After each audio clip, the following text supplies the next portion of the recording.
The events are taking place in the Dongha University building, where quite a number of students have already gathered. Lin Mu thought hard about his test paper and complained that it was too difficult. At that moment, a group of girls entered the classroom and immediately attracted attention. The students immediately recognized one of them and started discussing how cute she was, causing everyone to think this student was the queen of the campus, even though she was a freshman. It was Du Xiaoyue, who didn't seem to be particularly happy about this kind of attention to herself. No one could understand why she was in this class because there were only sophomores here. Turns out she was engaged to a guy from here who her friends thought was pretty boring. In the end, the girl herself said she'd rather be all alone than marry that trash. They all stopped near the desk of the main character, who did not react in any way to the presence of his girlfriends. One of them stepped forward and started walking over to where the guy was sitting. The girl slammed down on her desk with all her might to finally get her attention. She wanted to take the seat with her friends, but Lin Mu replied that there were plenty of free desks in the back where they could sit down. She didn't care at all, because it was her principle to take a seat right here. The girl immediately noticed that our hero cannot solve even such a simple problem, so even dared to take the first desk, although it is not necessary for him. The guy couldn't answer anything to that because, unfortunately, she was telling the absolute truth. He looked at Du Xiaoyue, who was completely indifferent to what was happening in front of her eyes. At that moment, someone else intervened in their conversation and patted our hero on the shoulder. It was one of his classmates who felt it was necessary to fulfill the request of such a beautiful girl. Eventually, the protagonist realized that he wouldn't be able to withstand that kind of pressure, so he started packing his things to move. Afterward, all the students watched intently as the frustrated loser left his desk. He walked past Du Xiaoyue and slid a glance at her face, which still didn't show any emotion. Still, the girl raised her voice sharply and called the protagonist a coward in disgust. Her friend didn't believe that someone like our hero could get into Dongha University, and suspected that he must have had some connections. In fact, Du Xiaoyue didn't care where the young man studied as long as she could break her engagement with him. After Lin Mu finished his classes, he walked lonely in the evening streets of the city, heading towards his home. Despite his indifference to his future bride, it was hard for the young man to tolerate such an attitude. He couldn't get the way the girl had coldly called him a coward out of his mind. The guy himself was also not happy about the engagement because it was all organized by his parents. The main character decided not to fill his head with all these problems. She wanted to go home to see how his grandfather was doing. Getting into the cab that arrived, he hoped the old man was getting better by now. It wasn't long before he arrived at the Lin family's mansion, which looked quite grandiose. Lin Mu walked closer to the door and informed his grandfather that he was already home. The young man was about to go inside, but stopped abruptly because he heard some strange sounds. He immediately recognized the shouts and guessed that his family was arguing again. The protagonist grudgingly noted that all of his relatives were already at the gathering. The air immediately stiffened, everyone froze, and there was an oppressive silence full of unspoken grievances. The first person to greet the young man was Lin Ron's aunt, who explained that Grandpa had gone to the hospital for a checkup and would be back soon. Lin Mu was not surprised by such news, so he calmly replied that he would go to his room. He walked silently past the men, who continued to sit silently on the couch. The first to raise his voice was Lin Yitai's elder uncle, who was dissatisfied that his nephew had already completely forgotten about manners and was not greeting them. The second uncle, named Lin Yife, didn't even think that they should take care of this guy. He whispered quietly with a smirk on his face that the protagonist didn't have long to live anyway. At lunchtime the next day, Lin Mu met with his grandfather and informed him that he would be out of class for a few days, so he would be able to take care of the old man. Grandpa, of course, rejoiced at the news that the young man would be able to spend more time with him. The guy was very sad about the old man's situation because he had been in such bad shape since our hero's mom and dad were gone, so no one knew if he was going to get better. Auntie interrupted the conversation and said that Lin Mu and Grandpa already had to go to dinner. In just a couple of minutes, the entire Lin family was already gathered around the same table. The first to speak was Uncle Lin Yitai, who decided to discuss all the important matters at once. He said they are organizing an auction soon, so he has yet to be authorized to make a decision on the organization. But there have been some problems with the process recently. The man felt that now was a good time to put the auction department under his direction. The other brother felt that if Lin Yitai had a problem with the organization, he shouldn't be involved in such matters, and offered his help. At this point, the main character abruptly got up from his seat and stated that he was full, so he was going to go to his room. No one even noticed that the young man had left the table because a fierce argument over the auction house had broken out. Lin Mu walked into his room and sighed heavily because he was already tired of hearing all the shouting. Our hero went out on the balcony and thought about the fact that after all, his mom and dad had passed away too soon. He wished his parents could see with their own eyes how the family was slowly disintegrating. All these events did not give rest to the main character, who was now very difficult. Meanwhile, one of the uncles decided to check on the guy after all, suspecting he was having a hard time right now. The man guessed that our hero missed his parents again. Lin Mu wasn't particularly happy about the stranger's presence, so he wondered if Uncle needed him for something. The uncle didn't want anything from the protagonist because he just thought the guy didn't eat enough at dinner, which made him a little worried. The man started talking about how only Lin Mu's father was able to inherit their father's skills. Unfortunately, their brother became completely immersed in the study of antiques, ignoring their grandfather's requests to take over the family business. But even when he did take the helm, it didn't help the family. Eventually, my uncle decided not to continue this conversation and said that people shouldn't get what they can't handle. Otherwise, it would be a total mess. Lin Mu abruptly turned around, his brows furrowed because he couldn't understand what he was saying those words to. Uncle didn't bother to explain anything and shoved the protagonist sharply in the back. Apparently, the main character couldn't keep his balance, so he fell over the side of the balcony. The wind whistled in his ears and the boy watched in horror as the hard ground came faster and faster toward him. His body met the ground with a deafening crunch, a scarlet puddle instantly spreading across the asphalt. Meanwhile, the uncle was coldly watching what had happened to his nephew. He called it a small gift and help for his son to be reunited with his parents. Just a moment later, the rest of the family saw that Lin Mu had just fallen off the balcony. Now the events shift to the doctor's office, who was completely unaware of what was about to happen. The next second, an excited nurse who was just looking for Dr. Joe rushed in. The girl reported that they had a patient who had fallen from the balcony, causing the head doctor to look for Ms. Joe. The doctor realized that the situation was serious, so she informed him that she would now approach the injured person. Meanwhile, the protagonist was already in the emergency room. A good number of doctors gathered around Lin Mu, desperately trying to save his life. It was obvious from the guy's body that he was very seriously injured, causing his life to literally hang in the balance. Dr. Joe immediately inquired about the patient's condition. One of the doctors reported that the guy had fallen from the 4th floor with a lot of internal bleeding, and his colleague was very talented at acupuncture, which may have helped the victim. The girl knew one effective way, but it might be too risky. The chief physician understood the risks, but the patient needed to be saved right now. Ms. Joe obeyed her boss and immediately took up her needles. She gripped her instrument tightly and announced that she would start right away. In just a few seconds, several needles were sticking out of the protagonist's head, which was the last chance for salvation. The nurse immediately reported that the patient's condition had stabilized. Dr. Joe reported that she used needles to stimulate a state of bay or run. But if this continued for a long time, the young man's brain would simply die, so she left the rest to her colleagues. The doctors were more likely to perform the surgery to seize the moment as soon as possible. Suddenly, they noticed that the patient's heart rate had risen sharply above normal. The head doctor immediately began to suspect that Dr. Joe's technique didn't help after all. He, too, shouted for his assistants to get the defibrillator ready for emergencies. Metal plates pressed against his chest and there was the sharp sound of a 200-watt discharge. The guy's body immediately shuddered violently from such an electrifying discharge. The doctor monitored the patient's vitals, but none of this was helping, so the doctors decided to increase the charge to 300 watts.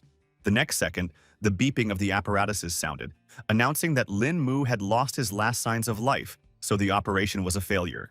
Dr. Joe was about to take off her mask and ask her colleagues to inform the patient's guardians of his death. The nurse agreed to honor the girl's request, but still couldn't take her eyes off the patient they couldn't save. Doctors covered our hero's breathless body to further transport it to the morgue.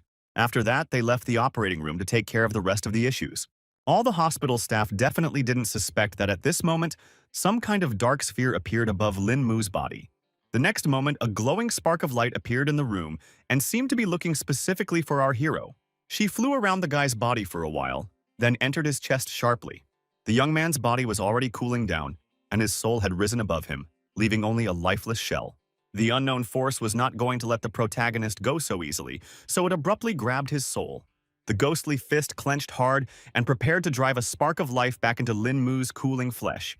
When the arm completely disappeared, the main character's body slowly flew up and now began to literally float above the operating table. Little by little, all this unknown power began to merge with Lin Mu to definitely save his life. After that, a massive mysterious ring appeared on the guy's index finger. Eventually, the fusion process ended. So for a few seconds, the young man froze in midair. The protagonist was still unaware of the mysterious and amazing events that happened to him that night. The next morning, Dr. Joe returned to her workplace and stood under the door of one of the offices. The girl's eyelids drooped heavily, her tired look betraying a sleepless night full of anxious thoughts about her patient's death.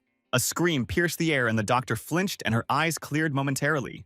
She immediately scrambled from her seat and ran in the direction of the screams to see what was going on.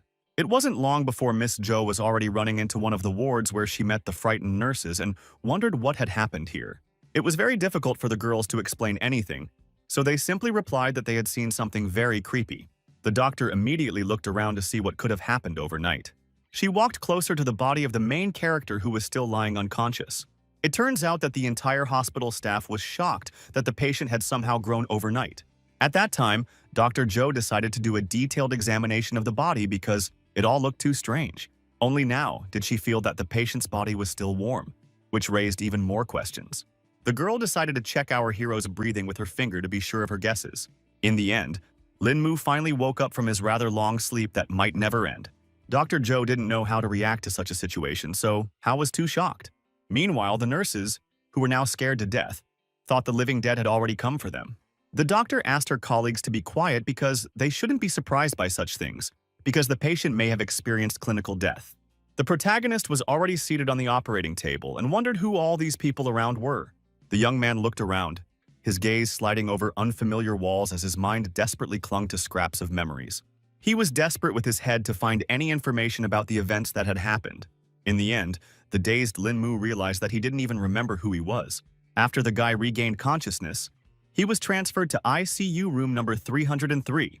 Dr. Joe was so shocked at the whole situation that she now did not move away from this amazing patient. The girl began to suspect that all this might have happened because the needles had damaged that point responsible for memory. She speculated that the damage done might have been so severe that they had literally forgotten their own name. The doctor asked our hero not to worry, because she was sure that sooner or later his memories would return. The girl informed him that Lin Mu could press a button and a nurse would come to him if he needed anything. Eventually, she left the protagonist alone because there were some other things she needed to take care of. Now the boy was left in complete silence and he could rest after such a hard night. He finally woke up and thought about the fact that he couldn't feel any spiritual chi in this place, and his body itself was weaker than ever. It turns out that there was already someone else in the body who had used the last bit of chi to escape and create a new body for himself. Otherwise, he would have just died. He never even thought that the greatest cultivator in the world would end things like this. The guy was very angry at the Xuantian and Yugui sects who were too bold, so he was going to return to the cultivation world to cultivate every last one of them. Meanwhile, the Lin family mansion had already heard the latest news from the hospital as well. One of the uncles behind the incident was incredibly angry that his nephew was still not dead. His subordinate reported that the guy was alive but didn't remember anything, which reassured the man a bit, so he asked him to take care of everything, promising to pay well. Auntie couldn't understand what was going on either, because earlier, it was said that Lin Mu couldn't live after all. Apparently, the brother did not know the answers to these questions because he only had the information that the young man had survived but lost his memory. The woman, upon hearing this news, immediately began to hope that their nephew was now a common vegetable.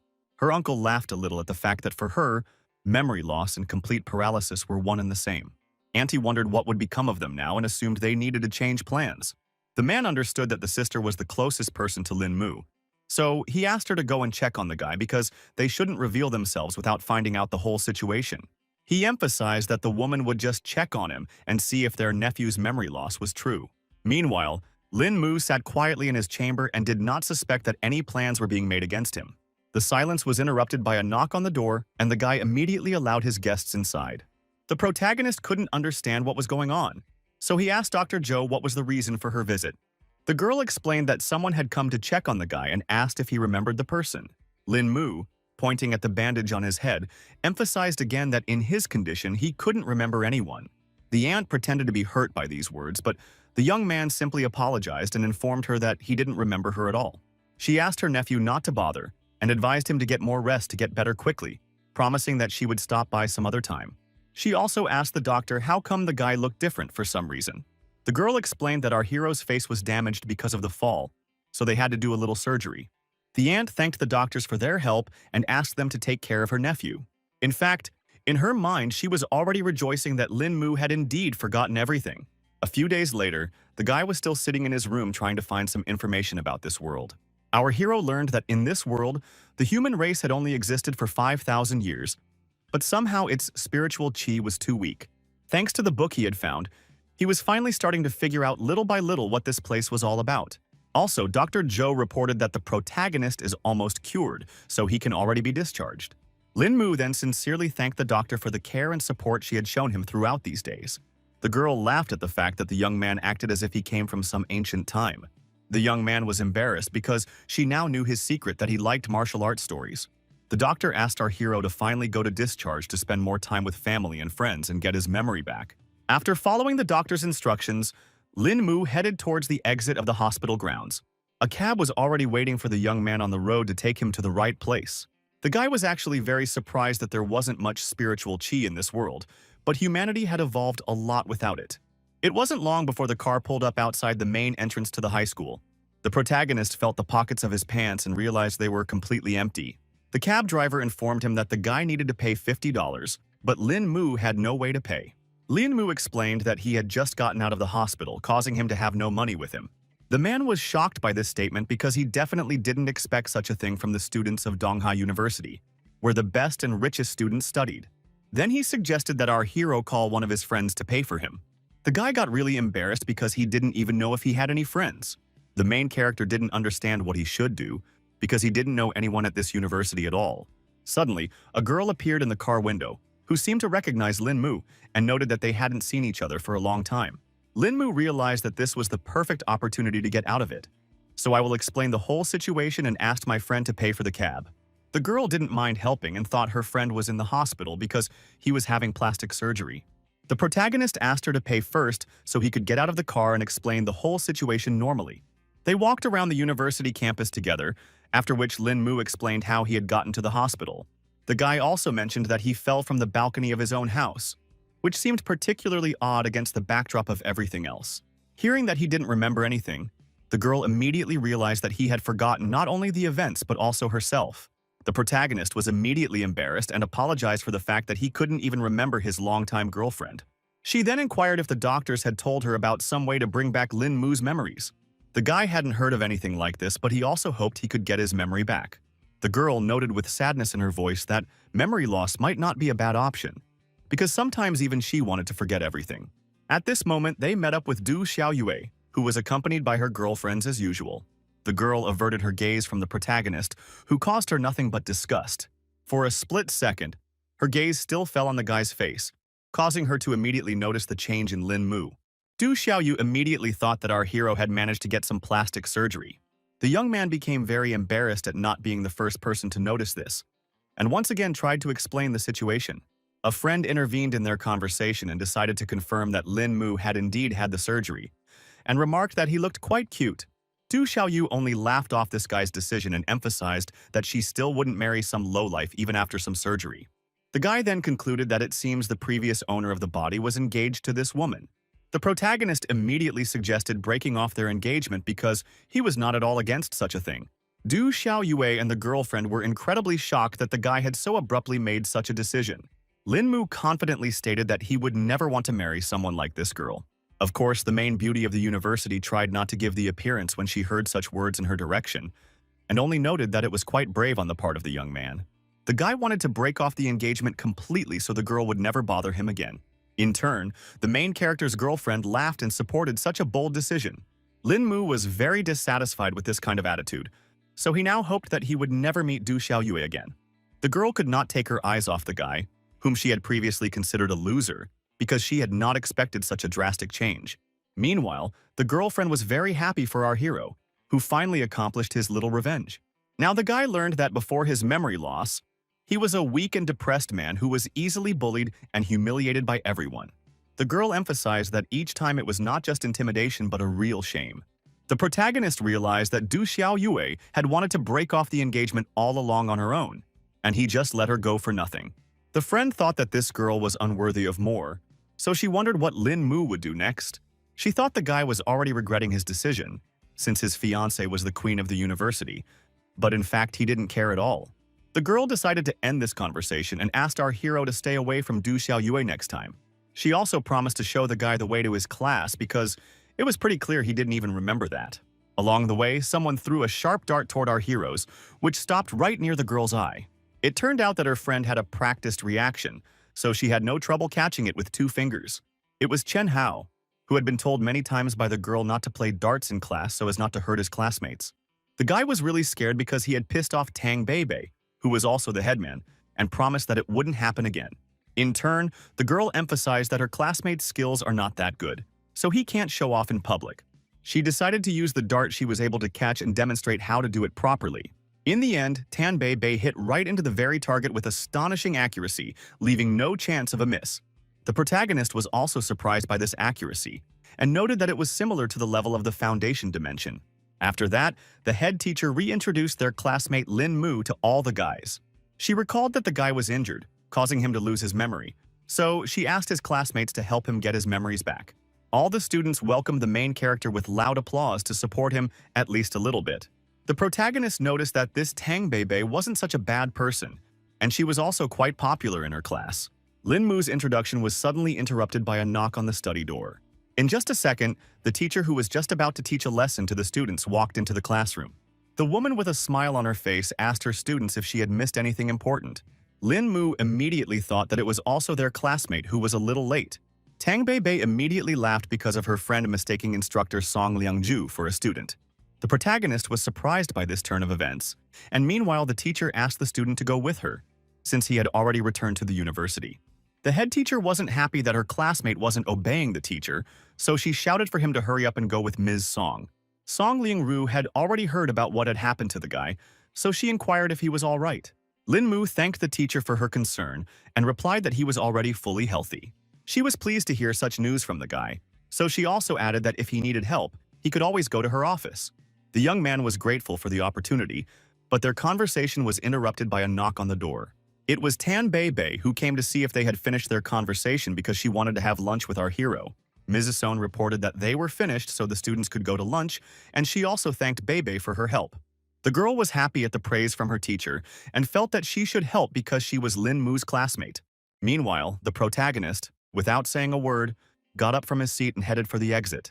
Song Lingrao looked at the disciples after them and thought about the fact that it seemed that not only the guy's appearance but also his personality had changed. On the way to the cafeteria, our hero decided to talk about how his friend threw that dart so well. She must be working out a lot. Tang Beibei explained that given her training at home, this simple trick came quite easily to her, and asked if the young man wanted to practice. The guy, excited by such an offer of his out of loss, replied that it would be good for him to practice. The friend decided to examine the protagonist a little more closely and immediately noted that his body was stronger than before. The changes were actually quite significant, as if Lin Mu had practiced long and hard. The girl didn't know that falling from the balcony could do such good, but the young man himself wasn't particularly happy because he actually almost died. In the end, she agreed that it certainly wouldn't be worth the death of the main character. The guy saw that his friend got really upset thinking about it, so he asked her not to take it so seriously. Then Tan Beibei had an interest in finding out what our hero was going to do next after all. Lin Mu calmly replied that he had no plans due to the fact that he couldn't even remember anything from the past. The girl tried to find some silver lining in that, so she asked with a smirk if the guy had ever wanted to live his life any other way. The protagonist instantly froze in confusion, realizing that he had never attempted to answer such a deep and complex question before. Tang Beibei revealed that the past Lin Mu was an introverted weakling who couldn't stand up for himself, and people like Du Xiao constantly bullied him. In turn, the current Lin Mu not only looked different, but also had a completely different personality. The girl believed that this accident was given to him by God as a chance to change himself and start his life. She suggested that the young man take the opportunity after all, since he had been blessed with such a superpowered body. The guy asked his friend in surprise what he needed to do to change his life in some way. A slight smile immediately appeared on Tang Beibei's face, because it seemed like she already had a clear plan lined up. She wondered if he was even once familiar with the rumor of a mysterious organization called the Dragon Protectors. The protagonist was surprised to hear such a strange name for this organization. The girl explained that she had to say something about the martial arts world before she could talk about them. She directly asked if Lin Mu believed that there were people who could kill with mere leaves. The guy immediately assumed that these warriors were using spiritual chi filling, so he immediately replied that he believed that. The girl at once earnestly warned her friend that these people were not easy to find. She said that the legends said that some masters had reached the Xiantian dimension, and even her grandfather had once gotten quite close to the place. Unfortunately, the old man was defeated by his inner demons and lost all of his cultivation. though to the joy of the entire family, he still survived. The main character asked Bei Bei not to be sad because Grandpa was still alive, which was the most important thing. The girl listened to Lin Mu and told him that there were a lot of talented people in their Tang sect, so she hoped that someone would reach the Xiantian dimension. The cultivator was surprised to hear of a familiar organization, and immediately thought that his girlfriend was a member of Sichuan. Tang Bei Bei immediately laughed and poked the guy in the forehead because it was like what the protagonist thought of the Tang sect from a martial arts novel. She confirmed that their sect of poison and hidden weapon masters existed beyond the novels. At the peak of the organization, they had quite a few Xiantian experts who were quite strong warriors. Lin Mu clearly didn't expect to hear something like this, so he immediately asked a question about how powerful these people were. The girl knew everything from her grandfather, who said that all the techniques were created by these particular fighters. Our hero had already assumed that these Xian experts were equal in strength to the foundation measurement level, and asked if there were any such masters in their sect. His friend immediately emphasized that the dragon protectors were created by the Huaxia government for special occasions.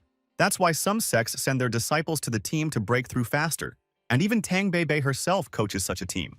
The protagonist started to have a bit of hesitation because he wasn't sure if he could join the team if he wasn't in a cult. The girl reassured him that the young man's potential, combined with good training, would allow him to be no weaker than their recruits, and asked if he wanted to join the Dragon Defenders. For a while, Lin Mu wondered if he should make such a spontaneous decision. In the end, the brave man firmly stated that he wanted to live another life after all. That was the end of their conversation, and the events continued deep into the night. The protagonist had already found himself outside the large building of Tanglong Corporation. In fact, the young man was surprised that the organization's bazaar was right in the middle of the city. Tan Bei Bei didn't see it as a problem because it's the right place to house an important agency for the government. Plus, if there's any urgency, you need to respond as quickly as possible. The guy realized that he had said something somewhat stupid, so he confirmed that his friend was right after all. Quite soon, they were already inside the Tanglong Corporation building and headed towards the elevator to go to the upper floors. Our hero, having seen the enormous scale, ascertained that this was the base of the organization. Meanwhile, the girl pulled out her card to confirm her identity. She swiped the document across the elevator panel, as it could only be used with special identification. After a second, a notification appeared on the screen that the download of the required files had started. Tang Bei Bei began to input the necessary information, while simultaneously explaining that the Tanglong Corporation was just a disguise. She asked the protagonist to just wait a bit to see the true extent of it. The cultivator was not yet familiar with such technology, so he was startled when the elevator began to plummet downward. A second later, the bell rang to let them know that they had already arrived at the right floor. When the elevator doors opened, Tang Bei Bei announced that they had arrived at the Dragon Protector's base.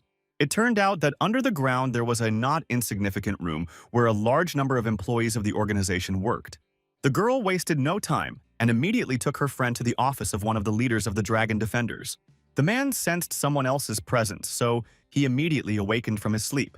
He, surprised at the unexpected visit, immediately asked what Bei Bei was doing here at such a late hour. Meanwhile, our hero had managed to see the glow of spiritual chi from this old man, so it looked like he had broken through the foundation dimension straight into the energy-gathering dimension. But at the same time, the guy realized that this warrior was still far away from Xiantian's dimension. Then Tang Bei Bei explained to Uncle Yang that she had brought him a rare martial arts genius, a person of extraordinary talent that one would not find among thousands of masters. The man was unhappy that the girl was making such a joke when introducing her boyfriend and emphasized that it was too late for him to learn martial arts. She immediately explained that it wasn't her boyfriend and suggested that the leader check out the main character's skills on her own. Uncle Yang couldn't refuse sweet Bei Bei, so he decided to believe her words after all. He stepped toward the young man, placed his hand confidently on his shoulder, and gazed intently into his face. In the end, the man was greatly surprised because in him, the guy had a pretty strong body, even though he didn't have any martial arts skills. Tang Bei Bei rejoiced because her words were confirmed and also added that Lin Mu used to be an ordinary guy before. But after the fall, his body had become many times stronger. Uncle Yan's eyes widened in amazement because it all sounded literally impossible. The guy himself didn't really understand much of anything either, because the hospital had tried everything, but never figured out the reasons for these changes. The leader of the organization understood that our hero already knew about the Dragon Protectors, so he immediately offered him to join the organization, and Lin Mu did not hesitate and agreed. The man said that the young man has to pass a test before becoming part of the team, and when he does join, it won't be so easy to leave them. The protagonist had already heard all this from his girlfriend before coming here, so he had already made up his mind long ago and wanted to join them.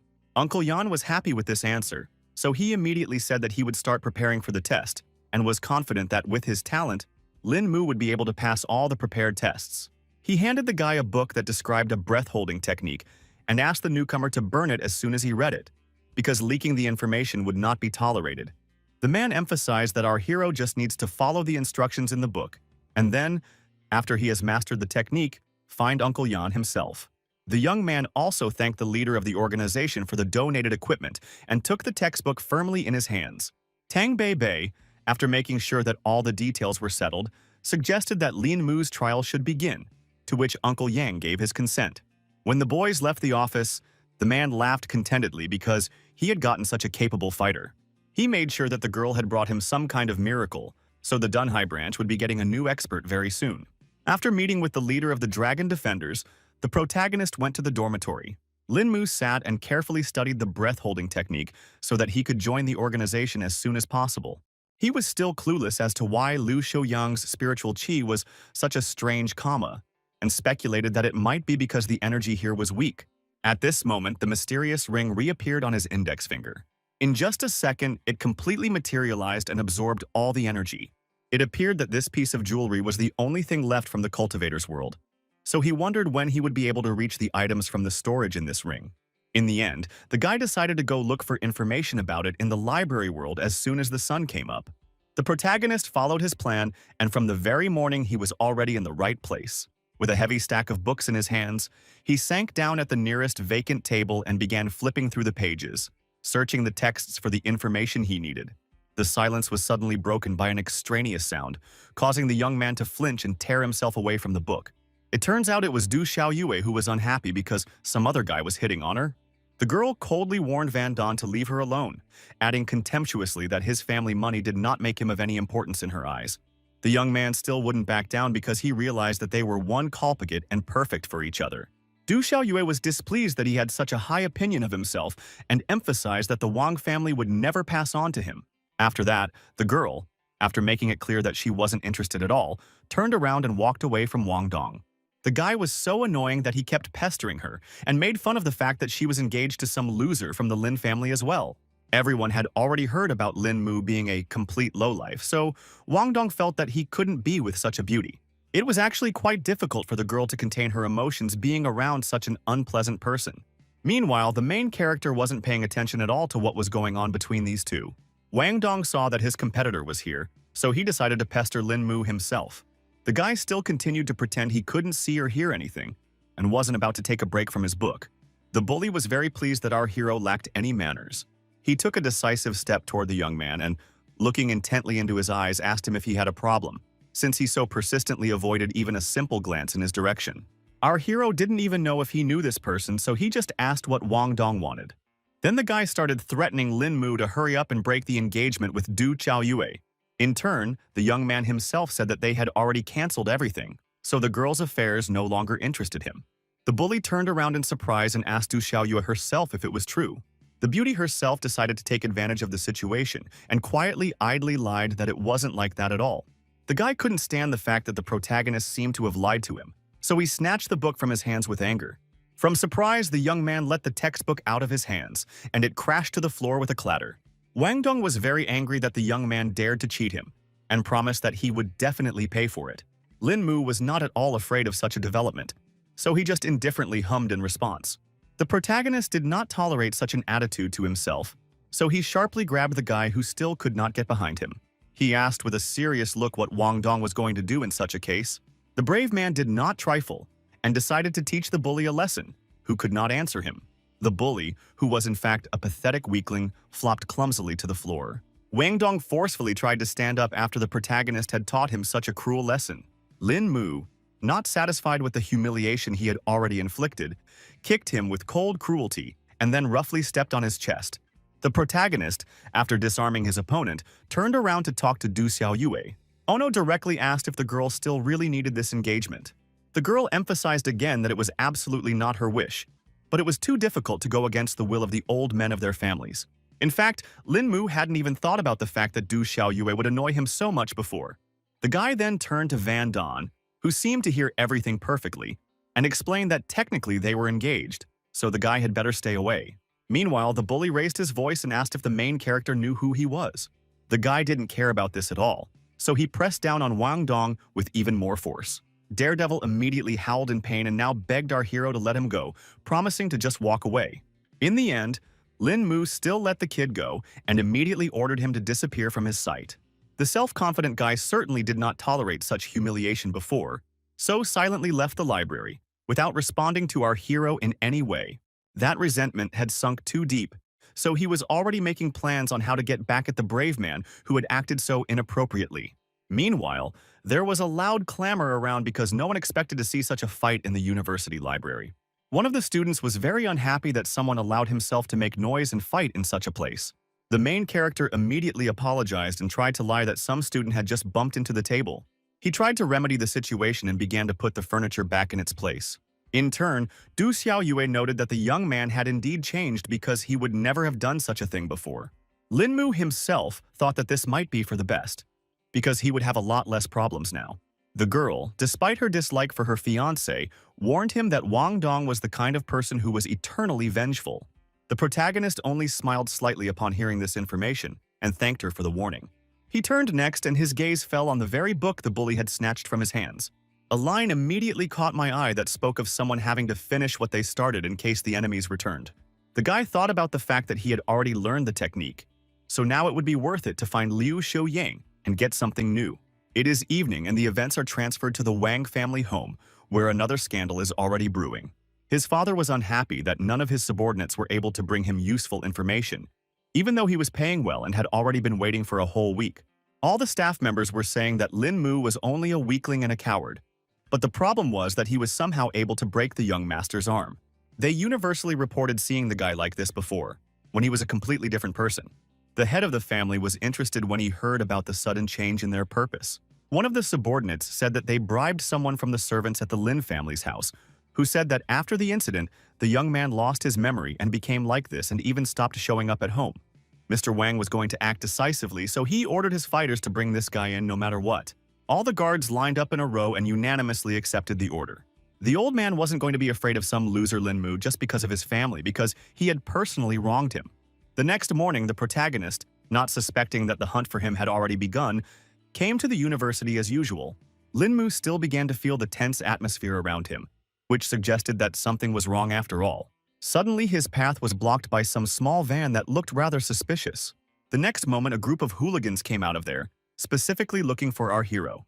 Their ringleader announced with a smirk on his face that their boss would like to invite Lin Mu over for a cup of tea. The young man didn't expect this turn of events at all because he certainly wasn't familiar with their boss. The bandits didn't like that he kept wasting their time, so they ordered him to go with them if the guy didn't want to get beaten up. In the end, our hero agreed to the stranger's terms because he didn't want to get into a conflict again. Now he was convinced that the Wang family really did enjoy revenge quite a bit. In fact, Lin Mu wasn't afraid at all and thought that it was even for the best because he didn't mind participating in something like this. It wasn't long before Mr. Wang was informed that the man he needed had arrived on the scene. The man, exhaling smoke from his cigar, ordered his subordinates to bring the young man to him. The guards silently turned on the spot and headed out to do their boss's bidding. A few minutes passed and there was a knock on the door, whereupon the gentleman asked the guest to enter. It was obviously Lin Mu accompanied by quite a number of guards. The man immediately inquired if the guy knew what he had interfered in, but the man pretended he had absolutely no idea. The head of the family then decided to give a little clue and said that Wang Dong was his son. The guy boldly suggested that the battered toddler had complained to his old man, who was now seeking revenge. The man only laughed at the boldness of our hero, because before him no one had ever dared to speak to a distinguished gentleman in such a way. He stated that he would be more respectful to Lin Mu because of his family, so he would let the young man go as soon as he tore his tendons. The protagonist continued to stand his ground and wondered what would happen if he didn't. One of the guards put his hand on the guy's shoulder and advised him not to complicate an already difficult situation. Lin Mu didn't appreciate being treated this way, so he elbowed this Wang family subordinate. He grabbed the guard's arm, about to straighten him out, and emphasized that they were actually here talking, so no one should get in the way. The protagonist was so strong that he could easily throw over even the most experienced fighter. Eventually, the subordinate fell with such force that he broke the table beneath him. Mr. Wang immediately noted that the young man possessed some pretty good techniques. At the same time, he was sure that Lin Mu still wouldn't be able to cope when he was attacked by several fighters at once. The guy himself hadn't lost his fighting spirit, so the smile still held on his face. The man was incredibly angry over such insolence of the young man, so he ordered his men to tear him to pieces. Our hero asked all of his opponents to attack at once because they didn't have much time for all this fighting. He got into a fighting stance because he wanted to deal with all the guards as quickly as possible and move on to their boss. Everyone started attacking Lin Mu, but he masterfully dealt with each opponent with a single precise strike. In 10 seconds, the protagonist had dealt with each guard and was now carefully adjusting his suit. Mr. Wang was shocked by this turn of events because he was confident in the strength of his subordinates. The young man offered to talk to him in person because he and his son had taken up too much of his time, which needed to be reimbursed somehow. The man was scared out of his wits, so he now said it was only their fault and offered $20 million in compensation. Lin Mu didn't really want to receive any money that was definitely obtained through unfair means. The frightened old man was desperate to prove that it had all been earned in a completely clean way. The protagonist decided to believe Mr. Wang and reached into his jacket pocket. He handed the man his credit card and asked him to transfer the amount he needed there. The old man didn't mind keeping his promise, but he needed a computer to do it. Lin Mu let him walk over to the work table, so Mr. Wang quickly entered the necessary information and reported that everything was ready. The man demonstrated that the money had already gone to our hero's card and offered him to check it personally. The boy thanked him for his cooperation, and meanwhile the old man himself was surreptitiously reaching into one of the nightstands of his desk. Mr. Wang did not take his eyes off Lin Mu and asked him to take his time like this. He already had the gun in his hands and offered the young man some more time to chat. Seeing the muzzle of the gun, the protagonist immediately became silent, and the old man wondered why he had stopped so abruptly. The man noted that the guy used to be so cool about himself, but at one point all his courage was gone somewhere. Lin Mu was still just as unafraid of his main opponent, so a smug smirk reappeared on his face. He abruptly knocked over the table where Mr. Wang was sitting to throw him off balance. The head of the family was not prepared for such a development, so he was unable to keep the gun in his hands. Our hero asked if it was worth it and reported that the man had just dug his own grave. Now the old man tried to justify himself and said that it was just a slight misunderstanding, and he himself really wanted to talk to Lin Mu. The young man was certain that trust was out of the question between them, so he wasn't even going to engage in a conversation with Mr. Wang. If he wanted to kill Mr. Wang, he would do it right now, so the guy advised him not to make him nervous. The man asked not to complicate the situation between their families and promised to fulfill any order of the young master using all his abilities. The protagonist was quite interested when he heard such words and rejoiced at such an opportunity for revenge. In a fit of rage, he swiftly intercepted Mr. Wang's neck, intending to teach him a harsh lesson. The young man shoved some white pill into the old man's mouth, who didn't even resist. Mr. Wang swallowed this mysterious object without the slightest hesitation. He immediately grabbed his throat and started yelling at our hero who gave him the unknown pill. It turns out that the young man gave him a poison from martial arts novels called Han Xiaobang Budian, and promised to give him an antidote every 3 months if the man behaved well. Lin Mu warned that the man might die a painful death and advised him to think carefully about his decisions. At this moment, the protagonist's phone rang, who was about to leave Mr. Wang's office. It turned out to be Tan Bei, who had already managed to lose her buddy. She asked the young man to come to the base as soon as possible because there was already an assignment for him. It wasn't long before Lin Mu reached the Tanglong Corporation building where his girlfriend was waiting for him. Most of the staff had already gathered in the hall and were whispering amongst themselves because something important seemed to have happened. The protagonist, upon meeting his acquaintance, immediately worriedly inquired about what had happened. The girl reported that their organization had recently caught the leader of a mercenary group. Because of this, his subordinates took 20 people hostage, demanding the release of their leader. But he eventually lost control of the situation. It turns out that not only have the mercenaries taken hostages, but they want to attack the Pearl Tower, so they need to be stopped immediately. Lin Mu asked if they had a plan, and the girl told him that their main objective was to rescue the hostages and help the other units. The young man immediately thought that just the two of them would only go to rescue the victims of these villains. Bei explained that if they had enough people, the organization wouldn't call for recruits. She explained that our hero only needed to locate the hostages and then notify his elders of the location. Meanwhile, the leader of the Dragon Protectors finally turned to his subordinates to inform their next steps. With the utmost seriousness in his voice, he emphasized that this assignment was very important, so they should waste no time. Finally, he firmly ordered all the fighters to immediately move out to their missions. After that, our hero, following the order, immediately went to the West District of Donghai City. He had to jump across rooftops so no one could reveal his location. The guy started to suspect something because he felt that there were a lot of people in this place, but all the rooms were empty for some reason. Eventually, he did decide to jump off the building to get a better look at the area. Lin Mu hid near one of the windows to get a better look at what was going on inside. He could see that there were lights on inside the building, but he still couldn't make out any people. Only now did the protagonist realize what the whole problem was. The boy walked over to the hatch that was quite nearby to get a better look at this entrance. He sensed that this was where the enemies had been hiding all this time, underground. With some effort, Lin Mu lifted the heavy hatch to enter the base. Brave immediately saw the glow and found confirmation of his hunches. Beneath these trapdoors was a large staircase that led somewhere underground. All this time, a guard was standing near the entrance, looking around carefully to make sure no stranger was missed. Suddenly, the fighter heard someone's footsteps behind them, though they weren't expecting any visitors. As a result, all he saw was a pair of legs that was rapidly flying straight at his head. Lin Mu managed to masterfully produce a grab of his first opponent using his legs. The guard tried to call for someone to help him, but the guy squeezed his neck so hard it was pretty hard to do. The opponent helplessly wheezed, unable to even move as Lin Mu's iron grip tightened on his throat. The enemy helplessly collapsed to the ground like a hamstring, and Lin Mu gracefully stepped off him, landing softly beside him. The protagonist began to quickly remove the uniforms from his defeated opponent, unbuckling multiple straps and latches with honed dexterity. He quickly changed his clothes, and now he was no different from the guards here, because his uniform fit him like a uniform, and his mask concealed his face.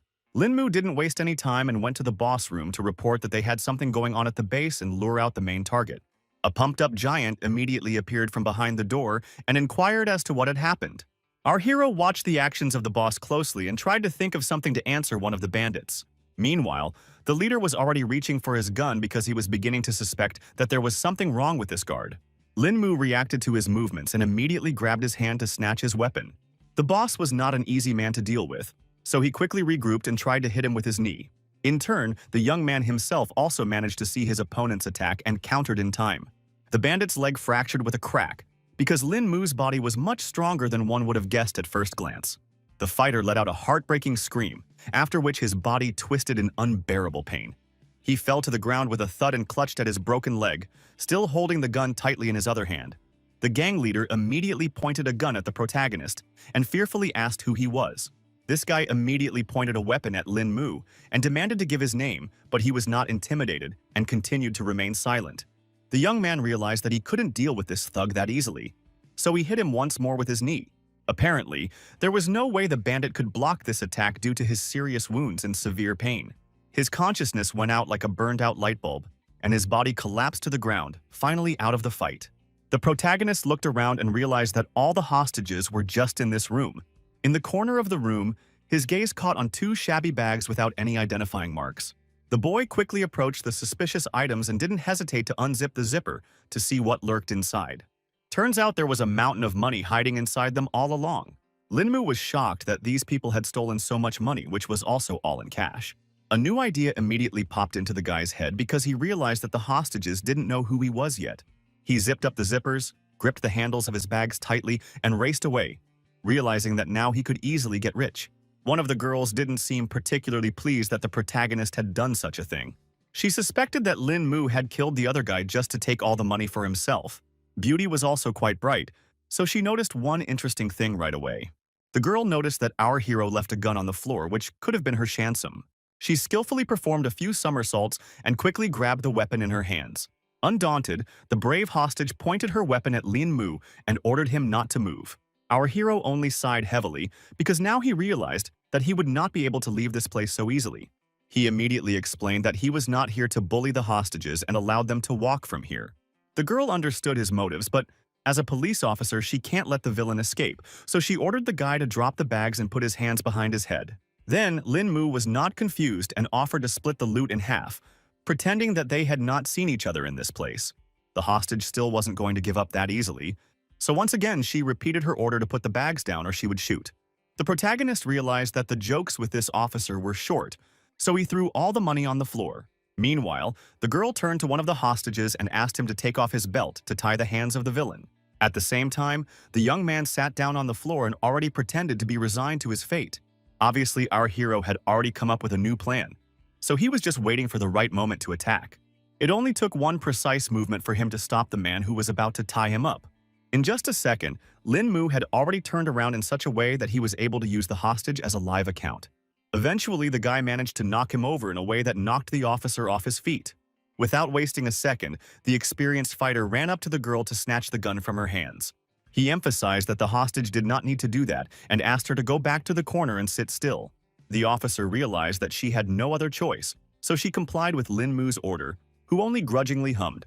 The protagonist realized that he had solved all the problems, so he headed for the exit again with 2 bags of money in his hands.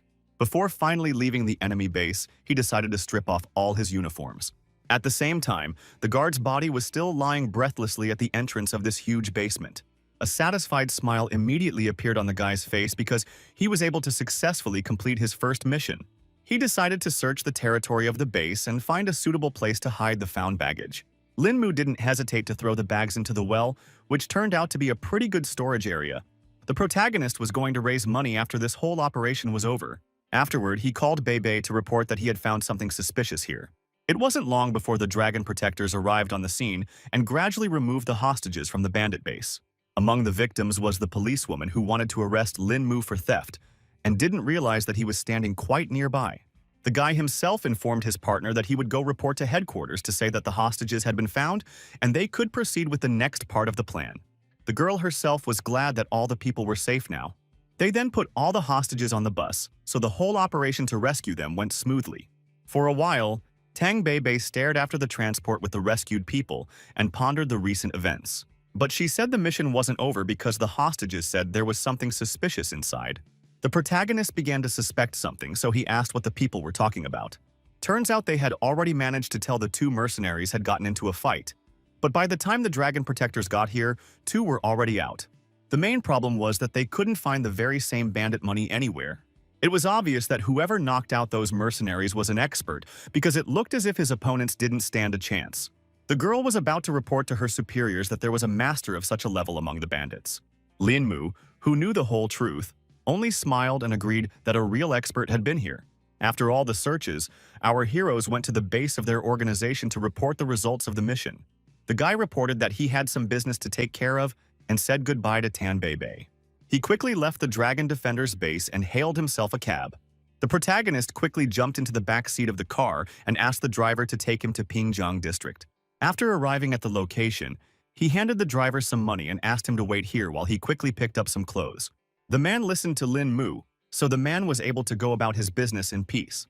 The driver decided to smoke a cigarette to pass the time while waiting for his customer. After a couple minutes, the guy came back and asked him to open the trunk so he could throw his stuff in. The cab driver still didn't suspect anything, so he quickly pressed the button and complied with his passenger's request. The protagonist wasted no time and quickly put 2 heavy bags of money inside. The driver with a cigarette in his teeth noted that the guy was very pleased after picking up his so-called clothes. Lin Mu just laughed in response, but he thought to himself that there could be no other reaction to 10 million euros. Meanwhile, Mr. Wang has already received the report of his body checkup after being poisoned by an unknown pill. The subordinate handed him an envelope and informed him that it said the man had not been poisoned.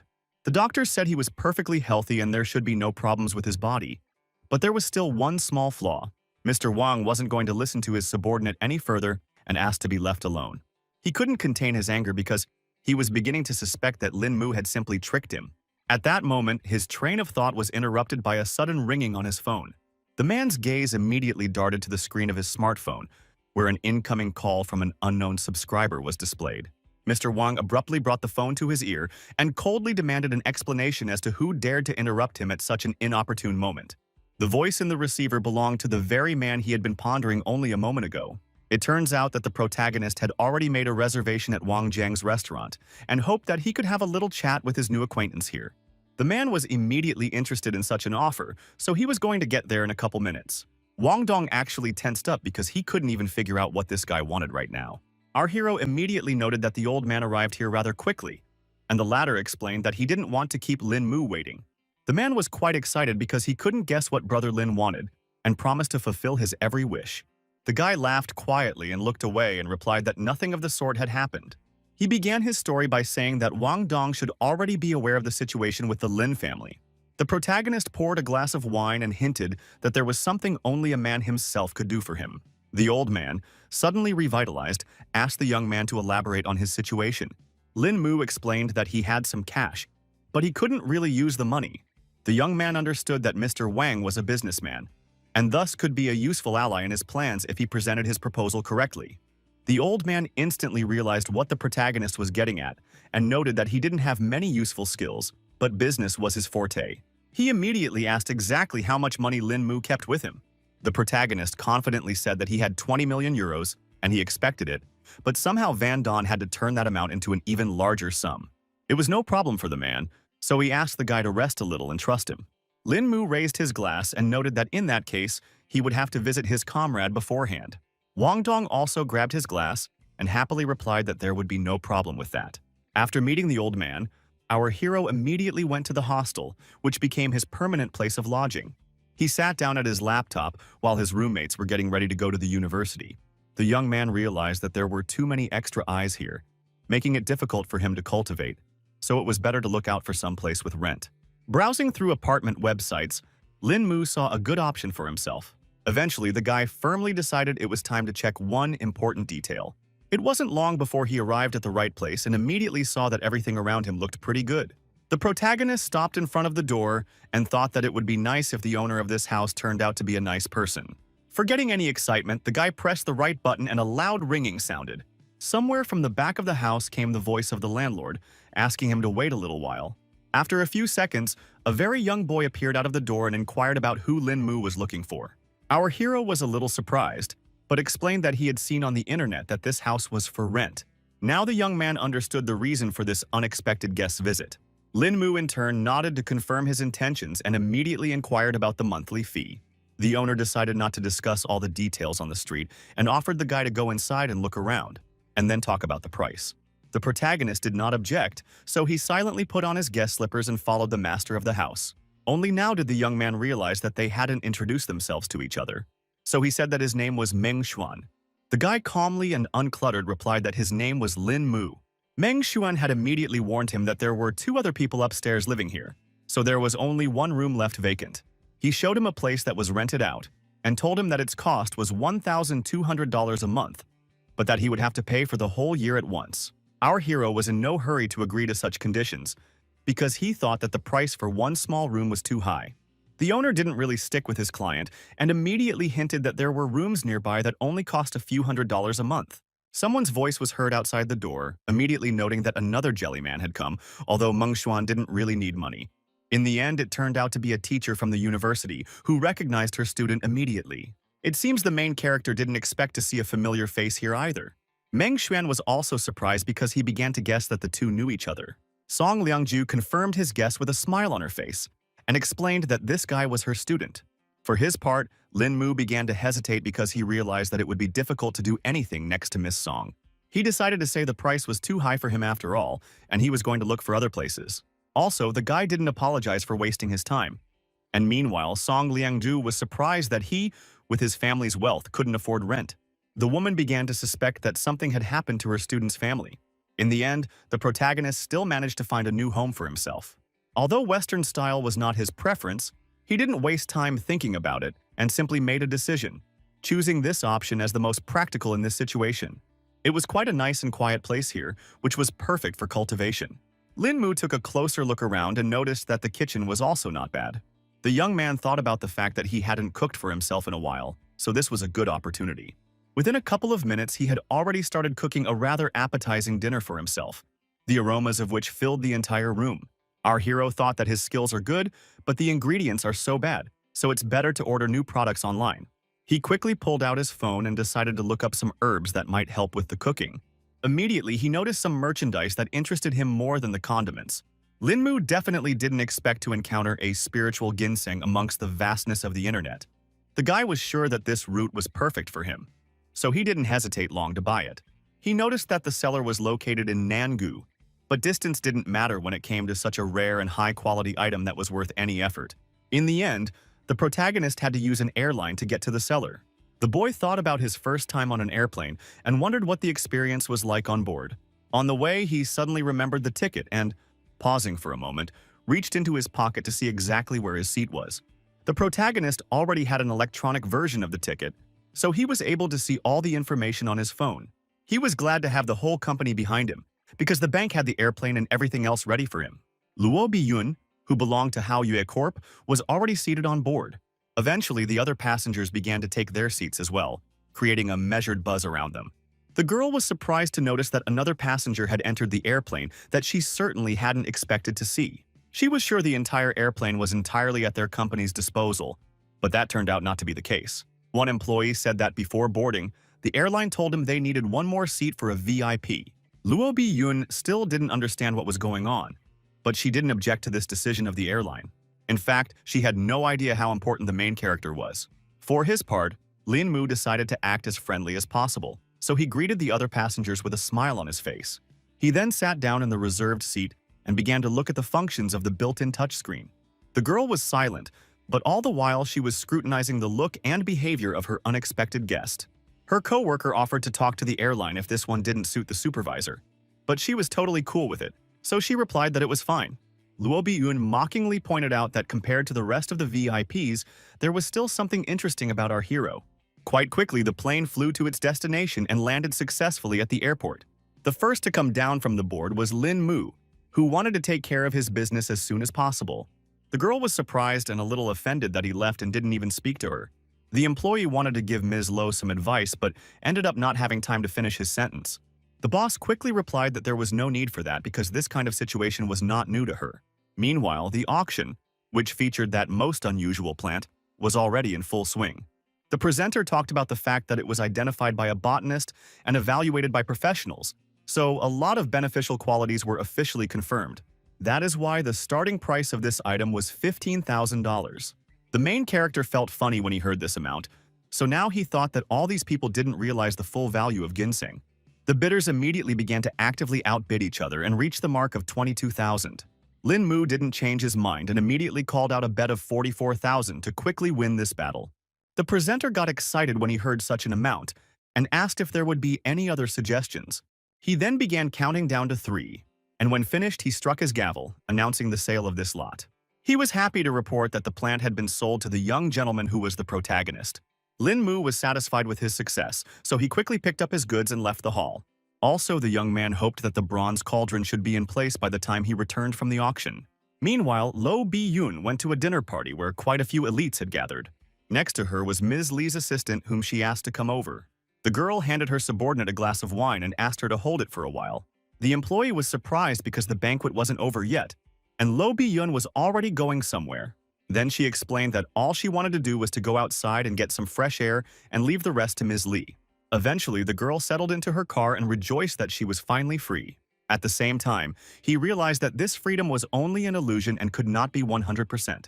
The bodyguards were still following Luo Bi-yun, but she realized that it was all just for her own safety, although having 5 special forces was overkill. Suddenly, some plan had formed in the girl's mind, so a sly grin immediately appeared on her face. She decided to throw the guards off her tail while she had the chance, so she hit the gas pedal with all her might. The bodyguards immediately realized what their ward was up to and rushed after her as quickly as possible. The cars immediately moved from their seats and with all speed and flew after the unruly Luo Bi-yun. In turn, the girl herself realized that her cunning plan hadn't worked after all. After driving a little further, she had to stop at a red traffic light. In the end, Lo Bi-yun decided not to follow the rules of the road and made a quick right turn. One of the guards wanted to continue the chase, but his fellow driver couldn't go through the red light. In the rearview mirror, the girl saw that her plan had worked after all, so she laughed wickedly. She wondered what to do now. And for starters, she wanted to tell the bodyguards about not worrying unnecessarily. The girl was so excited about this opportunity that she didn't notice that the silhouette of a crossdresser appeared right in front of her car. Luo Bi-yun had time to quickly react to the threat and hit the brake pedal. Also, a bright flash of light suddenly flew in front of her face, causing her to go blind for a moment and instinctively recoil. 6. It turned out to be a bullet that rattled through her car window, leaving a tear in the glass and showering the interior with shrapnel. The girl was shocked when she heard a gunshot and thought it was the same guy who jumped out in front of her car. Blood ran down her face because the bullet still grazed her delicate skin a bit, though if she hadn't stopped, the consequences would have been worse. Luo Bi-yun was sure that these people here were clearly after her, so she should find a safe place and hide until the bodyguard found her. The girl turned sharply into a narrow alley and raced through the deserted streets. her footsteps echoing between the blank walls of the houses. She hoped this place would be safe until the bodyguards got here. At that moment, the defenseless beauty heard someone else's footsteps behind her back, which made her tense up. Luo Bi-yoon heard that this person was walking quite calmly, so it must be just an ordinary passerby. In the end, it turned out to be Lin Mu, who was just passing by. The girl immediately recognized that it was the guy from the plane, because this mysterious gentleman could not be confused with anyone. She immediately grabbed the familiar man's hand and asked him to wait because it was her only hope. The protagonist was surprised to ask what the miss wanted, and she was confused and couldn't answer accurately. In turn, the guy decided to make a joke and hinted that he did not need the services of a woman of easy behavior. Luo Bi-yoon was greatly angered when she heard such words from a young man who was interested in her. The girl felt a hot wave of shame wash over her as she realized what a ridiculous misunderstanding had just occurred. Lin Mu was about to leave, but she shouted after him, telling the guy not to be in such a hurry. The young man raised his eyebrows in genuine surprise, his gaze expressing a mute question and misunderstanding. Luo Bi-yoon lowered her gaze in embarrassment and tried to explain that she was being hunted by assassins, so she needed help. Now the main character understood the whole situation and agreed to help the girl to reach the police station, where she can be protected. It wasn't long before they approached the police station and the guy suggested they hurry up. Lin Mu suggested that the girl go inside because, in a situation like this, it was better to sit back in a safe place. She answered nothing and continued to follow the protagonist in silence. The protagonist didn't like the fact that the girl continued to pursue him, so glared at her with his disgruntled deadline. He asked what the problem was this time and assumed that Luo Bi-yoon wanted something else. In fact, the girl still couldn't believe that the mysterious stranger from the plane didn't recognize her. Lin Mu didn't see it as a problem at all because he couldn't think of one, and was about to leave because he was a bit busy. The stunned beauty was indeed shocked because the young man didn't recognize her, and began to suspect that he was just trying to get out of here as quickly as possible. She realized that today's attack was too suspicious, so she couldn't tell the police about it, but rather put someone from the family in charge of dealing with it. Besides, the girl understood why our hero wanted to get rid of her quickly, because obviously he just didn't recognize her. In any case, Luo Bi-yoon wasn't going to fall behind so easily, so she pretended to be hungry and emphasized that she didn't have any money, hinting that the guy could help. The protagonist did not expect that the girl would not give up on him after all, so he finally decided to stop. He again asked the girl to go home or to the police station because she was definitely not allowed to walk around the city streets at night. In the end, Lin Mu headed towards his house that he had rented nearby. Luo Bi-yoon thought there was a restaurant somewhere nearby, not realizing where she was going. Then our hero, with a smile on his face, explained that he would take the defenseless girl to his house and make her some kind of snack. She was now convinced that the young man was not a bad person, but still felt that everything that was going on was beyond normal socializing. In any case, Luo Bi-yoon had nowhere to go, so she further followed the hospitable guy. Stepping inside and looking around the interior, she immediately noted that the main character had pretty good taste. Lin Mu immediately sat his guest down on the chair, but she continued to feel somehow awkward. Only now our hero noticed that the girl's feet were swollen, although she had not complained about it before. He realized that Luo Bi-yoon couldn't be left in this state, so he asked her to wait here while he looked for a solution to this problem. The girl was rather surprised when she saw what this caring young man was about to do. Turns out he brought her a basin of warm water, which was supposed to help with her swollen feet. Luo Bi-yoon was clearly feeling uncomfortable, so she didn't object and immediately lowered her feet into the water. It was only now that she realized she had forgotten to introduce herself, so with a smile on her face she said her name. In turn, the protagonist briefly replied that his name was Lin Mu. For now, he asked the girl to get some rest while he himself went to the kitchen to prepare dinner for them. Luo Bi-yoon herself realized that the young man perceived her as an ordinary girl, and thought that knowing someone as ignorant and caring as him was pretty great. Lin Mu immediately noticed that she was looking at the plate very greedily, so he concluded that his guest must have been very hungry. The girl didn't even notice her stare, so she immediately tried to justify herself. The main character didn't judge her for it, so he just asked her to put on her slippers to finally go to the table to get something to eat. Luo Bi-yoon couldn't be happy that the guy was so caring that he even prepared house shoes for her. After sitting down at the table, Lin Mu explained that he had cooked the first thing that came to his mind and hoped that the girl would appreciate his efforts. The guest was pleased when she saw the bounty of treats that looked quite appetizing, so she was already anticipating a delicious dinner. Our hero was pleased to hear compliments, so he asked the girl to eat as much as she liked, since she liked it so much. Luo Bi-yoon realized that the atmosphere was already suitable to directly ask if the guy really didn't remember her. The young man sighed heavily and admitted that he really couldn't remember where they might have met. Then the girl decided to give a little hint and told him that it happened in Nangu City on an airplane. The image of one of the female passengers, who happened to be Luo Bi-yun, immediately popped up in the guy's mind. She immediately laughed off the fact that Lin Mu was rather forgetful because she hadn't changed much since then. The protagonist didn't mind and decided to wonder why the girl was being stalked by someone. She suspected it was all because of some work conflicts, but she was used to that kind of meanness by now. The guy had enough of this information to fully understand the whole situation, so he decided not to question Luo Bi-yun anymore, and suggested that she finish her meal quickly so they could deal with her leg. After that, the girl herself also decided to end this conversation and continued her meal. After eating dinner, they went straight to examining the leg, and the main character immediately warned that they would need to be a little patient because it might hurt a little. Lin Mu was rubbing the place where his leg had been kicked, where by then, a rather large bruise had already appeared. Luo Bi-yun became very embarrassed because it all seemed rather strange since they almost didn't know each other.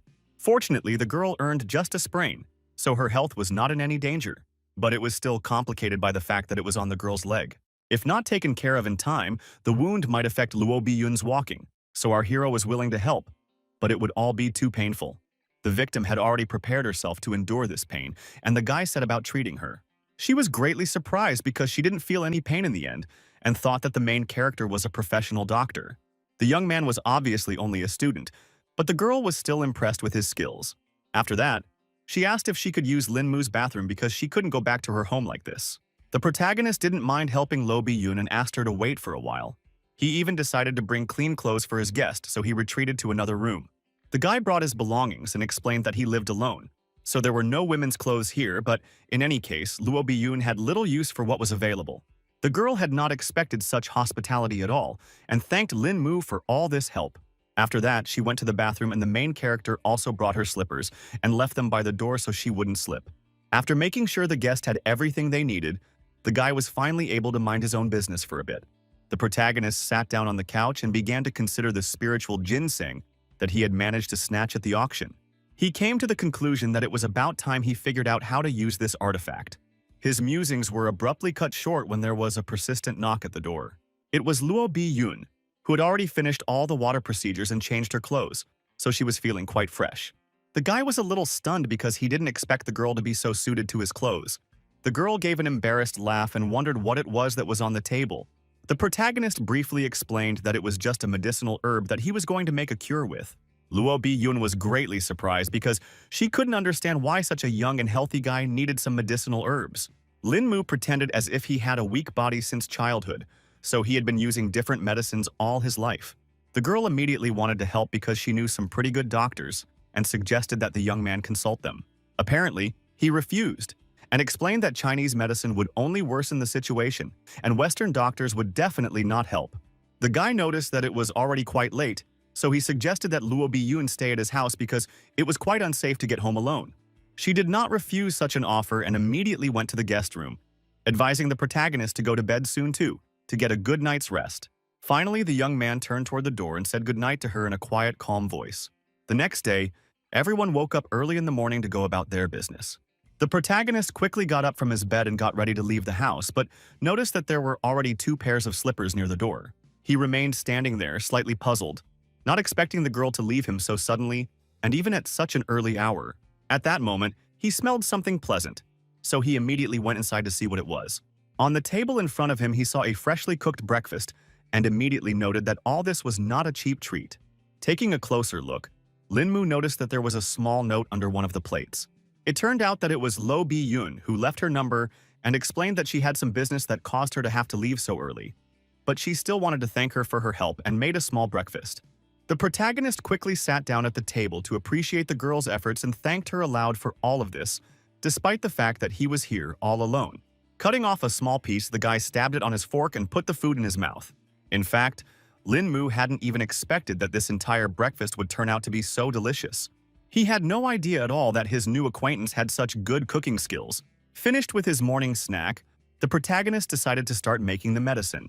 In one of the lockers was a special cauldron that was meant for just such things.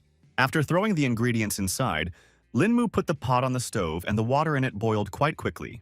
After that, he put ginseng root in it, which was the final ingredient. Meanwhile, events shift to Manhattan, where they have already learned about the recent incident with Luo Bi-yun. Her father was incredibly angry that the useless staff couldn't protect his daughter. The bodyguards understood everything perfectly well, so they apologized to their boss and emphasized that it was all their fault. It turns out that the subordinates had already managed to find the killer and the man behind it all. So one of them had already reached into the envelope to have a peek at this on his own. In fact, the man was more interested in who helped Luo Bi-yun evade her pursuers. The bodyguards had already prepared information about this guy too, so they started looking for an envelope with suitable data. The man was not in the least bit surprised when he read that it was Lin Mu from the Donghai Lin family. What shocked him even more was that this young man had died, but was eventually able to come back to life. The guards explained that they received this information from the hospital, which suggested that it was probably just the body's response to the temporary organ shutdown. But it was also known that after the patient woke up, he became taller and his appearance changed, though more surprising was that his personality became completely different. The guard added that the hospital believes it is a miracle, and the first time such a thing has happened in the history of medicine. He allowed that such changes in the boy's appearance and character could have been due to memory loss. The man began to wonder about the main character's personality, so he inquired about the encounter with his daughter. The bodyguard said that they met 5 days ago when they were on the same plane to Nanhai City, and they also met on the day the girl was attacked, so it can already be said that they are friends. In the end, father calmed down a bit because he realized that Luo Bi-yun was fine, but he also firmly added that from now on, he no longer wanted to hear that she was in danger. Hearing their boss's order, the guards turned around and headed towards the exit. For a while, the old man continued to sit with sheets of information about our hero and think about who he was. Meanwhile, the evening shadows lingered on the walls of Lin Mu's house, where events now continued to unfold. The preparation of the medicine was still going on, and the guy once again opened the lid to see how the process was going. He finally saw that the recipe had worked and everything was ready. Our hero quickly poured the medicine into another container where it immediately solidified. After that, Lin Mu would twist small balls from this substance, although he could have done it with chi energy. But it was not enough even for such easy tasks. Of all this amount of medicine, the young man had quite a few medicinal pills. Eventually, the protagonist decided it was time to personally try his endeavors. Taking a sip of the medicine, the guy immediately felt some strange changes in his body. He realized that the effect was certainly a bit weak, but the number of pills just made up for it. Lin Mu realized that all was not well with chi in this world, but with such great finances, there was nothing stopping him from rising to the top again. The next day, the guy, as if nothing had happened, went to study at the university. Tang Beibei, who was sitting next to him, immediately noticed that the main character was sitting on his phone the whole time. So she immediately asked what it was that he was doing. Turns out the young man was just looking at his grades for his last exam. Seeing the result, the girl immediately noted that the grades have not badly increased after our hero was in the hospital. So now she herself was not opposed to also fall from the balcony. Obviously, it wasn't the best idea, so I didn't advise her to go to such lengths for some sort of evaluation. One of her classmates also remarked that after this incident, everyone is talking about how lucky Lin Mu is. Du Xiaoyu was very annoyed because all the attention was tied to her ex-fiancé, so she asked her girlfriends not to react to it in any way. The sly girlfriend immediately reminded her that on paper the guy was still her fiancé, hinting that they could deal with this Tang Beibei he keeps hanging around with. The girl continued to pretend as if she didn't care about all these papers and said that she wasn't going to fume about some Lin Mu at all. At the same time, a rich beauty in a fancy sports car drove up to the university, who was just looking for our hero. Luo Bi-yun was quite determined, so she quickly got out of the car and headed towards the entrance. Classmates immediately informed the guy that some unknown girl was looking for him. The protagonist immediately realized everything when he saw the acquaintance in front of him, and said hello to her, a little surprised. In turn, the girl smiled widely and laughed at the fact that he certainly hadn't expected to see her in such a place. It was true, so the young man confusedly asked how Luo Bi-yun knew about his university. The girl explained that she had just gotten a call from someone and didn't even have to find her savior herself. The guy got embarrassed and apologized for being too busy lately, but really he had just forgotten about Luo Bi-yun. She immediately suspected something because the protagonist certainly didn't look that busy when he was having a word with his girlfriend. Lin Mu was not confused and explained that they had just finished a class they were just discussing. Luo Bi-yun didn't care about this at all because she came here to call our hero for a dinner that she would pay for on her own. The guy immediately refused and explained the subject that today was his grandfather's 80th birthday, which made him need to be home on time. At that time, the girl immediately guessed that there would be some kind of party and join Lin Mu. The main character immediately explained that it wasn't a good idea because he had an oddball family, which made him afraid that Luo Bi-yun herself wouldn't like them either. She didn't see it as a problem at all and was confident that she could handle it all on her own. Eventually, the young man realized that it was useless to resist, so he explained that he had one more class left, after which they could go home together. Only now, Lo Bi-yoon was finally about to leave the audience and asked our hero to unsubscribe when he was free. After that, Lin Mu looked around and was already certain that fortunately no one had paid attention to him. It turned out that everything was not like that, because all classmates were already actively discussing the fact that the guy had a girl and so beautiful. The protagonist realized that the situation was too dire, so he decided to quickly run out of the auditorium to avoid answering all those stupid questions. He decided to go to the vending machine and grab a small snack for himself. Glad that he managed to escape in time because otherwise he wouldn't know how to explain this whole situation. Suddenly, Tang Bei appeared behind his back, who was displeased that her friend had left without saying a single word. In fact, the guy didn't even have anything to say because he had only seen this girl twice, so they were just acquaintances. He said that the first time he and Lo Bi-yoon met on an airplane and didn't even talk then, and the second time he met her in an alley near his house and saved her from some murders. The friend did not believe the words of the protagonist at all, because it was too strange due to the fact that the girl after 2 meetings personally came for him. She joked that Lo Bi-yoon could thank the savior with marriage, but the hero was against it, because the girl is from a famous family and such a thing is simply impossible. Tang Bei still saw no other reason for the girl to perfectly come to see the young man and act so friendly. The protagonist couldn't understand at all why his girlfriend cared so much about someone he knew. She immediately became very embarrassed and tried to explain that she was just worried about Lin Mu, because she was afraid that the pretty girl just might have deceived him. The guy immediately emphasized that he wasn't some infant who could be so easily fooled. He suggested that we finally go back to the auditorium because classes were about to start. Tang Bei was really annoyed that the main character was just trying to run away from her question, so she didn't get any normal answer. Meanwhile, the rest of the classmates continued to actively discuss the mysterious situation that had occurred during this break. Du Xiaoyu's friend still couldn't calm down because that girl directly approached Lin Mu and said that she was going to come to his grandfather's birthday party, which looked quite impertinent. The girl still continued to remain calm because she didn't want to show that she had any feelings for the head hero. Her friend couldn't believe that she wasn't even going to lift a finger despite some girl coming to Lin Mu's house. Du Xiaoyu wasn't going to do anything because now she had nothing to do with this guy, and besides, they were going to break the engagement anyway. The friend still thought it was like spitting in the girl's face because their breakup was still unconfirmed. In the end, Du Xiaoyui just asked her friends to calm down because it wasn't long before the teacher was going to come. After class, all the students quickly went out of the university to rest after a hard day's work. No sooner had the protagonist far away from the educational institution than someone beeped. It was Luo Bi-yoon, who was going to pick up the young man in her car from the beginning, so she waited for him at the exit. She also inquired if the guy had seen the car because she wanted him to be the one behind the wheel. The protagonist didn't mind taking advantage of such an opportunity, so he quickly agreed. Eventually, the girl asked him to drive because she didn't know the road to his house at all. Quickly switching places, Lin Mu quickly pressed the gas pedal and the car abruptly roared forward. Meanwhile, Luo Bi-yoon for some reason abruptly leaned over and started scrutinizing something. Turns out the girl was rubbing the very leg she twisted the night they met the main character. Lin Mu immediately noticed that something was wrong, so he asked her about the condition of this bruise. Luo Bi-yoon calmly replied that she was perfectly fine and it was just a small sore from the heels. Then the main character offered her to wear normal shoes, but the girl immediately refused, because everything looked much prettier on heels and her legs seemed longer. He didn't understand at all this attitude of girls who suffered so much for the sake of some beauty.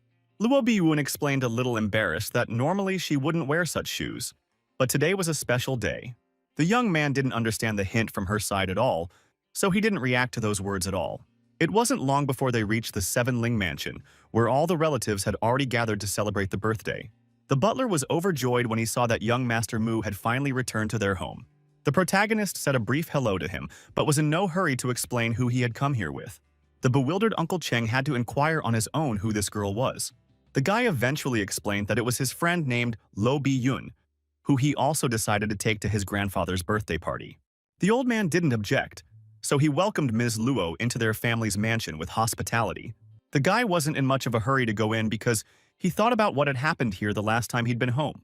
He was looking at the balcony from which he had fallen off for unknown reasons, and afterward ended up in the hospital, where some rather mysterious changes in his body had taken place.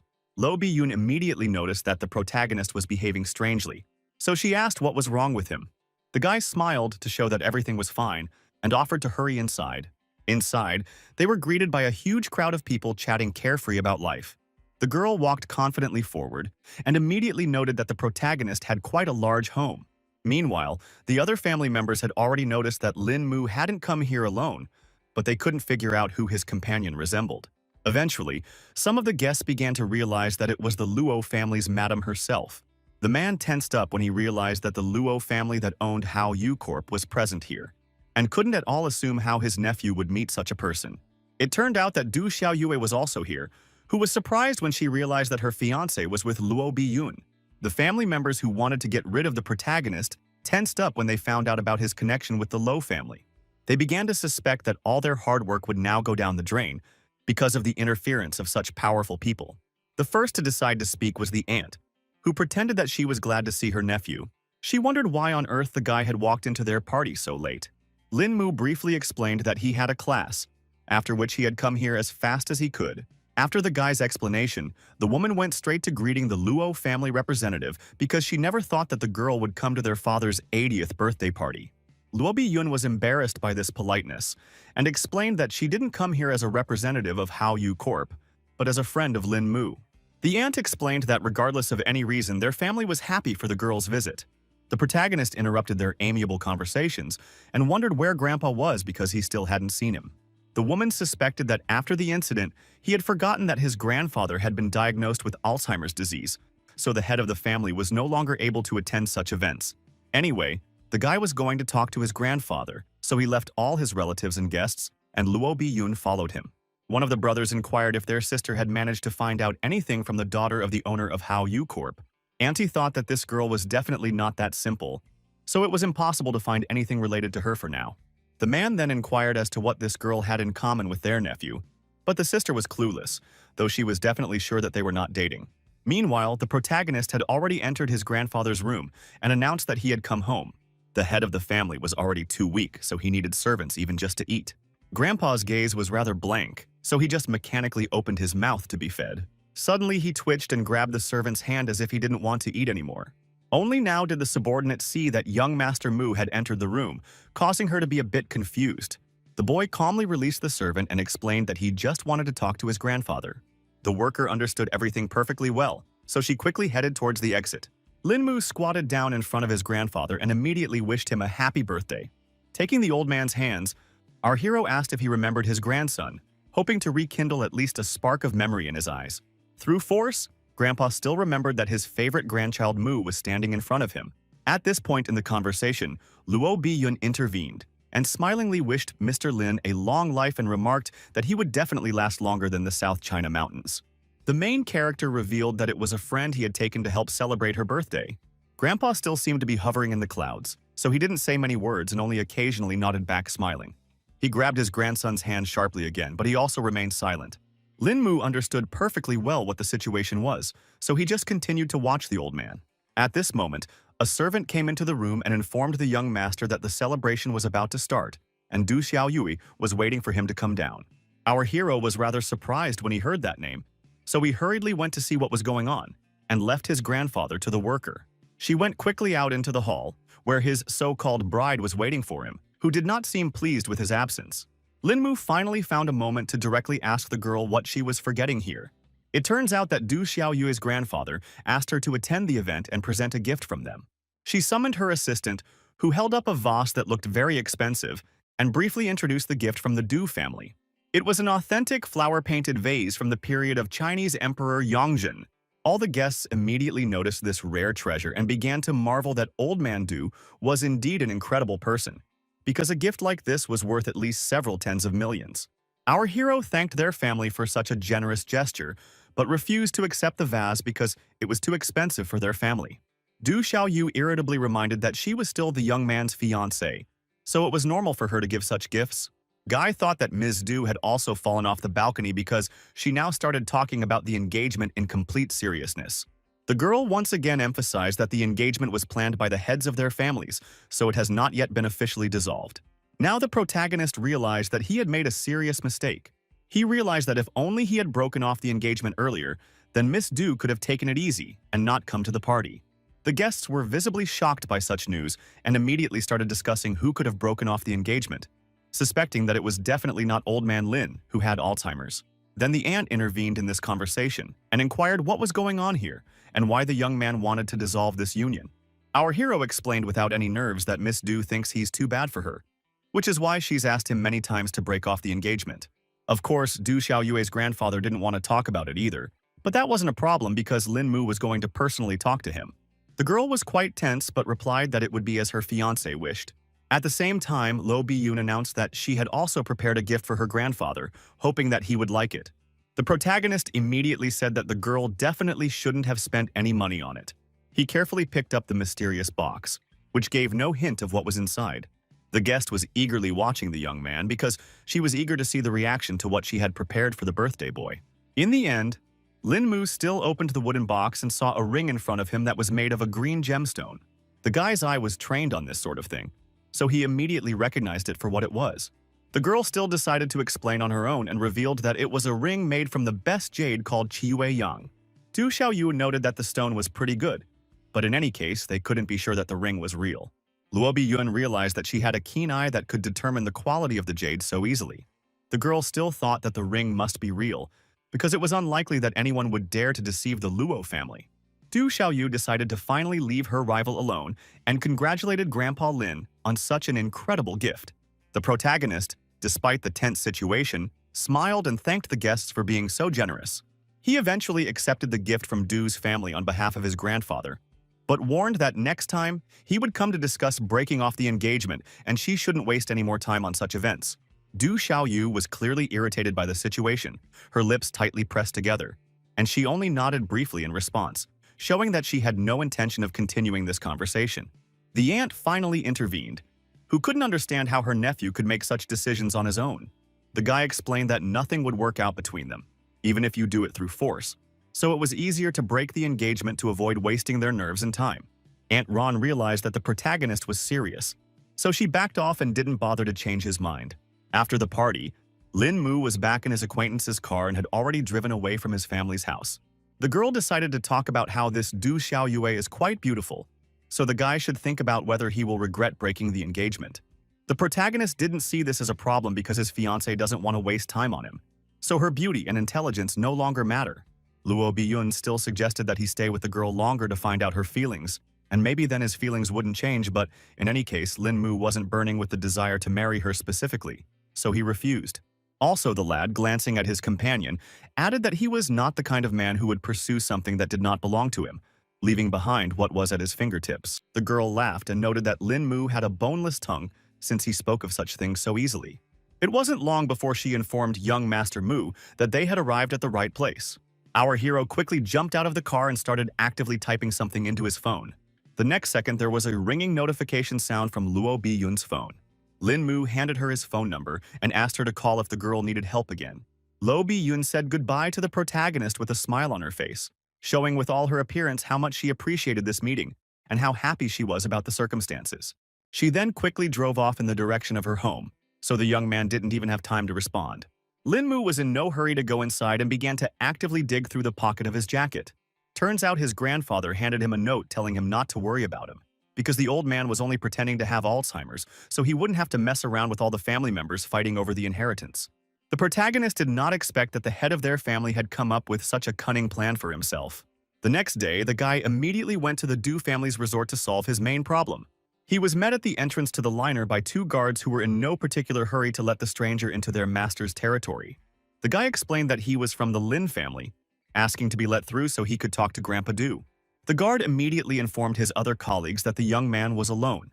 Eventually, they allowed our hero to pass and informed him that an elderly master was already waiting for him inside.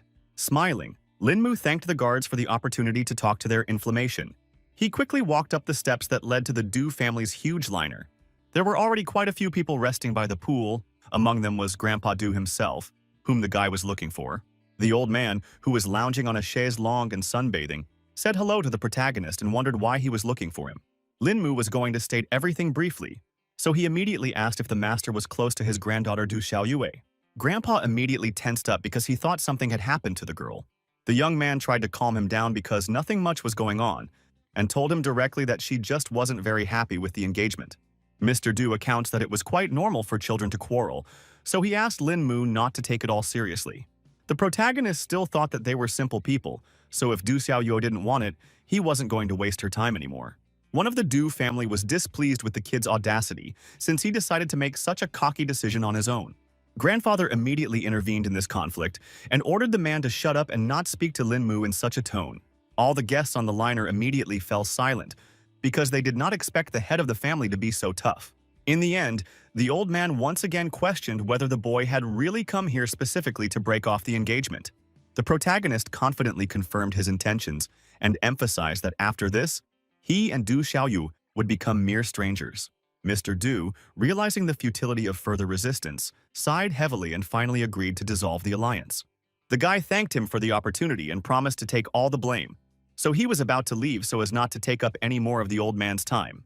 He quickly turned around and dryly said goodbye to the entire Du family, who definitely didn't expect this turn of events. No one could understand why the master had let this breakup happen so quietly, and they were afraid that rumors about it would spread quickly.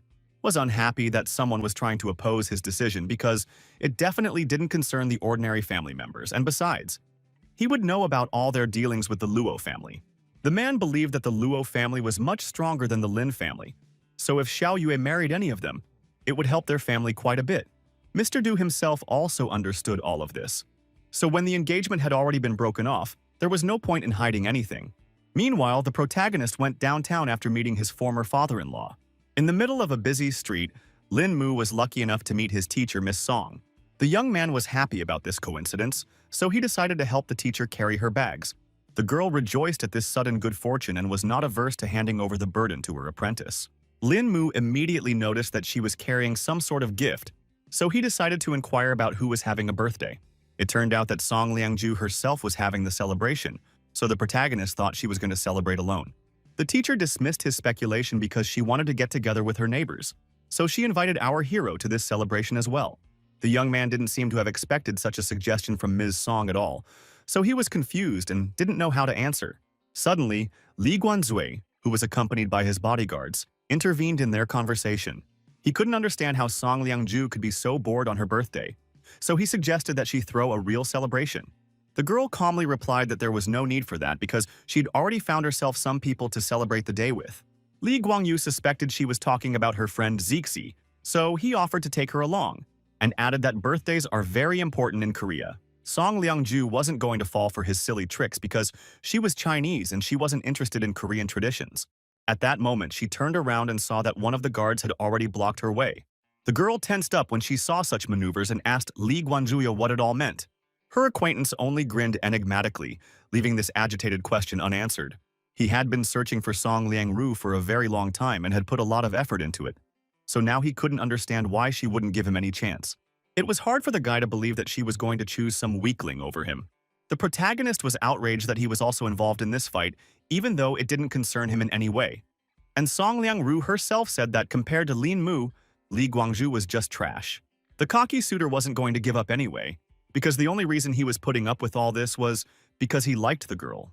He asked our hero not to dream of any relationship because it's as if Song Liangju will just dump him as soon as she no longer needs him. The girl was unhappy that her acquaintance was behaving so inappropriately and asked him to stop slandering her. The guy didn't see any problem at all with her words because he was sure that she would definitely ditch Lin Mu sooner or later. Song Liangro asked her acquaintance to leave amicably because otherwise she wouldn't let him get away with such a prank. Li Guangju stood with an arrogant grin because he was sure that the girl definitely couldn't beat him. The girl could not stand it and tried to hit her acquaintance, but he managed to dodge in time. The young man liked that kind of fervor, so he suggested that the beauty try again so he could give her a couple tips. Now the main character realized that it's not so easy to be a good guy, because he just helped to carry things, and in the end, he already got into some trouble.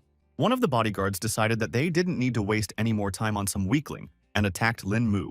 The protagonist expected such a development, so he carefully watched the movements of his opponent. Eventually, the guy managed to react in time, so he successfully punched his opponent right in the face. Even such an experienced fighter could not resist the strength of our hero, so he fell to the floor without strength.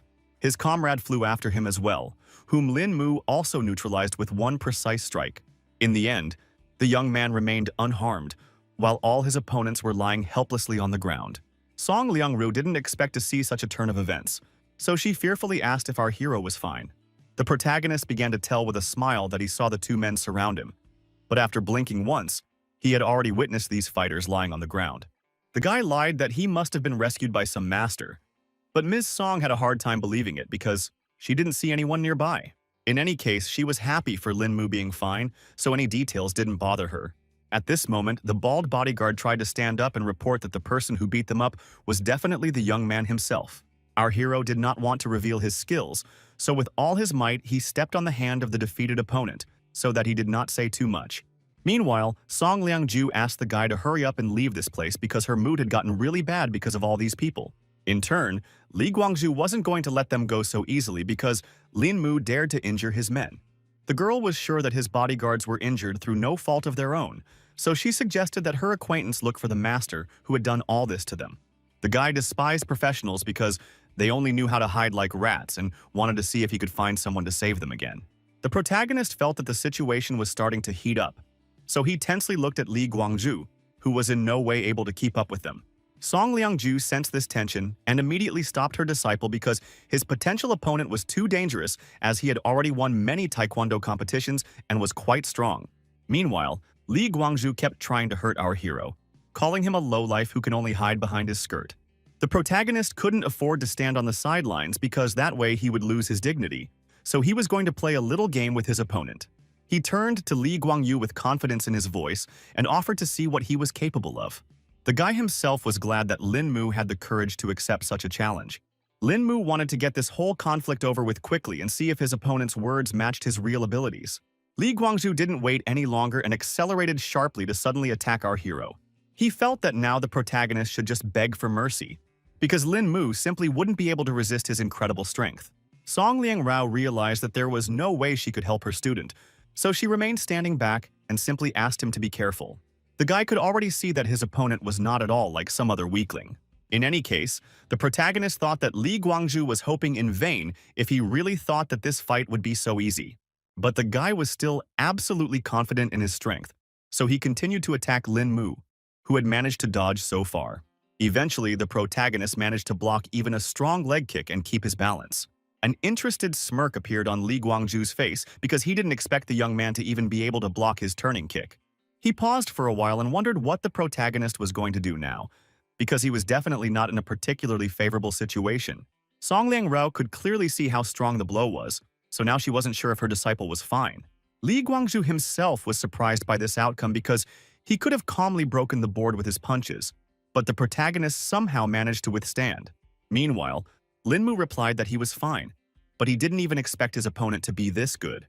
The teacher noticed that the young man was holding up quite well, so she asked him when he had managed to become so strong, and he told her that it was after he was discharged when he realized his weakness. Li Guangzhu decided to take advantage of the guy being distracted by the conversation and tried to attack him a second time. It seems that the protagonist had long been prepared for this turn of events, so he put his two hands forward. His opponent immediately noticed this maneuver on his part and thought the guy would try to grab his leg. He simply couldn't let Lin Mu do something like this, so a solution to the problem had to be found right here and now. The guy in flight changed his attacking foot, trying to attack the protagonist from the side he didn't have time to defend. Song Liangru was not too scared because she thought that Lin Mu had come to an end. The guy actually had a very good reaction, so even in such a desperate situation he managed to dodge. Eventually, he managed to put his plan into action and successfully grabbed his overconfident opponent's leg. Lin Mu was very angry at this guy, so he decided to teach him a lesson for being so impertinent. He twisted Song Liang Ro's foot with all his might and then heard a rather unpleasant crunch. Feeling this unbearable pain, even such a strong fighter shrilly screamed. Lastly, the protagonist advised Li Guangzhu not to try to make moves he couldn't do because it would only make him look like a complete fool. Those were his last words, after which he walked over to Ms. Sleep and together they walked away from the humiliated weakling. When they were back on the main street, the teacher admitted that she had not expected this turn of events. She marveled that Lin Mu had gotten so strong in just a few months, and our hero said it was all just for his health. Song Liangru had been haunted by the feeling that she was talking to a completely different person the entire time, adding that the guy had only gotten better. She immediately remembered that her roommate was also very good at martial arts. The protagonist guessed that Ms. Song was talking about Zixi, who Li Guangzhu had mentioned earlier. Then the teacher decided to reveal that her friend has been practicing since she was a child, so she uses the sword as if it were an extension of her arm. The guy realized that she was quite good, so he inquired about what such professionals did. But Song Liangju didn't know any details. In the end, she herself suggested that Lin Mu have tea together because the neighbor was just at home. The protagonist declined because he still had some business to attend to and wished them a good time. The guy said goodbye and was about to leave, but Song Liangru lastly told him to make sure to stop by next time. Lin Mu was calmly walking through the streets of the city when he heard the sounds of a chase behind him. It turns out that some thief had dared to steal a bag in broad daylight and was now trying to escape prosecution. The villain wasn't going to give up so easily, so he yelled for everyone to disperse and give him his way. He tried to quickly run across the road, in the middle of which a police car had just stopped. A female law enforcement officer immediately jumped out of the car and attempted to apprehend the man who was so desperately trying to flee the scene of his crime. The thief tried to jump over the fence, but in the end his foot slipped unsuccessfully. As a result, he fell to the ground and dropped with a clatter the very bag he was so eager to steal. The policewoman immediately jumped over the fence so as not to miss the opportunity to capture the villain. She emphasized in a cold, stern voice that any resistance was futile. The thief unhappily clucked his tongue because he realized he had no more avenue of retreat. Eventually, the man pulled a knife from his pocket and began threatening the girl who tried to restrain him. The police officer ordered him to stop resisting because assaulting an officer is a serious offense. The man thought he wasn't a thief until he was caught, so he could do whatever he wanted, but backup was on the way, so it would be hard for him to evade the police. The officer said that if he did surrender voluntarily, she would pretend that the offender had not assaulted her. The girl wasn't going to give up so easily anyway, so the girl could only dream of such a thing. She realized that the situation with this intruder was too complicated, so he was leaving her no other choice. The policewoman was about to apprehend the bandit, but he started waving his knife at her to stop her from approaching. The girl acted quite professionally, so she quickly grabbed the thief by the arm and immobilized him. As she pawed and laid the man on the ground, she emphasized that he had a choice before that. She asked why the whole situation was made more complicated because now the violator had earned himself another non-compliance with the law. Suddenly, someone else put his foot down on the policewoman and emphasized that it was better for the woman to stay out of these matters. The police officer then immediately realized that someone had come to the aid of the bandit. She had pretty good physical fitness, so she managed to dodge in time. Now the policewoman understood that it was this gangster organization that had it all together. One of the men said that there are some things you should just turn a blind eye to, so a girl better not seriously look for trouble on her day off. She, as a police officer, was outraged by this sort of thing because she couldn't just let criminals go. The bandit was annoyed that the girl was so stubborn, so he decided to deal with her. The policewoman was able to dodge the first blow and then realized something was wrong. She stumbled helplessly against the fence and realized she had nowhere else to dodge. Meanwhile, the bandit had already pulled out a knife and rushed towards the girl to finish her off sooner. At this point, someone stopped the villain and pointed out that everyone makes mistakes, so you should forgive them if possible. It turned out to be the protagonist who felt that there was no need to resort to sacrifice during a routine robbery. In the end, the bandit agreed with him and decided to forgive the girl this time, emphasizing that she should stay out of other people's business next time. Lin Mu was glad that he had solved this problem so easily. Staring at the departing bandits, the guy didn't even notice that the police officer had already handcuffed him. The protagonist couldn't understand at all what it was all about, and the girl explained that he needed to fully realize what he had just done. The guy still didn't see the problem either, because all he wanted to do was help a cop who was in trouble. In turn, the girl absolutely refused to believe that Lin Mu was not familiar with these criminals. The protagonist was annoyed by this attitude towards him because he really saw these people for the first time, but still didn't trust because the bandits obeyed him so easily. Lin Mu still didn't understand anything because he was sure that the bandits had only left because they wouldn't be able to defeat him in a fight. The policewoman was not at all sure that the young man could defeat 3 robbers, so she was still going to take him to the station and write a report to clear up the whole situation.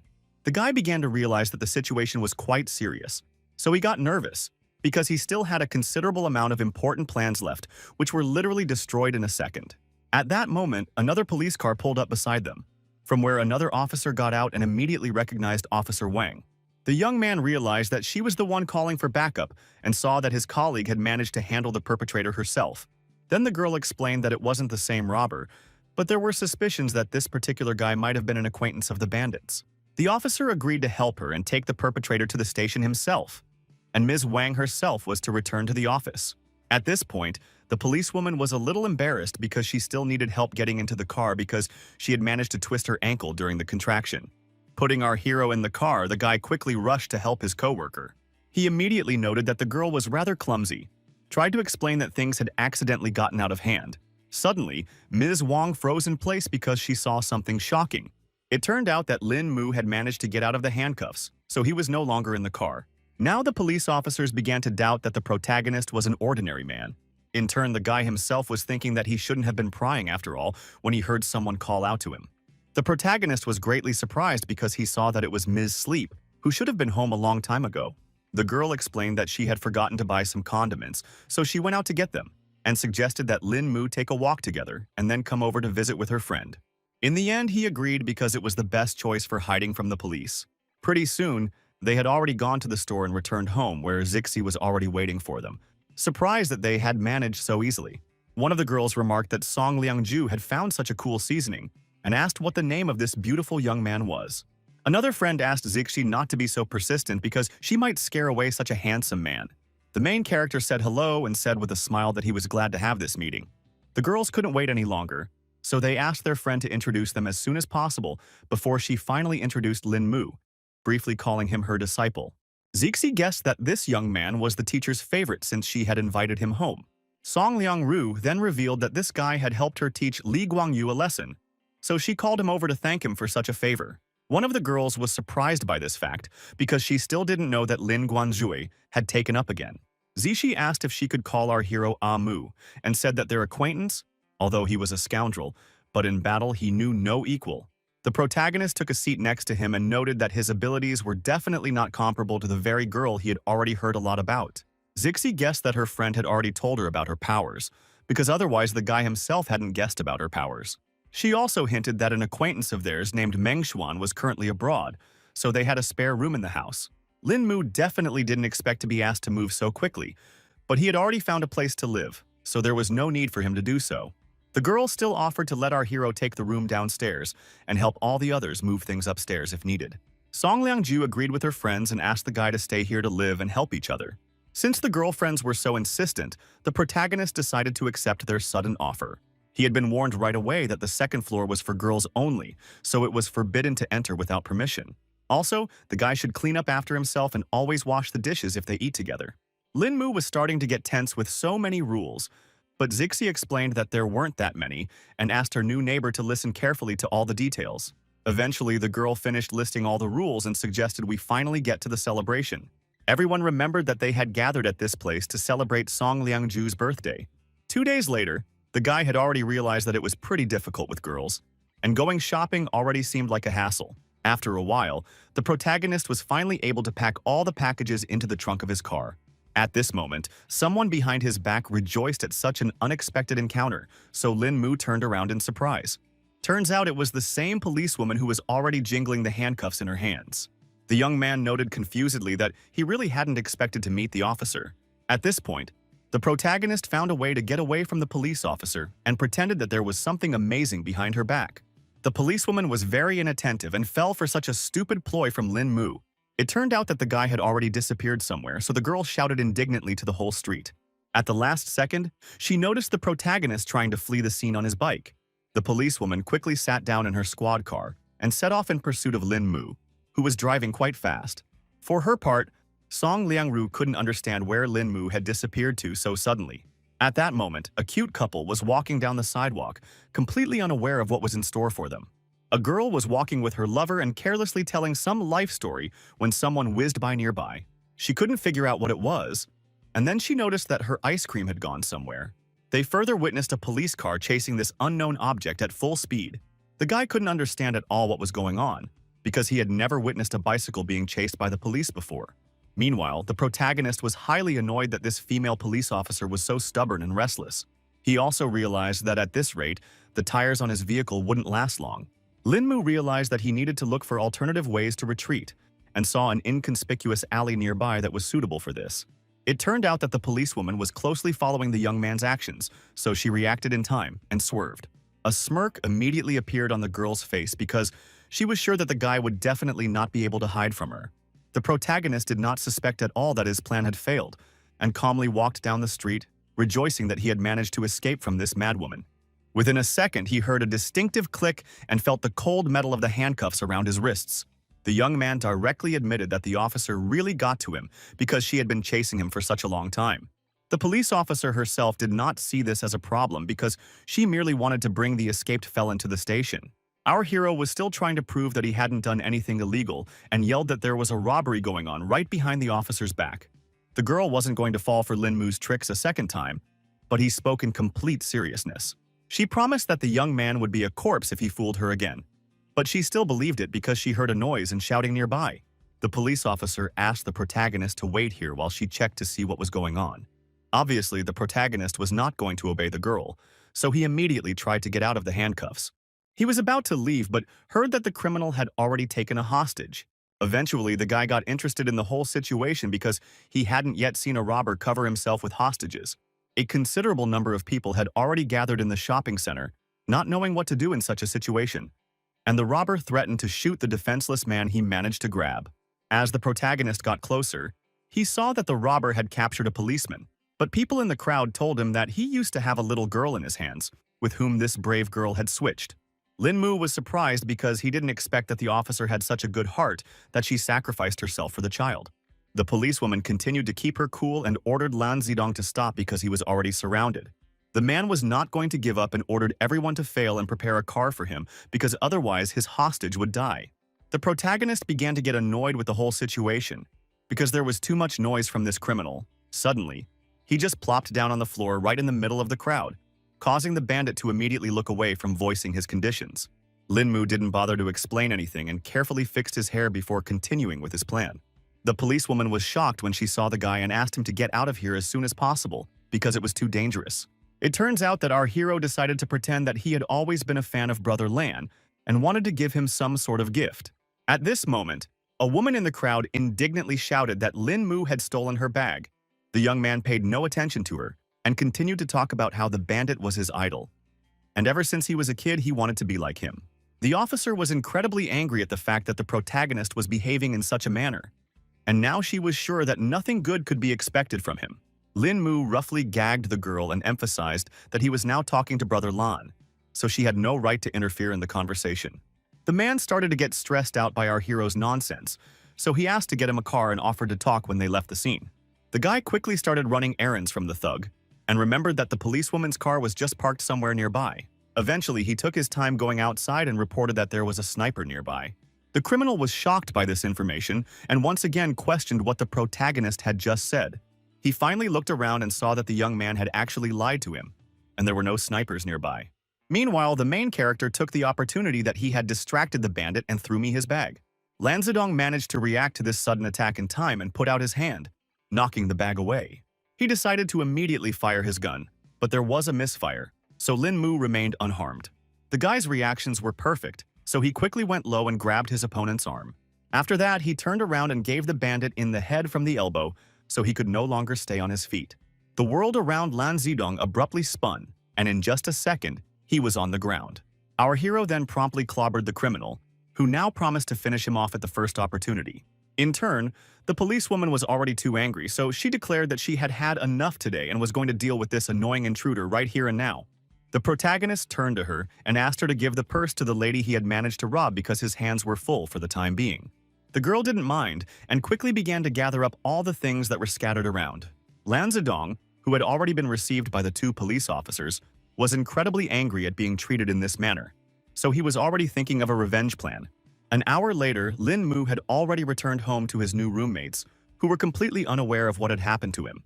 He was met at the doorstep by Song Liangju, who immediately asked where the guy had disappeared to so suddenly. The protagonist sighed heavily and replied that he just didn't want to talk about it because he hadn't had much luck lately. The girls still did not calm down because they were worried about the fate of their friend. Well, the one explained that nothing special had happened to him. As he walked further along, the young man noticed that his friend was watching some concert on TV, and they told him that they really wanted to go there, but tickets were very hard to get. At this moment, Zixi noticed that the protagonist had finally returned, wondering if he was going to apologize for his sudden disappearance. Lin Mu was well aware that he had no choice, so he promised to definitely redeem himself. He asked his acquaintances to wait a little while he stepped away to make one important call. The girls were surprised that our hero had just returned and he had some problems again, but the guy promised to tell everything later. Zixi was no longer sure that this young man was an ordinary student because he was acting too mysterious. Song Liangju agreed with her friend and noted that he seemed too masculine for his years, but the girl thought that wasn't his only oddity. As it turned out, the guy had already made arrangements for Yao Xianxian's concert and hoped his girlfriends had free time for him in 3 days. Zixi was overjoyed at this news and wondered how he had managed to get tickets. The protagonist didn't give details about Old Man Wang helping him, and briefly explained that he had some connections. The next day, the whole company went to an establishment to grab a bite to eat together. Lin Mu immediately noticed that this place was suspiciously quiet today. In turn, the friends were surprised that their acquaintance also came to the cafeteria today. The girl immediately felt someone else's gaze on her, so she turned sharply towards the company of friends. Suddenly, the protagonist looked closer and felt that there was chi energy lurking in her chest, which literally shocked him. The guy definitely didn't expect to meet another cultivator in a place like this. Zixi thought that he had such an eye for the girl because of her beauty, and the man confirmed it, adding that aside from all that, the stranger was rather calm. The girl didn't seem to like this description of this mysterious beauty, so she stepped on Lin Mu's foot with all her might. The young man did not expect to feel such a sharp pain at all, so he asked fearfully why he deserved such a punishment. Zixi irritably explained that it was as if our hero's eyes were already starting to pop out, and asked him to hurry up and get them something to eat. Lin Mu began to guess that this girl had somehow hurt his friend, but she didn't want to say anything. Song Liangju also said that she didn't know anything about this stranger, so our hero was only left to get lost in his speculation. In fact, the teacher thought that the young man had managed to fall in love with her at first sight. Lin Mu then explained that this girl just seemed somehow familiar to him, and there was also some special aura around her. Ms. Song was not impressed by all these words at all, so she only sighed unhappily. The protagonist realized that the situation was heating up, so he quickly took out the front row seat tickets for Yao Xianxian's concert tonight from his pocket. The girls quickly grabbed their gift and forgave the young man this time after all. A smile immediately appeared on Song Liangju's face, and she promised to take all her friends to the concert after class. It wasn't long before they arrived at the venue, where a good number of fans had gathered. The girls didn't expect Lin Mu to get such fancy places for them at all. They all admired Yao Xianxian because it felt like there were only more than 1,000 police officers patrolling the concert here. To Zixi, this fact was obvious because this singer was a real star. Of the entire crowd, only our hero had no idea whose concert they were attending. At that second, the very girl whose exit everyone had been waiting for appeared on the stage. She greeted all her fans with a smile and said that she was very happy to perform here in Dunhai. At the same time, everyone in the audience was actively supporting their idol and shouting their love for her. The girl went on to say that it was only because of her fans that she was here today, and wanted to dedicate the first song to everyone who supports her. She asked everyone to enjoy a song called To the Descendants of True Love. 3 hours later, the concert was still going on, so the singer looked pretty tired already, but the next part of the performance promised to be even more fun. Yao Xianjian announced that she wanted to invite someone from the audience to help with the performance. She asked the organizers to point the spotlight at someone she could call on stage. Of course, Zixi began to actively wave her hands to dedicate just to their company. She saw that the light was gradually heading in their direction, and she was already glad that this person little turned out to be it. After a second, Yao Xianxian asked for the spotlight to stop because she saw the right person. In the end, it turned out that this lucky guy was the main character, who definitely did not expect this turn of events. The singer happily greeted her audience and invited the happy fan to run to her stage as soon as possible.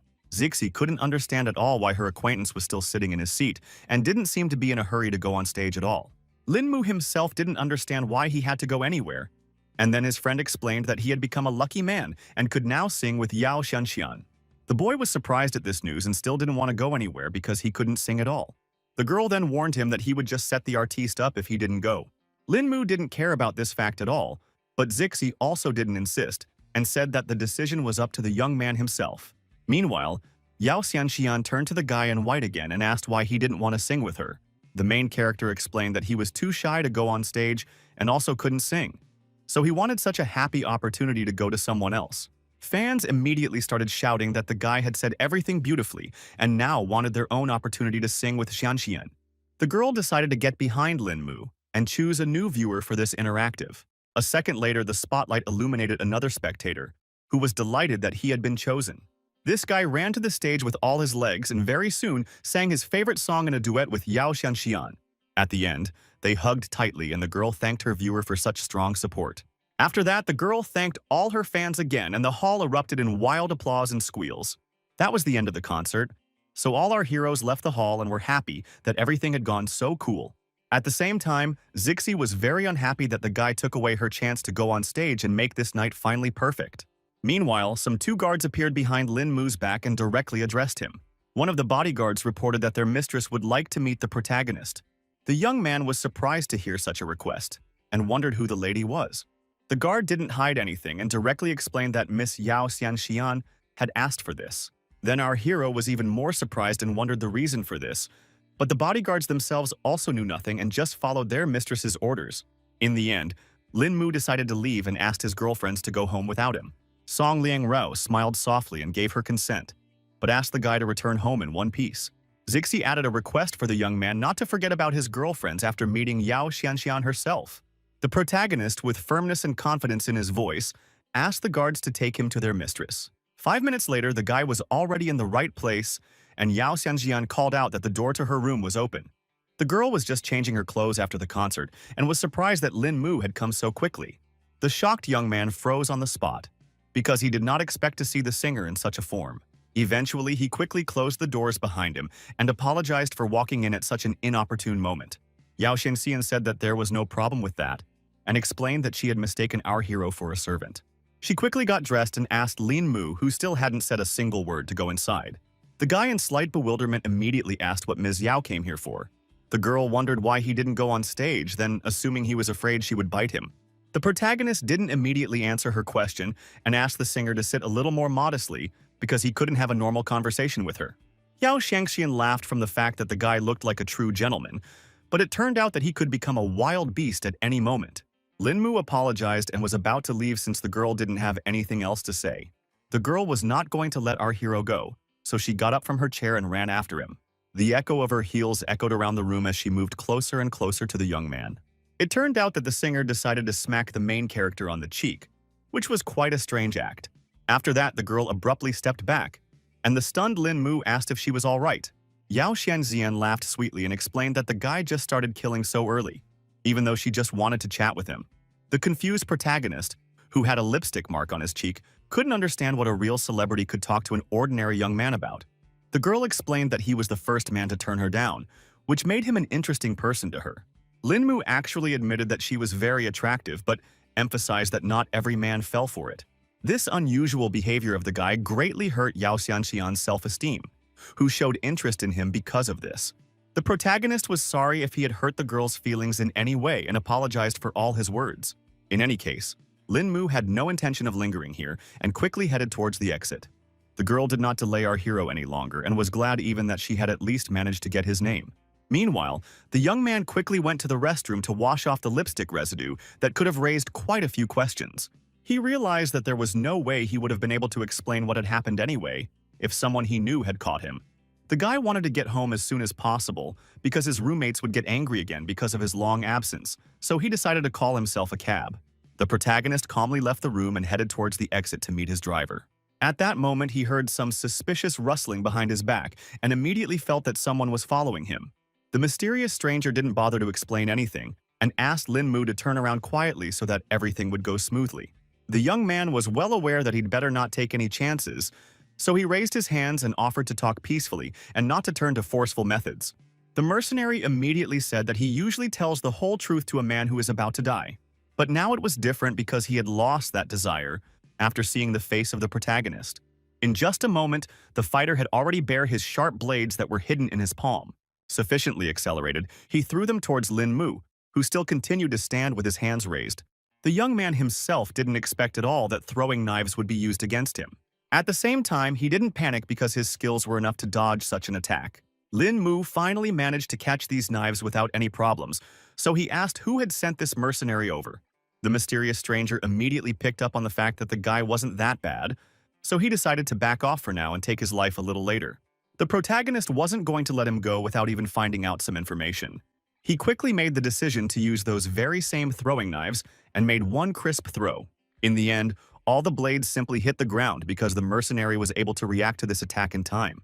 The stranger ordered our hero to keep standing still, because otherwise he would definitely show how confident he was in his abilities. Lin Mu was also not one to be timid, so he suggested that his opponent come when he was fully confident in his success. The mercenary silently left, And the guy thought about the fact that this fighter was no weaker than him, so the man who hired him must have forked out a fortune for such an assassin. In addition to that, the young man noticed that this man didn't even put in his full strength, so it would be very difficult to deal with him alone. Our hero decided not to dwell on this, because his main goal was to become stronger, which will definitely help him cope with such a problem. For now, he came to the conclusion that he should just head home and meet his roommates. Lin Mu thought that he had acted very cautiously before, so now he didn't understand why he had attracted the attention of the assassins.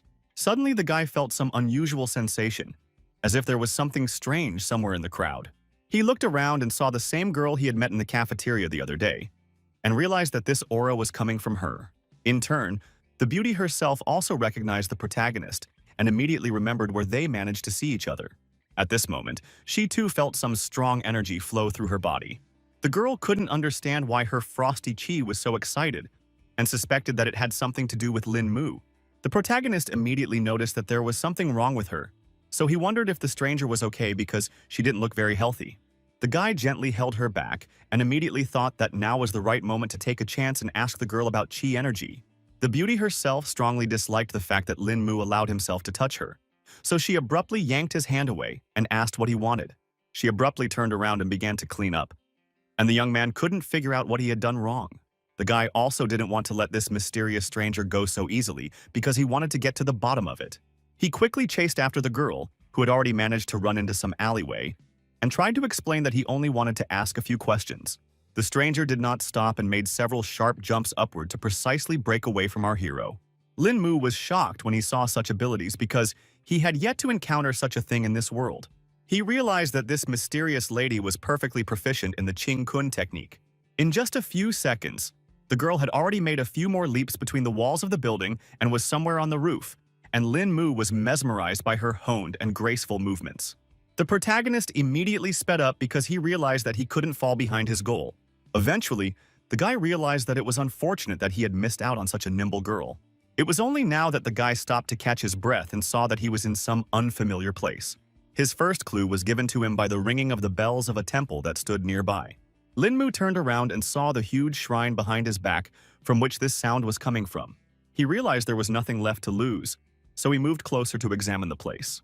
There were quite a number of parishioners standing around praying for some benefits. At this moment, the guy felt a huge amount of strong chi energy emanating from within this temple. He saw that there was an old man sitting in the middle of the shrine meditating, and he marveled even more at the place. The protagonist instantly felt the Buddhist's golden aura that filled the entire space around him. It was quite hard for the young man to believe what was happening, so he even began to doubt his eyes that saw that glowing aura. The first to speak was the old man himself, who explained that this was the site of the Buddha's temple. The protagonist could not understand at all what happened, because this man literally instantly appeared in front of him. The old man noted that the guy had been standing there for an hour, which made him decide to ask what he could do to help a visitor to their temple. Lin Mu greeted the great monk in their reply and explained that he was just a little lost in thought. At the same time, the guy was thinking about the fact that this kind old man had the aura of a non-mortal, and was surprised that this was the energy that would attract him. The monk, sensing that our hero had a good heart, asked him not to worry and to follow him. The young man realized that this was the perfect opportunity to learn new details, so he didn't resist and followed the old man. He decided to ask the monk what this place was, and the monk told him that this was where he meditated for Buddhist enlightenment. The protagonist was surprised that he was able to get to a place like this, so everything around him felt like some kind of dream. The guy even managed to see the real appearance of the legendary Buddha, which was definitely not possible for an ordinary person. Meanwhile, the saint decided to approach Lin Mu and directly told him that the latter had heavy sins lying on his soul, but there was some set of techniques that could help in his cultivation. Lin Mu was very happy to have this opportunity, so he thanked the Buddha. A second later, a bright flash appeared in Amitabh's fingers that held his immensely powerful energy. The next moment, that clot of holy power crashed right into the forehead of the protagonist. The great monarch himself did not expect at all that the Buddha would decide to bestow his great power on this young man. Of course, the old man did not question the deeds of the great Buddha Amitabha, so he continued to pray to him. Now the events are brought a day forward and continue in the same powerful temple. It turned out that the protagonist fell asleep right within the walls of this shrine and is now terrified to wake up from a strange dream. Lin Mu thought that all these events had just woken him up, and was now even more stunned. At the same time, he felt a fierce headache and realized that it definitely arose from cognition and spiritual energy. Stepping outside, the young man realized that it was already morning and concluded that he had been in this place all night. The great monarch immediately appeared behind him and greeted his guest. Lin Mu immediately bowed low and thanked the master for such a generous gift. The old man explained that kindness has no limits and hoped the young man would treasure the knowledge he had received from the Buddha. The protagonist recognized that he has learned a lot, so he will definitely use the skills he has learned. At noon, he was at Dunhai University, where the class in which students were to study derivatives had already begun. The guy himself was very distracted because he couldn't stop thinking about the fact that the temple he had been to yesterday was known for its seals that ward off bad luck. He also now agreed that kindness and respect for everyone, it turns out, is not gratuitous. However, unfortunately, the technique obtained was still too powerful for the young man because he didn't have enough spiritual chi energy for it yet. At the same time, our hero was sure that this knowledge would still definitely be useful to him. He had already managed to reach the spirit accumulation stage, and it was much faster than he had expected, because it was expected to take a year or more. Thanks to the chi that the young man had when he was reborn, he didn't have to exert any effort to pass the foundation formation realm. Now, after obtaining this technique, Lin Mu immediately jumped to the spirit accumulation stage, causing everything to go as normal. Moving to the spirit gathering stage, a warrior would already become several times stronger than he was at the peak of the foundation formation realm, so the guy was already excited. The protagonist was so pleased with his good fortune that he couldn't contain his emotions and chuckled quietly. It was only now that the young man realized that he was actually sitting on a steam, so he should at least restrain himself a little. The teacher noticed the fact that Lin Mu was laughing from his subject for some reason, but the guy didn't bother to explain anything and just apologized for his behavior. After class, the guy went outside and hit the wall with all his might to blow off some steam. Our hero was angry with himself because he was now happy about even some small thing, which definitely didn't match the name of the strongest cultivator. At this moment, some strange feeling that was already familiar to him came over Lin Mu again. The young man immediately guessed that it must have been the same girl. Eventually, he started looking for her among the crowd and saw a familiar silhouette on the busy street. The protagonist concluded that, after reaching the spirit gathering stage, he could easily sense her presence from such a distance, and was certain that there was definitely something wrong with this beauty. The girl herself was unhappy about this encounter because she thought that Lin Mu was purposely pursuing her. The guy decided to explain everything peacefully and to start by getting to know the mysterious stranger he was interested in. Our hero said that for some unknown reason, when he and the girl got close, their chi reacted strangely to each other, and asked if she wanted to find out the cause of this phenomenon herself. The beauty was in no hurry to introduce herself and noted that the young man was as ignorant as she was, but she also realized that it was no good if things continued like this. She asked Lin Mu to follow her to a quiet place where they could check what was causing their chi to react like this. They had to walk through the woods for half an hour, and then the girl reported that they were already there. The protagonist stopped as if on cue and asked what they were going to do now, but his companion had no ideas either. The guy decided to crouch down on the ground and try to connect their chi to see what could come out of it. The beauty herself had no other plans, so she agreed to the young man's proposal. She crouched down next to her and began to meditate, focusing on her breath to connect her energy with the main character's aura. Lin Mu instantly felt their chi interacting much more strongly than expected. The girl also noted this oddity because her ice ki was now much purer than usual. In turn, our hero felt that not only her partner's aura was being cleansed, but his own as well. At the same time, the guy couldn't figure out what technique the girl was practicing because there was something cool about it.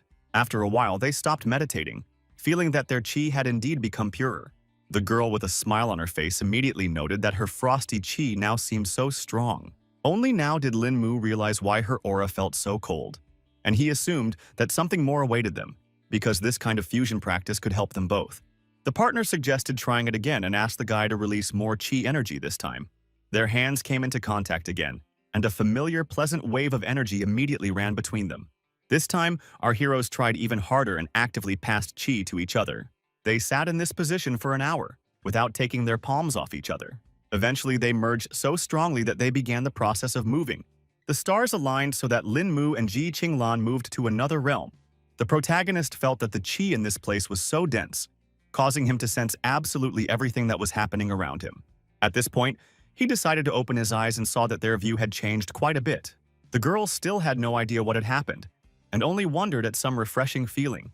Lin Mu was greatly embarrassed by this sight of his partner and quickly turned away, pretending that he hadn't seen anything. Ji Qinglan finally felt that something was wrong after all, and looked at the form in which they continued to meditate with surprise. Her cheeks were getting redder by the second as she realized what had just happened. The next second, her emotions spilled out, and her terrified scream rang throughout the forest. When they finally got dressed, the main character was immediately slapped, even though it wasn't even his fault for the whole incident. Lin Mu only now realized that everything was really happening, even though it seemed like it was just a sweet dream. It turned out to be just an illusion, so the guy desperately tried to wake up Ji Qinglan and explain the whole situation. The girl finally opened her eyes and realized that it really wasn't real, even though everything seemed so real. The young man immediately guessed that because of the chi fusion, they were able to sense the divine consciousness beforehand, causing such an embarrassing incident for them. His partner had not heard of such cases, so she was surprised to hear such an explanation. The protagonist explained that chi fusion has 3 stages, and thus the divine territory comes after the initial chi gathering. Lin Mu revealed that it was because of the divine consciousness that they were suddenly naked. The guy was glad that he had enough of his own cultivation knowledge to calmly explain this incident. Suddenly, the girl, who still couldn't look at our hero, asked his name again. The young man confirmed that his name was Lin Mu, and then Ji Qinglan asked if he had a soulmate. He took his time answering such an unexpected question and asked himself why she wanted to know such details. The girl was annoyed that the protagonist was behaving this way, so she yelled at him and ordered him to answer faster. Lin Mu was frightened by such a harsh tone and tried to prove that he was single, but she didn't really believe it. Ji Qinglan advised the young man not to lie to her because he wouldn't get out of here alive if he allowed himself to do something like that.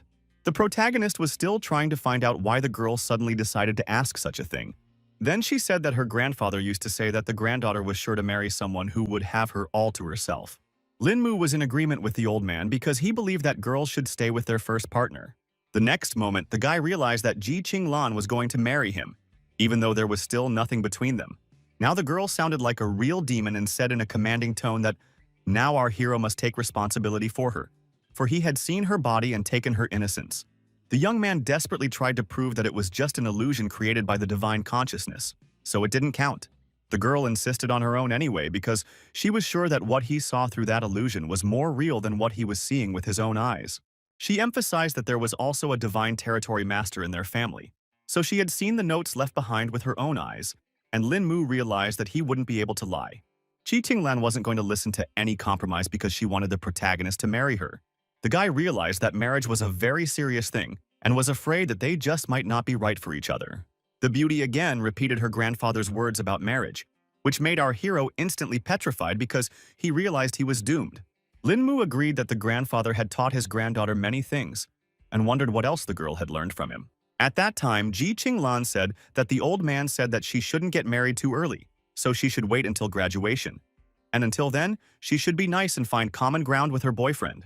Protagonist Yahello relieved because he thought she would insist on getting married right today. After that, the girl disappeared in the middle of the forest, so Lin Mu had to return home alone. The guy was starting to get annoyed with all these worldly problems, so he decided to think about how to reach the initial peace stage more quickly. At this moment, he suddenly felt someone rushing over with all his might, and he suspected that it might be the same assassin. Turns out it was just some running stranger asking to make way for him. There were only a few meters left to the protagonist, but the man was still rushing at full speed, not intending to stop.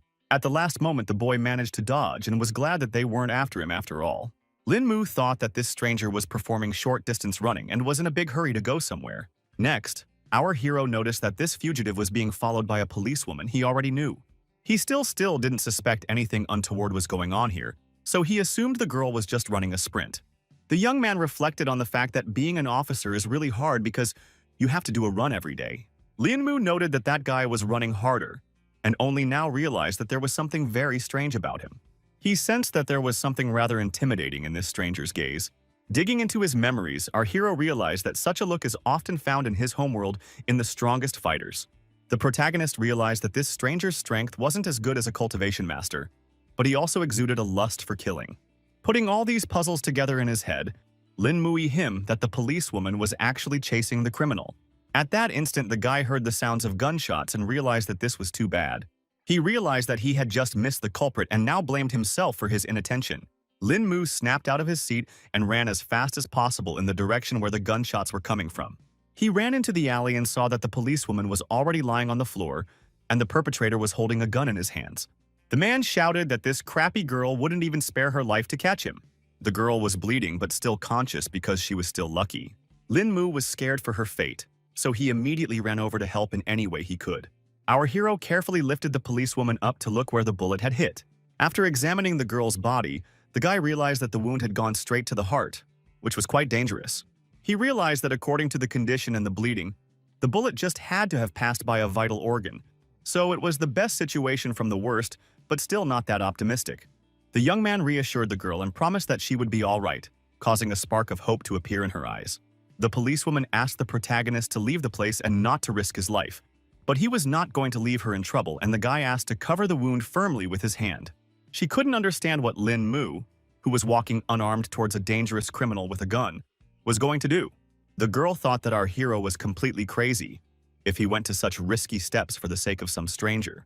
The villain laughed at the fact that Lin Mu was building himself up as a noble hero and wasn't afraid to die at all. He thought the young man had watched too many action movies, so he decided to show him the harsh reality. The man didn't hesitate any longer and shot straight at the protagonist. The perpetrator was surprised because after a second he saw that for some unknown reason he was unable to hit the target. It was still a moment before he realized with horror that the ammunition in the gun had run out. The villain now doubted that Lin Mu was a mere human because he managed to dodge the bullet so easily. The protagonist didn't bother to explain anything and punched his helpless opponent in the stomach with all his might. The man immediately coughed up blood and was unable to resist such a strong attack. In the end, he unconsciously fell to the ground. But Lin Mu was confident that the criminal would stay alive. While still dealing with the villain, the young man remembered about the policewoman, who was on the verge of life and death. He ran up to the girl again and saw that she had lost consciousness due to heavy blood loss. To monitor the condition of the victim, the protagonist immediately guessed to check her pulse. Lin Mu felt that the throbbing was very weak, so the girl should be taken to the hospital as soon as possible before it was too late. Everything was successful, so when the policewoman regained consciousness, our hero recounted all the events in colors. The guy didn't want to tell about his abilities, so he lied that a man in his underwear came to their rescue and hit the criminal in the chest with all his might and saved their lives. The injured girl laughed when she heard the description of their rescuer and asked if he had a red cape. She wasn't going to believe this obvious lie because it all sounded like a superhero movie. The policewoman already wanted to threaten Lin Mu for daring to lie, but she felt pain and coughed. So the guy asked her not to speak anymore so as not to worsen her condition. In fact, the protagonist did not expect that in this world there are also so-called superheroes and thought that the girl had already burned him. He rejoiced that he had managed to bring one good thing after all and took out the prepared pills from his pocket. The guy held out his medicine to Ms. Wang and asked her to hurry up and eat it. The girl was in no hurry to eat some unknown pill, so Lin Mu asked her not to worry and promised that he wasn't going to do any harm. In the end, the policewoman decided to trust our hero, but emphasized that he dare not even think of such a thing. At that moment, a doctor entered the room and announced that Wang's relatives had come to check on the patient. The protagonist immediately realized everything, so he was already about to leave this place to stay out of the way. The girl said goodbye and thanked him for the medicine, and Lin Mu said that he would visit the officer again in a few days. The parents were very worried and panicked, asking the doctor if everything was okay with their beloved daughter. The girl asked them not to worry and informed them that Wang was already safe so they could check on her. Meanwhile, our hero decided to say goodbye to Dr. Zhou as well. The doctor wasn't going to let the guy go so easily, but he couldn't understand what was wrong. It turns out that the girl had managed to see that he had given the patient some medicine, so now she wanted to know what it was. She thought it was outrageous because seriously ill patients shouldn't be allowed to eat anything. The protagonist asked Dr. Zhou not to worry about it and lied that it was just vitamin C. In fact, he gave Officer Wang a purifying medicine that has a miraculous effect on injuries. The young man didn't explain any further and warned the girl that he would return to the hospital in a few days. Once again, the girl made sure that the person in front of her was not the previous Lin Mu, and now wanted to know if it was also the same one. The events shift to the next morning, when the protagonist was having breakfast with his roommates. Song Liangju enjoyed the food prepared by the guy himself and admired his cooking talent. In turn, Zixi asked why he had returned so late yesterday, and the young man had to lie that he had just met a former classmate and chatted with him. The girl suspected that Lin Mu was hiding something from them, so she looked into his eyes and asked him if it was really like that. The protagonist immediately tensed up because he realized that the neighbors were beginning to doubt his words. The other friend just laughed and told him to ignore their acquaintance because she often likes to ask stupid questions. Song Liangju decided to lighten things up a bit and suggested to her boyfriend to go out tonight. And he immediately remembered that her friends were going to a classmate's birthday party. The girls asked our hero not to worry about these details because they thought they would become friends after one meeting. Linmu was still not eager to go anywhere, so he tried to object at least a little. The girlfriends emphasized that there should be no objections and had already decided for the young man that he would spend the evening with them. Within a couple hours, they were all seated in the car and headed to the place where all the celebration was taking place. The girls talked about how it had been ages since they had seen their acquaintance, and they didn't even think she still remembered them. There wasn't a topic they didn't talk about with their friend in high school, but because of the family business, they had to gradually distance themselves from each other. Song Liangru realized that there was nothing she could do about it because they were simply in completely different worlds. Toward evening, they had already arrived at the desired location, which was a luxurious mansion. Zixi was sure that they had arrived correctly because the invitation just mentioned a restaurant hotel called Princeton. After that, they went straight into the elevator and went to the 19th floor of the building. The protagonist was surprised that their classmate, Situ Xiu, was so rich that she could afford such a celebration. At that time, the girls said that the Situ family had been passing down inheritance from generation to generation for 500 to 600 years, making it quite easy for her to get rich. At that moment, a bell sounded, which notified the company of friends that they had arrived at the right floor. It was quite lively inside, and the guests Zero were actively discussing various topics, creating a noisy environment around them. Now the protagonist agreed that this was indeed a noble family, because just for the birthday party so many people came. At this moment, Song Liangju's suitor had already announced from the crowd, excited that she had also come to Miss Situ's birthday party. The girl didn't want to talk to him, so she pretended not to know the young man. The protagonist did not pay attention at all to what was happening near him, because once again he had some strange sensation. At this moment, he sensed the true king's aura, and couldn't believe that there really was a person here who could exude such a strong energy. Eventually, the guy looked around, and among the crowd he found the very girl who was emitting that aura.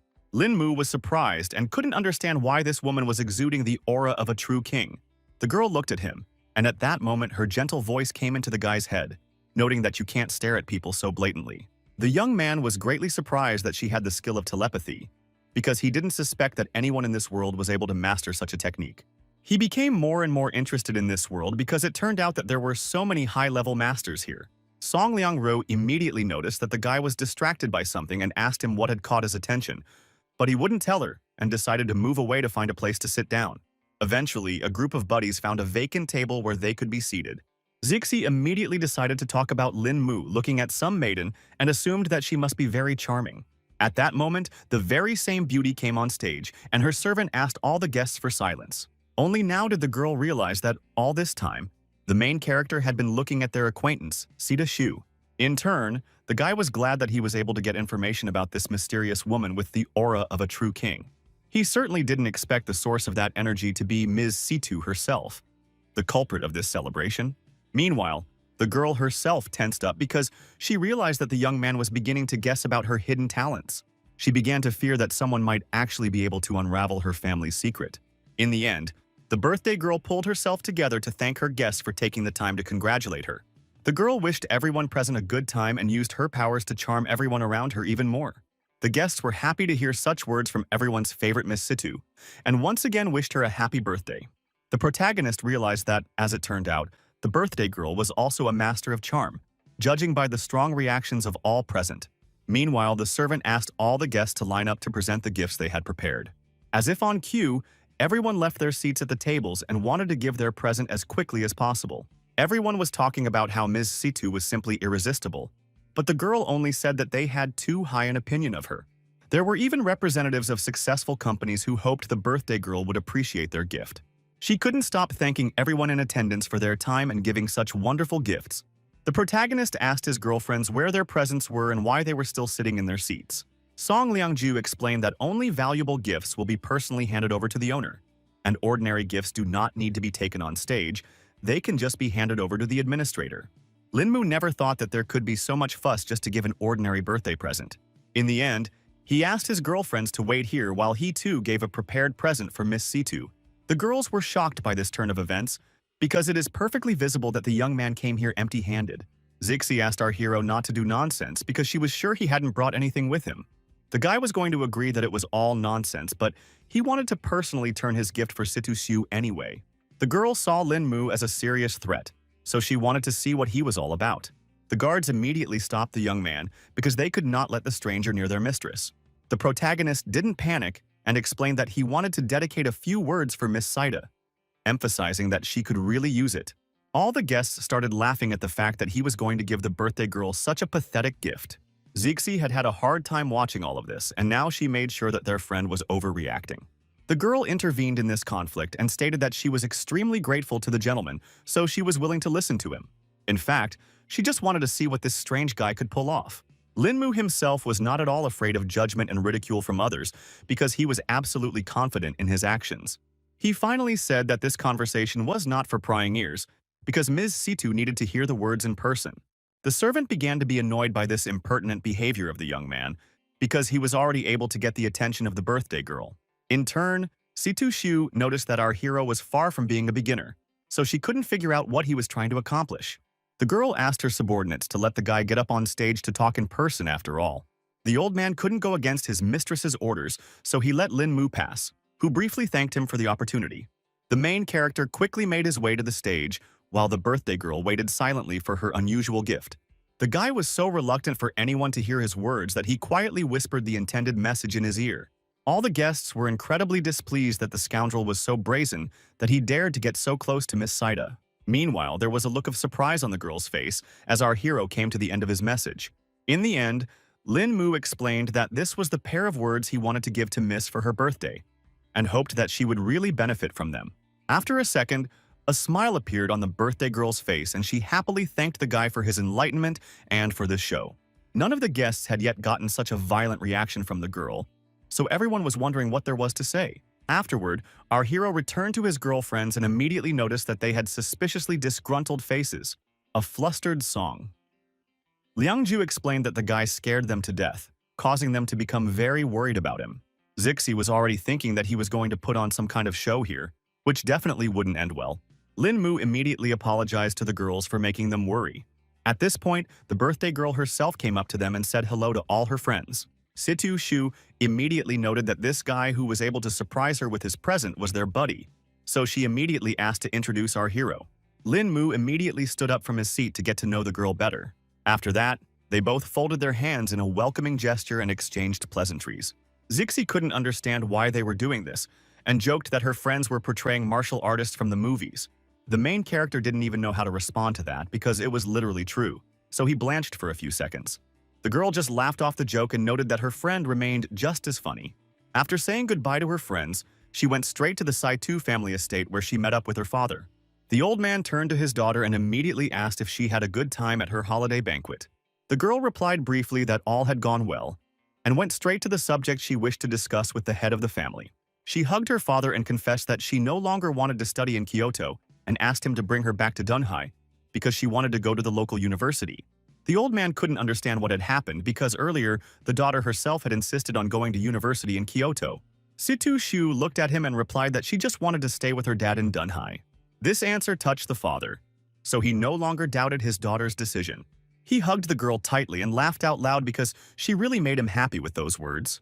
It turns out that Shu was doing all this just to meet Lin Mu, who was the only one I could point out her 4 flaws. Meanwhile, events shift to the karate gym where the training was just taking place. A man named Liushin Xiaojiro informed his partners that he was going to assault them. He gave a martial shout and swung around to deliver his first crushing blow. Even though the other guys were in full defense, it was still hard for them to hold back such a strong attack. The man's partners were flying in different directions because they simply couldn't stay on their feet. In the next second, Liushin Xiaojiro swung his leg and declared that he wasn't done with this fight yet. The guys didn't expect things to turn out this way, so they didn't even react in time to their president's actions. The blow hit 2 fighters at once, who managed to block it at the last moment. The man was not at all pleased that they had come down from so slight a blow. The guys had nothing else to do but simply apologize to the president for their weakness. Liushin Xiaojiro didn't stand aside and helped the disciples stand up to continue their training. All the guys didn't mind and got ready for the next exercise. The man also announced in the most serious tone possible that it was already time to visit one person. Meanwhile, the main character did not suspect anything at all and continued to live his usual student life. At one of the breaks, the guy had already met his new acquaintance and was very surprised to see her at his university. The guys joked that it had turned cold around because that ice girl Ji Qinglan had come here. It turned out that she was just looking for Lin Mu and wanted to talk to him about some important topic. The guy couldn't understand what had happened and why his acquaintance wanted to step away somewhere. Ji Qinglan was annoyed that the young man kept asking some stupid questions, so she just took him under her arm and pulled him aside. She emphasized that she was not going to eat our hero, so she asked him to go quietly with her. Meanwhile, the other disciples thought that the ice lady knew how to love after all, and couldn't believe that Lin Mu was able to win another beauty. Eventually, the guys accepted the fact that he was born so cool he could do whatever he wanted. Parallel to the students' conversation, the protagonist was already trying to find out from his acquaintance what it was about this case that required so much caution. The girl explained that her father wanted to meet Lin Mu, so he would go to their house tonight. The young man tensed when he heard such unexpected news and immediately wondered what it was all for. Ji Qinglan embarrassedly explained that she told her dad about the incident, after which he said that he wanted to meet his future son-in-law. The protagonist was not happy that she was so quick to tell her relatives about the incident because they had agreed to wait. The girl immediately started yelling at him because she thought that Lin Mu had already changed his mind about marrying her. The young man still wasn't in a hurry to agree because he felt that he couldn't just pass. They were distracted from their rather tense conversation by some stranger who was just looking for Mr. Lin Mu.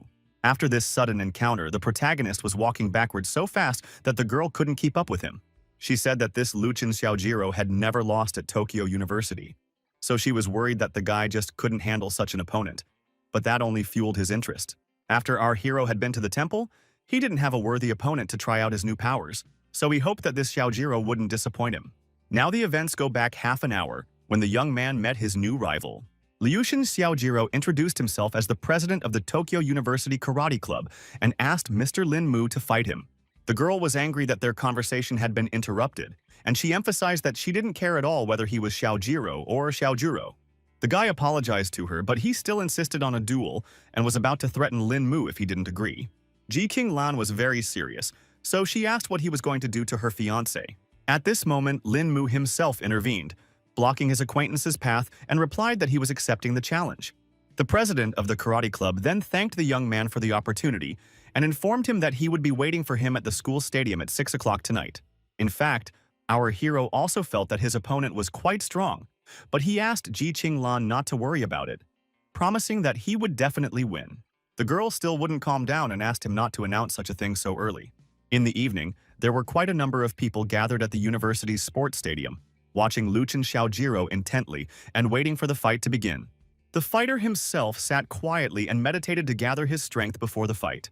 The karateka had heard that the man their president challenged today was very strong, but were still confident that he was no match for their leader. The girls immediately took notice when the main character walked into the hall and noted that he was a real looker.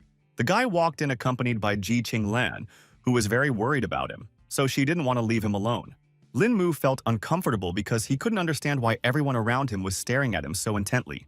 Karate club members were disappointed when they saw their president's opponent, because by the looks of it, he was a real wimp. Before the duel began, the guy asked one question to Su Yaojiro and inquired why he had decided to make this sparring so urgent. The club president became even more serious when he was about to talk about the reasons for his decision.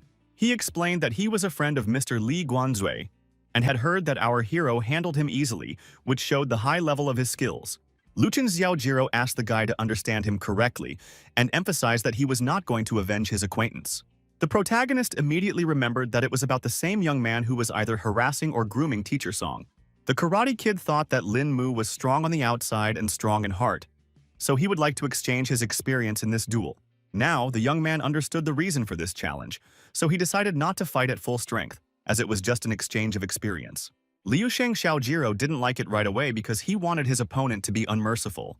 Whenever the karateka himself fights, he fights as hard as he can because it was simple respect for his opponent. The protagonist heard his opponent and agreed to exchange experiences in this fight. The club president immediately got into a fighting stance and asked the young man to attack first. In the end, he struck first, and this attack was very accurate and fast. Lin Mu was shocked that his opponent was so strong, so he didn't even immediately react to the blow. At the last moment, the young man was still able to dodge his opponent's lightning-fast fist. Now our hero had verified that this Xiaojiro was indeed much stronger than Li Wanzui, whom he had dealt with quite easily. But at the same time, he was sure that this guy was far from his power level. Liushin Xiaojiro was a very experienced fighter, so he never stopped attacking Lin Mu for a second, who only had time to place blocks. Despite the speed of his attacks, the protagonist had no problem dodging each one. All the karateka were actively supporting their president and waiting for him to knock out his opponent. Ji Qinglan suspected that any inexperienced person would probably think that Xiaojiro was suppressing Lin Mu, and the latter was now at a disadvantage. But in fact, you could see that the movements of the main character are not chaotic at all. It was as if he was playing with his opponent, testing his endurance. The guy was able to dodge even an incredibly strong leg kick that seemed destined to be fatal. He did agree that it was pretty close after all, because the karateka almost managed to hit him. At this moment, Liushin Xiaojiro finally stopped because his strength was running out and his breathing was starting to hit a snag. He couldn't understand why Master Lin Mu was only defending himself and assumed that the guy was looking down on him. Our hero got embarrassed and apologized, explaining that he was scrutinizing his opponent's techniques, causing him to forget that they were actually competing. The club president was surprised that the youngster has enough time to learn his techniques while concurrently being on defense. Meanwhile, Lin Mu got into a fighting stance and announced that he was going to attack his opponent. Liushin Xiaojiro, despite his fatigue, prepared to take this blow. He didn't even have time to finish the sentence when he felt a hard push right in his stomach. The Karate Kid couldn't understand why our hero stopped and didn't continue his attack. Lin Mu ended up attacking his opponent so hard that he literally flew the air. Liushin Xiaojiro couldn't do anything about it, so he fell to the floor with a rumble and shame. None of the audience could understand what had just happened, because they only had time to see our hero appear in front of the president of the karate club. Ji Qinglan was also shocked by such an amazing speed of her future fiancé. The Karate Kid himself couldn't understand what had just happened either, and now tried to get to his feet. He realized he had been careless in this battle, and gathered his last strength to finally get up. Our hero was surprised that his opponent could no longer get up, even though he had only released a small amount of chi. Now the guy was disappointed because, actually, in this fight he wanted to test his accumulated power, but now there was no such opportunity. For his part, Liushin Xiaojiro was not going to give up, even though he had already realized the gap between himself and Master Lin Mu. The Karate Kid's fighting spirit was still at an all-time high, so he confidently shouted that he wouldn't give up so easily. The protagonist was surprised that his fighting spirit had suddenly risen, but was sure that it was all useless. Xiaojiro was already about to deliver another crushing blow and finally wanted to hit his opponent. He was sure that this time he was bound to achieve his goal. The fighter made one accurate lunge forward but ended up feeling like he hit nothing. The Karate Kid was shocked by this turn of events and couldn't understand how this was even possible. It turned out that the main character had just grabbed him by the shoulder, so now Xiaojiro couldn't figure out what kind of person he was. Lin Mu replied briefly that he was the same person as his rival, but he was just studying at Dunha University. The young man decided he was going to act tough, so he apologized to his opponent. Grabbing the Karate Kid firmly by the shoulder, our hero tossed him aside in a sharp motion. After that, Liushin Xiaojiro's head hit the floor with a thud, and now definitely could not continue this fight. The president of the karate club made sure that the protagonist definitely had inhuman strength. After that, the protagonist went to the Ji family mansion and was already there by evening. The girl's grandfather immediately inquired what plans our hero had with Qinglan. Lin Mu didn't know how to answer this question because he didn't have any specific plans at the moment. This made the man very angry because he thought the young man was not going to marry his daughter and was just going to leave her. The guy then tried to explain that he didn't mean that at all, and explained that he wanted to graduate from university first. The old man already thought his daughter had no future with this young man, and thought it was just a marriage game. Ji Qinglan tried to explain that it wasn't like that at all and asked the old man not to worry, promising that in just 2 years, her fiancé would graduate from university. The head of the family explained that the problem was not that they were in a hurry, but the guy's own attitude towards the situation. He called his granddaughter stupid because after graduation everyone would have their own way and her fiancé just might run away. At the same time, the main character was unhappy that Ji Qinglan herself was pulling him into this whole thing, and he also ended up being the one to blame. Meanwhile, the old man couldn't understand why the girl chose this particular guy who had no ambition. The granddaughter was desperately trying to explain to her grandfather that her fiancé was not like that at all. Mr. G could no longer listen to the girl and finally declared that he would not consent to this marriage. At this point, the main character decided to intervene in the conversation after all, apologizing for it. He confirmed that he has no plans, and he's not going to make excuses because his own future is still actively being planned. The guy realized that by coming here today, he had caused everyone a lot of inconvenience, which was all his fault. and promised that it wouldn't happen again. After making this statement, Lin Mu quickly headed towards the exit and said goodbye to the Ji family. The girl did not appreciate this development at all, so she asked the groom to wait. The grandfather emphasized with the utmost seriousness in his voice that this guy was not going to be anything outstanding and asked his granddaughter to just trust him. Ji Qinglan didn't listen to the old man and still begged the protagonist not to leave. Eventually, she couldn't stand it and cried because Grandpa didn't understand her feelings at all. The girl ran out of the hall, but the old man still continued to be indifferently silent. His son finally raised his voice because he thought the last sentence was too harsh after all. The head of the family realized that although the Lin family was strong, it was no match for their bloodline, and explained that he only wanted to check whether the young man really loved his granddaughter or was looking for gain. If the groom had ulterior motives, he would have made concessions, but in the end he couldn't handle even that little pressure. The man still felt that Lin Mu was understandable because no one would be thrilled to be spoken to like this. The old man still believed that this guy couldn't be changed anymore, so even if he married Qinglan, he still wouldn't join their family. Eventually, the man accepted that his father's stubborn nature could not be changed, so he decided to leave things as they were for the time being. He himself thought that Lin Mu was a good kid, so he hoped that the young man's arrogance would eventually subside. Meanwhile, our hero thought about the fact that there were so many different situations in Suixian's world, but they never made him feel guilty, so he didn't expect that he would actually get angry today. Other than that, he started to feel his chi starting to weaken, but he eventually wrote it off to the fact that the original energy of this body was incredibly weak. The guy couldn't understand what it was about this Ji family that they dared to look down on him, and came to the conclusion that he didn't need to be so reserved next time. The main character suddenly stopped because he encountered something on the way to his house. Turns out some guy ran out at him, holding his head and begging Six to save him.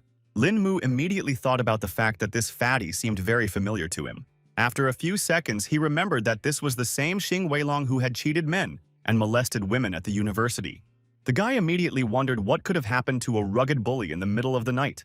The frightened bully tried to catch his breath and rejoiced that he was able to meet his acquaintance.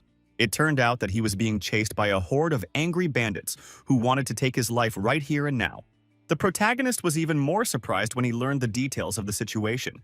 Xing Weilong panicked a lot and begged his classmate to save him because otherwise he would definitely die this night at the hands of bandits. The bandits said they only want the fat man, so the protagonist must get out of their way if he doesn't want to die with him.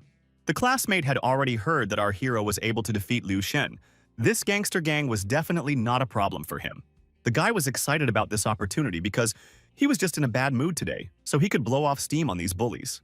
The bandits didn't expect this kid to act this way. They thought he'd had enough of life. Lin Mu explained that it was his classmate, so he had to help sort out the problems and just couldn't stand by. Eventually, the gangsters decided that they needed to end this pointless chatter, and their leader ordered the two students to be caught for him. They advised the young man not to be so ignorant and arrogant and agreed to help the protagonist if he wanted to die so badly. Lin Mu felt that bullies of this level would not give him any trouble, so he was not worried at all about the outcome of this fight. Xing Weilong still asked the guy to be careful because these guys kill people without even blinking. Such information only fueled the interest of the protagonist, who was looking for a worthy opponent for himself. The young man stepped forward confidently and prepared to teach the bullies a cruel lesson that they would remember for a long time. He wanted to beat them half to death, because he was sure that only then they would be able to understand something.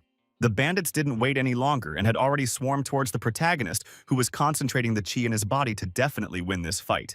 Lin Mu put all the energy in his hand to teach his opponent a lesson, who was the very first to run in front of his partners. The guy threw his arm forward sharply, taking a steady stance, his palm open like a human shield, ready to turn into a weapon at any moment. The end result was that the bandit flew off to the side without ever reaching his target. Xing Weilong was still very worried that by doing so, the protagonist was taking a great risk and could make an irreversible mistake. The young man himself was not afraid at all, because his techniques were strong and accurate, so the bandits flew away from him in different directions.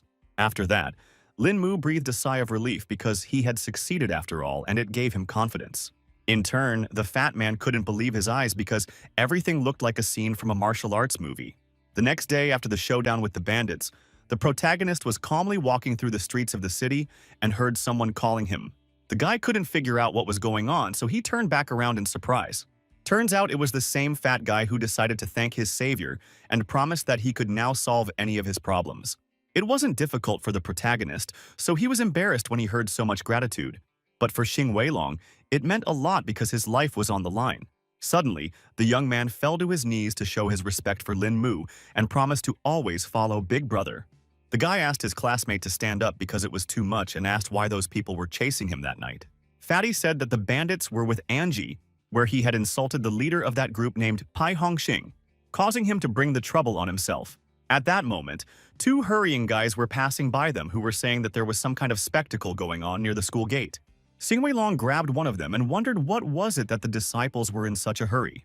Then the student said that their ice girl Ji Qinglan is going to fight someone, and they say that her opponent is some other beautiful girl. The protagonist was surprised to hear this because he would never have thought his acquaintance could pick a fight with someone. Fatty also agreed that it would be a good sight, so he suggested that Lin Mu look at the sight. The guy replied briefly that he was in no mood at all to engage in such entertainment, so he asked his classmate to go there alone. Xing Weilong realized that our hero didn't have any important things to do anyway, and this way he would at least have some fun, so he dragged him along with him. Lin Mu had no choice left, so he asked his friend to at least not drag him because he could walk on his own. None of the students could figure out what had happened because the two girls had been tensely standing opposite each other for a long time. Everyone around them already wanted to see a real fight, so they began to whip up their opponents. At this moment, the protagonist and his escort in the form of Xin Weilong began to make their way through the crowd. In the end, Lin Mu saw that Ji Qinglan's opponent was the familiar Sister Situ. The girl herself also didn't seem to expect to meet the protagonist here, so she turned around sharply when she heard a familiar voice. The guy immediately inquired why his acquaintance had come to this university. Situ Shu completely forgot about her rival in a couple of seconds because she wanted to say hello to our hero. Everyone around was shocked when they realized that even this girl was familiar with the protagonist and couldn't understand why he was familiar with all the beauties around. Ji Qinglan immediately approached the guy and asked him to be careful because she didn't trust her rival at all. It turns out that Zitu Shu was asking about Lin Mu's whereabouts, causing the girl to suspect that she had some kind of score to settle with him. Ms. Situ herself noted that our hero is a great success among women since he is protected by such beauties. The guy tried to explain to Qinglan that they were acquainted with this girl who wasn't a bad person at all. Meanwhile, Xing Weilong began to disperse all the gawkers and shouted to them that there was nothing more to see here. Now they could talk normally, and the protagonist inquired why Sister Situ had come to Dunhai University. The girl told me that she had just transferred here from her past Kyoto University. Ji Qinglan had heard that Kyoto University was the best university in China, so she couldn't understand why she would turn down such a prestigious institution and enroll here. Situ Shu bluntly replied that she wanted to become classmates with Lin Mu and ask him for some advice. The next day, all the guys of the university have already learned about the new beauty, who recently transferred to them. They were looking at Situ Shu's photo and speculated that their university beauty's position could easily change because she had a worthy rival. Meanwhile, all of our hero's neighbors, having met their old acquaintance, gathered in the dining room and discussed where that strange girl could have come from. Song Longru told them that Situ Shu's rival was Ji Qinglan, who was known as the Snow Queen at the university. Hearing such a nickname, the girl immediately assumed that this beauty, apparently very arrogant and indifferent. Maybe that was true, but for the main character, Ji Qinglan tried to be nice and even brought a bento for him to eat together. Lin Mu thanked her for taking such care but informed her that he wouldn't be able to eat that much food. Zixi pointed out that the girl only treated her lover like this, and she would have frozen the others on the spot. Now Zidu Shu realized that this beauty was her friend's rival in love with Lin Mu. The girl was greatly embarrassed when she heard such an assumption, and asked not to say such nonsense. The other girlfriends also started convincing that there was no reason why they could like the main character, but it all didn't sound particularly convincing. Situ Shu laughed with this reaction from the girls and told them not to worry because she was just kidding. Meanwhile, Lin Mu was approached again by some stranger who was looking for him. Ji Qinglan immediately became angry because someone dared to interrupt their conversation. The man apologized for the interruption in their meal and explained that their master wanted to discuss something with Mr. Lin. The guy immediately noticed that the stranger was big, but didn't look like someone looking for a fight, so he calmly asked who their boss was. Ji Qinglan wondered why master didn't come here himself to talk to Lin Mu. The protagonist tried to calm her down and asked her not to bother people, and if there was really something serious there, he would deal with all the problems quickly. The guards nodded politely, thanking him for his cooperation, and invited him to follow them in. The girl asked Lin Mu to be more careful, and he couldn't believe that she still didn't trust his skills. The bodyguards led our hero to the car and asked him to wait a minute until they reported his arrival. They told their master the whole situation, and he asked the young man to get into his car. The man immediately asked if Lin Mu remembered him after their last meeting. The protagonist immediately remembered that it was the father of a policewoman named Wang. The gentleman immediately noted that the young one had a pretty good memory, because the young man was able to memorize him after one brief encounter. The man immediately decided to cut to the chase and emphasize that this time, all hope was only on Lin Mu. The guy immediately emphasized that Van was his friend, so he didn't mind helping with her problems, and asked what her condition was. The father reported that his daughter's rehabilitation went well, and asked our hero to stop by for a visit if he had time to do so. Lin Mu was only happy to have this opportunity and promised that he would definitely drop by their family in a few days. Eventually, the lad inquired as to what the old man had sought him out for this time. The man realized that there was no point in dragging the rubber any longer, so he decided to move on to explaining the whole situation. He finished his story when they had already arrived at the right place and emphasized that things were serious because otherwise he wouldn't have looked for Lin Mu. The protagonist started to worry because he agreed to help, but wasn't a doctor to look into the problem in detail. The old man didn't see it as a problem at all, so he asked the young man to put his best foot forward and ask if he needed anything, promising that they would get everything that existed in this world. Already sitting in the chamber were the agitated military men who couldn't raise why their acquaintance still hadn't shown up. They rejoiced when you saw that Mr. Wang had finally arrived on the scene. The man asked with concern in his voice how their leader was feeling right now. The soldiers reported that their head was still in a coma, and that probably didn't bode well. Everyone felt very strongly about the old man's condition because as an important leader, he is of great importance to China. Mr. Wang explained that if he is gone, the situation in the country will face serious problems. The protagonist asked him not to worry and promised that he would carefully do his best. He asked everyone to leave the room to wait outside, and the man emphasized that the chapter's life was now only in the hands of the guy himself. The soldiers were still not sure that this young man could be trusted with such an important assignment. The man was sure it was okay, because earlier this young man had saved his own daughter. At this time, the protagonist began to examine the patient and was going to find out the cause of his illness first. The guy concentrated, letting a thin stream of chi energy flow through his pulse, letting it slowly spread through his body, exploring every cell as if scanning the patient from the inside. After all, he did find some peculiarity in the leader's body. Lin Mu saw that the man had no obvious organ abnormalities, which was not like most people who had reached their limit. This situation puzzled the young man, so he began to suspect that he might have missed something. The protagonist didn't give up and decided to try again, but this time he channeled more of his energy into the patient's body. He concentrated all his attention on it to notice exactly what the main problem was. In the end, the guy finally managed to feel that the old man had a heart condition. Turns out there was too much dirt in the right atrial artery, and it had been there for a long time, leading to a long-term lack of oxygen in the body and a massive failure.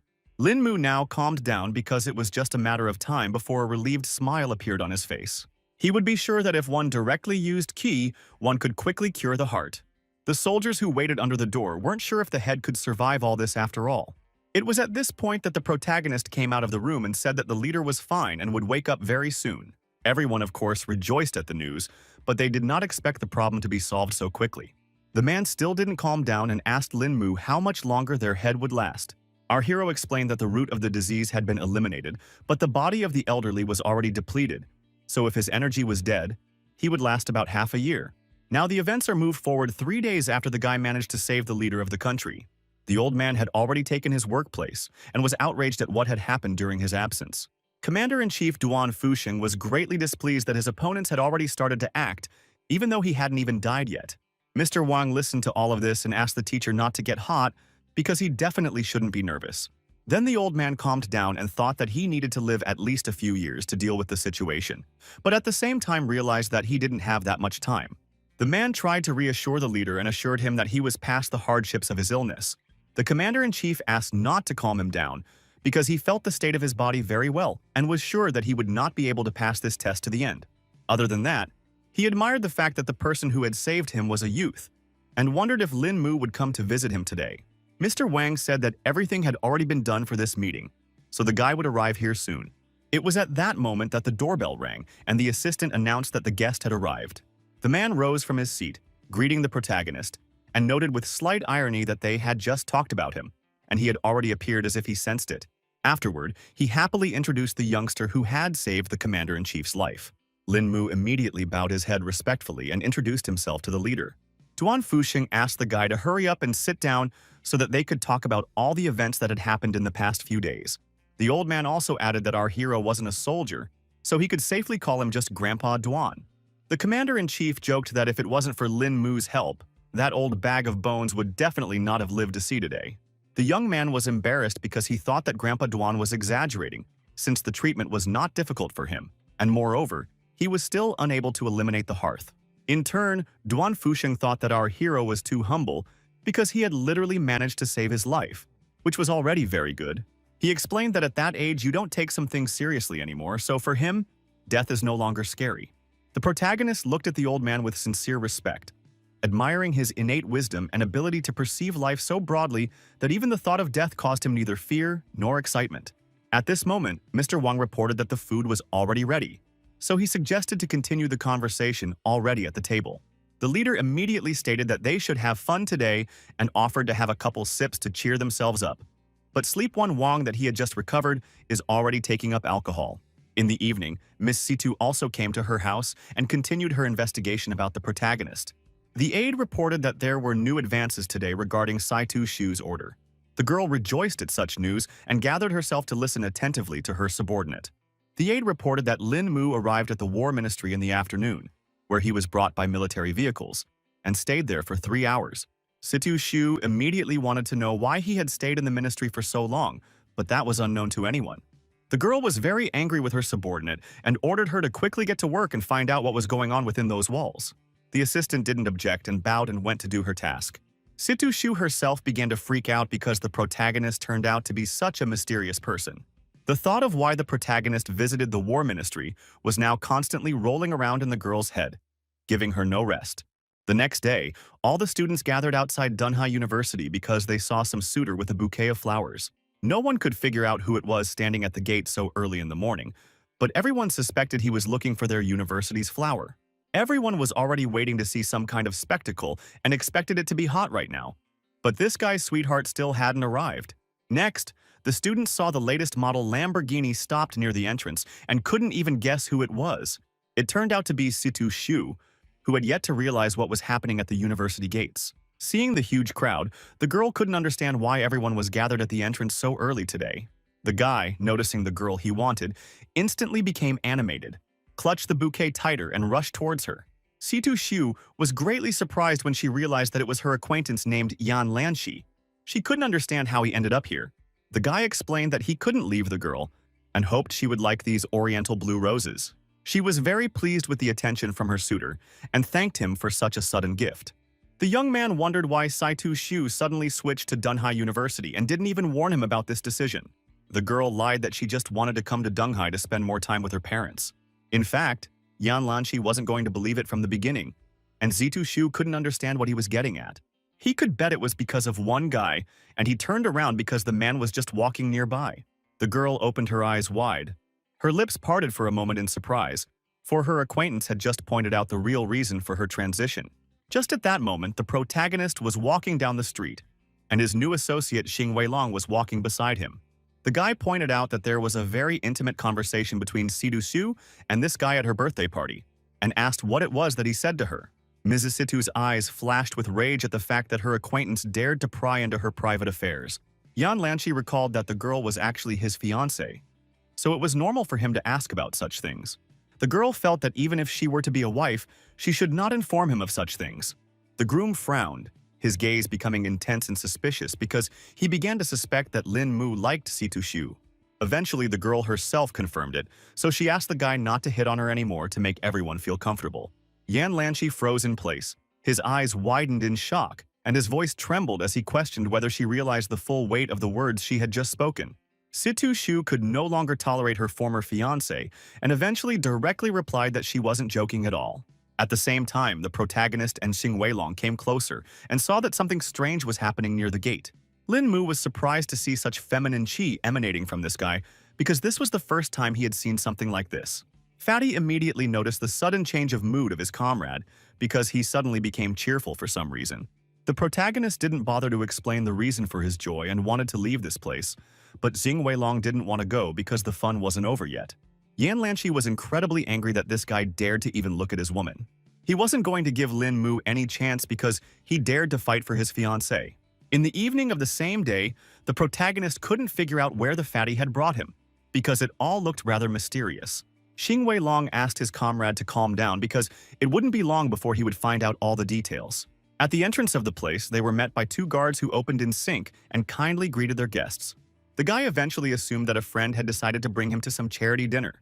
Lin Mu would never have guessed that his comrade was interested in charity projects. The fat man proudly announced that this was not just a charity dinner, and said that it wouldn't be long before our hero found out everything. They walked a little further, and at that moment the protagonist felt some strange sensation on his hand. The main character couldn't understand what was happening, because a ring from the past world suddenly appeared on his hand. Xing Weilong immediately noticed that something strange was happening because his comrade had turned pale for no reason. The young man tried to hide his hand and asked if there was a restroom, lying that he must have eaten something wrong. The fatty replied that the restroom was in front, and then Lin Mu asked him to wait here for a few minutes. The protagonist quickly ran into one of the available booths and tried to somehow solve the problem with the ring that had suddenly appeared. The guy examined his hand carefully and tried to figure out what could have triggered it. Lin Mu realized that the ring wanted to break free, and if he didn't suppress it, the consequences could be unimaginable. To obtain this talisman, he almost died in the cultivation world, so there shouldn't be any more mistakes here. Suddenly, the protagonist heard some familiar female voice directly addressing him. It turned out that it was Situ Xiu, who had unknownly appeared here. Our hero nervously clutched the hand with the ring and emphasized that it was actually the men's room. The girl didn't see it as a problem because there was no one here, and was also surprised that Lin Mu had decided to take an interest in charity. Lin Mu in turn explained that the fatty had brought him here, and also asked if Miss Situ had any important business here. She did not explain the reason for her visit for this evening, and immediately said that that man in the morning misunderstood their relationship with our hero. But the girl was going to deal with the situation. The guy immediately assumed that the guy outside the university gate was asking for his acquaintance's love. Situ Xiu could no longer stand the fact that he was so blatantly pretending, because she was sure that he had also noticed Yan Lanqi's murderous aura. The protagonist agreed that he had captured this energy, but couldn't figure out what to do with the information. The girl was still very excited because she knew that her ex-fiancé was too good at tricks, so she had to be very careful in a fight with him. Previously, Lin Mu hadn't even suspected that Miss Situ might be worried about his safety, which flattered him greatly. Situ Xiu sighed heavily and admitted that she wouldn't have done all this if it wasn't for the main character's instructions for her birthday. At the end of their brief conversation, the boy thanked his acquaintance for these warnings and promised to be careful. The girl declared that she had said all she wanted to say, and once again asked our hero to take care of himself. They ended up walking out of the men's room together, which looked pretty weird. The protagonist felt the most embarrassed possible about the fact that other people saw it. One guy noticed that the couple was in a big hurry and immediately assumed what kind of brazen things they were doing in the restroom. Meanwhile, on stage, the charity auction had already started, and the bid had already reached 10 million. The moderator began counting down to that price to become the final price for that lot. He then solemnly lowered the gavel and announced that the last named amount was final. It turned out that the owner of this item was Ms. Lin, so the host thanked her for helping with the charity. Lin Mu had no idea that such a vase could be sold for 10 million. And the comrade explained that everyone here was a rich person willing to spend money on charity. The presenter then introduced the next lot, which turned out to be an ancient orange necklace, the value of which is that it is impossible to know the age of this artifact. Some experts have tried to use the C14 method for identification, but the composition of this necklace has never been recognized. They also say that nothing in the world can damage this jewelry. The main character froze, scrutinizing the item, his eyebrows shifting in deep thoughtfulness, while Xing Weilong didn't really believe this information. The guy noticed that his ring's reaction had gotten even stronger since the necklace had appeared. Lin Mu began to suspect that there might be some connection between the two pieces of jewelry. The first to bid was a gentleman who was willing to buy the necklace for 5 million. Xing Weilong was surprised that someone was willing to pay such a huge sum, and our hero was still sure that the prices would still rise. The host saw that Mr. Liu was the first to offer the first bid, and asked if anyone else wanted to fight over the lot. The next to enter the fray was a girl who offered 6 million for the necklace. In just a couple of seconds, the price had already risen to 15 million and wasn't going to stop. The fight for the artifact was also still not leaving Mr. Liu, who eventually raised the bid to 20 million. The presenter immediately turned to the other participants and asked if anyone had more to offer. Xing Weilong couldn't believe that someone would be willing to give such money for a stupid necklace, but our hero realized that it was all going to charity. At this point, some old man in the audience offered 50 million for such a precious lot. Everyone was shocked that their opponent had raised the bet so dramatically to such a fabulous amount. The host immediately asked if anyone was willing to outbid Mr. Ao. He immediately started counting down to 3 to close the bidding for the legendary necklace. The man banged his gavel again and thanked the victorious Ao Xiaolong for his contribution to their charitable cause. Xing Weilong reacted violently to the winner, so the protagonist guessed that his friend knew this person. The fatty whispered and explained that this person was the head of the Ao family and was an important figure both in the light and in the shadows. He realized that if their family placed so much importance on this necklace, apparently it was far from ordinary. The protagonist only now remembered that there are 6 other treasures in the cultivation world, similar to his ring, and they are known as the ancient armor of immortality. He immediately guessed that this necklace might be part of that ancient armor, and he didn't expect it to appear in a place like this at all. At the same time, some of the participants of the Thanksgiving banquet were in the VIP room. One of them was Yan Lanqi, who still couldn't stop thinking about our hero daring to play with his Yair. At this moment, Lin Mu felt some strange chill down his back that was coming off his new rival. The assistant walked over to his master and asked if there were any new instructions for him. In fact, this guy named Qing Shi reeked of something coldly dangerous due to his creepy appearance and skin as pale as snow. Yan Lanqi directly stated that he didn't want to see that boy in the white suit anymore. His subordinates immediately understood his master's instructions and promised that the young man would no longer see the sun tomorrow. The guy immediately emphasized that our hero had good skills and asked his assistant they underestimate the enemy and be careful. Qingxi asked his master not to worry because he had never lost a battle yet. Meanwhile, the host announced that the charity dinner was over and thanked the guests for their support for the cause. Then the protagonist still decided to ask why the fat man guided him to this place. But the latter asked the guy to watch his words, because some people wanted to come but didn't have that opportunity. Xing Weilong said that he originally wanted to buy something too and ask his friend to help him with the staff. But something went wrong in the end. The guy explained that he only brought in 5 million and thought he had enough, but in the end, he didn't even get a chance to bet. He thought that the rich people from Dunghai were too capricious, which was the reason why the bidding was so tough.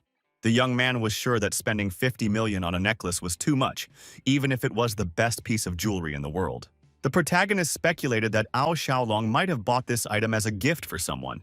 In turn, the fat man began to suspect that the man might have helped someone by buying this expensive item. Suddenly, Lin Mu stated that he needed to urgently go somewhere and was about to leave his partner.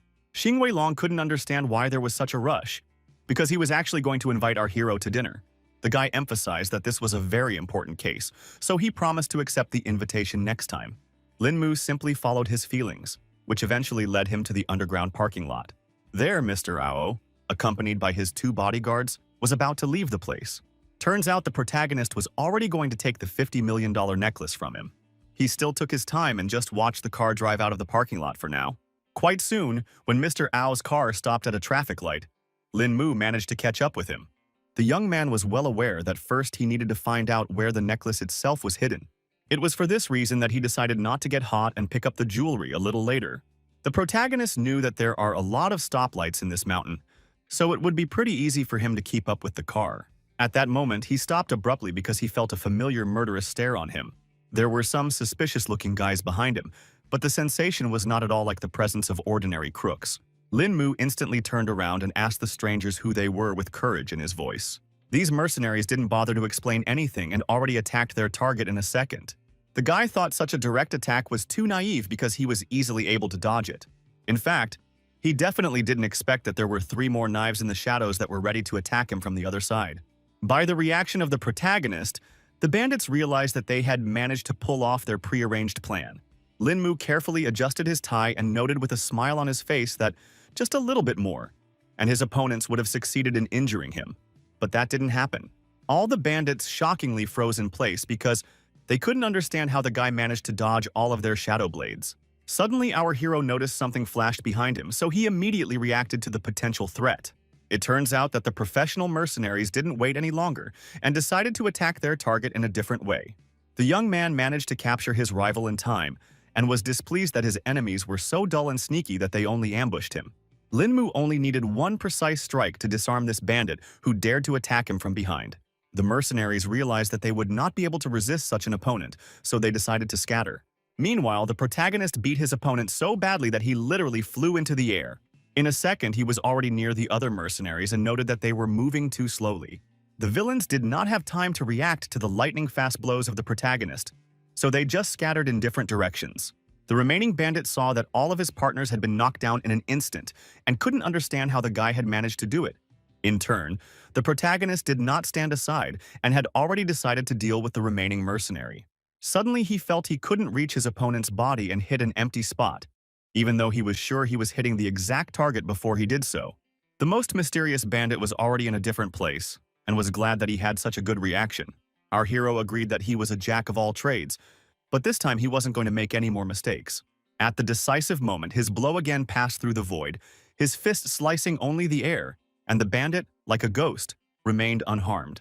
After a second, the mercenary leader raised his comrades and informed them that this guy was quite difficult to deal with, but he had already found a way to defeat him. Suddenly, all three of them vanished into thin air like smoke, so it was now impossible to know where they would appear in the next moment. Lin Mu hadn't encountered such a technique yet, so he still couldn't understand what kind of technique his opponents were using. After a closer look, the guy realized what he was dealing with. His opponents used air currents around his body in order to disrupt his opponent's thoughts, resulting in hallucinations. While our hero was in contemplation, the bandit saw that he was already open to attack and decided to make the first strike. In the end, the mercenaries walked through Lin Mu and were shocked at this turn of events. A smug smile immediately appeared on the young man's face, because he guessed that this technique was made worse by anger, and these three had studied the technique too superficially to know that. The protagonist decided to use the knowledge he had gained, and wondered why his opponents were hitting an empty space to enter them on emotion. The bandits were shocked that he had been able to guess the Shadow's technique, and thought that the true blood of the elite flowed in him. The guy hadn't expected them to take him for their own so easily, so he decided to ask if they were being sent mercenaries to kill him too. Now the guys were afraid that they attacked some important person, so they asked our hero to return with them to solve this misunderstanding. But he refused because he still has a lot of important things to do. The leader of the group emphasized that they might be in trouble if Lin Mu didn't go along with them, and reported that a total of 9 assassins were sent on this mission. The young man asked not to worry about him because he believed that all these opponents were unlevel to him and was confident that he could defend himself on his own.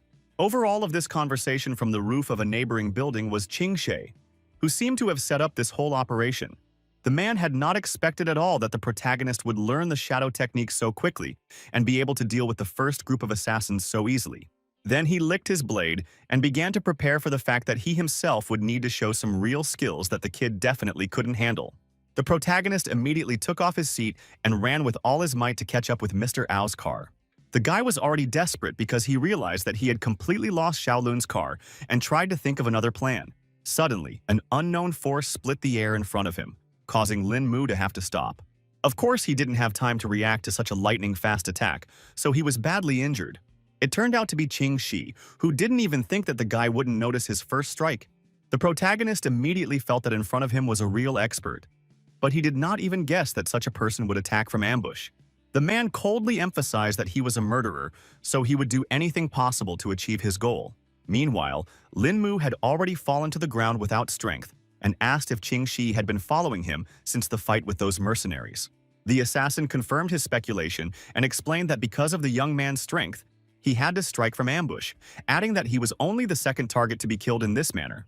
With his last strength, the protagonist asked him to tell his name because he wanted to know by whose hand he would die. Qing Shi was indeed about to leave but stopped for a second after hearing his victim's request. The protagonist couldn't believe that the killer was so cold-blooded that he wasn't even going to fulfill the dying man's last request. Eventually, somewhere in the depths of the hitman found some humanity, so he gave his name. Lin Mu's strength was already running low, so he only said that he had memorized his assassin's name. After that, Qing Shi turned around and walked away, and the guy was left lying on the sidewalk in a pool of his own blood. Suddenly, he felt some movement behind his back and realized it wasn't that simple.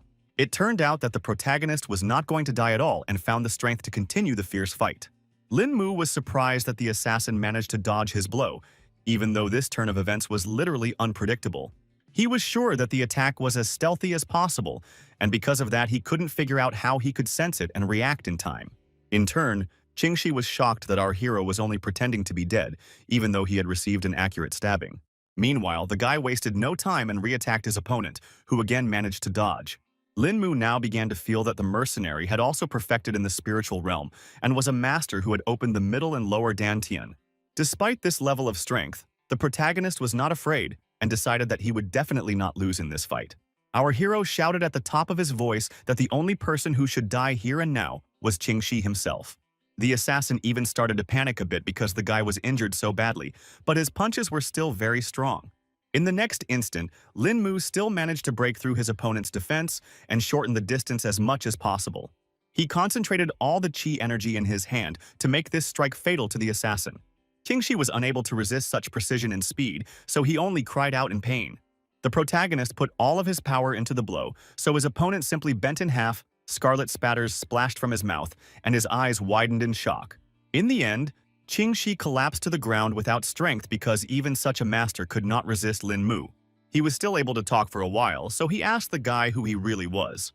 The brave warrior himself was also holding on with his last strength, so with a trembling voice, he asked his defeated opponent to remember that he had been killed by Lin Mu. Qingxi still couldn't understand how things had turned out this way, because he was definitely sure that his knife had hit our hero. As he stepped away from the killer, the young man began to feel that the poison that was on the knife had already penetrated his heart and lungs. He couldn't believe that after going through such a fight, he would end up right here in the middle of the street. Eventually, the strength left Lin Mu's body and he slumped to the ground without strength, regretting that he was not prepared for such a serious fight. His eyelids grew heavy and began to slowly close. But at the last moment, the guy managed to see someone's feet right in front of his face. The events continue into the night of the same day.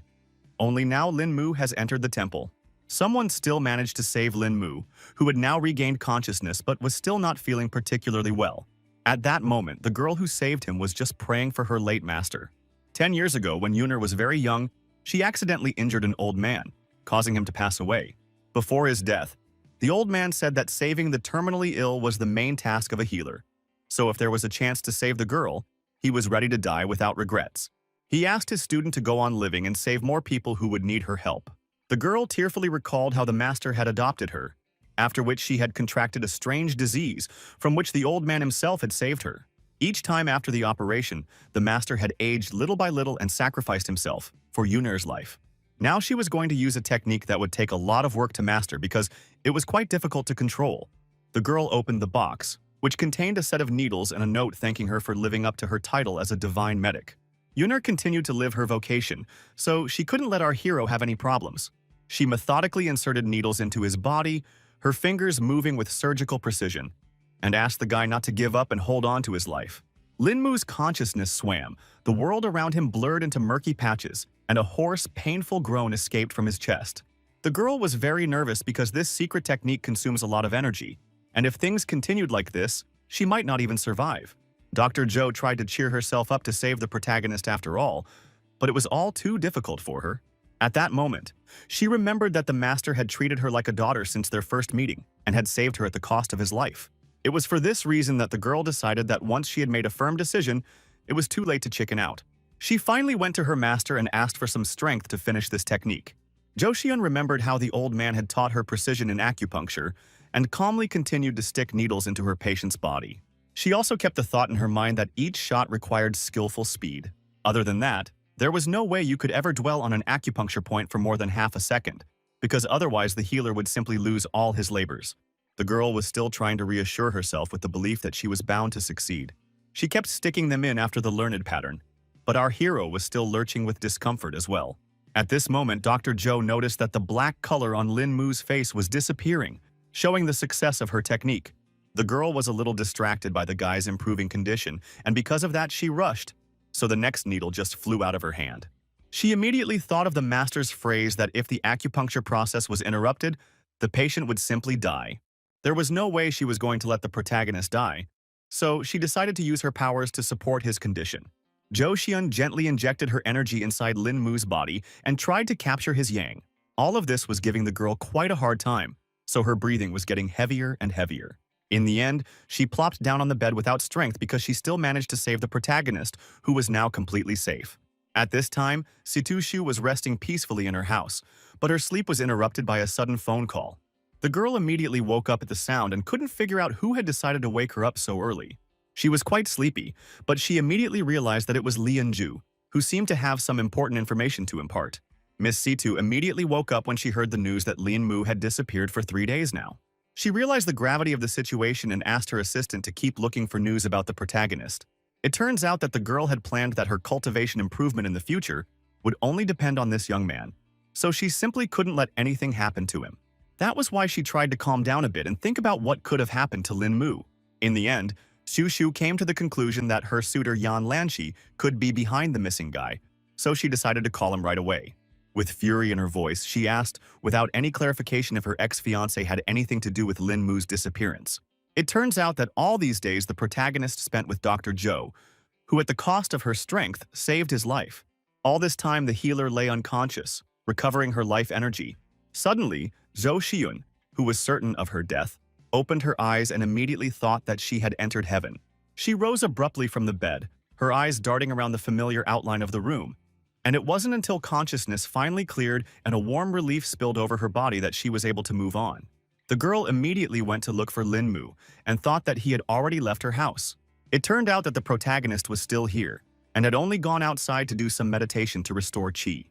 The boy was greatly relieved when he heard the voice of his savior, who also had to fight for life.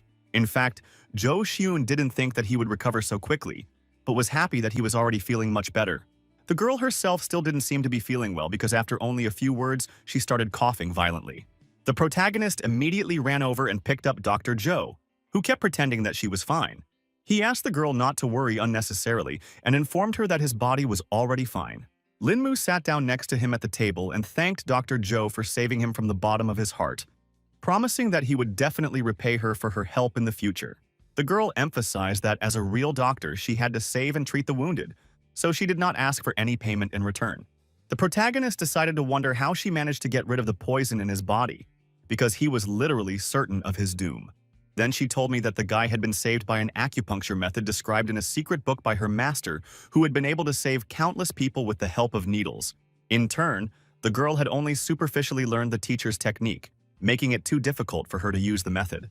At this moment, Lin Mu noticed that her skin color didn't look great, so he asked Dr. Zhou to behave a little more calmly and not rush anywhere. The girl explained that she just had a weak body, which made our hero get even more worried, and wondered if there was any way to help her somehow. Then Zhou Xiyun told the story of how the master had saved her from a serious illness by spending all his life force on her.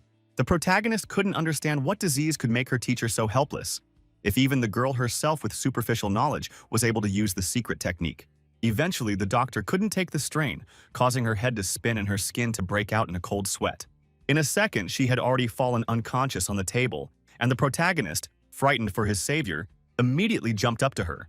He quickly picked the girl up in his arms and was about to carry her inside the house, suspecting that she had indeed expended too much energy to save him and even spit on her own life. After putting Zhou Xiyun on the bed, the protagonist decided to look around a bit. The protagonist noticed that the room was very clean, which demonstrated the cleanliness of his acquaintance. The next moment, he noticed that there were some strange bricks on one of the walls that stood out from the main interior. The guy immediately thought someone had done it on purpose because the bricks were not reinforced. Lin Mu carefully pushed back one of the blocks and saw that there was something hidden between the walls. The young man was greatly surprised to see that there were some papers hidden in this strange hiding place. Eventually, he guessed that they were letters from the master for his apprentice. The old man wrote that his real name was Mu Zhenqing, and all this time he was trying to teach the girl his family's secret acupuncture technique that balanced yin and yang in the patient's body.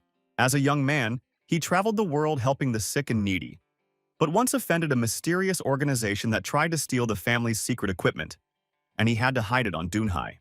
When Zhou Xiyun got sick, the old man had already been injured by the enemies, so he temporarily blocked her meridians to extend her life for 10 years. But if no one cured her in that time, she would die. Master hoped that he would find someone who could use this powerful yang-extracting technique to save his disciple. But he also warned that without having a sufficient level of cultivation, this treatment method could not be used. Lin Mu was well aware that he should give Dr. Zhou these letters as soon as possible. For now, he was immersed in his thoughts that such a powerful technique could only be used with a high level of cultivation. The protagonist spent his time at the home of Zhou Xiyun, who lay unconscious until the evening. Eventually, the girl finally woke up and again couldn't understand what had happened to her. Lin Mu was sitting next to her bed, so he immediately inquired about Zhou Xiyun's condition, who seemed to be starting to feel better. The guy immediately showed her those very letters and the doctor began to guess what they were.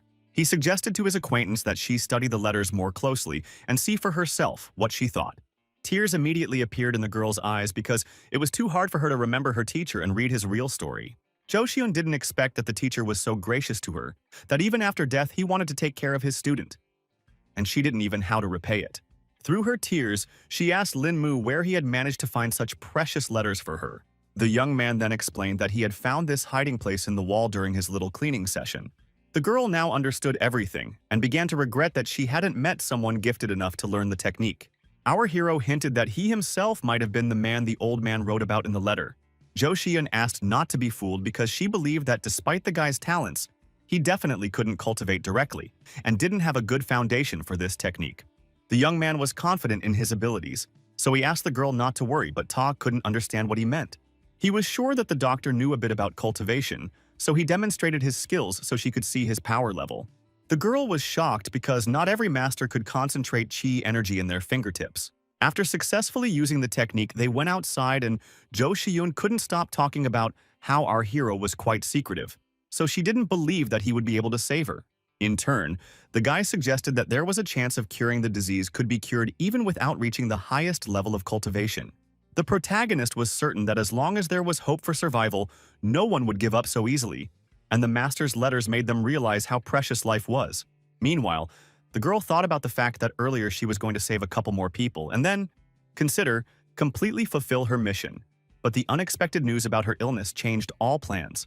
Lin Mu emphasized that all good things were sure to return and reminded him that she had saved his life this time, so he responded in kind.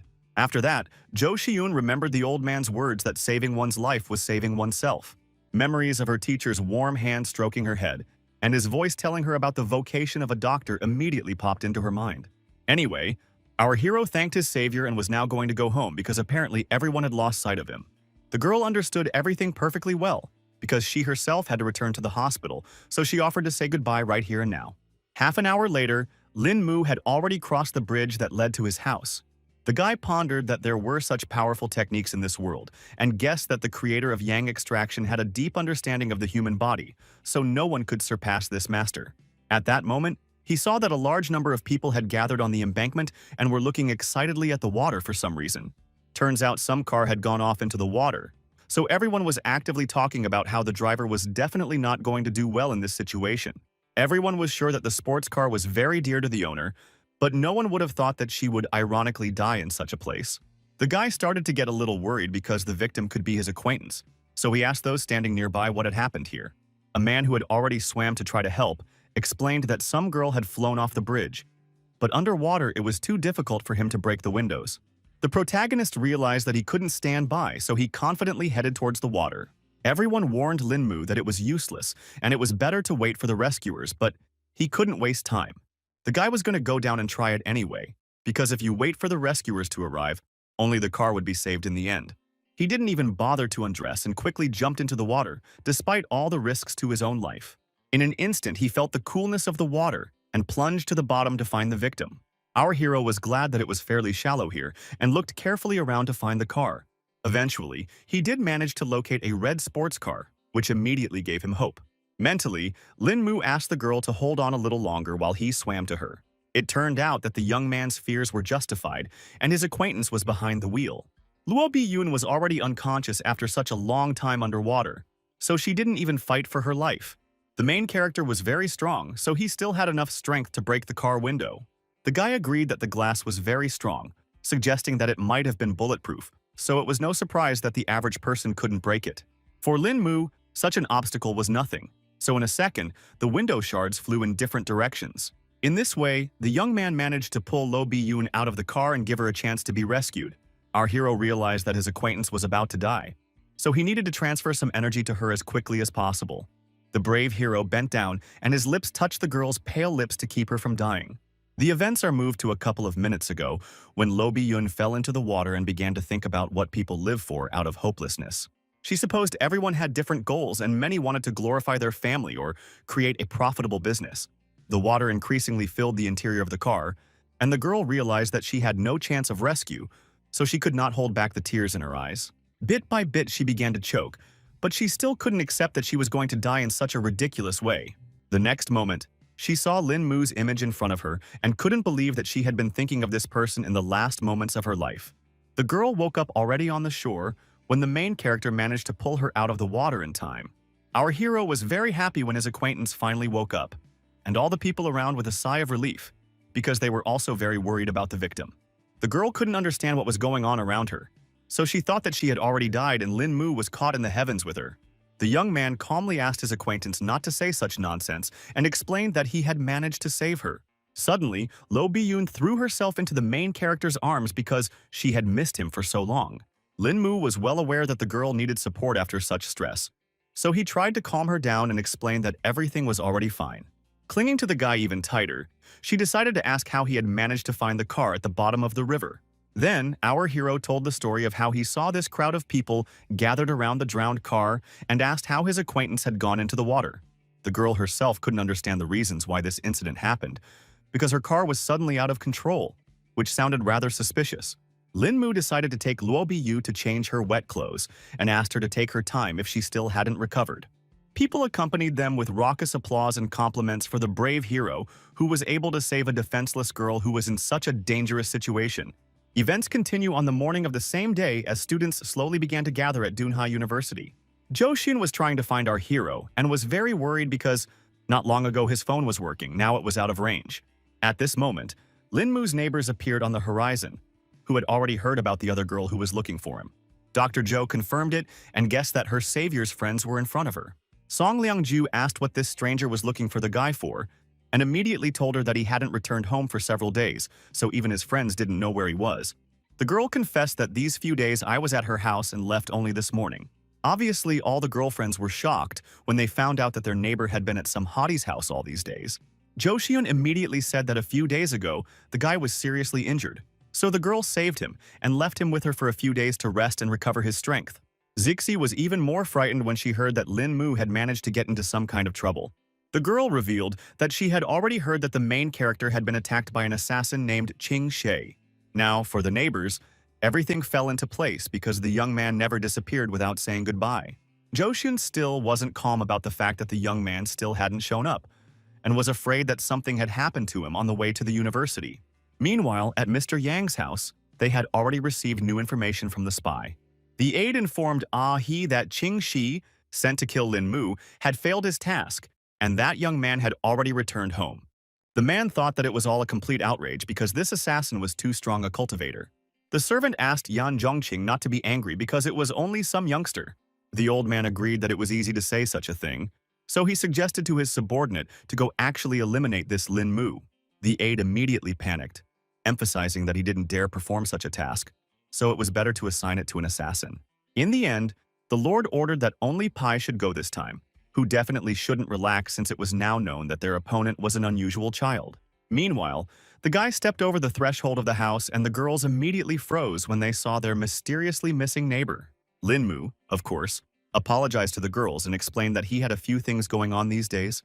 Zishi was very unhappy that our hero had returned home and didn't even say a word about it, and said that they were all very worried about him. The girls also confirmed that they had been looking for the guy the whole time, while he quietly returned home in the meantime. Song Liangru immediately stood up for her disciple and reminded her friend that his wounds had just healed. Lin Mu was immediately very surprised because he couldn't understand how the girls knew about his injuries. At that time, the neighbors said that they had already met Sister Zhou, who told them about the whole situation. Zixi got really pissed off and couldn't hold her emotions in anymore because she couldn't understand what kind of relationship the guy had with this girl. The protagonist quickly tried to explain the situation and revealed that Dr. Zhou was his savior the last time he fell off the balcony. The girl was still reluctant to believe that Lin Mu had lived with her for so many days, and nothing had happened between them in the end. Their conversation was abruptly cut short when the protagonist's phone buzzed in his pants pocket.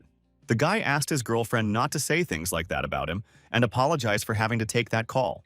It turned out to be Dr. Zhou, who was finally able to reach Lin Mu, who appeared to have gotten his phone wet, after which it was simply repaired. The girls couldn't watch this because they were very jealous of the guy for this mysterious stranger, so they started parodying their conversation. Suddenly, the protagonist heard that something strange was happening to his acquaintance, because only her screams could be heard in the tube. An unfamiliar voice informed him that the guy needed to immediately come to the third floor of Yinghuang Kaoge if he didn't want something to happen to Zhou Xiun.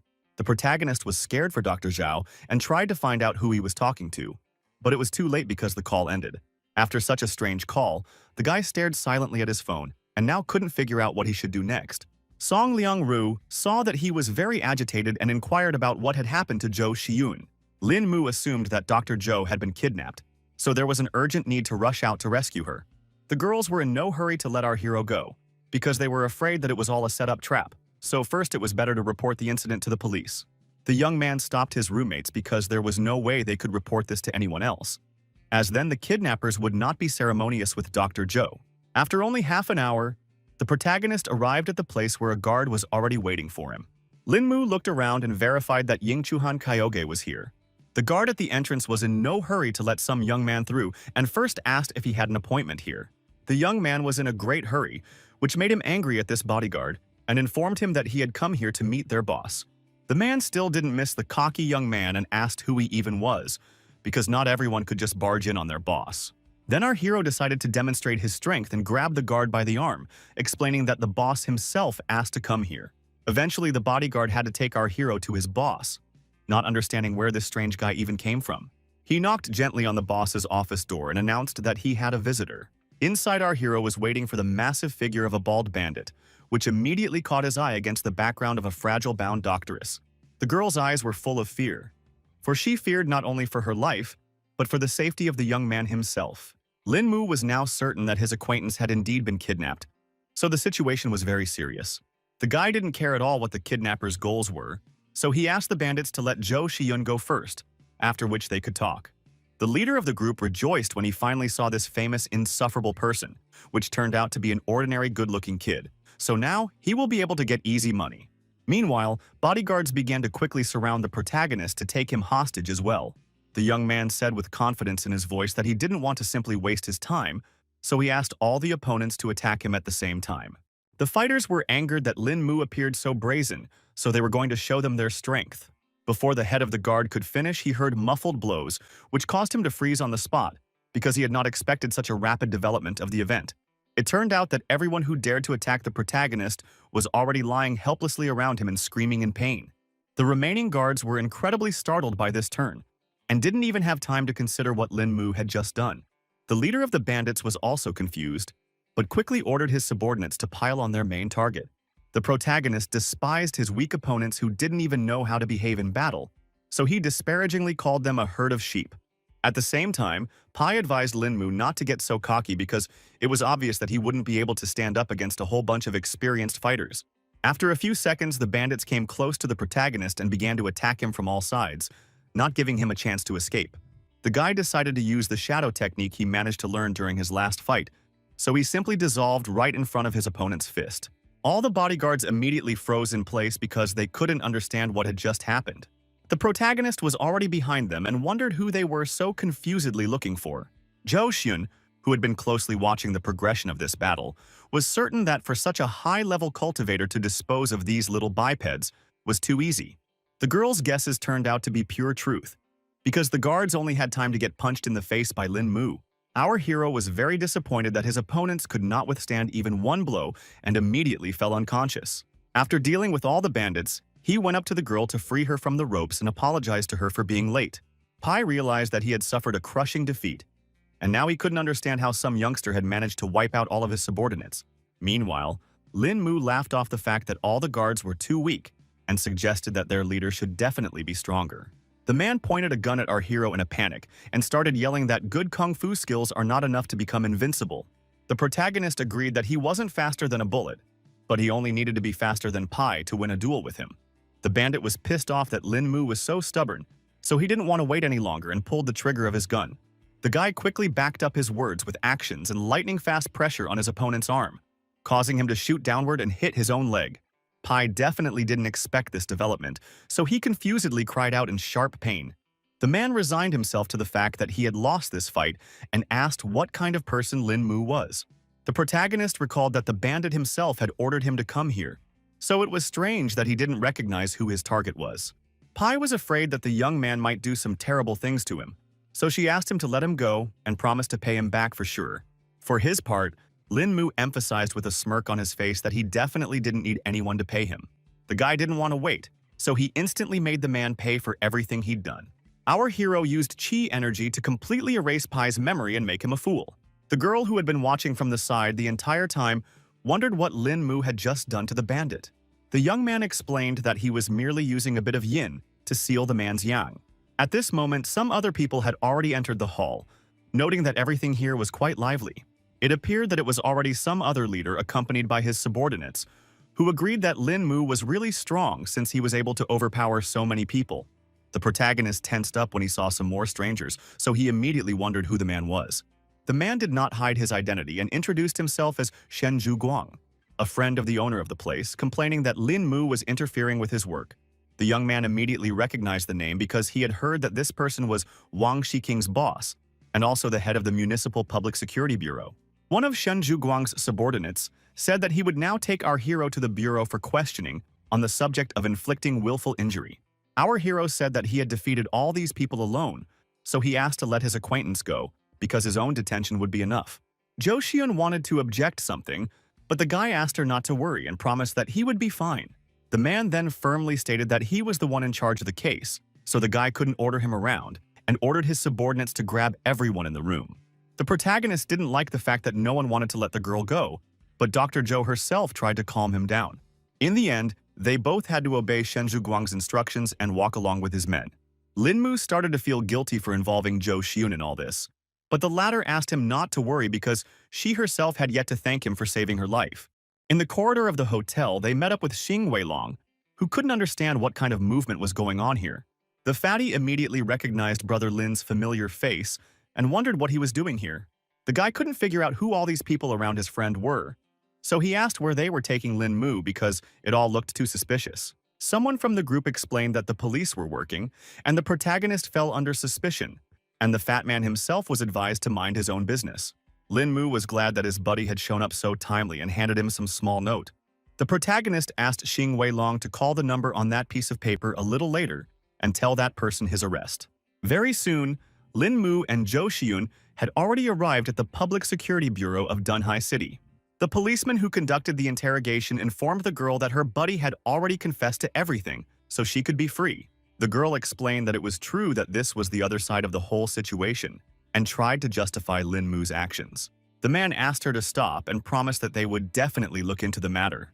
Jo Xion was very excited and asked where the detained guy was now and what would happen to him next.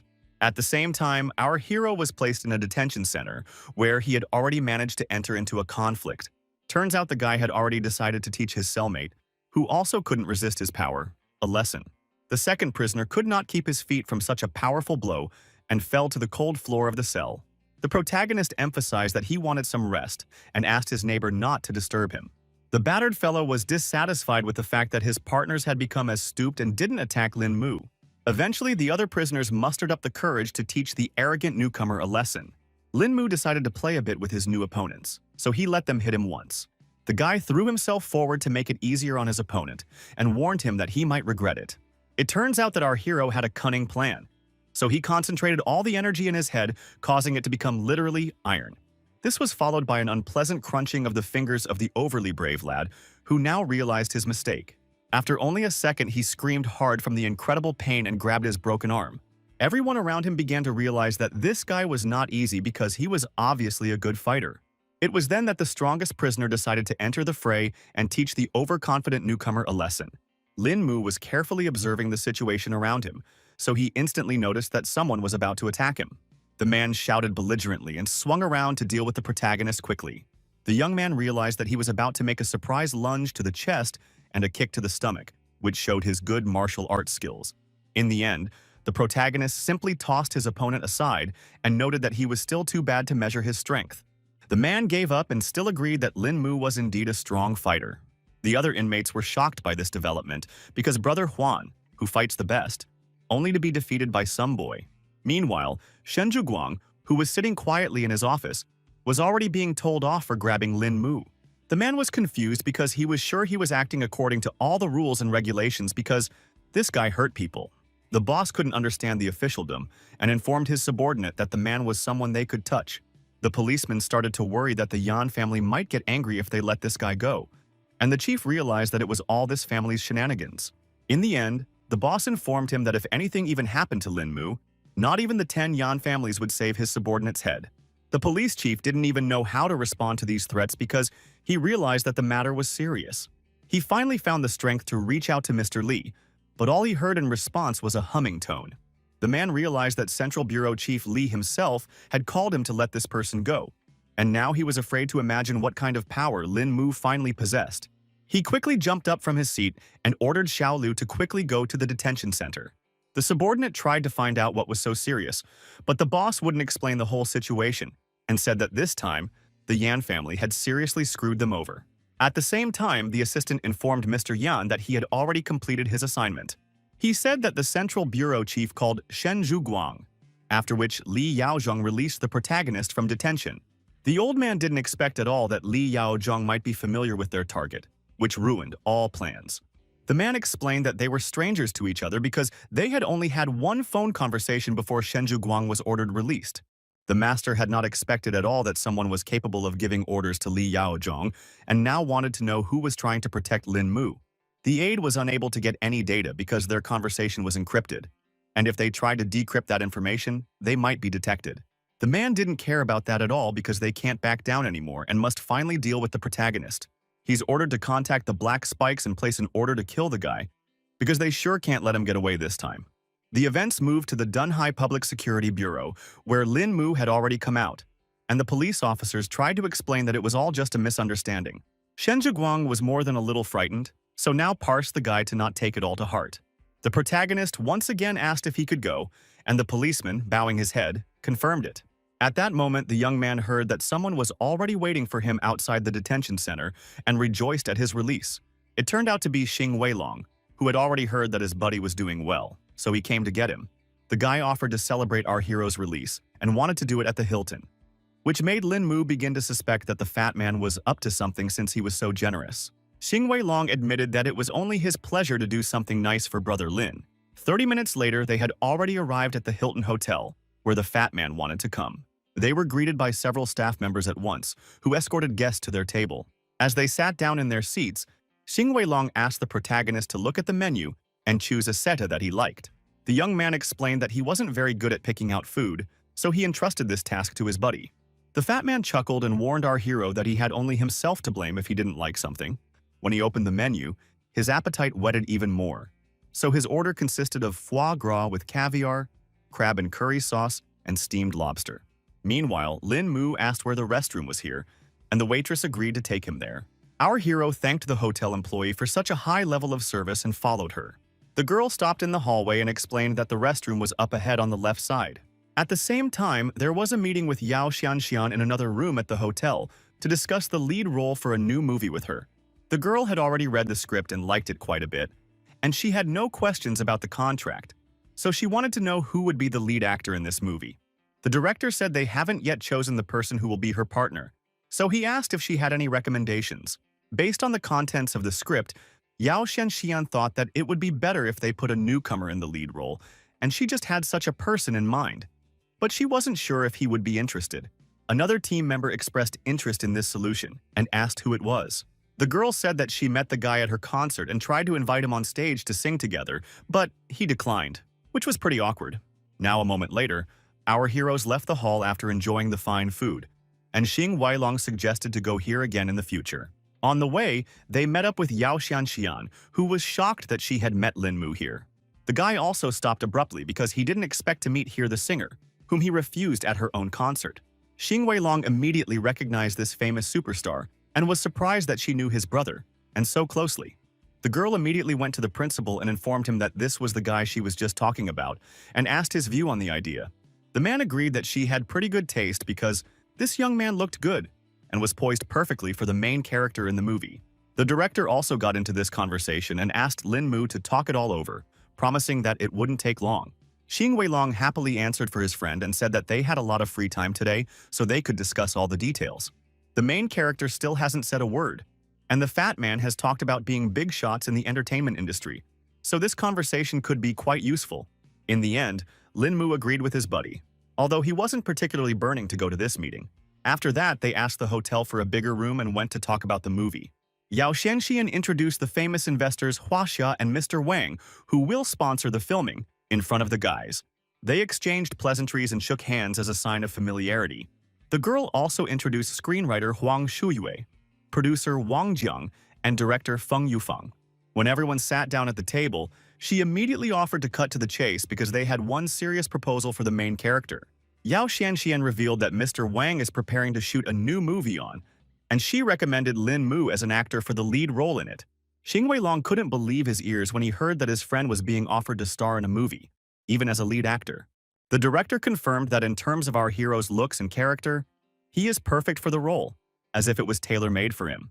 The guy was still in no hurry to agree to this offer because he didn't know at all what he should do.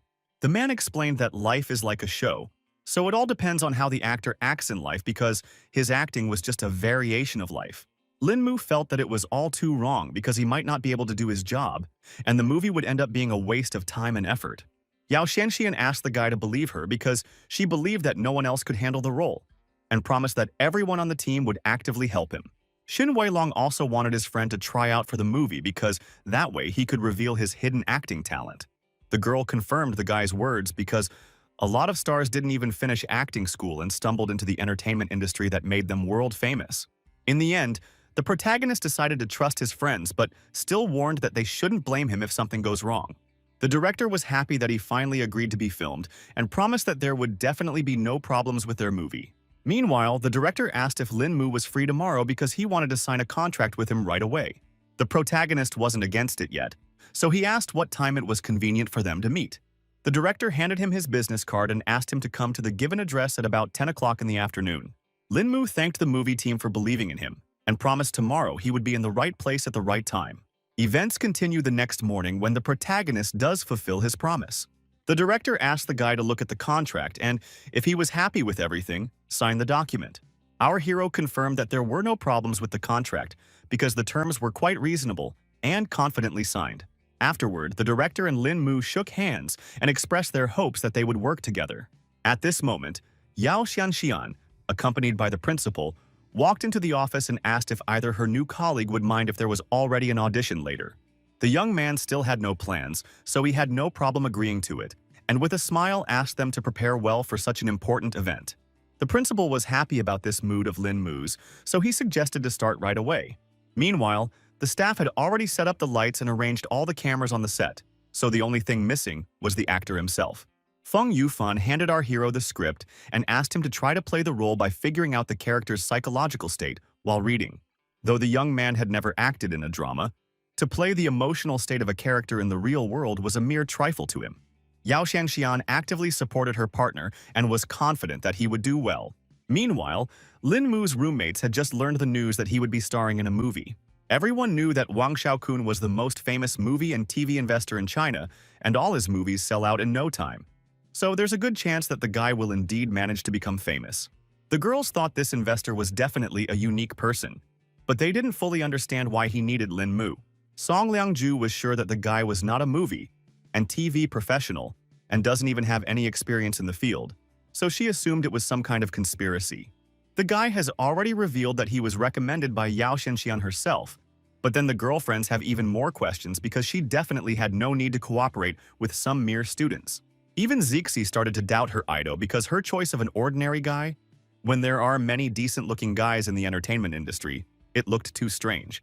The girl promised to give Lin Mu a good lesson if he dared to betray their entire company. Meanwhile, the protagonist, who only had half an hour to prepare, had already begun his drying off. The guy masterfully got into character, his voice trembling just enough to elicit sympathy, and his eyes reflecting just the right amount of pain. The director didn't expect to see such a game from an ordinary youngster with no professional experience, so he watched the process in mute shock. In turn, our hero's performance so moved Yao Xianxian that she even wept. Afterward, the protagonist returned to his team with a smile on his face and asked how he had just played. Feng Yufan recognized that he was a deserved genius and said that it was simply magnificent. The guy also asked what Yao Xianxian thought about his audition and if she would be willing to pair up with such an actor. The girl stated that he was literally born to be an actor, so now he can play with anyone. On the evening of the same day, they met to have dinner together, and our hero's co-worker emphasized that it was just dinner, so there was no need for any pleasantries. Yao Xianxian couldn't wait to find out what the guy's secret was because his performance this morning was simply amazing. But the guy thought that everything was all about experience. She still guessed that it wasn't just Lin Mu's rich experience. The girl asked the protagonist not to be modest, because she already knew very well that he was a martial arts master. The young man certainly hadn't expected her to reveal his biggest secret so quickly, and asked how she knew this information.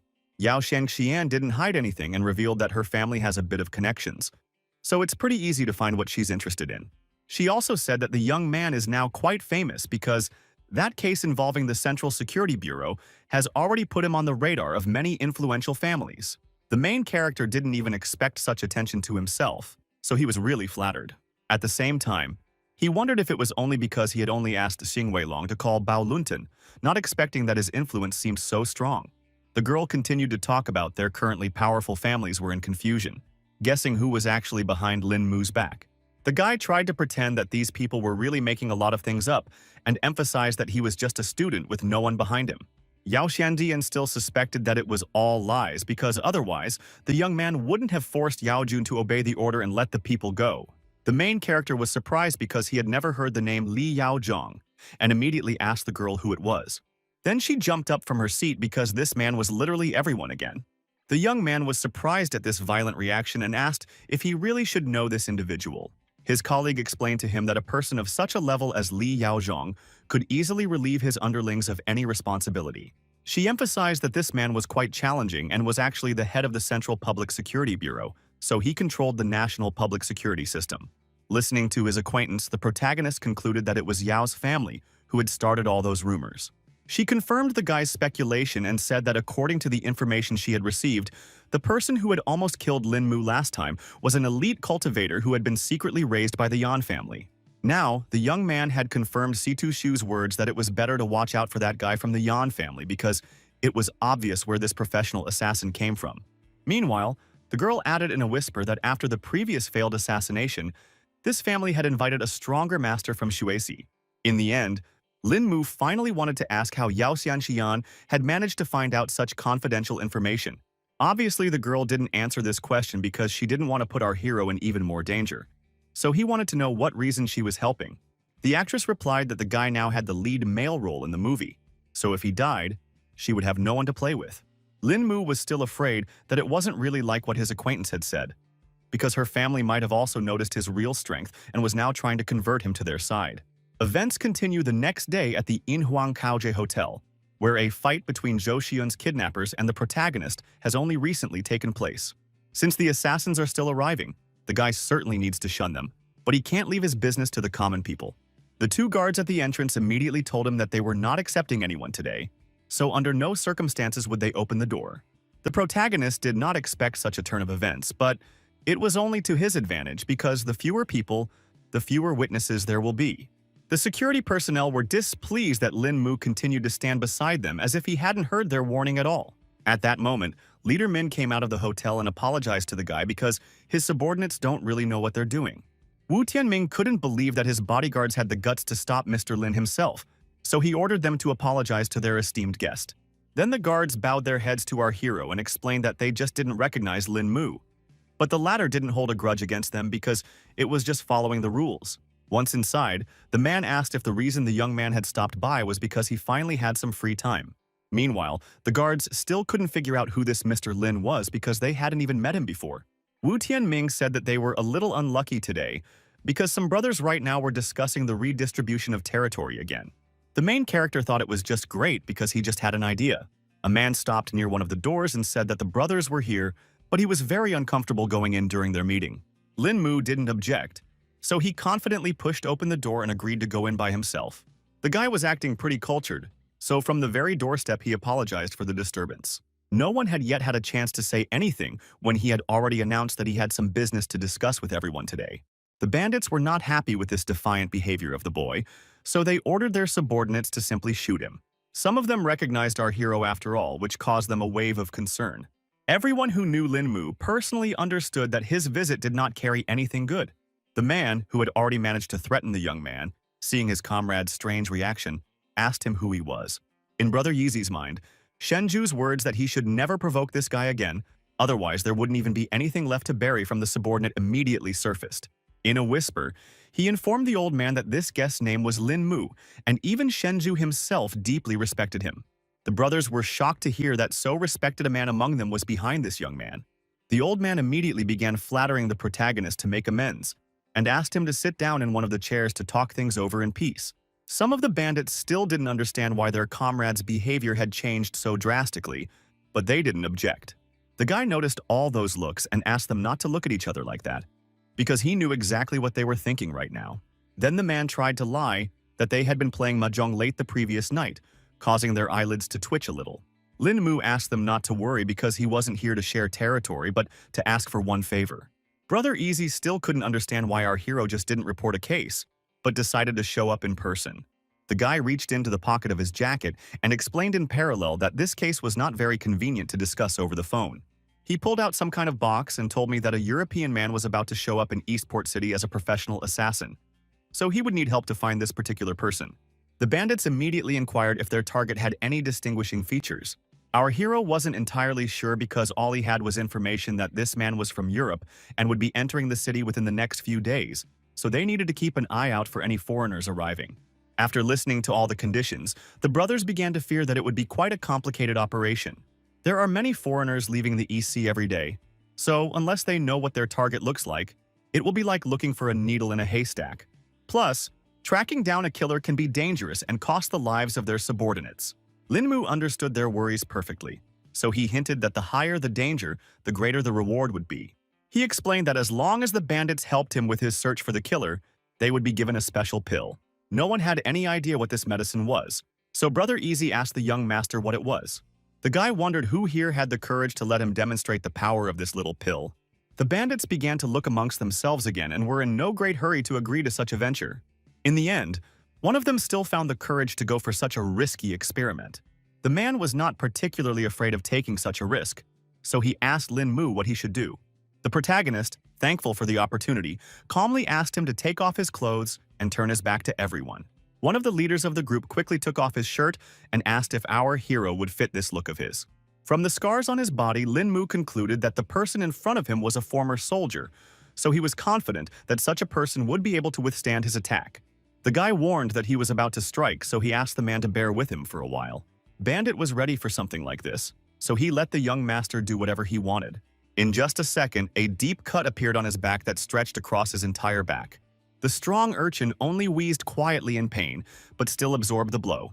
Everyone else was frightened for their comrade's fate and couldn't understand what Lin Mu was about to do. The young man firmly ordered everyone to shut up and advised them to observe the process more closely. He demonstrated taking only a small portion of the pill to show its incredible effect. The protagonist sprayed his medicine on the bandit's wound and explained that just a little bit could heal such a serious wound. The skin around the cut began to sizzle strangely, but after only a few seconds it was completely gone from his back. The bandits couldn't believe they were actually seeing this one because the skin literally tightened before their eyes. Lin Mu emphasized that everyone was now convinced of the efficacy of this medicine, and explained that this pill would save a person's life as long as they breathed. Then he clarified whether the bandit he was conducting his experiments on was named Wu Tianming. The man instantly turned around and confirmed the main character's words. The young man made sure he was a real man, so he gave him the first pill.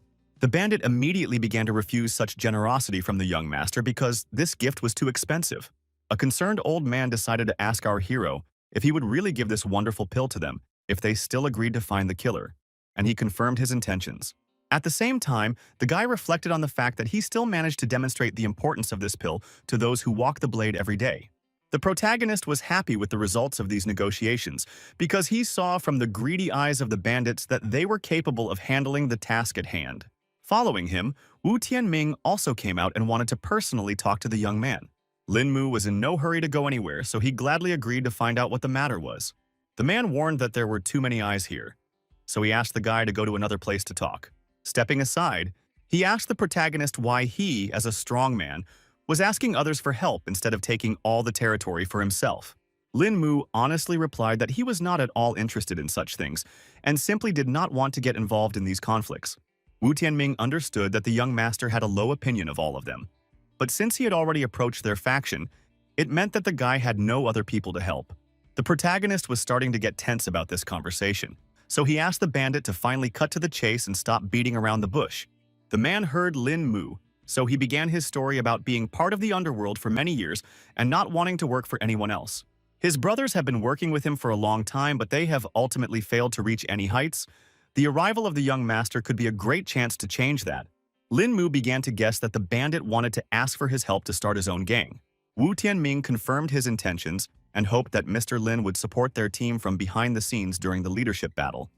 But the guy reiterated again that he didn't want to get involved in all of this. The bandit still tried to explain that the guy was deluded because he wouldn't have to do anything, and he himself wanted to deal with his rivals in his own way. Now our hero has guessed that he only wants to use his name to intimidate him, but until he clarifies it himself, no one will know the truth. In the end, the young man recognized that Wu Tianming had earned his respect, and since he didn't need to do anything to help, he wouldn't mind. Of course, the man rejoiced at such news and thanked the young gentleman for his help. The guy was about to leave, but before he did, he emphasized that he still had to stay clean and asked to only look for him if there was an important reason. Wu Tianming did not object to such conditions and once again thanked our hero for helping him with his case. Lin Mu had already returned home deep into the night when all of his female neighbors were already home as well. At the entrance, he immediately changed into his house slippers and informed the girls that he was finally back. The girlfriends were sitting in the living room, so they immediately wondered why the protagonist came home so late. Lin Mu quickly oriented himself and lied that he went to see his friends after the audition, and when he came to his senses, it was already so late. Zishi forgot about all the worries after hearing this, because she guessed that the young man had managed to get his part after all. Our hero confirmed her speculation and explained that all he had to do was wait for a call from the company. The girl immediately hugged him tightly and started yelling about how she believed in his strength from the beginning, happy that her idol had great taste. The others were not happy that their friend had changed so quickly because she had said completely different things this afternoon. Zixi asked the guy not to listen to Xuanrong and promised that she would teach Yao Shenxian a lesson if she just wanted to play around with Lin Mu. The main character reassured the girl and emphasized that her favorite singer just wants to do her job well. Her friend didn't expect that after just one day of acquaintance, Lin Mu would already side with her college and defend her. She was very upset because the young man's heart had already been stolen, so they no longer had any chance in front of the real idol. The plot then develops on Green Lotus Mountain, which was completely covered by a dense forest. Yan Lanqi arrived here, excited to have a long-awaited meeting with Ling Sheng, who had long since arrived at the place. The longtime acquaintances hugged each other tightly because it had been quite a while since they had seen each other. Hong Lingsheng even began to doubt his orientation because he didn't expect that he would miss his buddy so much. Yan Lanqi suspected that the guy might not have missed him, but the one good thing he had. In the end, the young man decided to introduce Lin Tiannan, with whom he had come here from the capital to rest for a while. He called his acquaintance an incredible guy, which made him shy and asked him not to flatter him. Yan Lanqi emphasized that there was no need to be modest here, because he knew at a glance that this guy was someone important. Lingsheng wanted to end all this talk and climb up the mountain because he had wanted to try the fragrant abode's charl for a long time. The young man realized that the guests were tired from the road, so he offered to follow him. In just a few minutes, they were already at the top of the Green Lotus Mountain where the fragrant abode was located. Lingsheng talked about how the teas of the fragrant abode had been heard by everyone in the East Sea. So Brother Tiannan was very lucky today. On the way, they were met by a beautiful girl in national dress and asked if the guests were here to taste their famous tea. The guys confirmed their intentions and then the girl asked to follow her. Almost all the tables in the hall were occupied because the place was quite popular. Everyone around enjoyed drinking this drink, marveling at its wonderful flavor. Tiannan, seeing the happy faces of the visitors, was even more eager to try this tea. After that, they sat down at one of the tables and the waitress asked what kind of tea the guests wanted to try today. At this moment, another female employee came over to their table and immediately recognized young Master Hong and Ling Sheng. It turned out to be the owner of the fragrant abode named Xu Yu, who was also overjoyed by the unexpected encounter.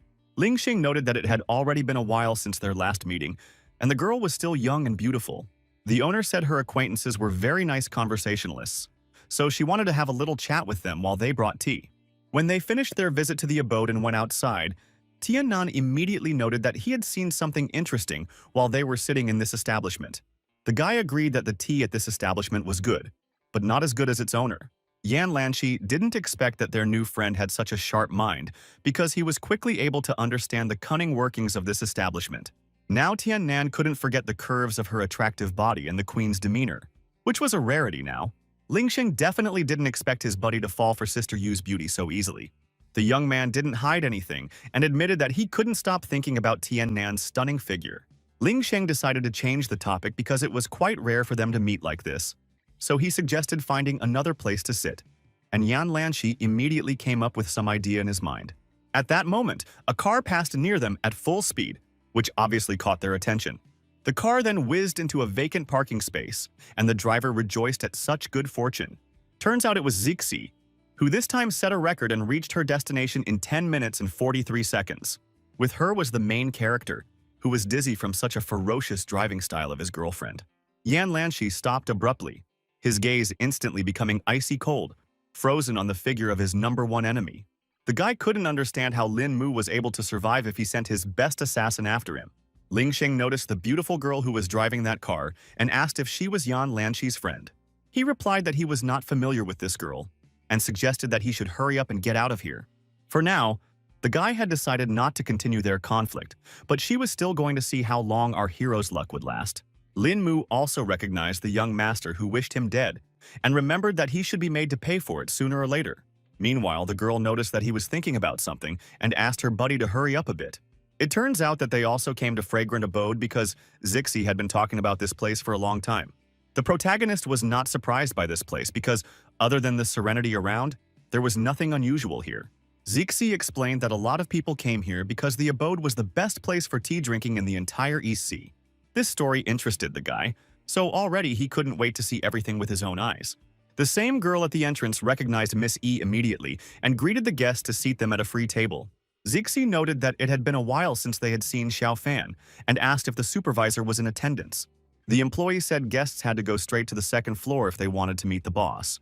The protagonist realized that his friend frequented the place if even the staff knew her well, and the girl explained that the owner of the Fragrant Abode was her best friend. Meanwhile, the boss had already left because she heard a familiar voice and asked why the girl had decided to visit her today, and she said that she wanted to introduce her friend. Lin Mu immediately sensed that Sister Yu was also a cultivator, but from her pale face and weak steps, he assumed that she had used too much qi recently. Zixi also noticed her friend's unhealthy appearance, so she began to worry about her condition. Boss didn't want to talk about it because she used all her energy to help cure Shuren's illness. At this moment, the main character joined their conversation and wanted to personally introduce himself to Sister Yu.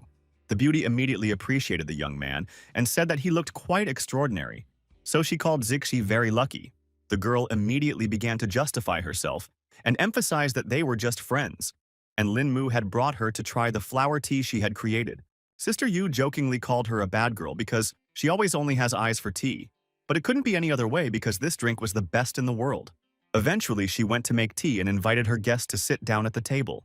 Our hero immediately started talking about how the owner was an unusual person, so he couldn't understand why she was stuck here in Fragrant Abode. Zixi wasn't sure of the reason because, at the time of meeting, Sister Yu was already the boss of the establishment. The guy could perfectly sense that the woman was using a lot of qi, and guessed that her husband's condition wasn't good either. His companion confirmed that for the past few years her friend had been using energy to suppress his strange illness, but even that wasn't helping. The protagonist could not understand what this trouble was, and did not believe that there was no one in the world who could cure this patient. Zixi thought that only divine Dr. Mu Renkin could help in this situation. But the world was so huge that they simply wouldn't be able to find him. The young man immediately remembered the name because it was Teacher Zhou Shiyun, and now suggested that a little radiance could cure the illness. Lin Mu wanted to talk about how he knew some information about Mu Renking, but he abruptly stopped. He abruptly flinched because he felt that Sister Yu had just been attacked by someone. Indeed, some two men took advantage of the moment when the woman had spent a lot of energy on her husband's injury and attacked her from behind. She still wasn't afraid and emphasized that if it wasn't for her weakness, these two wouldn't even be her opponents. One of the bandits admitted that he wasn't that strong, but believed that the victory was also about stealth. This moment, an excited Lin Mu and Zixi rushed into the room, who couldn't leave their acquaintance in distress. The woman was worried for their safety, so she asked our heroes to leave now. Brave Zixi didn't listen to her friend because she couldn't stand by when someone dared to harm Sister Yu. The man thought those were pretty serious words, so he ordered no one to leave this place because he wanted to deal with everyone.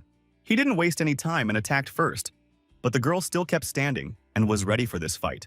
Only now did Zixi realize that her patent was too fast, so she wouldn't have time to dodge his strike. Lin Mu suddenly appeared in the villain's path and stopped his attack with one slight movement. The man couldn't realize what was happening now, because he definitely didn't expect to run into such a strong opponent.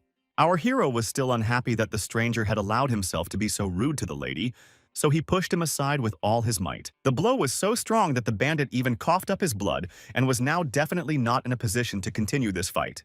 Sister Yu was also surprised because she didn't expect the guy to have such strong chi, and now realized that the guy in front of her was a high-level master.